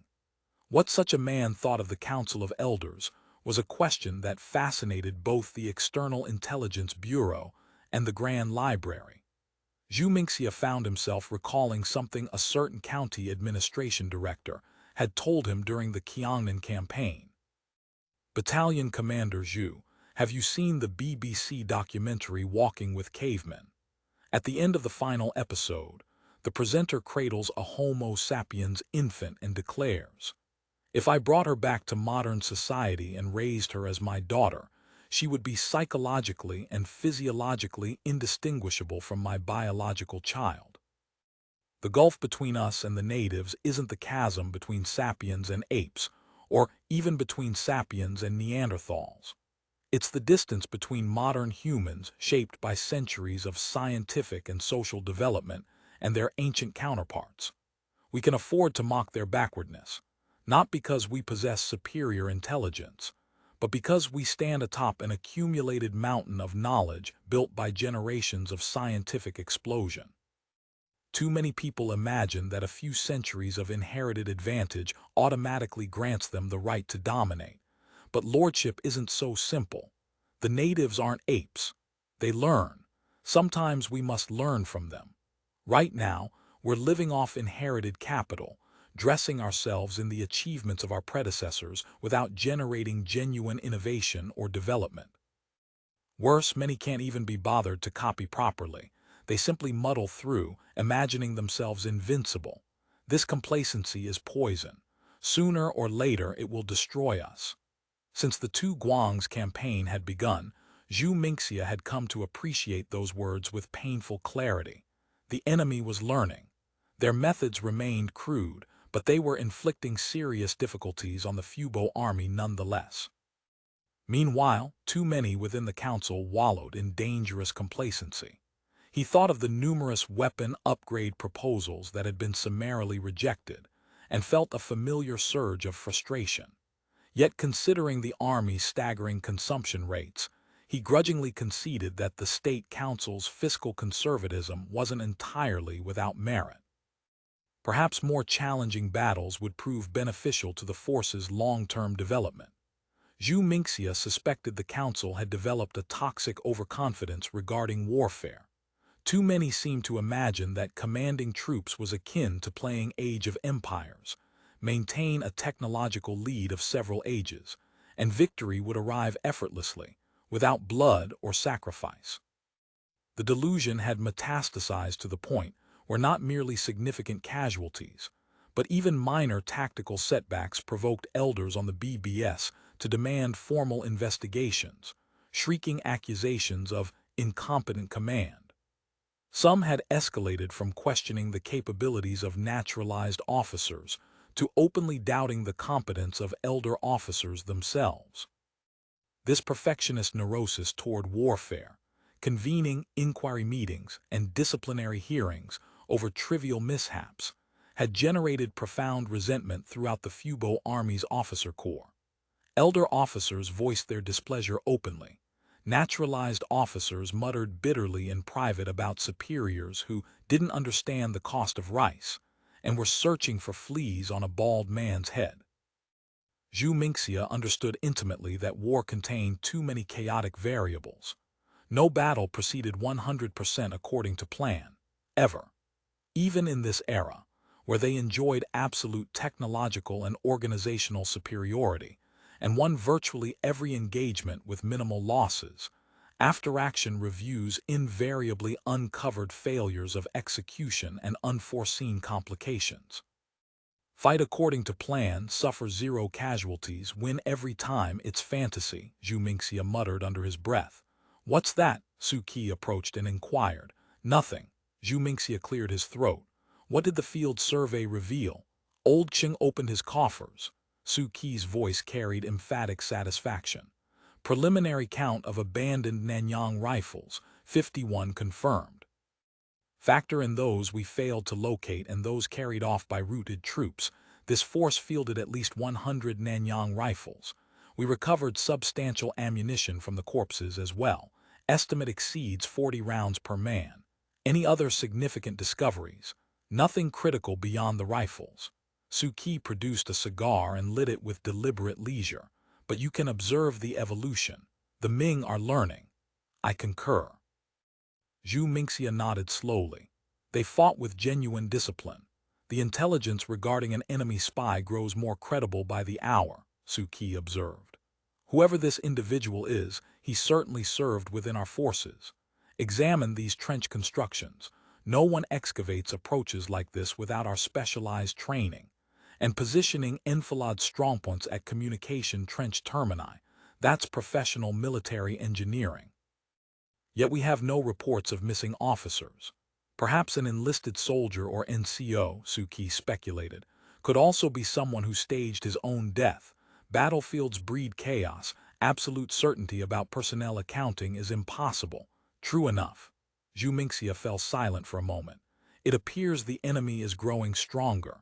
If you want my opinion, a stronger enemy is precisely what we need, Su Qi declared.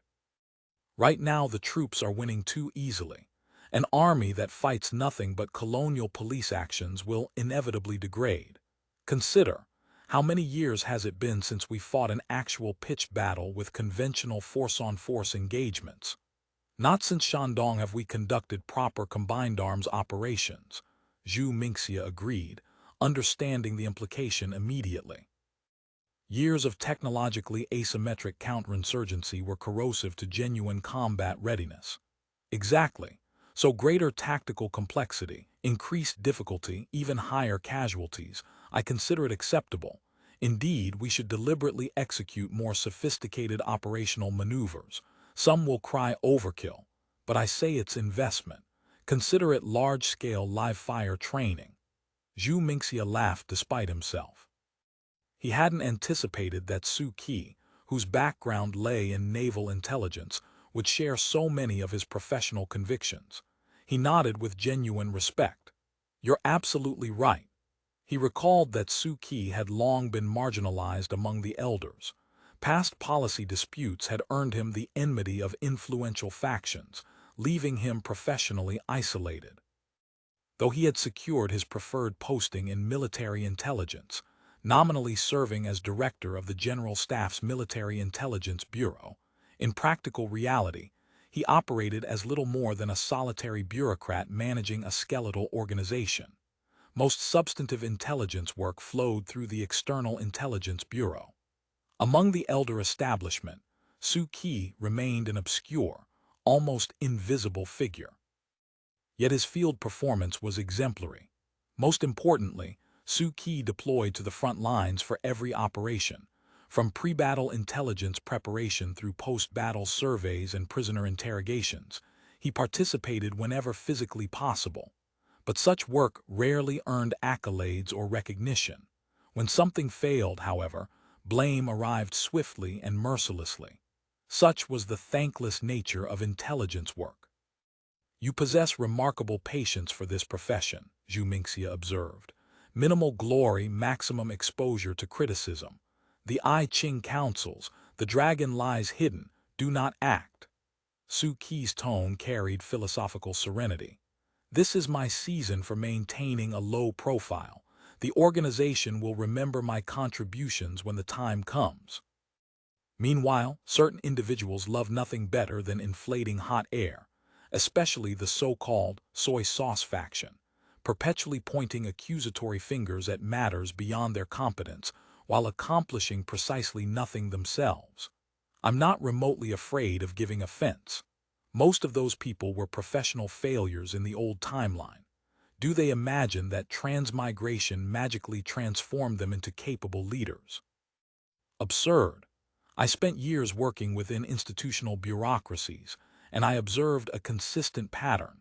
The individuals with no career prospects are invariably the ones obsessed with gossip.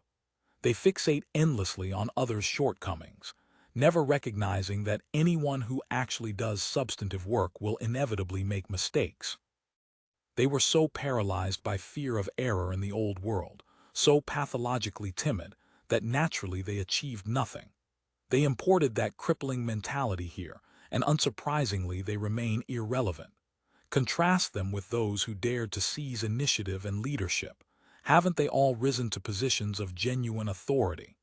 Inside Wuzhou's walls, though the hour had grown late, the city trembled with barely suppressed panic.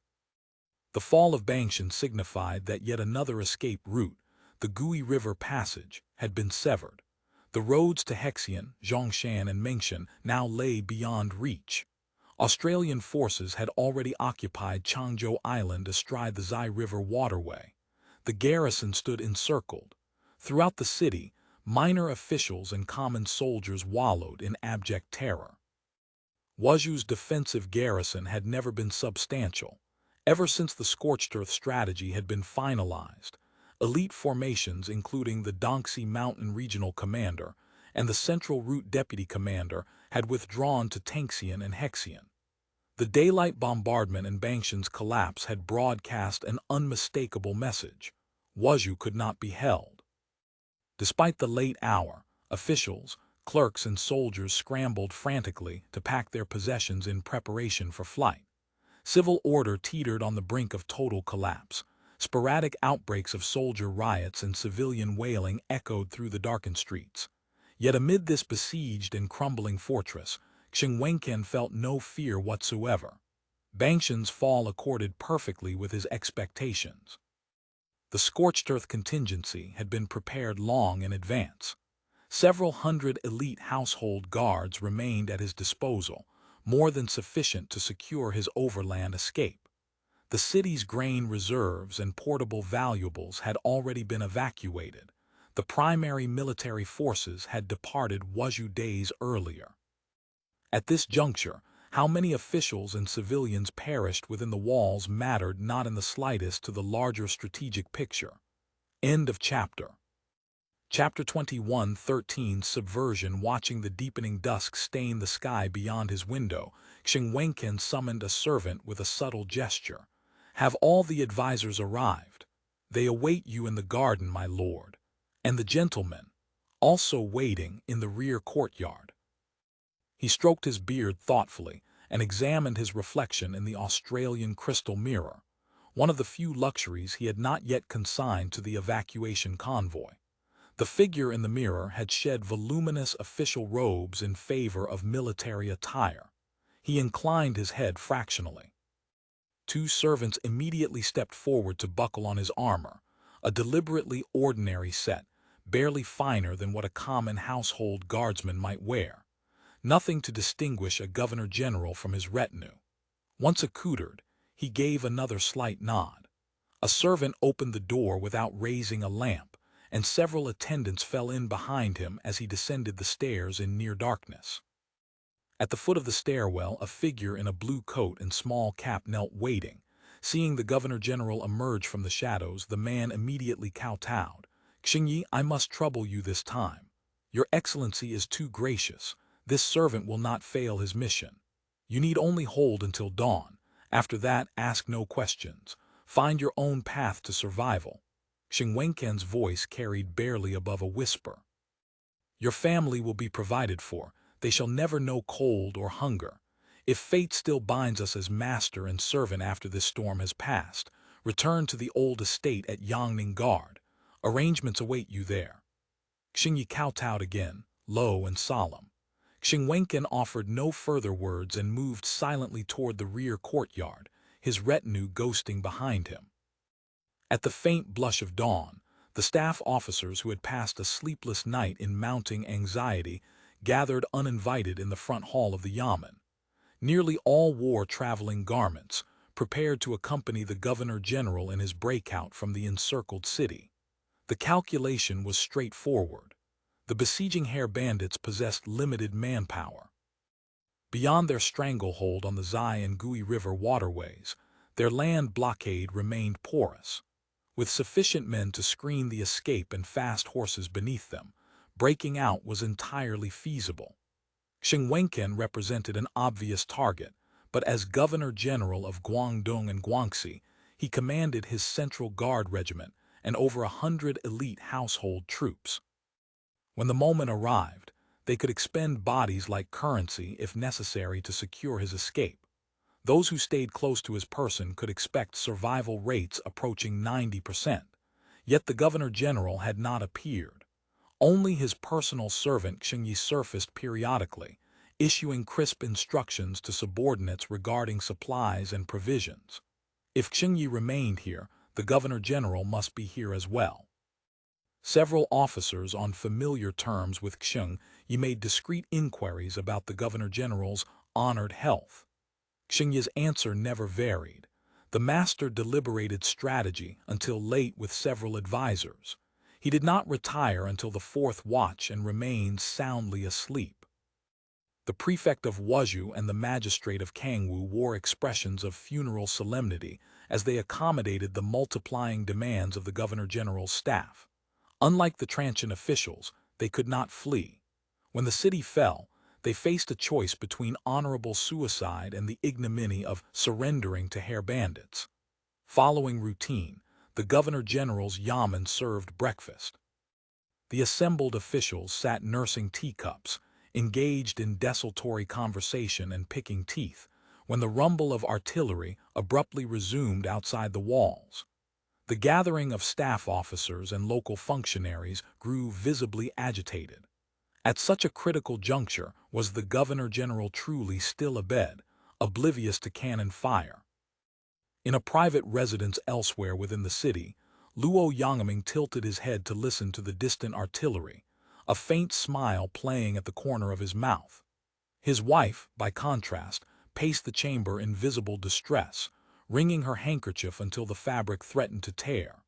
Since the siege cordon had closed, she had abandoned cosmetics and pinned her hair with hasty, careless hands. Observing the smile ghosting across her husband's features, Ding Atao had grown convinced he was descending into madness. Several days earlier, when neighborhood heads had organized merchant rewards for the garrison troops, a simple matter of each household contributing modest silver, her husband had not merely donated the expected sum. He had personally purchased wine and meat, then accompanied the neighborhood head up onto the walls to distribute food and drink to the defenders, squandering several additional taels in the process. This sort of volunteer-to-be-butchered behavior, followed by his returning home with that peculiar smile, marked the first time Ding Atao suspected her husband's mind might be fracturing.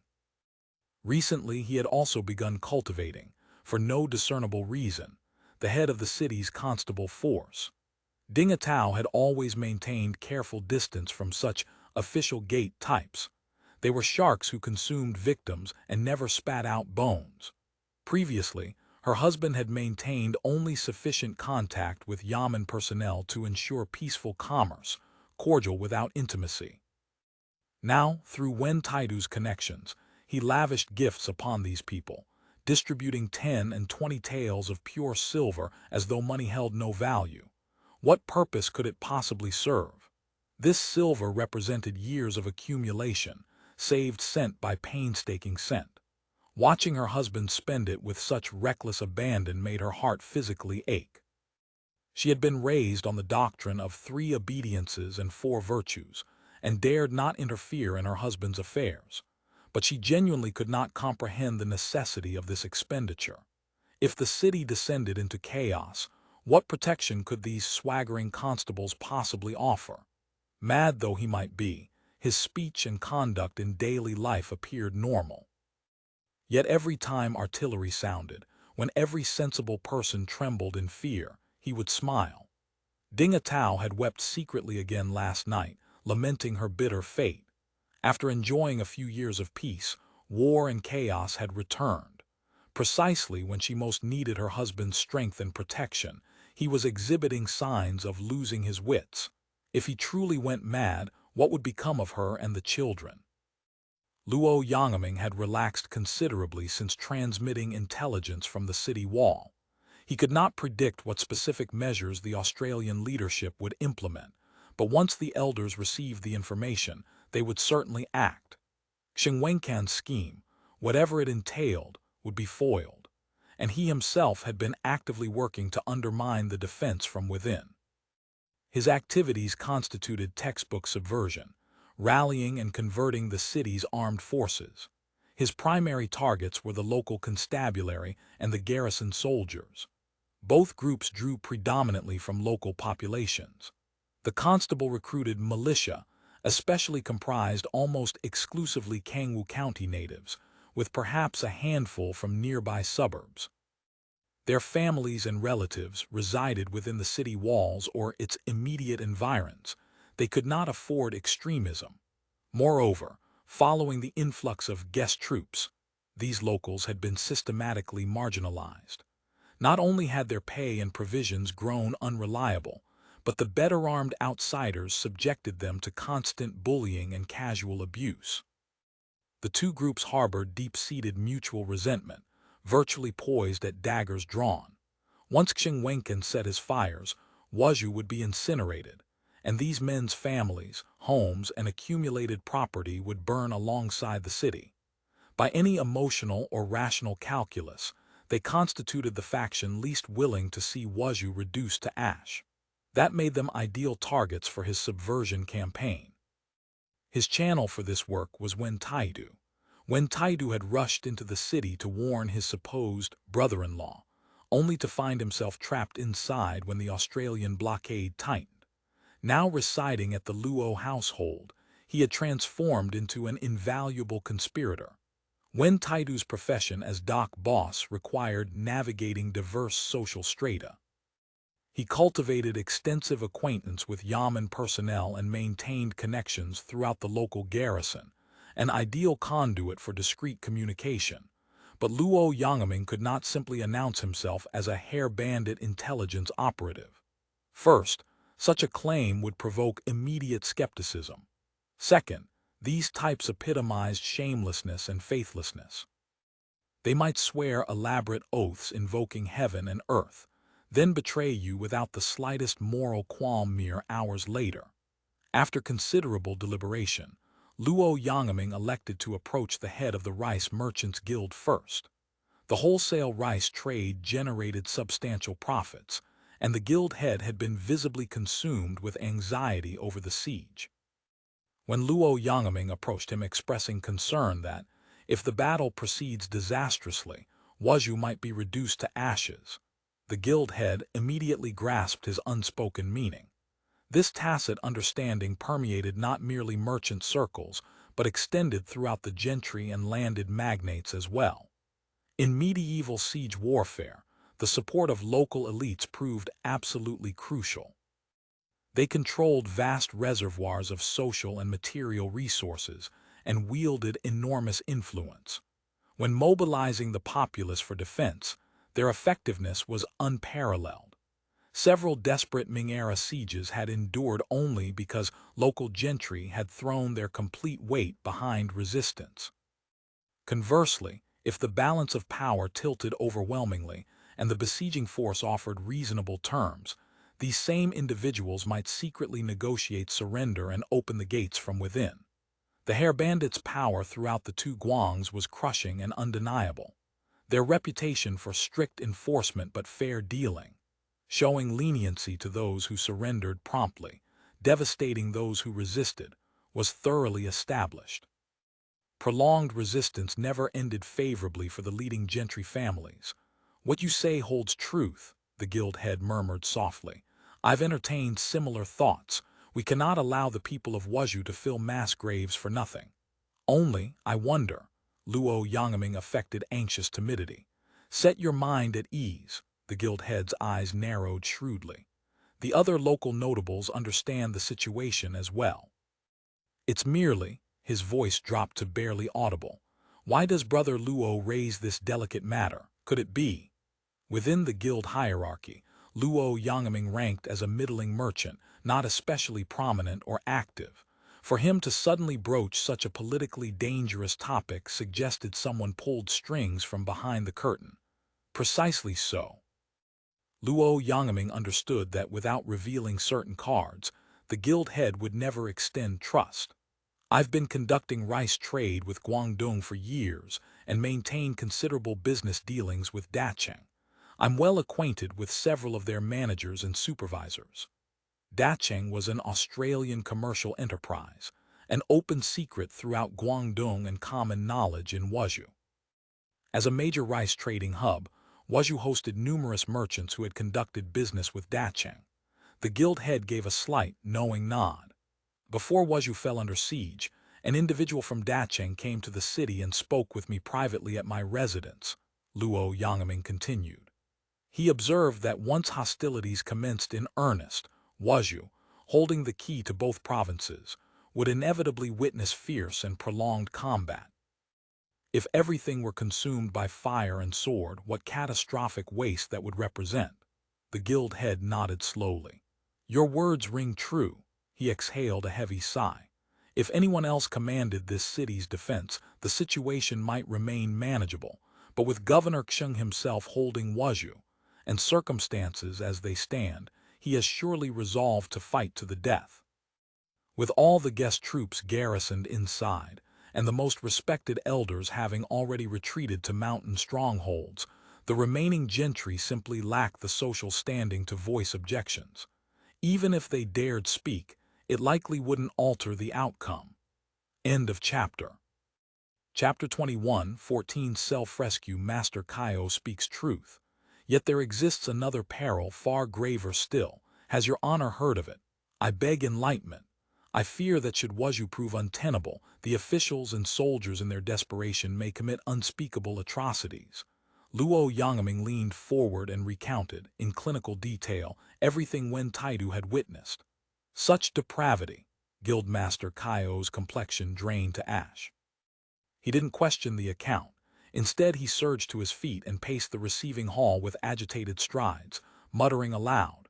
So that explains it. Luo Yangming understood immediately. The guild master must have observed the same unexplained activities but lacked Wen Taidu's dockside intelligence network to deduce the horrifying truth. Wenchans intended to incinerate Wuzhou. Inconceivable. The guild master's voice trembled. This condemns an entire city to death. Given Governor Xiong's present circumstances, such a course is not altogether incomprehensible. The guild master nodded grimly, comprehension written across his features. Then petitioning Governor Xiong himself proves impossible. Precisely. Luo Yangming's tone carried finality. He stands with his back against the precipice. Why would he heed our entreaties? The guild master gave a slight nod. Though the two men barely knew each other before this crisis, an unspoken alliance had crystallized between them. Certain matters I cannot pursue openly without inviting suspicion, but Master Luo possesses greater freedom of action. Guildmaster Kaio murmured quiet instructions to his personal attendant. The servant departed and returned moments later bearing a lacquered tray. Accept my visiting cards. The guildmaster's voice dropped to barely audible. Your first call should be upon.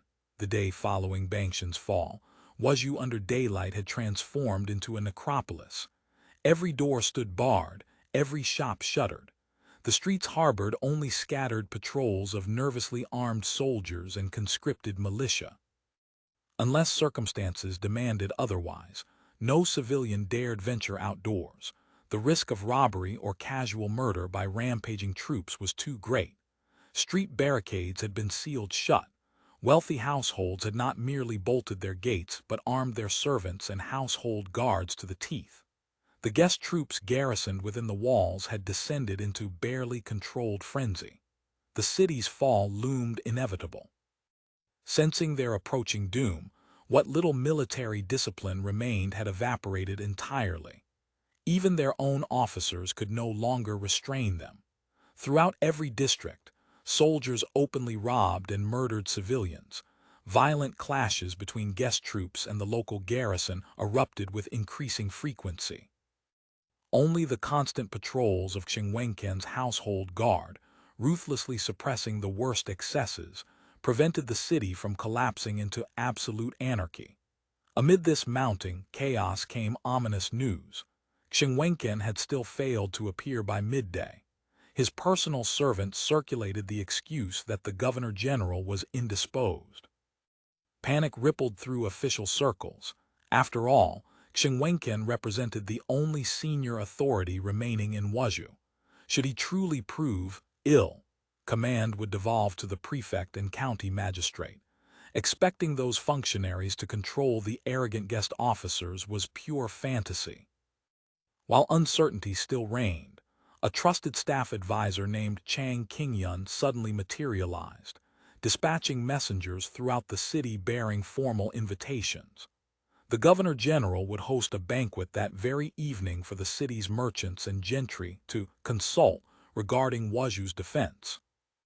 If Chang Qingyun remained in the city, then Yi Haoran, who commanded Wenchans' household troops, must also be present, leading the patrols that suppressed rioters. Both ranked among the governor-general's current favorites. With his other staff advisors still visibly active, rumors of Wenchans' flight appeared baseless. Yet the collapse of that particular rumor spawned fresh anxiety among the invited merchants. This felt uncomfortably like weasels graciously inviting chickens to dinner. Still, confronted by glowering military escorts who arrived bearing invitations, they could scarcely refuse. Even feigning illness would merely result in being carried to the banquet in a sedan chair. Luo Yangming, though not ranking among the city's great magnates, held a seat on the Rice Merchants Guild board and therefore fell within the summons's scope. His wife and concubines dissolved into tearful distress, convinced the household would be extorted to financial ruin. But Luo Yangming's expression conveyed far graver concerns. Wenchans' banquet was transparently a trap. More alarming still was his scorched earth contingency. Once fires ignited, this transcended mere financial loss. His entire family's survival hung in the balance. His recent clandestine activities had focused entirely on obstructing the arson scheme. Through patient negotiation and strategic persuasion, he had secured pledges from local constables and a substantial portion of the garrison. Once Australian forces launched their assault, they would immediately open the gates in welcome. Should anyone attempt arson, they would employ every resource to prevent it. Whether these assurances merited trust, whether these men could genuinely restrain wolf-like rioters, or whether they themselves might simply join the looting, remained terrifyingly uncertain. His residence occupied a prosperous merchant district. Should civil order collapse, the neighborhood would face immediate devastation. Street barricades and private guards alone might prove woefully inadequate protection. He summoned Wen Taidu and delivered quiet, precise instructions. "I'm entrusting my household to your protection. Set your mind at ease. I'll guard everyone with my life." Wen Taidu struck his chest emphatically. "If only my doc brothers were inside these walls. Our possessions mean nothing, only human lives matter." Luo Yangming repeated the admonition multiple times before finally departing with several servants. The hour remained too early for the banquet, and in any event he hadn't decided whether to attend at all. Luo Yangming still could not penetrate Wenchans' strategic calculus. If the governor-general intended to incinerate the city, he clearly harbored no genuine defensive intent. So why stage this elaborate banquet theater about consulting on defense measures? After sustained deliberation, the banquet could serve only one purpose: buying time. He recalled the day's peculiar sequence. Since dawn, Wenchans had remained invisible, first excused as sleeping late, then by noon recharacterized as indisposed. And now, suddenly, this abrupt banquet summons. The realization struck Luo Yangming like physical impact. Wenchans had almost certainly escaped the city under cover of darkness the previous night. Today's cascade of deceptions existed solely to maintain the illusion that the Governor-General remained within Wuzhou, personally directing grand strategy. When evening arrived and the banquet commenced, Wenchans' absence would shatter the charade. Cold sweat erupted across Luo Yangming's skin. Would the fires ignite precisely when the banquet began? His mind raced through the implications. Those invited to this gathering represented Wuzhou's local notables, not high officials, but individuals wielding genuine influence and authority. The militia forces mustered for the city's defense included many men whose primary loyalty belonged to these very notables. If these influential figures wished to capitulate, if they chose to resist Wenchans' remaining guest troops and their arson plot, they possessed genuine capacity to succeed.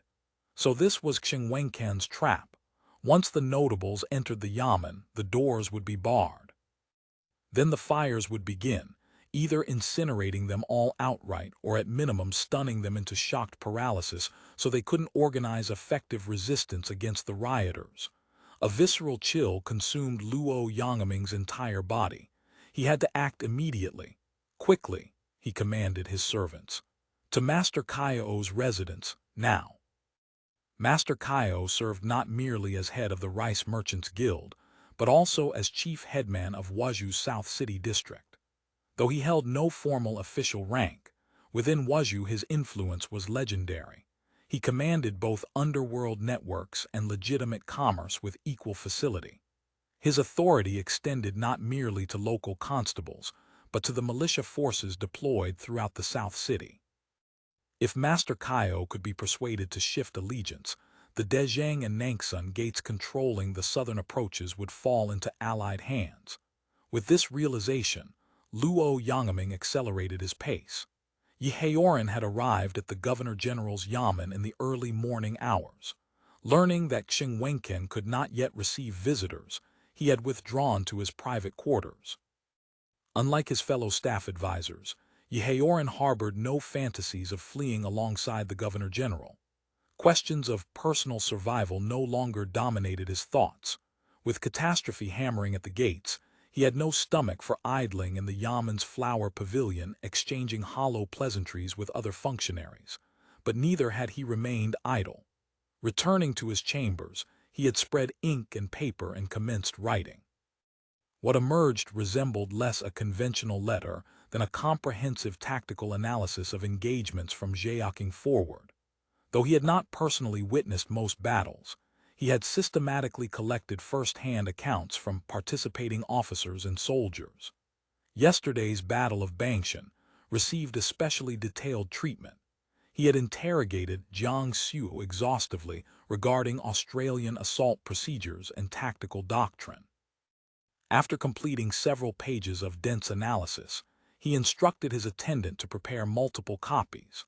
These documents would accompany the courier bearing Wenchans' official memorials to Beijing, addressed to several trusted friends and former mentors, most serving as advisors within various governmental ministries. The more individuals who comprehended the Hair Bandit's genuine capabilities, the better prepared the realm would be. Jiang Xu lingered nearby, visibly distracted. Following yesterday's brutal combat, exhaustion had claimed him until well past midday. Upon finally rising, he had immediately sought Yehaoren to volunteer for assignment defending the Daeun Gate fortifications. Yehaoren had refused categorically. You nearly perished on Bangshan. Now you volunteer to throw your life away at Daeun Gate. This humble servant desires only to serve the realm with undivided loyalty. Spare me your noble lies. You seek death, nothing more. You won't articulate the reason, but I can deduce it readily enough. You harbor some blood vendetta against the Hair Bandits. National enmity and family grievance are one matter, but pursuing deliberate self-destruction is foolishness. You remain young. You imagine passionate sentiment outweighs all other considerations. Once you've endured genuine catastrophe, you'll comprehend that mere survival transcends everything. He exhaled heavily. Observing Jiang Xu preparing to protest, Yi Haoran silenced him with a dismissive gesture. Say nothing further. Immediately take the surviving new army troops and patrol the streets to maintain whatever discipline remains.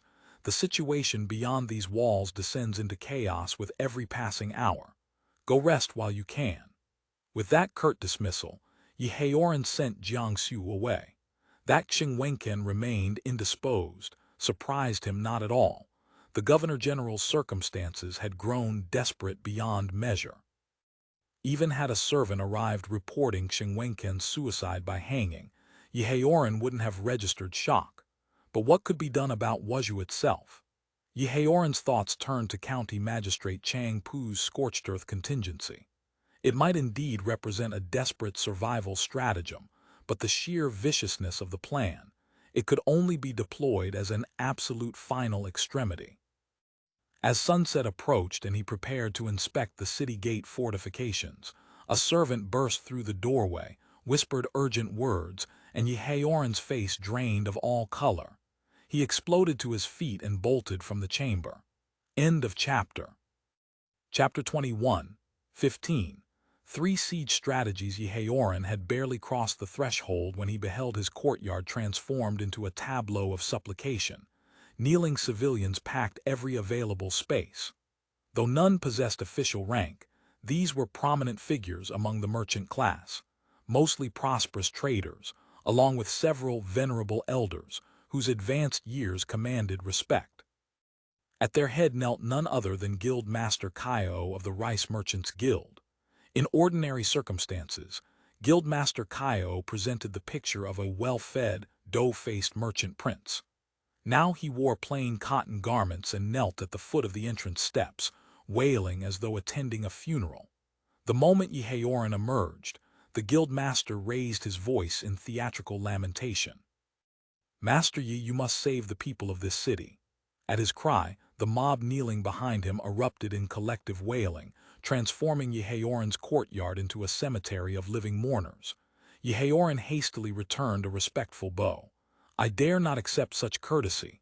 Elders, please rise and speak plainly. This is excessive. I cannot bear such honor."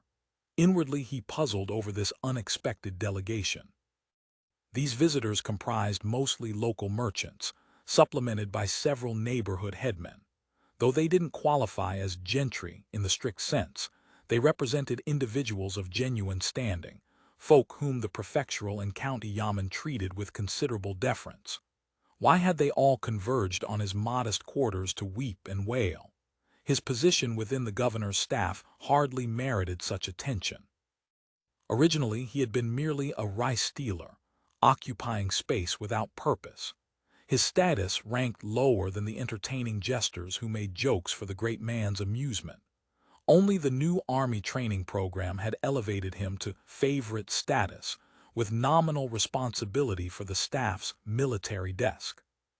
But precisely because he dealt with military affairs, his social network consisted primarily of officers, soldiers, and civil officials. Local gentry and magnates rarely sought his counsel. Now this delegation of people's representatives had sought him out specifically, obviously concerning Wuzhou's defense. Guild Master Kaio refused to rise. He continued prostrating himself, wailing, "Master Yi, you must save the people of Wuzhou. What exactly troubles you? Guild Master Kaio, please stand and explain. Whatever lies within my power, I shall exert my utmost effort." Kaio apparently judged the theatrical moment sufficient. He struggled to his feet, wiping theatrical tears as he spoke. Since Governor Chang arrived with his Guangdong officials and officers, Wuzhou has exhausted itself in support. The wine, meat, and silver to reward troops, the grain and fodder the army requires. Each time, we've delivered promptly without complaint. Take my humble self as example. I'm merely a rice dealer, yet I donated 500 taels of silver and 500 shi of rice. Beyond that, 3,000 shi were requisitioned at merely 1/3 market value, and I dared not voice the slightest objection. This sparked a chorus of grievances from the others. Some complained that soldiers had raided their shops demanding goods without payment, leaving them too terrified to request compensation. Others lamented the relentless requisitions, forced to acquire and deliver goods they didn't possess, daring not to fall short on any demand. Still others sobbed that soldiers had demanded women to wash clothes. Offering maidservants proved insufficient.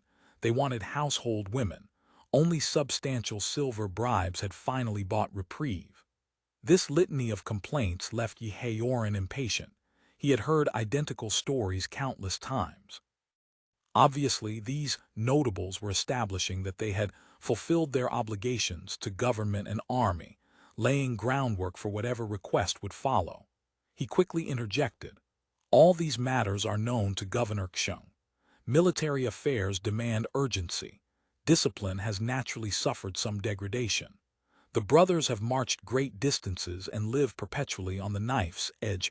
Minor inconveniences are inevitable.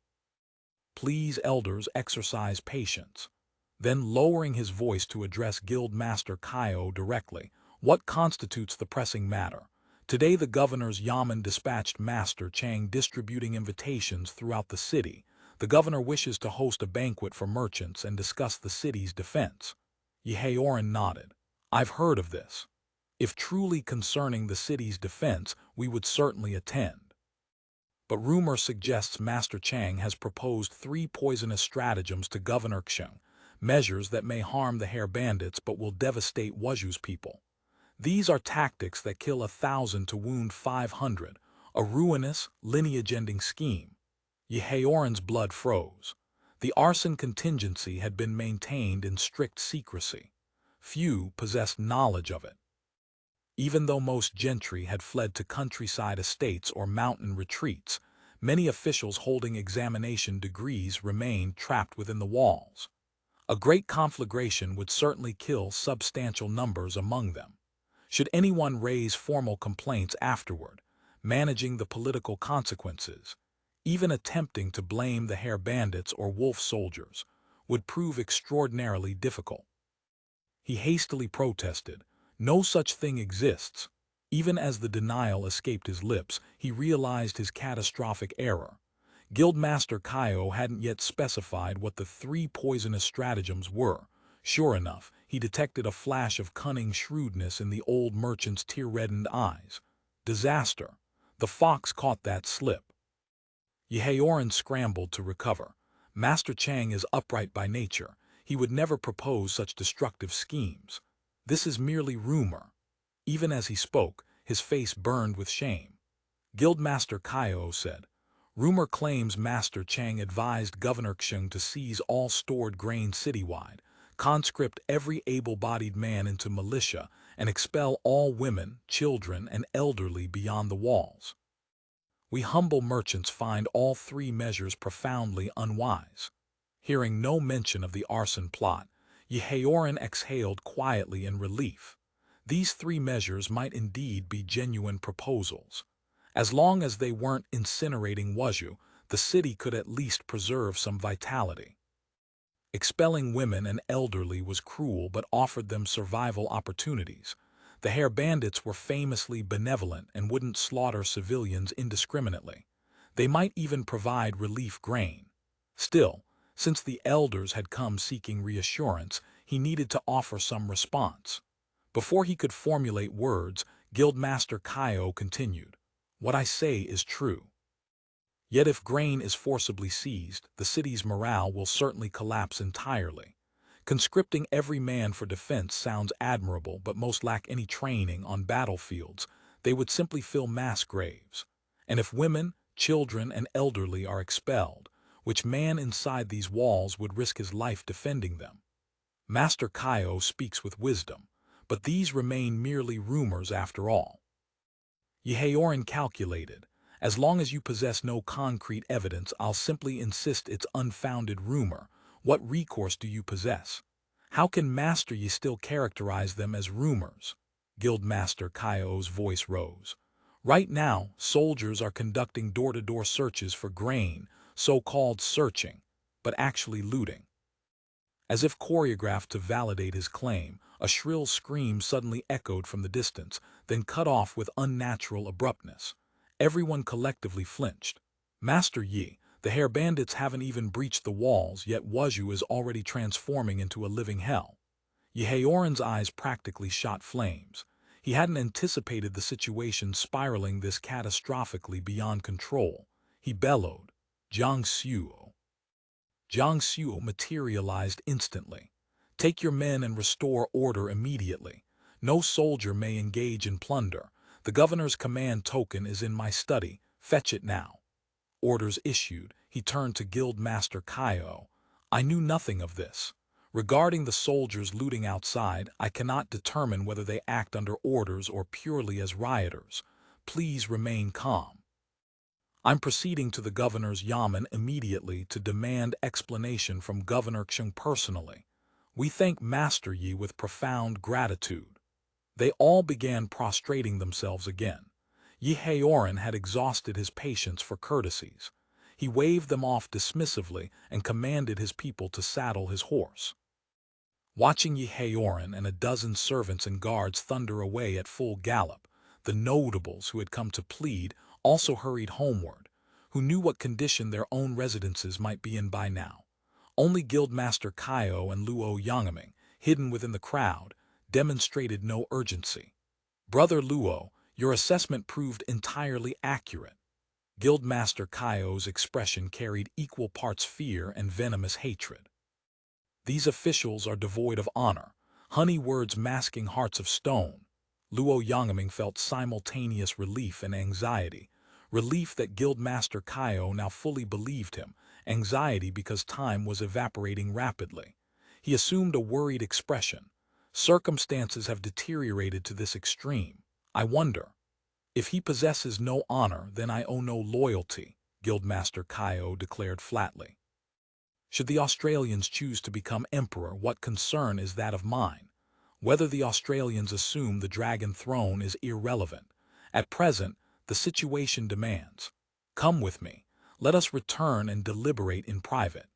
Yi Haoran rode at breakneck gallop toward the Governor-General's yamen. The streets exhibited far worse disorder than previously observed. Everywhere soldiers carried looted goods on shoulders or tucked under arms, sacks and bales of grain predominating, but also every conceivable variety of valuables. Some dragged women by their hair, victims beaten and bloodied. On any other day, Yi Haoran would have halted to reprimand them. Now he possessed no time. He rode directly to the yamen compound, leaped from his mount, threw the reins aside carelessly, and charged inside. As a recognized favorite within the staff hierarchy, servants and guards didn't impede him. Yi Haoran burst into the inner signing chamber. The Governor-General was absent. Only Chang Qingyun sat in the exterior flower pavilion, sipping tea with perfect composure. Yi Haoran dispensed with all pleasantries. He demanded sharply, "Where is Governor Xiong? I must see him at once." "Governor Xiong is indisposed and resting," Chang Qingyun replied evenly. "Whatever matter concerns you, you may communicate it to me. The effect is identical." Chang Qingyun had maintained persistent friction with Yi Haoran, but his position within the staff hierarchy ranked considerably higher. To access Xiong Wenchans, Yi Haoran genuinely required Chang Qingyun's intercession. Suppressing his volcanic impatience, he asked, "Is it accurate that tonight will feature a banquet inviting the city's magnates to discuss defense measures?" "It is, and that this banquet will announce 3 siege strategies to be implemented via the magnates and headmen." "Also accurate. Then seizing all stored grain, conscripting all able-bodied men, and expelling women, children, and elderly beyond the walls, all true." Chang Qingyun paused fractionally, then nodded. "That too is accurate. So the plan proposed by Enping County Magistrate Chang Pu is no longer under consideration." Chang Qingyun set down his teacup with deliberate care. "Master Yi, these 3 strategies constitute defensive measures for fighting to the death. Isn't that precisely your desired outcome?" Yi Haoran found himself momentarily stunned into silence. This observation was undeniably true. Only a siege prosecuted to total annihilation would necessitate these 3 measures. Otherwise, why implement any of this when simple arson would suffice? End of chapter. Chapter 21, 16 panic and confusion, but implementing these measures will cost the Governor-General any remaining popular support. Popular support. What value does that hold now? Chang Qingyun exploded to his feet, voice thundering. This entire city seethes with seditious undercurrents. Every household, great and small, has doubtless prepared blue cloth and red paper, incense burners and candlesticks, ready to welcome the heavenly troops and prostrate themselves as obedient subjects of the great song. The only soul ignorant of this reality is the Governor-General himself. Yehaorin responded evenly. Your observation holds truth. Yet the sage taught, when the ruler treats his subjects like grass and weeds, the subjects treat the ruler like a bandit. Since the moment our soldiers entered these walls, military discipline has deteriorated with each passing day. From gentry to commoners, all have suffered. Forces dispatched to defend and protect the populace have instead brought only devastation. Today's catastrophic situation, is this not entirely of our own making? Chang Qingyun's features hardened to iron, but he didn't interrupt. When Yehaorin finally fell silent, he asked with calculated mildness, "Very well. Then what brilliant stratagem does Master Yi propose?" At this, Yehaorin found himself struck utterly dumb. Every conceivable measure had already been attempted. Wuzhou truly stood at the terminus of all options, nowhere left to retreat. If any path existed to preserve both city and populace, it could only be throwing open the gates in unconditional surrender. Yehaorin stood paralyzed, bewildered. He could not force the word surrender past his lips. Chang Qingyun offered no further comment. He rose and began pacing the chamber. With Changzhou and Bangshan positions lost, Wuzhou is severed from all external support. Grain and supplies from Guilin Prefecture cannot penetrate the blockade. Imminently, the soldiers garrisoned here will face starvation. If we don't commandeer stored grain reserves, shall we await their inevitable mutiny? Having seized the civilians' grain, if we don't conscript every able-bodied man into militia and maintain them under strict surveillance, shall we not fear that Australian agents will emerge among them to open the gates from within, precisely as occurred at Guangzhou, and leaving women, children, and elderly trapped inside? Shall we permit them to starve within this doomed city, or watch them burn when it inevitably falls? But beyond the walls there may be nothing to sustain them. The Hare Bandits have campaigned far from their home territories. How much grain can they possibly spare for refugees? Aren't the Australians internationally renowned for their benevolence? Chang Qingyun's voice dripped acid. Even if the civilians subsist on watered gruel, feeding them will consume the Hare Bandits' provisions substantially. Even if they capture Wuzhou, they'll lack sufficient grain to maintain occupation. The Hare Bandits may be formidable in battle, but at maximum capacity they can hold only this single city. Guangxi itself will remain secure. Yehaorin drew a sharp, involuntary breath.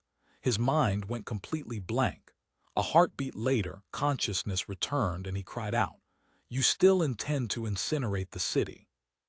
Circumstances have devolved to this extremity. The sole remaining option is mutual annihilation, Chang Qingyun declared flatly. We cannot hold Wuzhou, therefore the Hare Bandits shall not possess it either. I demand immediate audience with Governor Xiong. Chang Qingyun's reply came with devastating simplicity. Governor Xiong is no longer within the city. What? Master Yi, please compose yourself. Chang Qingyun's tone shifted to unnaturally mild. The Governor-General serves as viceroy of 2 entire provinces. What strategic value exists in his being trapped within Wuzhou's walls? Naturally, he must depart to direct the broader situation. Yehaorin felt a visceral stab of disappointment penetrate his chest. He had been the staff's rising luminary these past months, an unambiguous favorite in Wenchans' constellation of advisors. Yet his patron had slipped away under darkness without a word, abandoning him. Such callous betrayal. More wounding still was the inescapable realization. Wenchans' departure without informing Yehaorin meant the Governor-General had never considered him genuinely important. At least Qingyun also remained trapped within the city, which fractionally eased the sting. Doesn't Master Yi desire defending Wuzhou to the death? I shall now share life and death with you in this glorious last stand. Ha ha ha ha ha ha. Qingyun released a succession of strange, humorless laughs. Come, let us share tea together while we await our fate. Meanwhile, Luo Yangming's mind churned in mounting turmoil. The other magnates who had received the banquet summons verged on panic. Not merely their grain stores but their entire families faced annihilation, and they themselves would be trapped within this death trap. Distant screams punctuated the gathering darkness with increasing frequency. Luo Yangming understood the reality. Ming soldiers were systematically looting grain from every household. Common folks' meager reserves held no interest for the rioters. The soldiers had fixed their predatory attention on wealthy merchant households. Civil order teetered on complete collapse. The restraints on rampaging troops slipped looser with each passing moment. Wholesale catastrophe loomed imminent. He and Guildmaster Kaio convened an emergency meeting with guild heads representing various trades at Master Kaio's fortified residence. After intense deliberation, they achieved consensus on 4 critical measures. First, the banquet must be boycotted absolutely, not merely refusing attendance themselves, but warning every reachable magnate against participation. Attending almost certainly guaranteed being burned alive. Second, headmen must maintain iron control over their militia units, preventing soldiers from sweeping them into the maelstrom. Third, fire brigades citywide must prepare all equipment immediately. At the first sign of arson, they must deploy to extinguish flames with militia escort providing armed protection. Fourth, they must steel themselves for armed conflict with the soldiers. Despite their customary fierce commercial rivalries, the magnates demonstrated genuine cooperation now. Wuzhou itself represented their collective livelihood. Without excessive difficulty, they pooled 20,000 taels of silver for strategic distribution among garrison soldiers, constables, and militia forces, purchasing their loyalty when the critical moment arrived, or at minimum ensuring they wouldn't join the looting. Simultaneously, they promised the officers, if Wuzhou could be delivered intact to Australian control, substantial additional rewards would follow. At that critical juncture, a messenger arrived reporting that soldiers were directing militia at the eastern and western gates to excavate blocked gateways, apparently preparing to expel civilians that very night. Once the gates stand open, the heavenly troops can enter, but darkness has already fallen. The heavenly troops may suspect a trap and refuse to assault. If only someone could risk his life slipping beyond the walls to establish contact with the heavenly troops, someone proposed urgently. The suggestion carried strategic merit, yet the magnates exchanged glances and no one volunteered. Slipping out to make contact wasn't inherently difficult. With sufficient financial incentive, someone would certainly brave death to attempt it. But gaining Australian trust would require credible credentials, inevitably a written message. Should that document fall into soldiers' hands, instant disaster would follow. I'll undertake this mission. With no alternative presenting itself, Luo Yangming stepped forward decisively. I've conducted extensive business with Australian rice traders at Zhaoqing. I've learned that Zhaoqing is supplying provisions for the Australian Army's current campaign. I'm an established trading partner of theirs. With a volunteer finally secured, the magnates collectively relaxed and hastily offered reassurances. Your wife and children, we pledge to care for them as our own. Harbor no fears. Luo Yangming possessed no time to evaluate whether these pledges rang sincere or hollow. He rushed from Master Kaio's residence with his servants, navigating back alleys and side lanes, threading through deserted corners, racing homeward. The entire city was pervaded by an atmosphere of mounting panic. Along main thoroughfares, many residences and shops had already been violently breached. Corpses lay scattered in the streets with increasing frequency. Wails and weeping rose from every quarter. Luo Yangming could spare no attention for such horrors.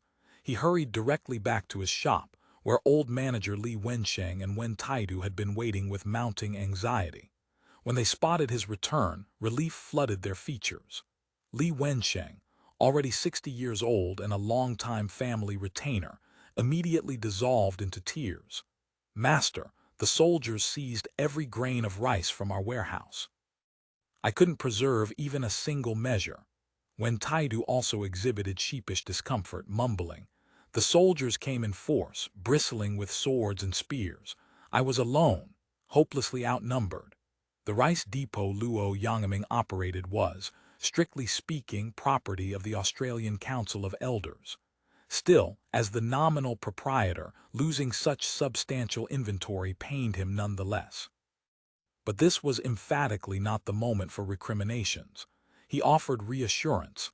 "Let them take the rice if they wish. These soldier bandits won't be consuming much rice for long.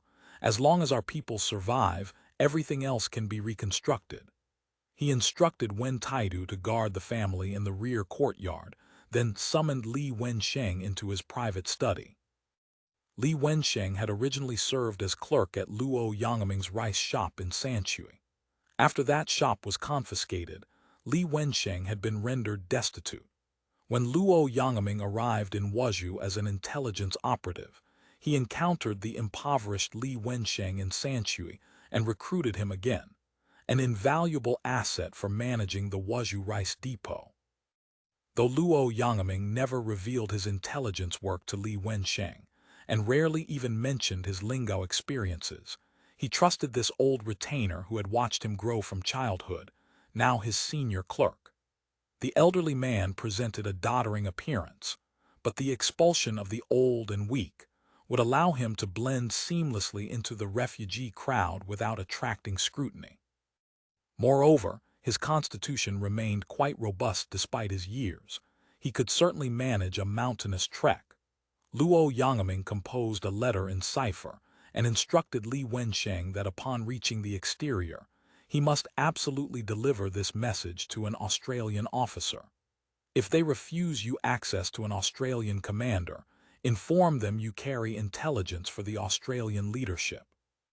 If that still fails, state you were dispatched by Lone Wolf. Just that single phrase committed to memory.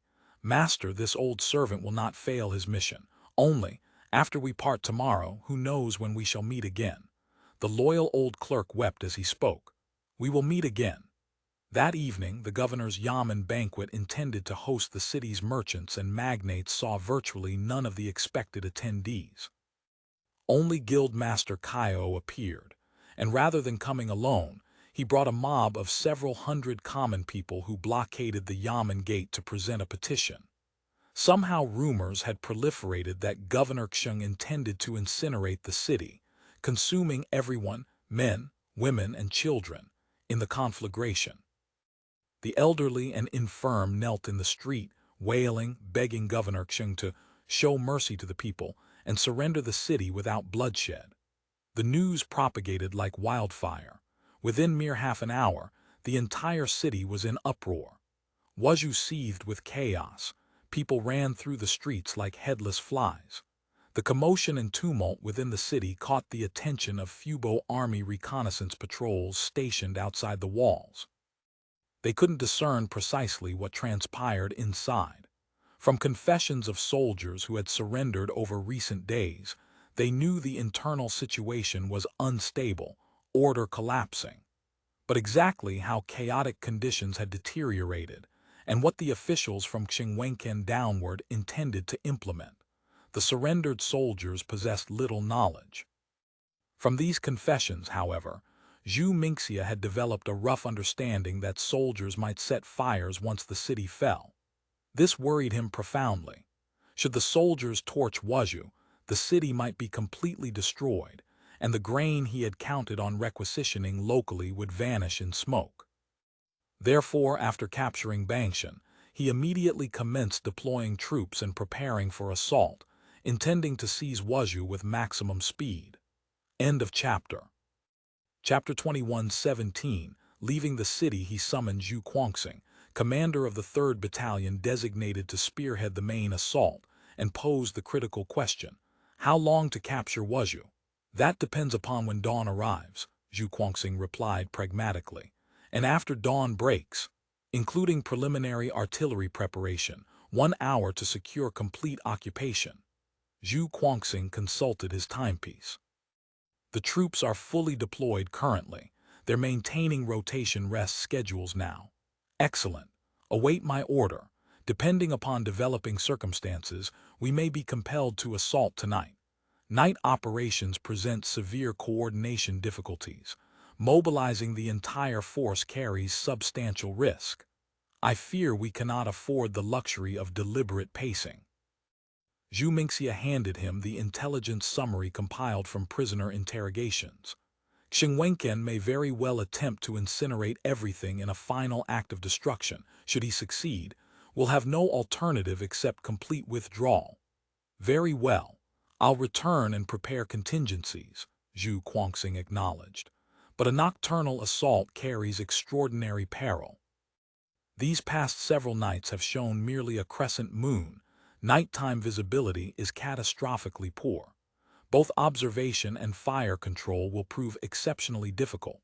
Initiating the assault at dawn would be significantly safer. Organizing large-scale troop movements for night combat operations was indeed extraordinarily hazardous.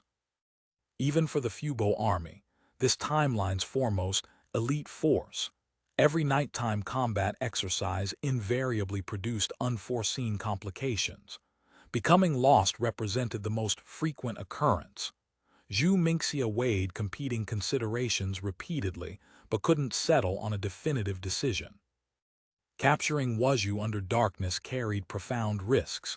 Penetrating the city itself would be straightforward, but once troops deployed within the walls, complications would multiply exponentially.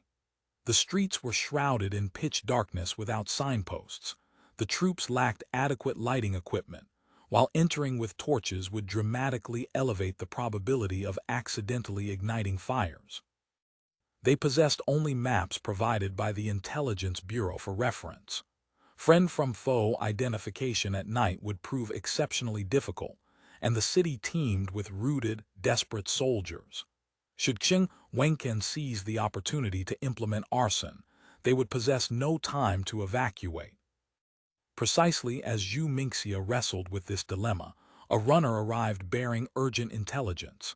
Scouts had discovered that enemy forces in Wuzhou had opened the eastern and western gates. What? Are they attempting a breakout? Although the scheme to ensnare the city's notables at a fatal banquet had collapsed, the operation to expel women, children, and elderly commenced nonetheless.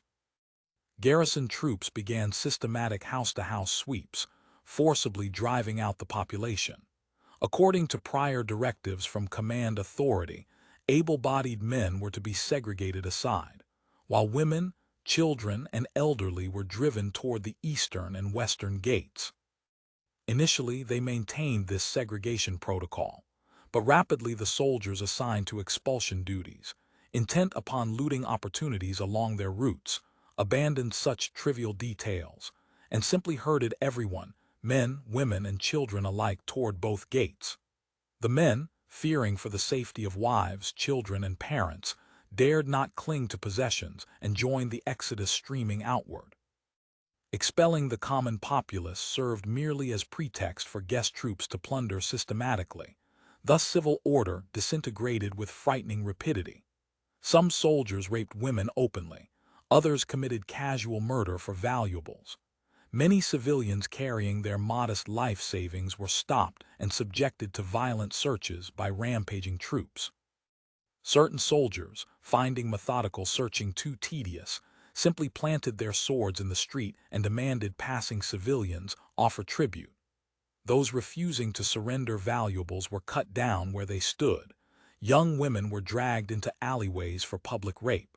The streets reverberated with wailing. Anyone hearing it was moved to profound sorrow. The Governor-General's yamen stood already abandoned.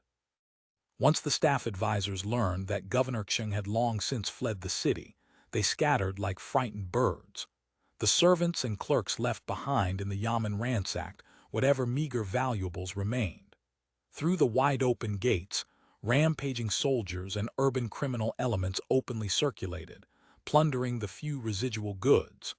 Only scattered districts within the city still maintained precarious order. Street barricades had been sealed shut, guarded by grimly determined militia.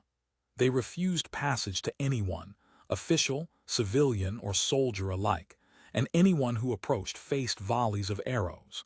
Bloody severed heads were impaled haphazardly atop barricades, warning all strangers who dared approach. Around several public granaries and government compounds, local constables, the Wuzhou naval camp garrison, and remaining loyal troops had established security cordons, driving off rioters and looters with ruthless efficiency. Most Wuzhou naval camp soldiers were native to Wuzhou, many maintaining homes directly within the city. When women, children, and elderly were forcibly expelled, substantial numbers of naval soldiers' own families were swept into the exodus. Ever since hostilities commenced, Chang Qingyun, recognizing the Wuzhou naval forces stood no realistic combat chance, had recommended scuttling all the naval camp's warships, loaded with sand and stones, and sunk at the Gui River mouth, retaining only minimal vessels for provisions transport from Guilin Prefecture. Thus the Wuzhou naval camp existed as navy in designation only, redeployed instead as improvised infantry. Within Wuzhou, Qingyun had relied exclusively upon guest troops imported from Guangxi, especially the notoriously ill-disciplined wolf soldiers, whom he favored disproportionately. The local garrison he dismissed contemptuously as useless, compensating them poorly and assigning them constantly to arduous labor. Consequently, tensions between local and guest forces had always simmered at explosive levels. Armed confrontations between host and guest armies erupted with increasing frequency, the factions practically at each other's throats. This latest expulsion operation, which directly endangered their own families, instantly ignited the already volatile tensions.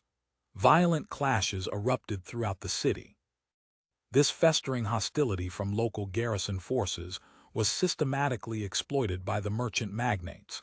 These local military units became the operational backbone of the restoration the magnates had been planning. Thanks to their allegiance, civil order held in strategic districts, and substantial numbers of civilians escaped expulsion. Locations that Luo Yangming had quietly reminded them the Australians would certainly value: prefectural and county administrative compounds, public granaries, and critical government buildings, were also defended zealously and preserved from systematic looting. Yehaorin navigated the chaotic streets with a dozen retainers and guards, swords drawn, firearms primed. No one dared create trouble as he passed. Witnessing the surrounding devastation, his heart ached profoundly. Yet at this critical juncture he remained utterly powerless. The entire administrative hierarchy within Wuzhou had collapsed catastrophically. No authority remained to direct any coherent defense. Rumors circulated that the Kangwu County magistrate had hanged himself in despair upon his dais. The Wuzhou prefect had vanished entirely. Numerous mansions, temples, and monasteries had been systematically ransacked by rampaging soldiers and criminal mobs. Yehaorin held merely staff advisor status. Apart from Jiang Xiu and the dozen men immediately surrounding him, he commanded not a single soldier. At present, the sole viable option was fleeing the city with maximum speed. Chang Qingyun had already departed ahead. Yehaorin himself could only flee with all possible haste. The expelled civilians stretched in a dark, undulating mass from the Zigzag gate along the main thoroughfare all the way to Wanchu Temple at the city center. Yehaorin understood from bitter experience that mishandling such massive crowds could easily trigger catastrophic stampedes. Back in Liaodong, he had personally witnessed panicked refugees trampling scores to death or critical injury. But at this moment, he possessed zero capacity to maintain crowd control. He could only instruct his men to walk close against the walls, avoiding being swept away by the human tide. Along the street, rampaging soldiers with bloodshot eyes watched the column, hunting for any remaining plunder opportunities. Though Yehaoran wore shabby garments, the retainers and guards surrounding him inevitably drew predatory attention. By threatening rioters with drawn swords and loaded firearms, they managed to avoid being dragged aside and forced to offer tribute. The crowd inched forward with agonizing slowness, eventually squeezing through the gate that had been opened only partially. Nearly 20,000 civilians required approximately 90 minutes to file completely outside. The moment everyone had cleared the threshold, garrison soldiers immediately sealed the gate shut. Some expelled civilians had relatives in surrounding rural villages and dispersed to seek refuge. But substantial numbers possessed nowhere to go, especially the women and children, many of whom had never departed the city. Some had never even ventured outside their homes after dark. Now, in the dead of night, they had been forcibly driven beyond the walls, surrounded by pitch darkness, utterly unable to distinguish north from south. They had also heard terrifying accounts of numerous hare bandits lurking outside. Some had been separated from husbands, fathers, or brothers. Terrified and completely disoriented, they could only huddle miserably outside the barbican. When night winds gusted, infants began wailing, and soon lamentation rose to the heavens beneath the walls. The garrison soldiers manning the walls observed that substantial numbers of people lingered outside the Zigzag gate, perhaps several thousand individuals, stubbornly refusing to disperse. A company commander began shouting downward, "You below, depart the gate environs immediately, or we'll open fire." After bellowing these threats multiple times without eliciting response, a dozen archers released a volley at the crowd immediately below. Several civilians were instantly killed or wounded, and amid a cacophony of wailing and screaming, the crowd finally began gradually dispersing. The observation post atop Bangshan monitored events through night vision binoculars, witnessing the entire scene. They spotted over 10,000 civilians pouring from the Zhejiang gate. These elderly, frail women and children were now homeless refugees, strung out for over a kilometer along the Gui River beneath Wuzhou's western walls. The pontoon bridge spanning to the opposite bank had long been destroyed by Fubo Army artillery bombardment. The plank bridges crossing the moat south of the city had also been systematically dismantled before hostilities commenced. With no river crossing available, the refugees could only drift northward. "Sir, significant movement." A soldier stationed at Dayun Gate, maintaining standoff positions with Ming forces, noticed unusual activity beyond their lines and immediately ran to report to Zhaoqing. Through his binoculars, Zhaoqing initially tensed at the dark mass of people. The sight startled him profoundly. Could the Ming soldiers have lost their collective sanity and decided to launch an attack? But upon closer examination, he realized these were unarmed civilians, predominantly elderly, women, and children. Attempting a more precise count, he roughly estimated at minimum 10,000 individuals. Though Zhaoqing hadn't yet formulated how to process them, the forces deployed near Dayun Gate proved woefully insufficient to manage this many refugees. He also had to consider whether Ming soldiers might be concealed among them, prepared to launch surprise attacks. "Signal immediately, summon the battalion reserve forward," Zhaoqing ordered crisply, "and transmit report to forward headquarters." When would Dr. Zhang finally unlock functional radio technology? He desperately needed communications equipment right now. Compared to Zhaoqing at the northern perimeter, momentarily at a loss, Zhu Mingxia, though he hadn't personally witnessed the dark refugee tide, received intelligence of the mass exodus with remarkable speed, thanks to the efficiency of the signal corps. At the Wuzhou battlefield, the Fubo Army was systematically testing numerous innovative tactics and technical procedures. Battlefield communications represented one of the critical experimental projects. The Council of Elders certainly possessed communications technology from another timeline, but practical application demonstrated these otherworldly items were too precious and extraordinarily difficult to replicate. Apart from the Navy, which displayed somewhat greater lavishness, equipping capital ships with radio sets, Army communications had long relied predominantly upon physical runners and shouted commands. End of chapter. Chapter 21:18. Chang Qingyun only higher echelon or specialized units received radio equipment allocation. Beyond traditional runners and conventional bugle signals, units communicated via light signals at night and semaphore during daylight hours. Subsequently, the Science and Technology Department had developed a mirror-based reflector apparatus using historical references, capable during daylight of transmitting Morse code via reflected light at approximately 2 to 3 signal groups per minute. Though substantially faster than semaphore, the obvious disadvantage manifested in drastically reduced transmission range during inclement weather. Whether semaphore or light signals, neither proved particularly convenient for transmitting battlefield information, especially during field operations, unless fighting from prepared defensive positions. Establishing communications networks at leisure proved nearly impossible. In most combat situations, they still relied heavily upon traditional bugles and physical runners. However, siege warfare constituted slow, methodical operations, with units dispersed across wide areas, precisely the ideal scenario for visual signaling networks.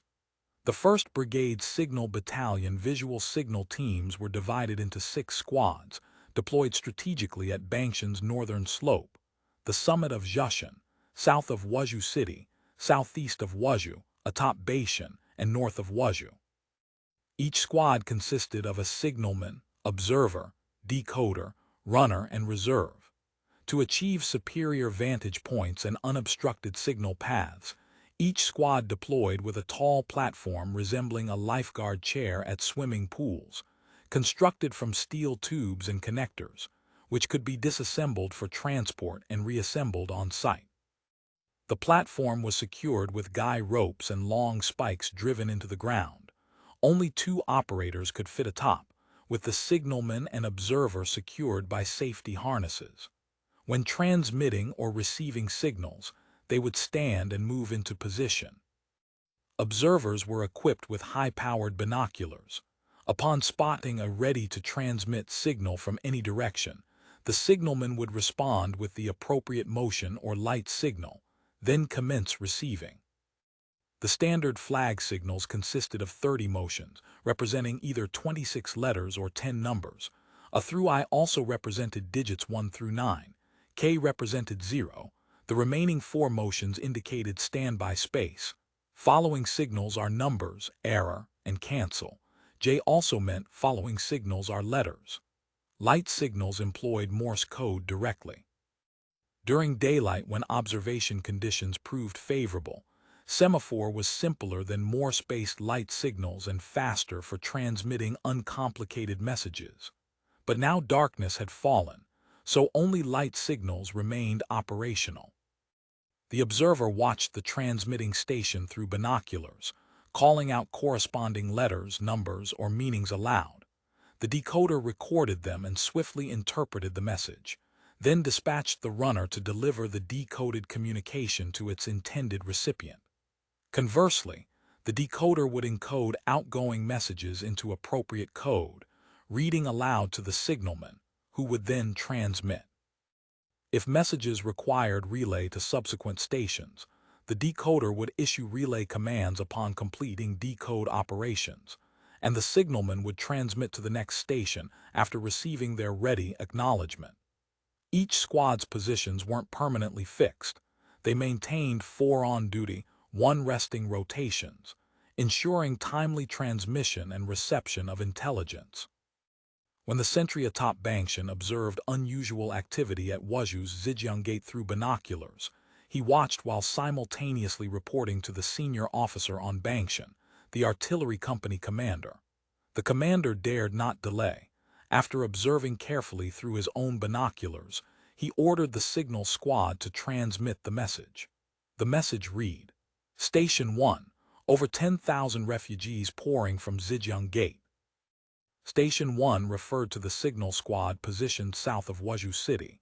The squad atop Zhaoqing received the message and immediately relayed it downward.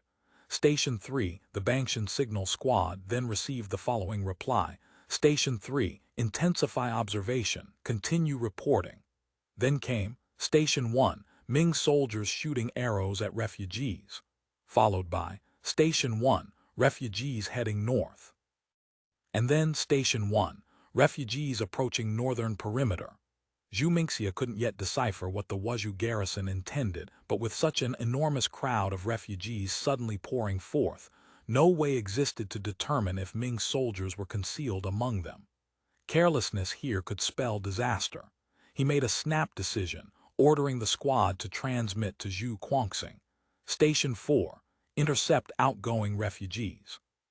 From a purely tactical standpoint, intercepting refugees constituted questionable strategy. Their numbers were vast, and Ming soldiers might be infiltrated among them. Thin defensive lines could be easily overwhelmed. A more cautious approach would be opening corridors and permitting them to disperse naturally. But Zhu Mingxia considered that if Ming soldiers infiltrated the refugee column and slipped through Australian lines, that alone would be problematic. But should they then circle back for surprise attacks on rear supply depots, the consequences would prove catastrophic. Upon receiving the order, Zhu Guangxing employed light signals to command the position northeast of the city at Baishan, directing them to coordinate with the two companies dispatched from the northern perimeter to establish an encirclement before the refugees attempted penetrating their defensive lines, preventing them from scattering en masse into the countryside. Though Yi Haoran privately grumbled that Chang Qingyun had fled faster than a startled rabbit, Chang Qingyun hadn't maintained the composed demeanor his "I possess a comprehensive plan" bearing had suggested. Before civil order within the city collapsed completely, he had already slipped away. Chang Qingyun hadn't been abandoned within the city. He had actually volunteered to remain as the designated individual to issue the arson order. At that moment, he had felt rather heroic about the decision, something of a "the wind blows cold over the Yi River" sacrificial sentiment. Even when Yi Haoran had burst in to confront him, he had maintained a certain calm and composed facade. However, as civil order within the city began catastrophically unraveling, and the messengers he dispatched failed to return, Chang Qingyun's courage drained away bit by agonizing bit. When he realized the situation had spiraled utterly beyond control, he couldn't suppress mounting panic. The determination to die a martyr's death that he'd felt earlier no longer seemed quite so firm. He abandoned concerns about arson implementation and summoned his servants to bring a change of clothing. He had secretly prepared several sets of commoners' garments in the yamen. Now he and 3 personal servants all changed into brown jackets and small caps, disguised as ordinary townsfolk. They burst through the main gate and blended into the mob of expelled civilians. The streets had already descended into chaos, a sea of heads, the cries and wails of the crowd filling the air with cacophony. Chang Qingyun looked upward and spotted flames rising in the northern districts. He guessed the fires had already commenced. The crowd froze momentarily, everyone raising heads to stare at the red glow staining the horizon. Then suddenly a man's voice, high-pitched and breaking with terror, shrieked from somewhere within the throng. "Catastrophe! Fire!" Everyone jolted as if struck, surging violently toward Daeun Gate. The panic stampede rolled through streets and alleys. People continuously joined the human flood, and those who hesitated even momentarily were knocked down and swallowed by the crushing tide. Within the torrent of fleeing humanity surged both civilians and soldiers. Some wealthy households had servants shielding them as they clutched valuables and fled. Some had been consuming dinner and still clutched broken bowls as they ran. Disheveled scholars, women whose skirts had been trampled entirely off, all ran indiscriminately among the mob. Soldiers initially attempted beating paths with scabbards, then simply drew blades and cut down anyone obstructing their escape. Chang Qingyun felt panic seize his chest. The fires had ignited prematurely, but no time remained for contemplation. Master and servants were swept along by the stampede, crashing through a porridge stall established by some charitable soul. The cooking stove toppled, and glowing embers rolled beneath the eaves where several clay jars were stored. A single spark touched one, and with an explosive whoosh, flames erupted skyward. The conflagration swiftly licked at the straw roof, and within heartbeats the entire structure blazed. "The city's burning! Run!" The already panicked mob went utterly berserk. Those nearest the flames shoved desperately toward the opposite side of the street. Those on that side pushed back with equal ferocity, and a vast swath of people collapsed. Before they could regain footing, subsequent waves had already trampled over them. Those in front felt the ground beneath them go momentarily soft. Those behind no longer registered even that sensation. The conflagration spread from structure to structure, from block to block. Chang Qingyun felt disaster closing inexorably. He swung elbows violently in both directions, struggling desperately to break free of the crush. But resistance proved futile.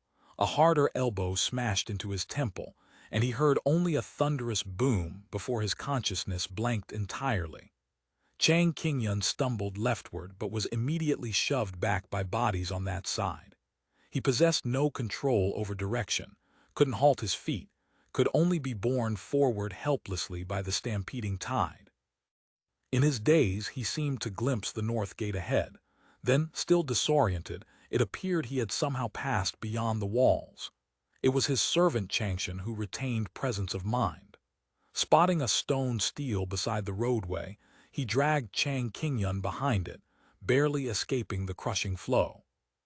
By the time Chang Qingyun regained his senses, he found himself sitting in roadside mud. The surging crowd had dispersed somewhat beyond the city. Of the 3 servants he'd brought, only Changshan remained. Having survived the catastrophic rout at Chiang Mai, Chang Qingyun quickly composed himself. He looked back toward Wuzhou City. The fire wasn't extensive, and the choking smoke had already dispersed on the wind. He felt a pang of bitter disappointment. He recalled that the final intelligence he'd received before departing the city indicated that garrison troops and militia throughout Wuzhou were already actively resisting official authority. Apparently, everything had once again been sabotaged by collaborators. At this moment, his entire body ached profoundly. Looking down at himself, he presented a sorry sight, trousers torn at the knee, hands scraped raw and bleeding. He must have fallen countless times during the flight from the city. Glancing at Changshan, he too was in deplorable condition. No doubt his sustained struggles throughout had prevented Chang Qingyun from collapsing and never rising again. "Changshan, I owe you my life this time." "Master, please don't say such things," Changshan responded, visibly embarrassed. "It's only, Chang Wei and the others have vanished. The provisions and silver were all in their possession." End of chapter. Chapter 21:19, captured again. "It matters little as long as we draw breath," Chang Qingyun declared with forced optimism. "If they possess any conscience, they'll return of their own accord. If they've chosen to abandon my service, let them take the silver and forge their own path." Even as he spoke, Changqing suddenly squeezed through the refugee throng toward him, crying out upon spotting his master, "Master, quiet." Chang Qingyun hastily silenced him with urgent gestures. "We're fleeing for our very lives. Dispense with formalities. Don't expose our identity." Changqing quickly sealed his lips, glanced around furtively, then whispered in a low voice, "Chang Wei proved treacherous. He deliberately abandoned me and absconded with the silver, disappearing into the crowd. Think nothing of it. When disaster strikes, even spouses must fend for themselves individually. Let him go." Chang Qingyun smiled bitterly. Of his 3 servants, Chang Wei had been his particular favorite. Who could have anticipated that when crisis materialized, he would be precisely the one to abscond with their funds? "Let's proceed quickly. Escape means survival." With that, the 3 of them blended into the refugee exodus and headed toward the river. A saber suddenly barred their path. "Surrender your valuables." Observing several men in military tunics closing in from both flanks, Chang Qingyun instantly recognized that reasoning with these rogue soldiers was futile. He plastered on an obsequious smile. "Brothers, we fled the city in desperate haste and brought no silver. Please permit us passage." Before he could complete the plea, the lead soldier had seized him by the collar, snarling viciously. "Cease your theatrics, you pampered scholar. Look at yourself, soft and pale-skinned, with servants attending you. You must hail from a prosperous household. Better surrender your silver with dignity intact, or don't fault this blade for failing to recognize faces." With that, he suddenly slashed at Changshan's throat. Chang Qingyun felt something hot and wet splatter across his face. Changshan collapsed, legs twitching rhythmically, dark blood pooling rapidly around him. Chang Qingyun was petrified with absolute terror. These soldiers were committing murder openly, utterly lawless savages. He possessed not a copper cash. Provoking their wrath meant certain death. He stammered desperately, brothers, please exercise restraint. I genuinely possess no funds." By now tears threatened to spill. He bitterly regretted his rash decision to volunteer. The determination to perish a hero's death had evaporated entirely. In an instant, his aged mother, wife, concubines, children, all flickered through his consciousness like a revolving lantern of lost futures.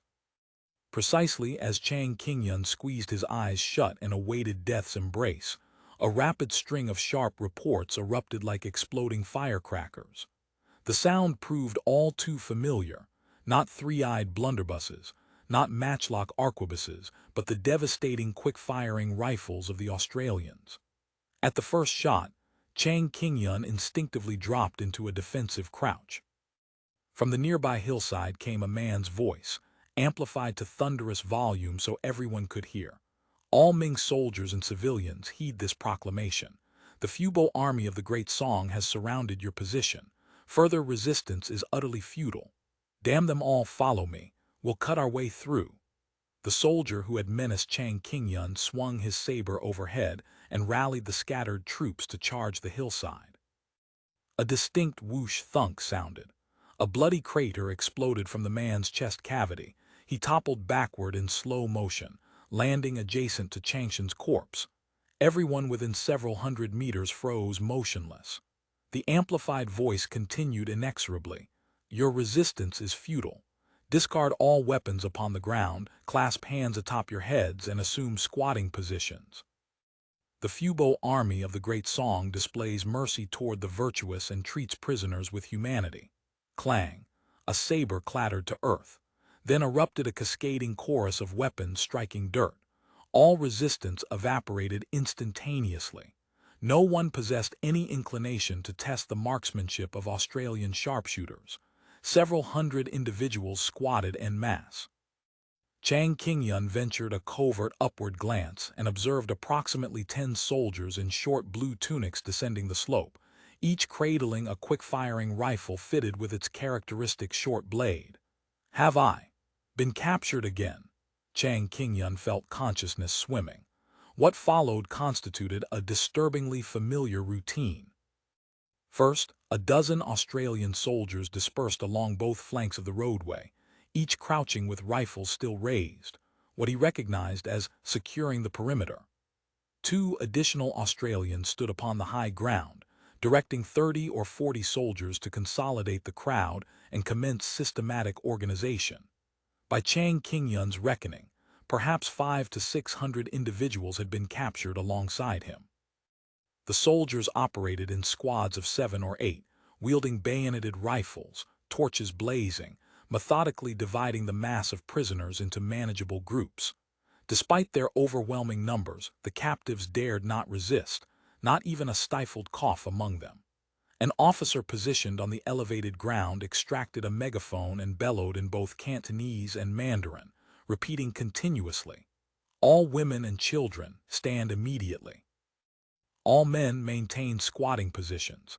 Anyone moving without express permission, don't fault the bullets for possessing no eyes." After multiple iterations, the mass of squatting prisoners began stirring uncertainly. Initially a few, Then progressively most women rose to their feet. The soldiers demonstrated zero concern for propriety. They physically hauled hesitant ones upright. Several men from prosperous households attempted shielding their womenfolk, but one glance at the menacing bayonets prompted them to squat hastily back down.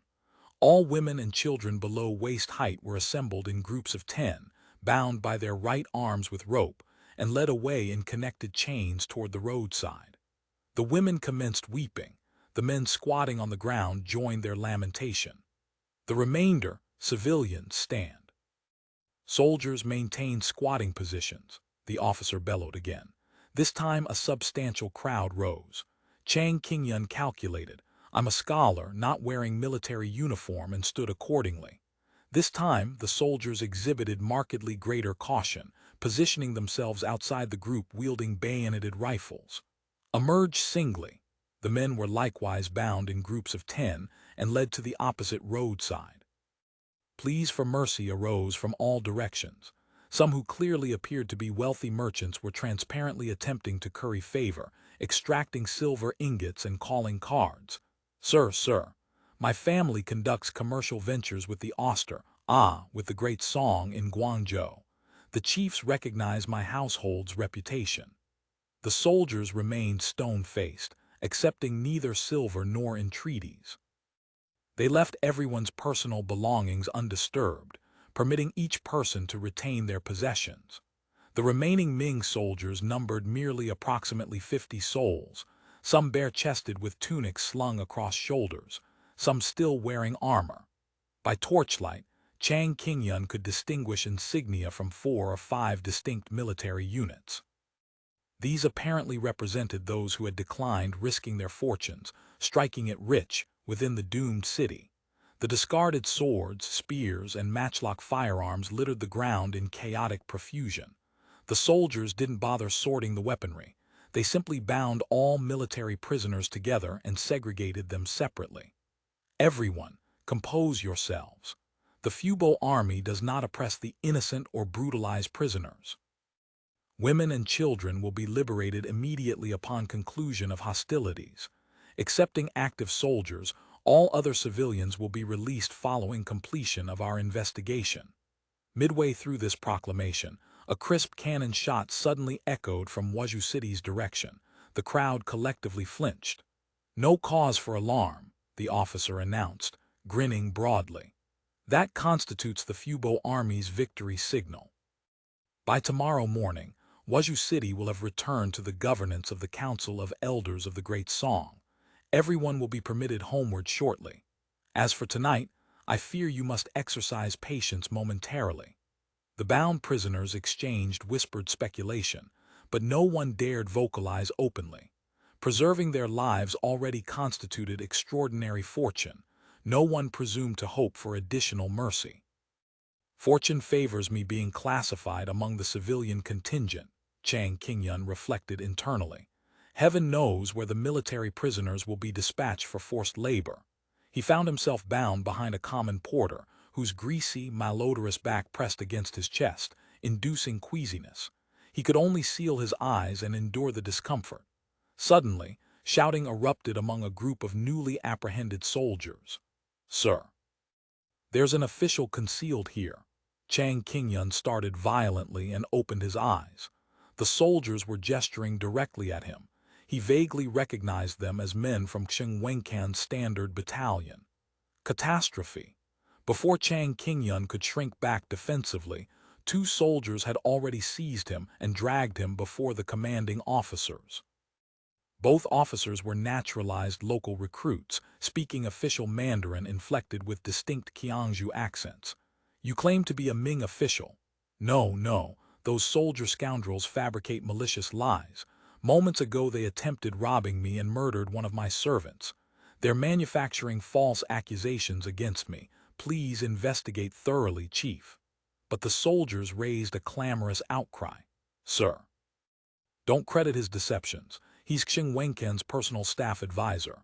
He maintained constant proximity to Wenchen. Wenchen implemented everything this man proposed. Chang Qingyun's complexion drained to ashen white. He continued protesting desperately. Indeed, Then what profession do you practice? I'm a merchant, a cloth trader.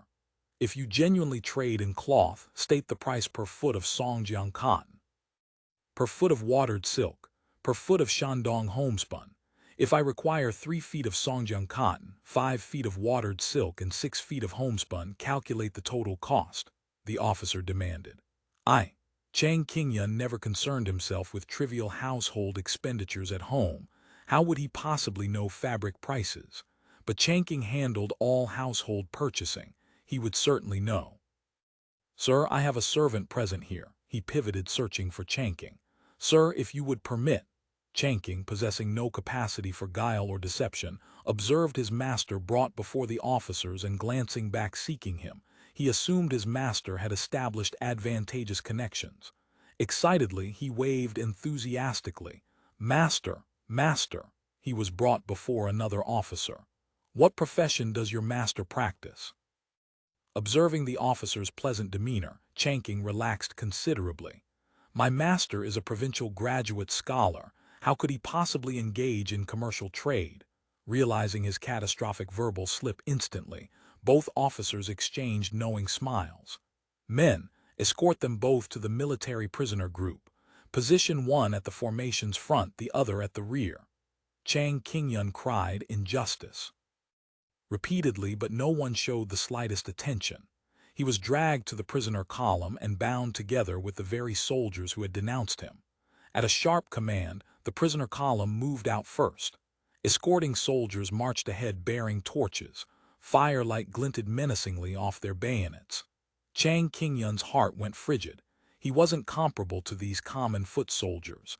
He possessed a documented criminal record. If the Australians recognized his identity, this second capture might very well cost him his life. At that terrifying thought, his stomach lurched violently. He couldn't suppress glancing around desperately for any escape opportunity. Before the guards could even issue reprimands, the soldiers who had exposed him had already hissed venomously at him. Hold absolutely still, you pampered bookworm.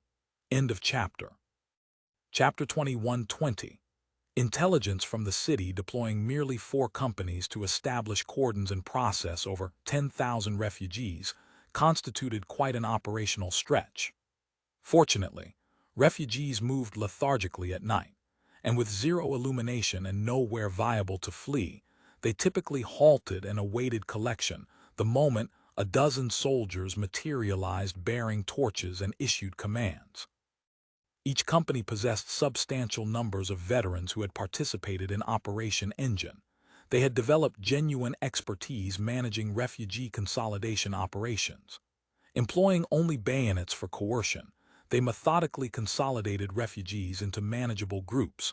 For extended periods, wails rose from all directions, with desperate cries of "Mercy, Australian master," filling the nocturnal air. The complete operation, escorting the more than 10,000 refugees to Baishan's eastern foothills, where 3 companies established guard positions, consumed a full 4 hours. By then, dawn had already broken. Zhaoqing found himself utterly overwhelmed. He was obligated to arrange the impending assault while simultaneously managing the refugee crisis. Reserve forces and civil affairs cadres were mobilizing, preparing to assume control of this chaotic situation. Precisely as he was thoroughly inundated, a runner reported that an elderly man among refugees who had departed the city adamantly insisted upon personally delivering correspondence to him. He states it absolutely must be handed over in person. Conduct a thorough search and confiscate the letter. Zhaoqing possessed zero interest in listening to elderly rambling. If this concerned pacifying the populace or similar matters, he had no time to squander. He claims he was dispatched by Lone Wolf. Zhaoqing froze mid-motion. He knew of Lone Wolf, an intelligence operative embedded in Wuzhou by the External Intelligence Bureau. Not long previously, he had even transmitted signals from the city walls. That altered circumstances substantially. Very well, bring him forward, Zhaoqing ordered decisively, and dispatch immediate report to Chief Su, have him come at once. Sun Sankai hailed from Shandong, a refugee collected during Operation Engine. Because he possessed considerable height and strength, he had been recruited into the army. Now Sun Sankai served as sergeant and squad leader. But his combat record remained disappointingly slim. Apart from scattered bandit suppression operations, Sun Sankai had never genuinely engaged in battle. It wasn't until the mainland offensive commenced that he finally witnessed authentic combat action. He had harbored hopes of slaying enemies and earning magnificent battlefield merit, facilitating advancement, acquiring wealth, and bringing honor to his wife and children. But to his profound consternation, from initial landing all the way to Wuzhou, Sun Sankai hadn't discharged a single shot. He had merely shouldered his rifle and traveled by watercraft the entire journey. That reality had extinguished half his ambition to establish his reputation. At Zhaoqing, he had learned that over 10,000 Ming troops massed at Wuzhou. Surely there would materialize a magnificent battle. Sun Sankai had been excited, convinced his opportunity had finally arrived. But to his dismay, upon reaching the battlefield theater, his company's inaugural combat mission proved to be intercepting refugees departing the city. Now the refugees were confined at Baishan's eastern foothills, surrounded by barricades constructed from wire and wooden stakes. They sat upon the ground while medical personnel made rounds, providing rudimentary bandaging for those who had sustained injuries. Sun Sankai's company had received fresh orders: guard duty surrounding the perimeter of this improvised refugee encampment. Sun Sankai languished in foul temperament. If he devoted the entire campaign monitoring these refugees, he wouldn't participate in combat whatsoever. At this dismal rate, when would he ever achieve promotion? Internal grumbling constituted one matter, orders still demanded compliance. That was iron discipline. Sun Sankai dared not demonstrate slackness. He led his men on patrol along the cordon. Particularly, they were obligated to monitor for anyone creating disturbance within the refugee population. Such incidents had materialized previously. Even among fellow sufferers, and even perched on survival's precipice, the law of the jungle prevailed in refugee encampments: robbery, violent confrontations, sexual assault, every conceivable crime. Suddenly, an elderly man pushed aggressively through to the cordon, gesticulating wildly and jabbering in a dialect Sun Sankai couldn't comprehend. It only deteriorated his mood further. He barked, "Maintain position in line." The elderly man was precisely Li Wenchans, the senior manager serving under Luo Yangming. Though Li Wenchans operated as a shopkeeper, he spoke exclusively Cantonese Mandarin. Sun Sankai, originating from Shandong, naturally couldn't understand. Apart from the new standard language employed within military structures, he possessed command only of his hometown dialect. He couldn't even communicate in the Western three prefectures, let alone here in Wuzhou, because new speech constituted the common military tongue, and he rarely interacted with external civilians. Sun Sankai knew virtually nothing of Cantonese Mandarin dialects. Li Wenchans grew progressively more agitated, even attempting to scale the barrier. Sun Sankai reflexively elevated his rifle and pushed Li Wenchans backward, employing the bayonet. Li Wenchans recalled his master's critical instructions. Steeling his resolve, disregarding warnings from surrounding refugees, he pushed forward again, gesticulating frantically and bellowing that he required audience with the chief commander. Sun Sankai still couldn't comprehend a solitary word. Observing the elderly man being obstinate and creating disorder, regulations mandated enforcement measures. Employing the bayonet directly wasn't authorized, but the rifle butt remained readily available. He inverted his rifle and delivered a substantial butt stroke to the old man. Li Wenchans absorbed the impact squarely, toppling to earth with a resounding thud. The refugees surrounding him stirred nervously, rapidly withdrawing. But Li Wenchans proved nothing if not stubbornly persistent, entrusted by another, faithful to the conclusion. After absorbing the blow, he immediately scrambled upright again and resumed vociferous shouting. Now Sun Sankai felt genuinely aggravated. He commanded, Restrain him. Stuff vegetation in his mouth. What transpires here? Sun Sankai pivoted to observe platoon leader Lin Gongyang. He snapped to attention and saluted crisply. Reporting, platoon leader. An elderly man refusing to obey directives and creating disturbance. Lin Gongyang originated from the Lin clan of Beidu village, by genealogical records, a nephew of Lin Xianming and younger cousin of Lin Gonglao. Following the Beidu village expulsion operation, the Lin clan had been systematically scattered. Some had been relocated to Sanya, others remained in Lingao. As territories under Council of Elders governance expanded, both branches were further dispersed. Lin Gongyang's father, being a skilled shipwright, had been transferred to Xiong, and the entire family now labored at the local naval shipyard facilities. Because Beidu village had historically serviced vessels from every quarter, its villagers possessed command of multiple dialects. After relocating to Xiong, Lin Gongyang interacted with individuals from all corners, and could speak not merely his native Hokkien but also Lingao dialect, Qiangshan dialect, and Cantonese, all without detectable accent that others could identify. It was precisely this linguistic proficiency that had secured him admission into the NCO training program before the mainland offensive commenced. He comprehended Li Wensheng's words. Hearing him repeatedly bellow that he required seeing the chief, Lin Gongyang found it peculiar. Chief constituted a respectful term for Council of Elders members, not widely recognized in this border city straddling Guangdong and Guangxi. How did this elderly man possess such knowledge? He pacified Li Wensheng in Cantonese, inquiring what the urgent matter entailed. Li Wensheng, finally encountering someone who comprehended Cantonese and could articulate it fluently, was beside himself with excitement. Disregarding the gleaming bayonets surrounding him, he lunged forward, seized Lin Gongyang's hands and wouldn't relinquish his grip, repeating insistently, "I possess critical intelligence for the Australian chiefs." "What precisely?" "Please inform the chief. I carry intelligence from Lone Wolf." At the utterance "intelligence," Lin Gongyang dared not demonstrate delay. He immediately extracted Li Wensheng aside for interrogation, but the elderly man adamantly refused articulating anything beyond, "I possess critical intelligence for the Australian chiefs, and I was dispatched by Lone Wolf." Lin Gongyang worried this might constitute a Ming spy who desired proximity to the chiefs for assassination purposes.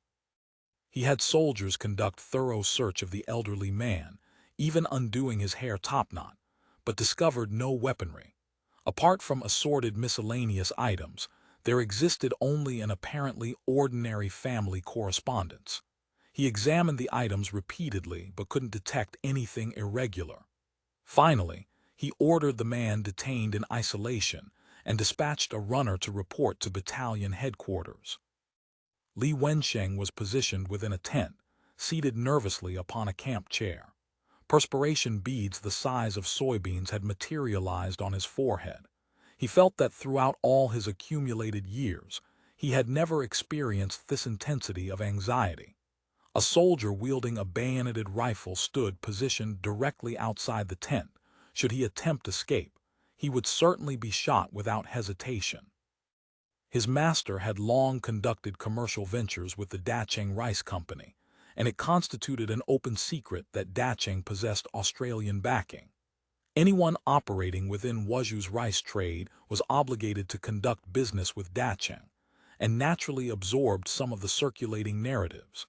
If his master dealt with Dacheng, perhaps he maintained some connection to the Australians that couldn't be openly discussed. His master never articulated it, and Li Wensheng never inquired. That constituted his master's private affairs. But Li Wensheng didn't comprehend the Australian's complete background. To safeguard his master, revealing minimal information seemed prudent. So he simply ceased talking, apart from what his master had specifically instructed. "I possess critical intelligence for the Australian chiefs, and I was dispatched by Lone Wolf." He articulated nothing additional. After prolonged waiting, a sedan chair materialized. Su Qi, upon learning that someone had delivered news from Lone Wolf, immediately demanded that Zhu Guangxing have the man transported to the command post south of the city. Position him in a sedan chair and transport him immediately. For optimal command efficiency, Zhu Mingxia had established a forward command post south of Wuzhou City. Changzhou Island functioned as the rear supply depot and troop rest area. Yang Zheng's 8th Battalion was currently resting on Changzhou Island. Preliminary census counts of collected refugees totaled over 18,000 souls, predominantly elderly, children, and women. Certain able-bodied men had slipped away during the chaos. These were detained under separate guard to prevent Ming intelligence operatives from concealing themselves among civilian populations. Zhu Mingxia now found himself profoundly troubled. Wenchans had genuinely executed a masterstroke of transferring burdensome responsibility. Wuzhou's flourishing commercial activity meant most residents derived their livelihood from commerce and specialized crafts, relying upon the city's pivotal role as a distribution hub for rice from northern and western Guangxi regions. The prosperous rice merchants constituted one category, but most ordinary populace possessed neither farmland nor estates beyond the city walls, and presently they had absolutely nowhere viable to seek refuge. Whatever modest valuables they had carried were long since systematically stripped by the soldiers who had expelled them. Additionally, Wenchans had methodically requisitioned grain from surrounding rural villages before hostilities commenced, half purchasing, half seizing provisions. Most villages' storage reserves could now barely sustain themselves. For these elderly, infirm women and children to locate sustenance proved nearly impossible. End of chapter. Chapter 21, Secret Letter Outside Wuzhou's Walls. The 1st Mixed Brigade alone possessed any substantial grain reserves. Though the brigade's supply train had stockpiled considerable military rations on Changzhou Island and at other forward positions, these stores could sustain operations for merely 15 days. Resupply from the Sanshui Joint Logistics Base grew more difficult with each passing day as the supply line stretched to its limits. Steam-powered tugboats were in desperately short supply, forcing the quartermasters to rely on requisitioned local craft, unpowered wooden vessels that crept upstream against the West River's current at an agonizing pace. Even reaching Zhaoqing strained their capacity. They had banked on capturing Wuzhou, a major grain entrepot, and seizing its stores to supplement their provisions. But intelligence consistently indicated that Wenchans had already evacuated the grain. Even if Wuzhou fell bloodlessly, precious little would remain, scarcely enough to feed the city's own population, much less an occupying force. The broader crisis loomed even larger. Guangdong had for generations relied on Guangxi rice to feed its people. With the outbreak of war, that vital flow had ceased entirely. The burden of feeding the entire province now rested squarely on the Council of Elders' shoulders. Rice from Southeast Asia had to be transshipped through Lingao, Sanya, and Kaohsiung before reaching Guangzhou, and with each link added to this lengthening chain, the food crisis deepened. If the 1st Brigade undertook refugee relief, even at the bare minimum of subsistence rations, their stores would be exhausted within a week. Worse, taking Wuzhou would saddle them with responsibility for its population despite having no grain to distribute, and Wenchans' first move in his scorched earth plan would undoubtedly be to torch whatever meager supplies remained. Yet abandoning the refugees to their fate carried its own catastrophic costs. Uncounted thousands would starve, precious population lost. More damaging still, such callous disregard would shatter the Council of Elders' carefully cultivated reputation for benevolence and compassion for the common people, poisoning the well for all subsequent civil administration. "We have no choice," Zhu Mingxia said at length. "We must provide relief. Have the troops tighten their belts and stretch the rations further. If everyone subsists on thin gruel together, we can hold out a few more days." Zhu Guangxing shook his head grimly. "The real question is what happens after that. Our chances of capturing meaningful grain stores in Wuzhou have dropped to nearly zero. We're at the ragged end of an overextended supply line, at our most vulnerable. They had assumed the West River would make supplying the 1st Brigade child's play, but distance had exposed the fatal weaknesses in their transport capacity. One step at a time, then. Wuzhou must be taken and the civilians must be fed. Zhu Mingxia's frown deepened. Their deliberations were interrupted by a runner. Su Qi had arrived with the old man demanding an audience with a chief. Zhu Mingxia paused. Su Qi could normally handle such petitioners himself. If he'd brought the man directly here, the intelligence must be critical. Su Qi had mentioned that Lone Wolf was active inside the city. This old man was likely his courier. Show them in. Half an hour earlier, Su Qi had interrogated Li Wenchang in the outer tent. As an intelligence officer, his Cantonese was fluent enough for easy conversation. The moment Li Wenchang recited the emergency contact phrase, Su Qi's expression sharpened. He studied the old man carefully before asking, "Do you know Luo Yangming? Did he send you with this letter?" Li Wenchang had finally reached a chief of the Australians. Still gathering his thoughts on how to begin, he was caught off guard when the foreigner spoke first. Startled, he nodded quickly. "Yes, he is this humble one's master." Only then did he explain his identity and relationship with Luo Yangming in full. "The city has descended into chaos. My master gave me strict instructions to deliver this letter to the chiefs. He said it could save the people of Wuzhou from fire and flood." Even as he spoke, Li Wenchang fumbled inside his shoe and produced a waterproofed oilcloth packet.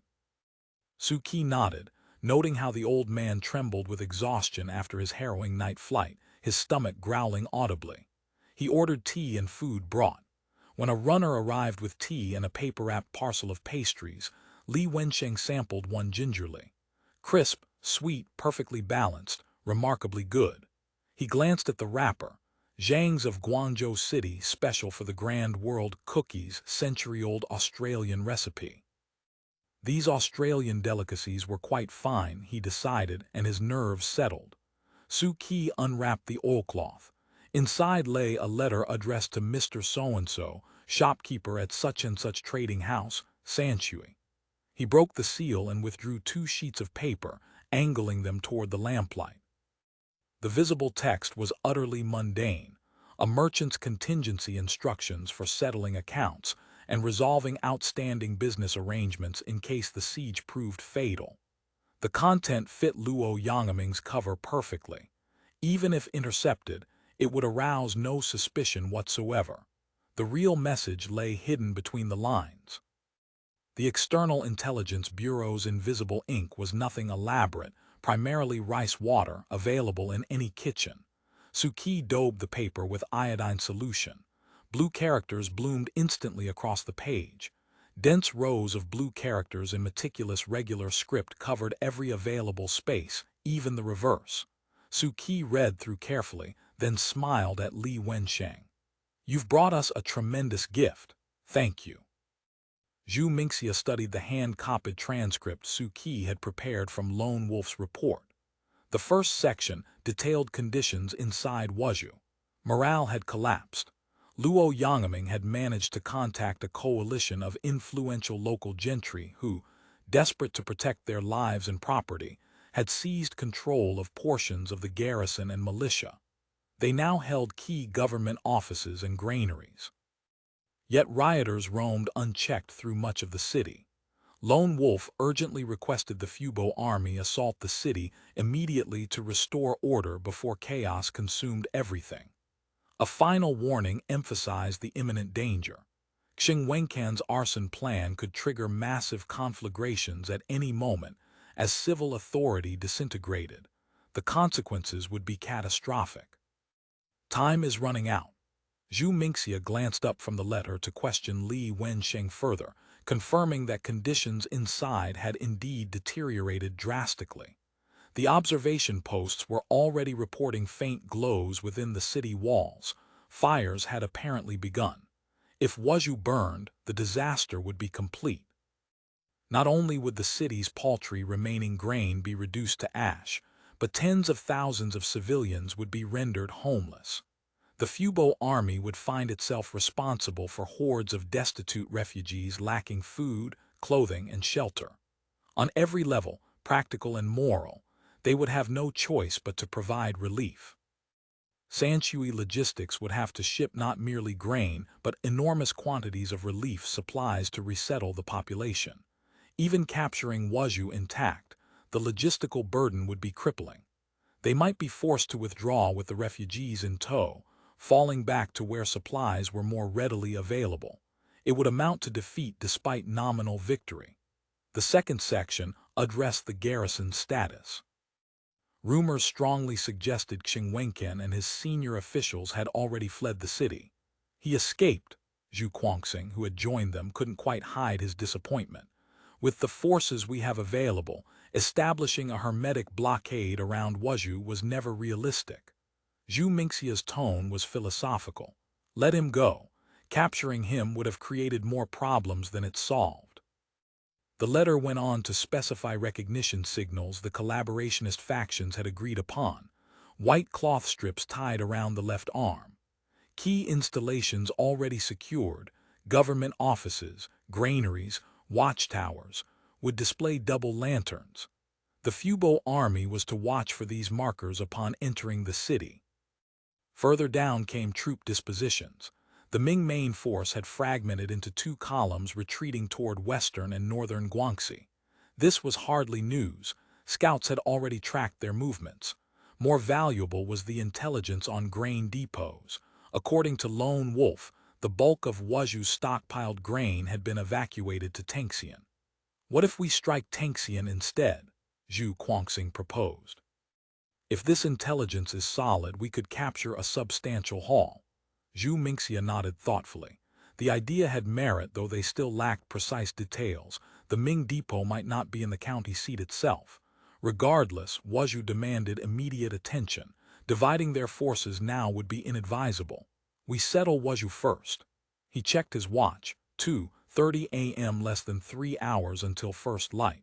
Speed is essential. If those fires spread throughout the city, we'll never recover. He looked up sharply. We attack at dawn. Take Wuzhou as quickly as humanly possible. Understood. The troops are ready. Zhaoqing's reply was crisp. Zhu Mingxia then convened a hasty conference with the 1st Brigade's senior officers to disseminate Lone Wolf's intelligence. Several critical decisions emerged. First, refugee relief was non-negotiable. Wuzhou occupied a strategic position astride the Guangdong-Guangxi border. The Council of Elders intended to hold it permanently. Winning the population's trust and establishing political legitimacy here was paramount. Even if the brigade itself faced shortages, they could not allow refugees to starve. Shelter construction would begin immediately, so the elderly and infirm had protection from the elements. Second, immediate measures to address the grain crisis. Beginning tomorrow, troops would skip one meal daily, redirecting those rations to refugee relief. Now that they knew the location of the Ming grain depot, standard Fubo army doctrine applied. They would forage for supplies. Scouts would be dispatched to Tengxian immediately to gather detailed intelligence before determining next steps. Are the loudspeakers positioned? Zhu Mingxia asked. All in place, Suki confirmed. Draft a proclamation to the people of Wuzhou and begin broadcasting immediately. Qingyun's plan to burn the city is probably common knowledge inside by now, but we should expose him publicly nonetheless. And apply some pressure to those would-be looters. Make certain they understand that pillaging will not be tolerated. End of chapter. Chapter 21-22. Breaching the city by first light, the garrison inside Wuzhou had lost all will to fight. The city had descended into chaos during the night's first half. The expulsion of women, children, and the elderly had triggered riots throughout the streets. Flames erupted and died in scattered pockets across the city. Desperate militia managed to contain each outbreak before it could spread into a general conflagration. The 1,000-odd wolf soldiers left behind to set fires and loot met resistance at every turn from supposedly friendly troops and militia alike. Most of their attempts at arson failed. In the night's second half, loudspeakers outside the walls began broadcasting, publicly exposing the scorched earth plot. This stiffened civilian and militia resolve within the city. Some of the would-be arsonists considered fleeing. Others, not yet ready to admit defeat, planned to mass at dawn and set coordinated fires upwind throughout the city. With defenders and populace alike torn by conflicting fears and loyalties, morale shattered completely. The soldiers manning the northern walls existed in a state of paralyzed dread, uncertain what would happen next. The previous day, militia had received orders from higher authority to clear the blocked gates, ostensibly to allow civilians to evacuate. But no civilians had departed through those gates that night. Now the gates stood open, with no orders issued to reseal them. The Barbican and Main Gate at Daeun Gate had been reduced to rubble in the preceding day's bombardments. With the gate unblocked, the entrance gaped like an open mouth. The defending commander ordered it reblocked, but the militia who had so eagerly dug it open now played deaf and dumb, ignoring all orders.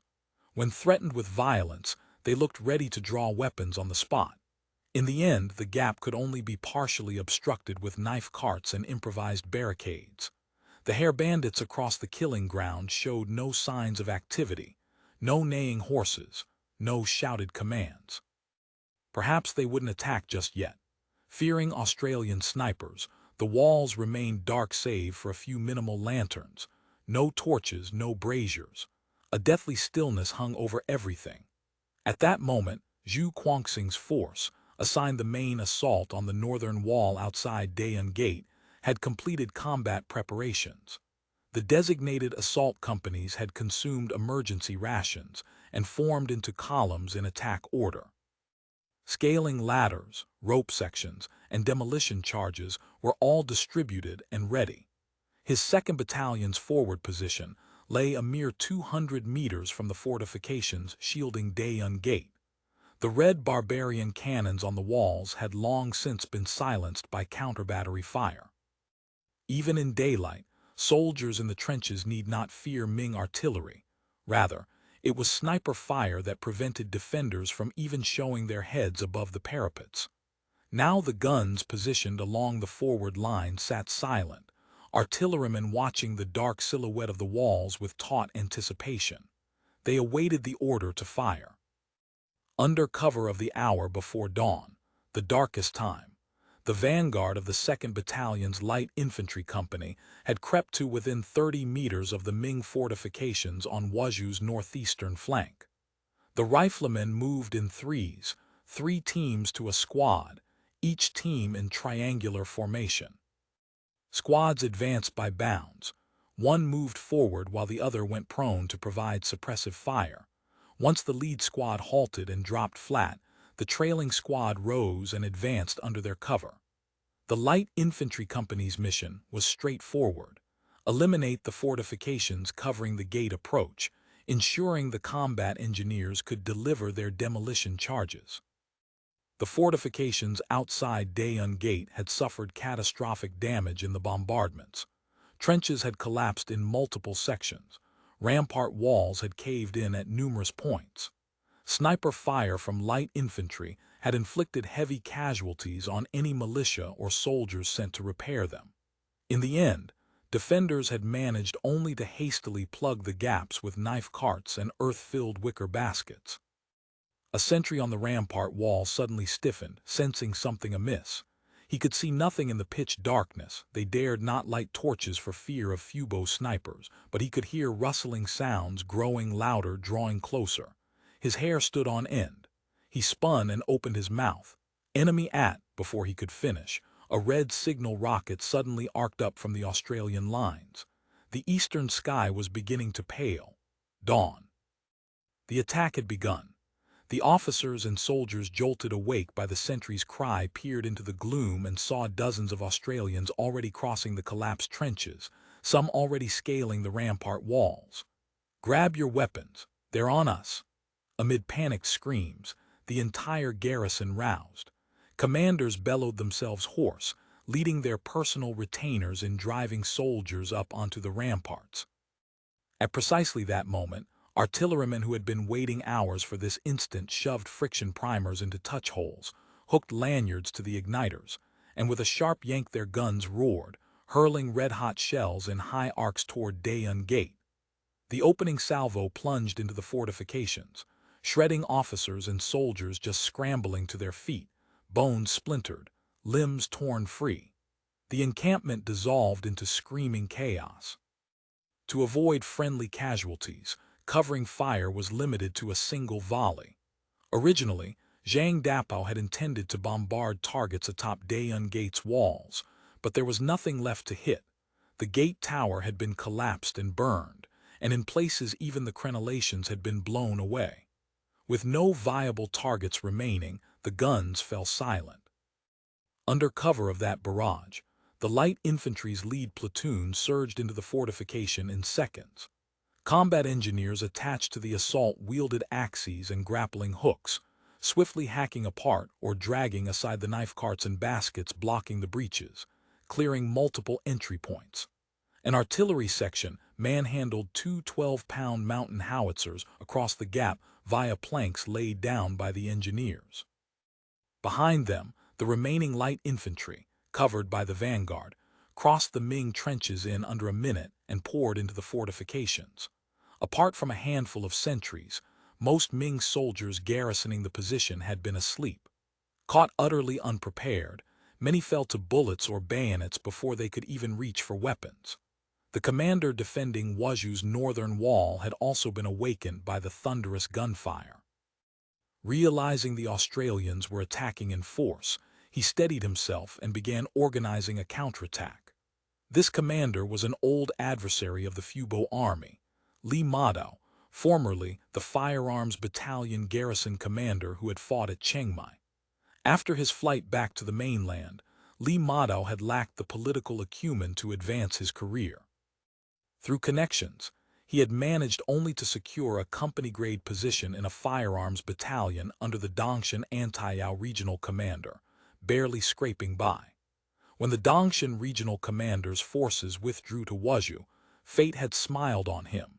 He was suddenly promoted and placed in command of the newly formed Wuzhou Firearms Battalion.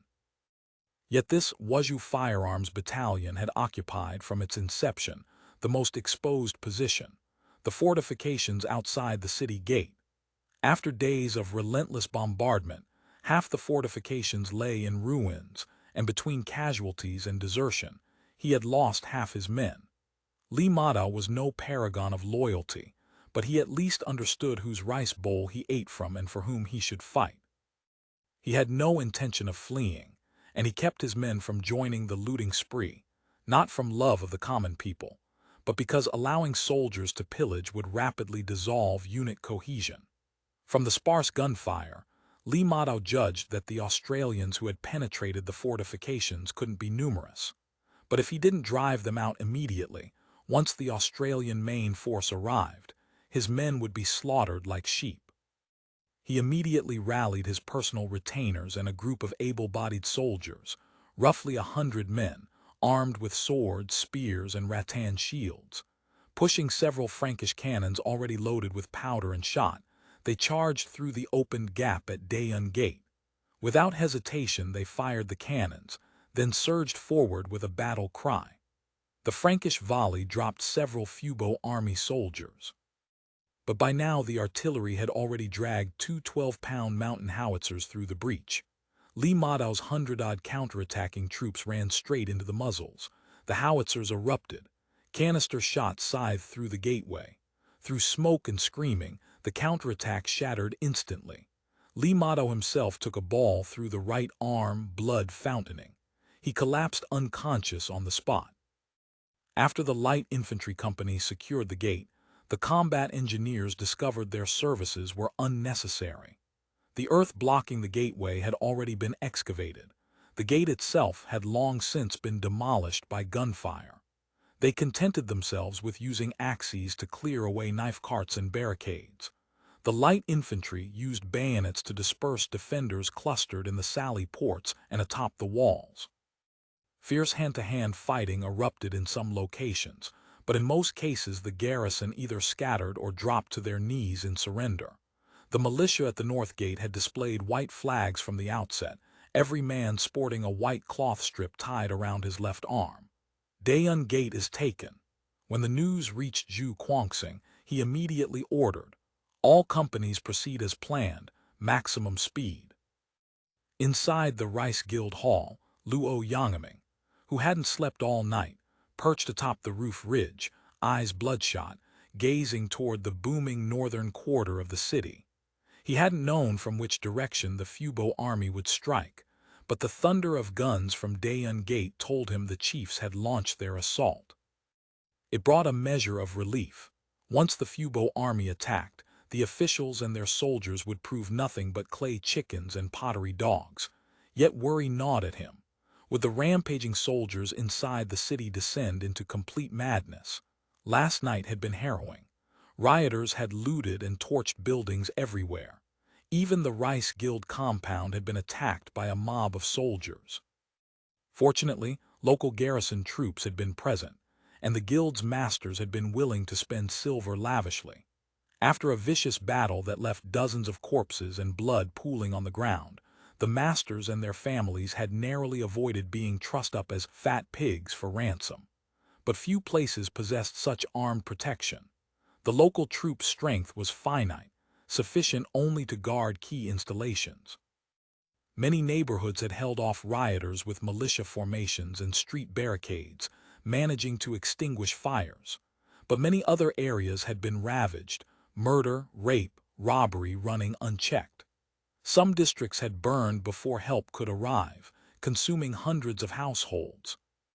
From his rooftop vantage at the Rice Guild, Luo Yangming watched flames flickering across the cityscape, heard the weeping and cursing echoing through the streets, and his heart ached as though pierced by knives.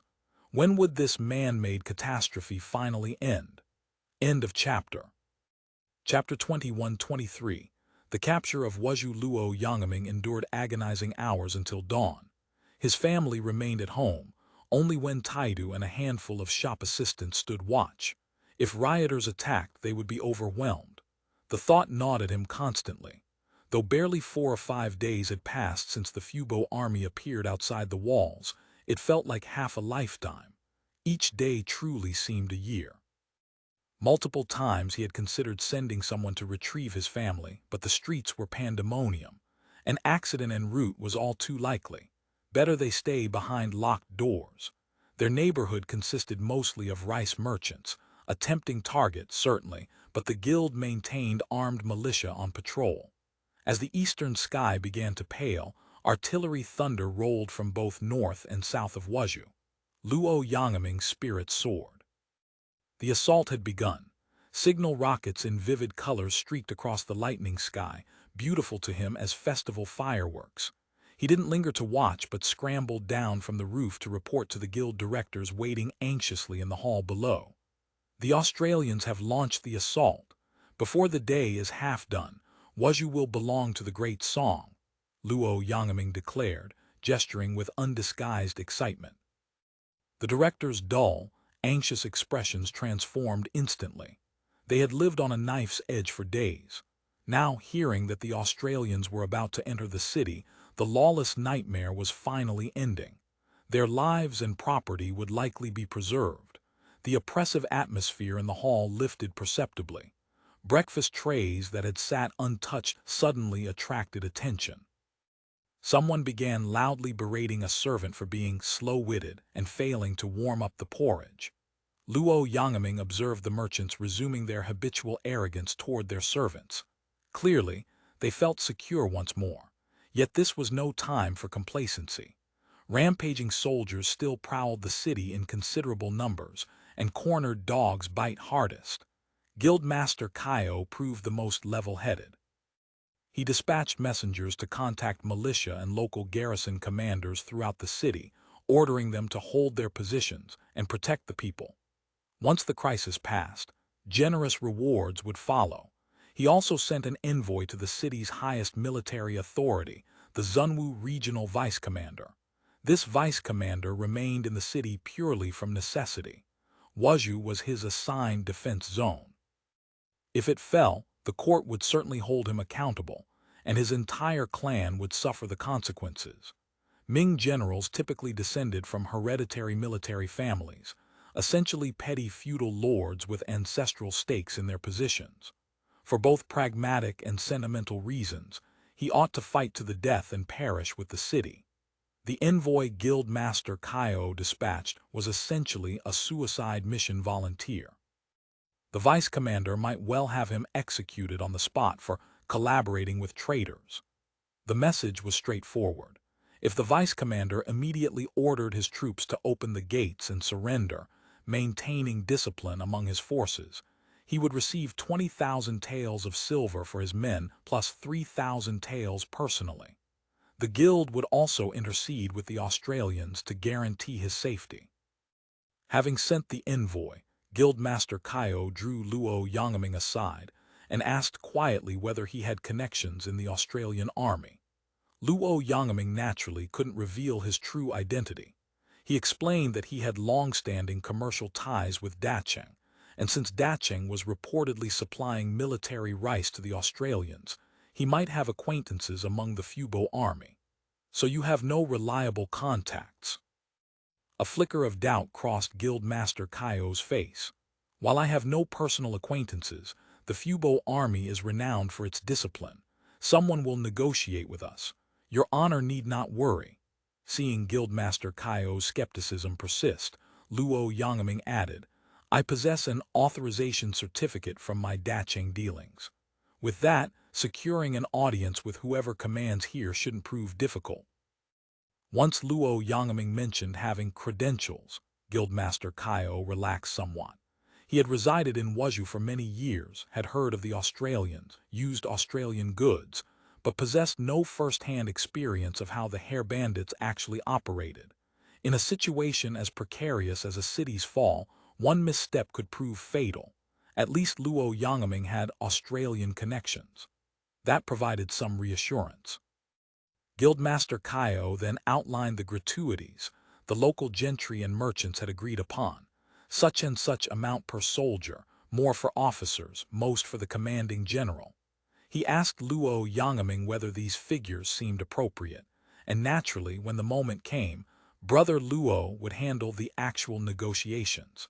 Luo Yangming was privately amused. Free money was free money, no need to save it for these prosperous parasites.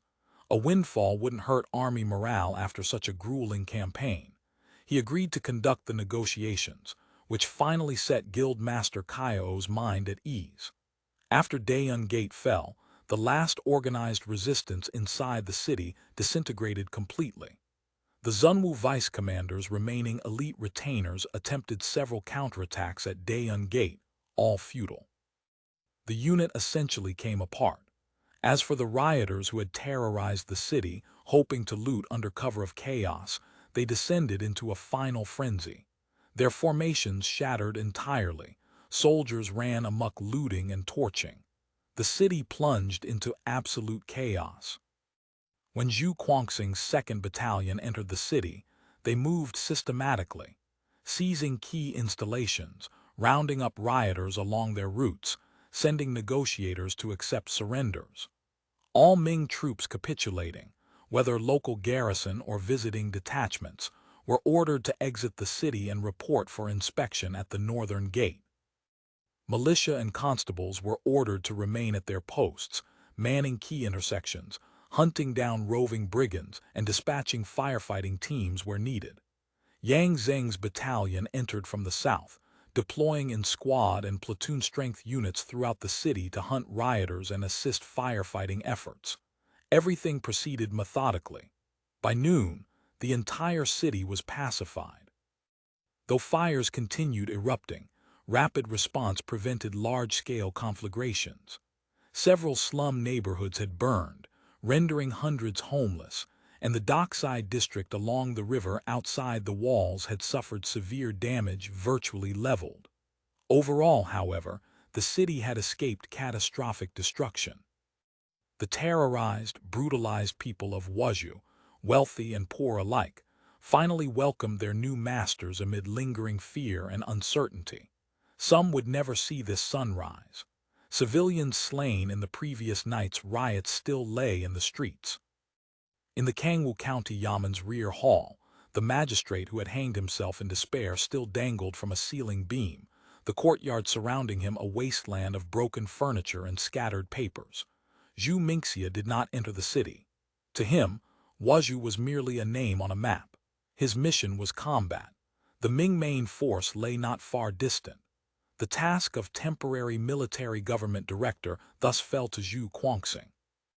Zhu Guangxing entered on foot. Unlike other captured cities, Wuzhou had opened its gates without requiring wholesale destruction, though the siege and abortive arson attempts had inflicted considerable damage. Thanks to Lone Wolf's intervention, Wenchans' plan to burn the city had been thwarted, but conditions inside remained unstable. Under such circumstances, a formal liberation parade was out of the question. Local worthies had wanted to stage a welcoming ceremony at the gates. Zhu Guangxing declared it unnecessary and instructed them all to report to the prefectural yamen, temporary military government headquarters, and await instructions. Normally such work wouldn't require a council of elders member. The reception team of northward cadres from the Qiangyun column would handle it, but Wuzhou's strategic importance was exceptional. Whether the Fubo army drove deeper into Guangxi or consolidated defensive positions in Guangdong, Wuzhou represented a crucial transportation nexus that demanded meticulous management. All militia save for firefighting units and prefectural and county yamen constables are to disband immediately and return home. All military personnel inside the city, local garrison and visiting troops alike, are to exit and report for inspection at the northern gate. Anyone remaining after sunset will be treated as a brigand. All Ming officials must report to the Kangwu County Yamen by sunset to await processing. Those who conceal themselves will be treated as rebels. All sulfur, gunpowder, tung oil, and other combustible materials within the city are to be removed and stored outside the walls. Order after order issued from the temporary military government's gates. The takeover entailed countless minute details, but years of experience had given the Council of Elders a mature system for urban occupation. Several veterans among the northward cadres were present. After entering the city, they directed troops to secure key offices, seal and confiscate weapons, and round up stragglers, all executed with practiced efficiency. Zhu Guangxing was spared such minutiae. He established his command post, table and maps, at the prefectural yamen serving as temporary military government headquarters, and began arranging Wuzhou's defense and internal security. Given current circumstances, Wuzhou qualified as a frontline city, and the strategic environment was decidedly unfavorable. Not only was it distant from the Pearl River Delta, the core of council governance in Guangdong, but it also straddled the remote border between the two Guangs. To the west, Guangxi Ming forces retained considerable strength, recently reinforced by the retreating Liangshan Antayao regional commander and central route garrison troops, substantially boosting their capability. Though historically impoverished, Guangxi possessed several grain-producing regions and could achieve self-sufficiency. By contrast, the Fubo army in Wuzhou already strained under overextended supply lines. To the east, the mountainous riverbank stretching from Zhaoqing to Wuzhou harbored numerous Yao settlements. If a large-scale uprising erupted, Wuzhou could become an isolated outpost cut off from reinforcement. Whether employed as a spearhead for Guangxi conquest or as a defensive bulwark protecting Guangdong, the 2nd Battalion had first to secure Wuzhou's fortifications. The logical first step was understanding Wuzhou's current situation in detail. The ideal source was obviously Lone Wolf, who had sent signals and secret letters. By all rights, this intelligence operative should have made contact by now. What intelligence would Lone Wolf bring? Both Zhu Guangxing and Su Qi were intensely curious about this operative inside Wuzhou. Without his timely intervention in sabotaging Wenchans' arson scheme, They might now be confronting a smoke-choked ruin and an ocean of desperate refugees. Yet even now, the mysterious lone wolf had not appeared. At that moment, an orderly entered to report. The local worthies had been waiting a considerable time. End of chapter. Chapter 21-24. A mess. Zhu Guangxing checked his watch. Nearly noon. The worthies had been cooling their heels for 3 or 4 hours. He felt no particular warmth toward them, but he needed their cooperation. Local notables knew the terrain best and controlled the bulk of social resources. The Rice Merchants Guild in particular, he had considerable expectations for them. Show them in. Leading the delegation of worthies was none other than Luo Yangming. Cover protocols dictated he couldn't reveal his identity. He had to wait for his superiors to make contact first. At this moment, he carried a weighty responsibility. His document wallet contained not only the gift list, but also the agency authorization certificate Dacheng Rice Company had issued him, in reality, merely a commercial partnership credential. But the worthies assumed this constituted an official license from the Australians, a pathway to influence. Wuzhou's worthies knew precious little about the Council of Elders, though they'd heard scattered rumors. The Fubo army's orderly conduct upon entering the city had confirmed much of what they'd heard, so their anxiety had subsided considerably since morning. Though the wealthiest magnates hadn't dared appear personally, every major household, including gentry who had fled to the countryside, had sent representatives, at minimum a close relative. Luo Yangming understood precisely what the worthies most urgently needed to know. First, whether the Council of Elders intended to remain in Wuzhou.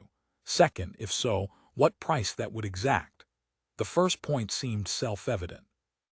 The Australians had come in force. They wouldn't simply fight and withdraw. Anyone with geographic awareness grasped Wuzhou's strategic significance. The second point was what truly concerned them. Since time immemorial, when visiting armies arrived, local magnates rendered tribute, an iron law of survival. A few years passed, when Governor-General Wang's punitive expedition against the Hare Bandits had collapsed in defeat. Panic had swept all Guangdong. Numerous Guangxi reinforcements had been summoned, throwing Wuzhou into turmoil. As for the recent forces invited by Governor-General Xiong, they'd been prepared to reduce Wuzhou to ashes. Now the Australians had arrived. However exemplary their discipline, the wealthy still needed to demonstrate appropriate deference. The magnates had no gauge for the Australians' appetite, nor how they distinguished public requisition from private extraction. Though gift lists and army reward schedules had been prepared, no one knew whether the Australians would find them satisfactory. They were nervous, fearing the Australian commander might turn hostile and have them all hanged. Such tales were commonplace. Zhu Guangxing received Luo Yangming and his delegation, offered the standard reassurances regarding their safety and property, and directed the naturalized vice-director of the Wuzhou military government to negotiate specifics. He announced establishment of a relief bureau and requested the worthies contribute funds and effort, all precisely as expected, and everyone dutifully agreed. "I won't mince words," Zhu Guangxing said. His primary concern was grain. Wuzhou has endured warfare. The city has suffered extensive damage. Numerous civilians lack shelter and require immediate housing repairs. Refugees displaced by the fighting require relief. Please extend your full support. Additionally, our army requires provisions. Summer and autumn taxes aren't yet due, and most common folk have barely enough to feed themselves. The reasonable burden must therefore fall on you gentlemen. Money and grain, entirely predictable, surprising no one. Someone immediately began pleading poverty. Silver we can manage to scrape together, that's not insurmountable, but grain, that presents genuine difficulty. The speaker was De Xingxuan, proprietor of a rice shop in Wuzhou. Behind his operation stood the Wu family, one of the city's prominent gentry clans. De Xingxuan came armed with certain confidence. The Wu family's young master had conducted business with the Australians years previously, and was reportedly on friendly terms with boss Gu of Guangzhou, having concluded several substantial deals together. Supposedly, the Australians valued old relationships. Those who had rendered them service would not suffer. Thus emboldened, he was first to cry poverty. De Xingxuan lamented that the city had once possessed substantial grain reserves. Conservatively estimate, the various rice merchants' warehouses had held 30 to 40,000 shi. But from the moment Governor General Chang arrived in Wuzhou, what with provisioning men and horses and frantic shipments westward into Guangxi, over half those reserves had vanished. The recent days of combat had brought burning and looting. Every rice merchant had suffered catastrophically. His own establishment retained a mere 400 to 500 shi. I'm actually among the fortunate. Some smaller merchants have seen their warehouses stripped completely bare. Luo Yangming knew this account, though calculated to elicit sympathy, wasn't entirely fabricated. The rice merchants had indeed suffered grievously. Marauding soldiers had emptied his own shop to the last grain. He cleared his throat and interjected, "Chief, the local rice trade has truly sustained devastating losses. We will naturally exert every effort to shoulder our reasonable burden, but we respectfully request your indulgence regarding timing and quantities." Zhu Guangxing nodded curtly. Discuss specifics with the vice director. For immediate purposes, provide 100 shi of rice to establish porridge stations for the refugees. Certainly, certainly. The porridge stations were already operational. We'll have them running again immediately. Grain within the city was genuinely scarce. Not only had merchant warehouses been depleted, the prefectural and county official granaries and civilian ever-normal granaries stood nearly empty as well. The logistics officer's preliminary inventory tallied seized grain at under 4,000 shi, portions of it damaged by fire, smoke, or water. It appears old Xiong truly left us a disaster, Zhu Mingxia sighed upon receiving the initial post-occupation assessment. At present, they faced dual imperatives, procuring grain while simultaneously providing relief. Civilians rendered homeless by urban chaos alone numbered several hundred households, several thousand individuals. During the forced civilian evacuation, numerous shops and residences had been pillaged by soldiers and opportunistic criminals. These victims urgently required assistance as well. Rough estimates indicated over 20,000 people requiring relief. Su Qi had already entered the city to investigate. First priority was supervising prisoner interrogations for actionable intelligence. Second, he needed to establish contact with Lone Wolf. Beyond requiring detailed intelligence on Wuzhou's current state, he was intensely curious about this operative who had delivered critical information and persuaded a significant fraction of the city's power brokers to collaborate. Chang, Qingyun, and 50-odd companions were detained in the Barbican. Their bonds remained in place, and no one accorded him differential treatment despite his gentlemanly appearance. The gate stood wide open, thronging with traffic. Soldiers passing through, whether hurrying on errands or standing sentry, all appeared neatly uniformed and smartly disciplined. 2 years separated, and the hair bandits have grown this formidable, Chang Qingyun muttered. Prisoners were unbound individually and escorted one by one to a small chamber at the wall's base for interrogation. Most emerged and were segregated for continued detention. A handful came out beaming and were permitted entry into the city. Seated at the wall's foot, Chang Qingyun simmered with discontent. Common knowledge held that falling into hair bandit custody at least meant one's life was secure. Yet a steady stream of passing Australians kept pointing at the prisoners, and the Guangxi soldiers bound alongside him kept shooting him venomous glares, none of which eased his mind. Zhaoqing had entered that small chamber quite some time ago without emerging. Chang Qingyun was still wondering what delayed him when suddenly a passerby's voice rang out. "That's Chang Qingyun. He's the one who wanted to burn down the city." A Yamen clerk from the prefectural office had recognized him. This clerk owned considerable property in Wuzhou and had lived in terror from the moment he'd heard Governor Chang intended to torch the city. Once the Fubo army seized control, he'd promptly aligned himself with Xiong and was now guiding Australians through inventories of Wuzhou's granaries. His shout drew dozens of onlookers who began bellowing, "Kill him! Burn him!" Wenchans' lapdog. Suddenly spit, mud, and charred wood fragments were pelting Qingyun. "Disperse! Clear out!" Fubo army soldiers swiftly scattered the mob. Two seized Qingyun by the arms and hauled him into the interrogation chamber. Qingyun had taken a brick fragment to the forehead and remained dazed as he was shoved down onto a bamboo chair. He steadied himself and looked up. 3 men sat behind the desk. 2 were young, clearly naturalized locals in uniform, not genuine Australians. The third sat somewhat back, his features obscured in shadow. "Name?" demanded one of the young men. "This humble one is Qingyun. You served as Wenchans' staff officer." "Yes, I was attached to Governor Xing's staff." "Was the plan to burn Wuzhou your conception?" "No, this constitutes slander by malicious individuals. I beseech your honor to investigate." Qingyun understood he absolutely could not admit such culpability.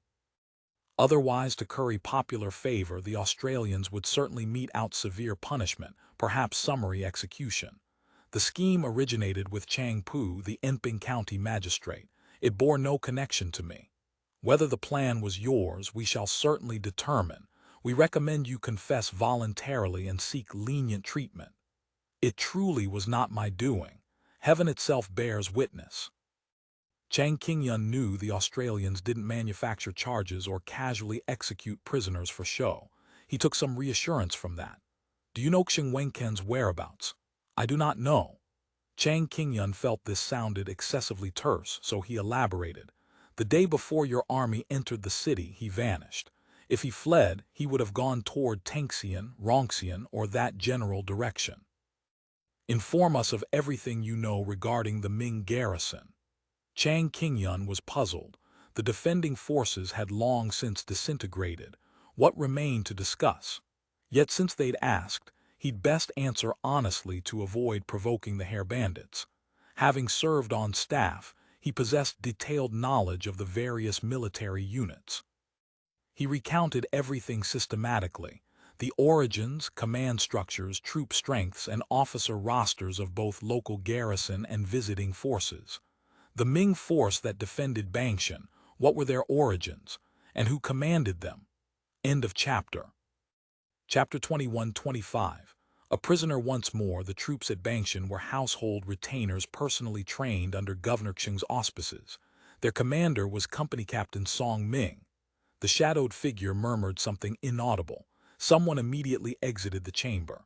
"Where is Song Ming now?" "The day you took Bangshan, he fell into the river while attempting to cross. His retainers pulled him out. I heard he was unconscious. After that, no one knew whether he survived." "Anyone else of significance?" Qingyun hesitated briefly, debating whether to mention Yehaoran and Jiangsu. Then logic prevailed. Their identities and actions were hardly secret. Why shield them? Another was the company captain of the retainer unit, one Jiangsu. What were these retainers' origins? Who trained them? All were trained by Jiangsu. Qingyun understood their interest perfectly, how the retainer unit came to be drilled in Australian methods. "What's Jiangsu's background?" "That I truly do not know." Seeing their expressions harden, an old memory sent ice through his veins. He hurried to add, "Jiangsu is a student of Yehaoran who serves on Governor Xing's staff." The figure in shadow spoke again. The recorder immediately dispatched a slip of paper outside. No doubt they were sending men to hunt for Yehaoran and Jiangsu. Whether those two had managed to escape. What's Yehaoran's background, and how did Jiangsu come to study under him? Qingyun had tasted the counsel of Elder's iron fist once before. He dared not withhold information. He explained Yehaoran's history, how he'd been sent to purchase Australian muskets, and had recruited Jiangsu during that journey, how the pair had been dispatched by Governor Xing to Guizhou to recruit retainers, then to Guangxi for troop training. He rambled nervously, terrified that omitting any detail might provoke the interrogating cadre. "Tell us everything you know about Jiangsu." Chang Qingyun described his impressions.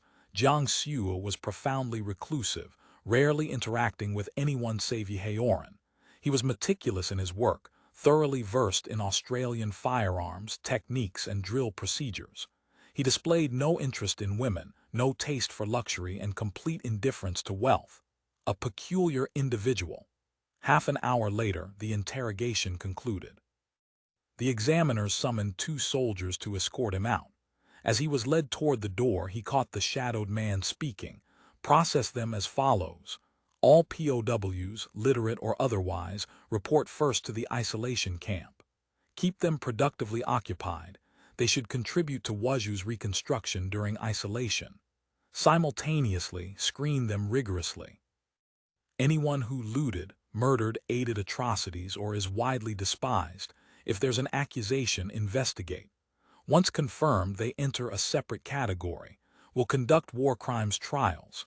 The Council of Elders is establishing rule of law in Guangdong. Don't let emotion dictate justice. Chang Qingyun hadn't yet cleared the threshold, so every word reached him. Instinct told him the speaker must be a genuine Australian.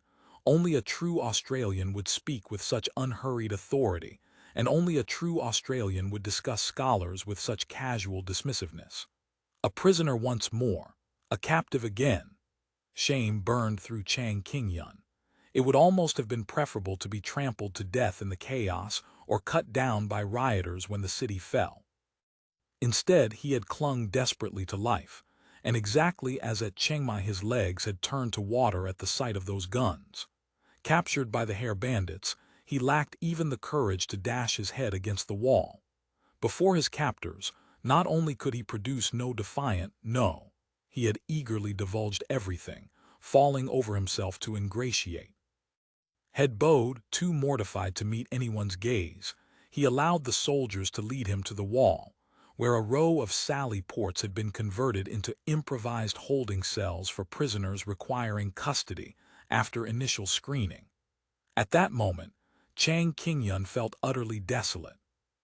Following his capture at Chiang Mai, they'd been confined to a POW camp, forced to endure the humiliation of head shaving and compulsory bathing, compelled to labor daily on road construction. For someone like Chang Qingyun who had never performed manual work, it had been nearly fatal. Without Qian Taichang's constant assistance, he might well have perished from exhaustion before his family's ransom arrived. Given the hair bandits' established procedures, he would likely undergo all of that again, only this time without Qian Taichang. Thinking of Qian Taichang triggered a stab of guilt. When he'd been ransomed, he had promised Qian Taichang that upon reaching the mainland, he would raise funds to ransom him as well. But after calculating the costs, he'd been reluctant to part with the silver, particularly after learning his family had sold farmland to secure his release. The thought had pained him so acutely he'd simply pushed the entire matter from his mind. He wondered what had become of Qian Taichang. Had he been worked to death by the hair bandits by now? If so, this was karmic retribution. Chang Qingyun sighed in despair. When retained Yamen runners brought food and water for the prisoners, he didn't touch it. As Chang Qingyun sat with eyes closed, agonizing over his predicament, the elderly man distributing food roused him, a veteran clerk from the Yamen with whom he was acquainted. "Master Chang, accept your fate. Never mind that no one knows whether Governor Xiong is alive or dead currently. Even had you not been captured by the Australians, the court would have arrested you for trial. Serving on his staff, you'd certainly be implicated. Earlier, Master Yi claimed he had a stratagem, and what came of it? All for nothing. Even if you won't consider yourself, think of your wife and children at home. At least the hair bandits don't massacre innocents." He spoke truth. Having been captured, his integrity was already forfeited. Better to preserve life. Perhaps with his battered body he could still honor his parents, provide for his wife and children. "You're an educated man who comprehends reason. I've observed the Australians. They're quite reasonable, and they treat people decently. If your honor simply bows his head slightly, this will pass." After all, his hair had been shaved once already. Shaving it again was no great tragedy. and he'd performed road work before. Perhaps he could endure it again. Having rationalized thus, Qingyun resigned himself. He accepted a wooden bowl, ladled porridge from the bucket, and drank it down. That afternoon, he and the other prisoners were marched outside the city to clear rubble. With 2 prior experiences as a POW, Qingyun's movements had become practiced. He even anticipated orders before they were issued. Within days, he had evolved into a model reform-through-labor activist. Suu Kyi studied the interrogation transcripts.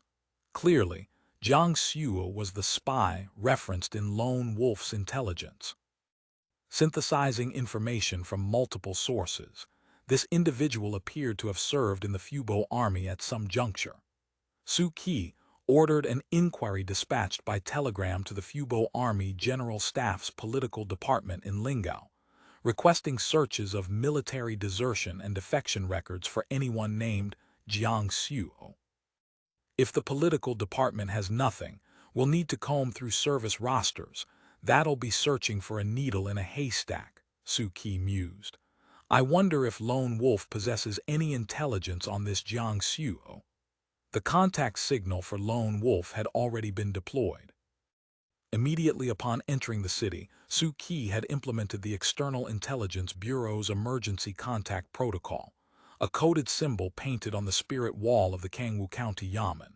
If Lone Wolf saw it, he would find means to make contact. Yet thus far no one had appeared. Anxiety gnawed at Suu Kyi. Could Lone Wolf be dead? The city had been in chaos before and during the assault. Casualties had been extensive. If he'd truly perished, that would constitute a tremendous loss. He was absorbed in these thoughts when he noticed the newly appointed Wuzhou military government director, Zai Aaron, hurrying out with his entourage. Spotting Suu Kyi in contemplation, Zai Aaron approached with a smile and greeted him. Well, I'm about to depart your jurisdiction. I'll be relying on your robust support going forward. Zai Aaron had arrived from Zhaoqing only the previous day. As Wuzhou's military government director and future mayor, he carried weighty responsibilities. Yet for most of the journey he had essentially been working under Suu Kyi's direction. The Guangdong campaign encompassed vast territory and numerous prisoners, 1,000 loose ends, far too much for Suu Kyi's modest team to handle alone. Nonsense, you're the one shouldering the heavy burden. Suu Kyi gazed at Wuzhou's battered walls. Holding Wuzhou won't prove easy. With the Council of Elders and the Fubo army supporting me, these are trivial matters. Zai Aaron brimmed with confidence. Before crossing into this timeline, Zai Aaron had been a reporter at Oriental Monday in a southern city, earning his living by exposing scandals from other provinces. Just prior to the crossing, he'd heard through a police contact that a pyramid scheme cult had rented an abandoned camp for a grand training session. Having gone 3 months without a cover story, he'd sensed a scoop. Interest value, proximity, sensationalism, all criteria satisfied. If this story broke, a department head position was guaranteed, perhaps even an editorial board seat the following year. Zai Aaron had volunteered to go undercover. Each day he trained alongside 500 people, suppressing laughter as he awaited these fools embarrassing themselves. Then D-Day arrived, and he discovered he was the fool. Though he hadn't suffered immediate psychological collapse, he did spend a period in severe depression, nearly ending his own life. After laboring in basic work details for over half a year, he'd finally accepted reality. There was no returning. He might as well optimize life in the Ming Dynasty and become an aristocrat. Though he was 100 times more professional as a media practitioner than Ding Ding, reading the Lingao Times Ding Ding produced daily felt like perusing a school newsletter. When the opportunity arose to select a new career path, he decisively abandoned media work. I've spent my entire life as a mouthpiece, accepting payment to speak for others. Now I should join the ruling class, determining what people can and cannot say. Firmly convinced that political power grows from the barrel of a gun, Zai Aaron was enthusiastic about all coercive agencies. Yet the military proved too professionally specialized. As a keyboard military enthusiast, he held no genuine prospects there. The Political Security Bureau, with its shadowy operations, offered no opportunity to satiate his craving for public recognition. Plus, it was far too easy to become ensnared in political struggles. As a former Oriental Monday reporter, he'd witnessed far too many examples of political downfall. End of chapter. Chapter 21-26. The new official takes office. The External Intelligence Bureau had initially seemed a plausible career path. Yet, Zai Aaron possessed no intrinsic knowledge of the Ming Dynasty, nor did he relish the prospect of an overseas posting. Not, he would emphatically declare, from any fear of death, but rather due to the notoriously arduous conditions prevalent in foreign stations. He had striven diligently to cultivate an image as an ideology expert, nurturing the ambition that a meticulously crafted PowerPoint presentation, grandly titled A Plan for the Ideological Reconstruction of the Pseudo-Ming Intellectual Class, would secure him the coveted position of Secretary General of the Ideological Construction Committee. Alas, Zhang Heyegu had preempted him, swiftly establishing the Truth Office and thereby monopolizing that entire ideological sphere. Consequently, Zai Aaron found himself relegated to the role of second-in-command at the Truth Office, his days consumed by the tedious task of rewriting and sanitizing historical materials from the old timeline, endlessly churning out guidance opinions and propaganda pamphlets. Without ideals, what distinguishes a man from a salted fish? This stirring sentiment, a personal mantra, propelled him forward. When the mainland offensive commenced, necessitating a substantial deployment of council members to staff newly acquired local governments, Zai Aaron concluded that presiding as a lord of 100 li was hardly an ignoble fate. At the very least, he would wield undisputed authority locally.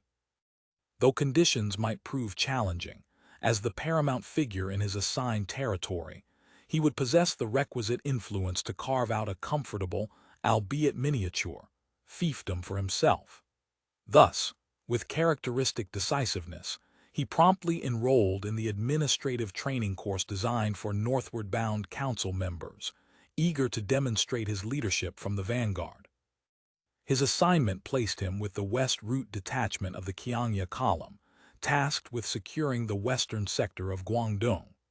Wuzhou, strategically vital, marked the westernmost extremity of the entire takeover operation and served as the western terminus for Phase 1 of the Tu-Guang offensive. It demanded robust preparation against a potential Ming counterattack from Guangxi, was designated as the primary logistics base for the subsequent offensive into Guangxi, and crucially, needed to re-establish commercial trade with Guangxi with utmost expediency. As the designated mayor of Wuzhou, his responsibilities were immense, necessitating the direct presence of a council member. And so, Zai Aaron assumed the mantle of Wuzhou Regional Director, his jurisdiction roughly mirroring the ancient Ming Wuzhou Prefecture. To accelerate his acclimatization, Zai Aaron had journeyed with the Fubo army from the very inception of the mainland offensive, accompanied by his personal maidservant and several naturalized assistants. Operating as part of the forward headquarters, he had remained consistently at the front lines.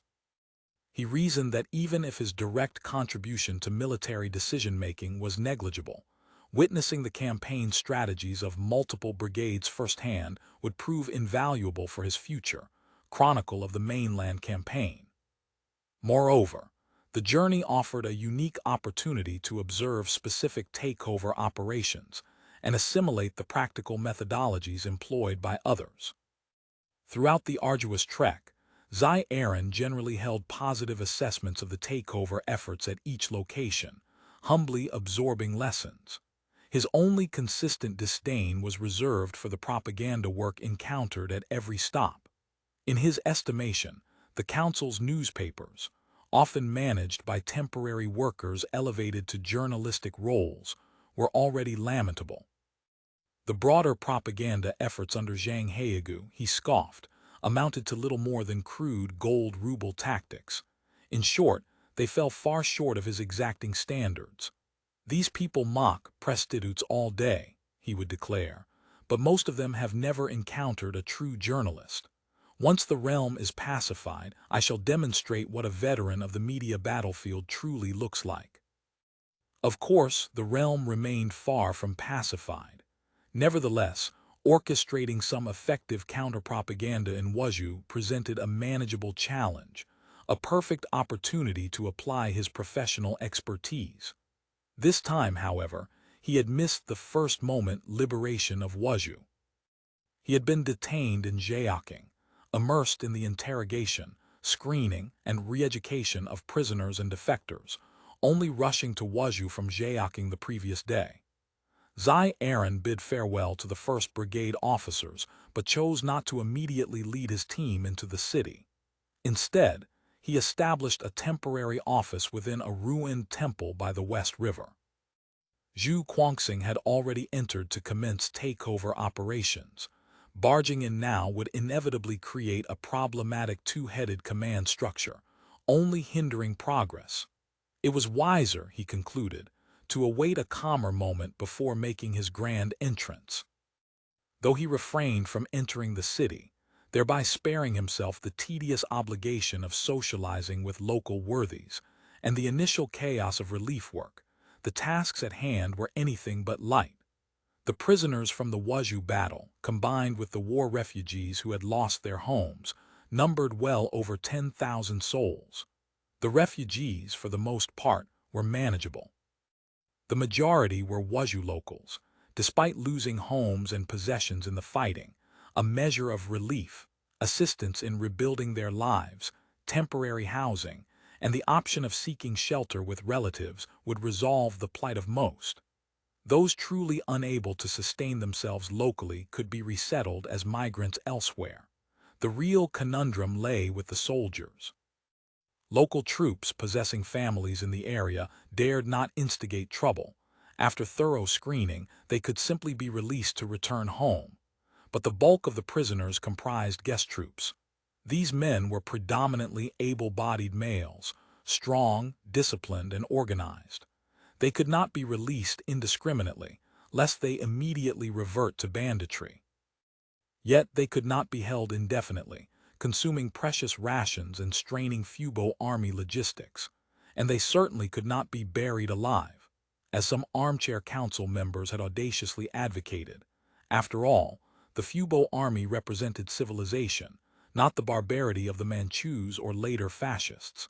Handling these prisoners of war had swiftly become his foremost and most pressing problem. Established policies existed for prisoners. Professional soldiers like these were typically organized into labor battalions and put to work, accruing points toward their freedom over a set term. After that, they were free to stay or depart as they chose. However brutal their past, a few years of arduous labor under strict supervision would, it was believed, domesticate them. In other locations, this would be the standard, straightforward procedure. But Wuzhou was a frontline city. The entire supply corridor behind it was flanked by potential trouble zones. Keeping several thousand able-bodied men organized for labor was one thing, but if someone were to incite them to sharpen sticks into spears, the consequences could be catastrophic. Yet, he was profoundly reluctant to ship these several thousand prime laborers to the rear. Wuzhou's burgeoning development desperately required manpower. Zai Aaron paced the confines of the ruined temple then, donning his short trench coat, a relic from the old timeline, and clutching a council member-issue cigar, he strode back and forth along the West River, his mind racing, desperately seeking a solution that would satisfy both urgent needs. In the old timeline, Zai Aaron had been a non-smoker, relying on the bitter brew of Starbucks to sustain him through demanding workdays. In this new timeline, however, to ingratiate himself with the army's young Turks, he had deliberately cultivated the habit of smoking. His trench coat, once a luxury brand in his former world, now served as an integral component of his carefully constructed personal image. On its sleeve, an armband proudly displayed, a red background emblazoned with white characters reading Bapu, a commemoration of the pivotal battle against pirates at Bapu Harbor, an engagement that had solidified his bond with the army. During that fierce skirmish, he had wielded an SKS rifle and personally dispatched one pirate, earning him the distinction of being the only blooded, temporary staff member among the noncombatants. Zai Aaron stood, one hand resting on his hip, the other holding his cigar aloft, as he continued his thoughtful pacing along the riverbank. The ceaseless troop movements on both shores, the pontoon bridges spanning the water, and the gunboats patrolling the currents painted a rather impressive, if stark, tableau of war. He paused intermittently, gazing intently at the unfolding scene. Trailing respectfully behind him was his secretary, Zhaoqing. Zhaoqing, a man from Shandong, had been rescued by Elder Lu during a devastating famine. When they first boarded the ship, the council member registering names, having exhausted his imagination, had begun whimsically naming refugees after automobile brands. Ma Benchai, Mercedes, Jai Bayama, BMW, Liu Beek, Buick. When it was Zhao's turn and he stated his surname, the council member chuckled. "Oh, a state surname, I'll give you a good one. Fengshan, as in Toyota," though he never quite grasped why every council member he encountered would invariably smile upon hearing his name, for Zhao Fengshan, whose family had tilled the Shandong soil for generations. Fengshan, Bountiful Fields, was, indeed, a truly auspicious name. He had undergone decontamination, diligently learned to read, successfully passed the cultural examination, and subsequently risen to become a cadre within the Council of Elders. Now, he served as Secretary Zai Aaron's assistant, maintaining a respectful distance, poised for instructions. A few steps ahead, Zai Aaron remained, one hand on his hip, the other raising his cigar, his gaze fixed on the river. Noticing his trench coat beginning to slip from his shoulders, his bodyguard hurried forward to carefully drape it back into place. Zai Aaron paused, casting a brief glance at the guard, then turned sharply. Zhao Fengshan had been in quiet conference with a few bodyguards. Hearing his name, he quickly dismissed them with a terse "got it," and trotted over. "Take this down." Zai Aaron gestured towards him, and Zhao Fengshan swiftly produced paper and pen. "I issue the following dispositions. The 4th and 11th columns plus 2 independent divisions will reinforce the Tashan defensive line. The 2nd, 3rd, 7th, 8th, and 9th columns plus the 17th division of the 6th column will take Jinzhou. The 10th column plus 1 division will block the Liao Yaxiang Corps at the Haishan, Dahushan line. The 12th column plus 12 independent divisions will besiege Changchun. The 5th column and 2 divisions of the 6th column will monitor Shenyang. The 1st column will serve as the general reserve." Zhao Fengshan's bewilderment deepened with every word. He stared at Zai Aaron, utterly perplexed. Zai Aaron, sensing his confusion, immediately snapped in a commanding tone. "Repeat that back to me." Sir, Zhao Fengshan stammered, completely at a loss. "What is all this?" "Oh, never mind what I just said. I was just getting into character." Zai Aaron coughed awkwardly, abruptly pulling himself out of the great decisive battle reverie. "Write down the following." "Yes."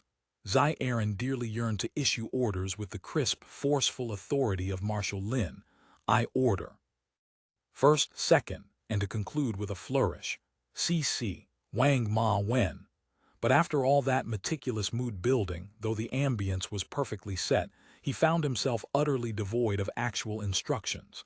He managed to articulate first, before his thoughts stalled completely. There was certainly no dearth of tasks,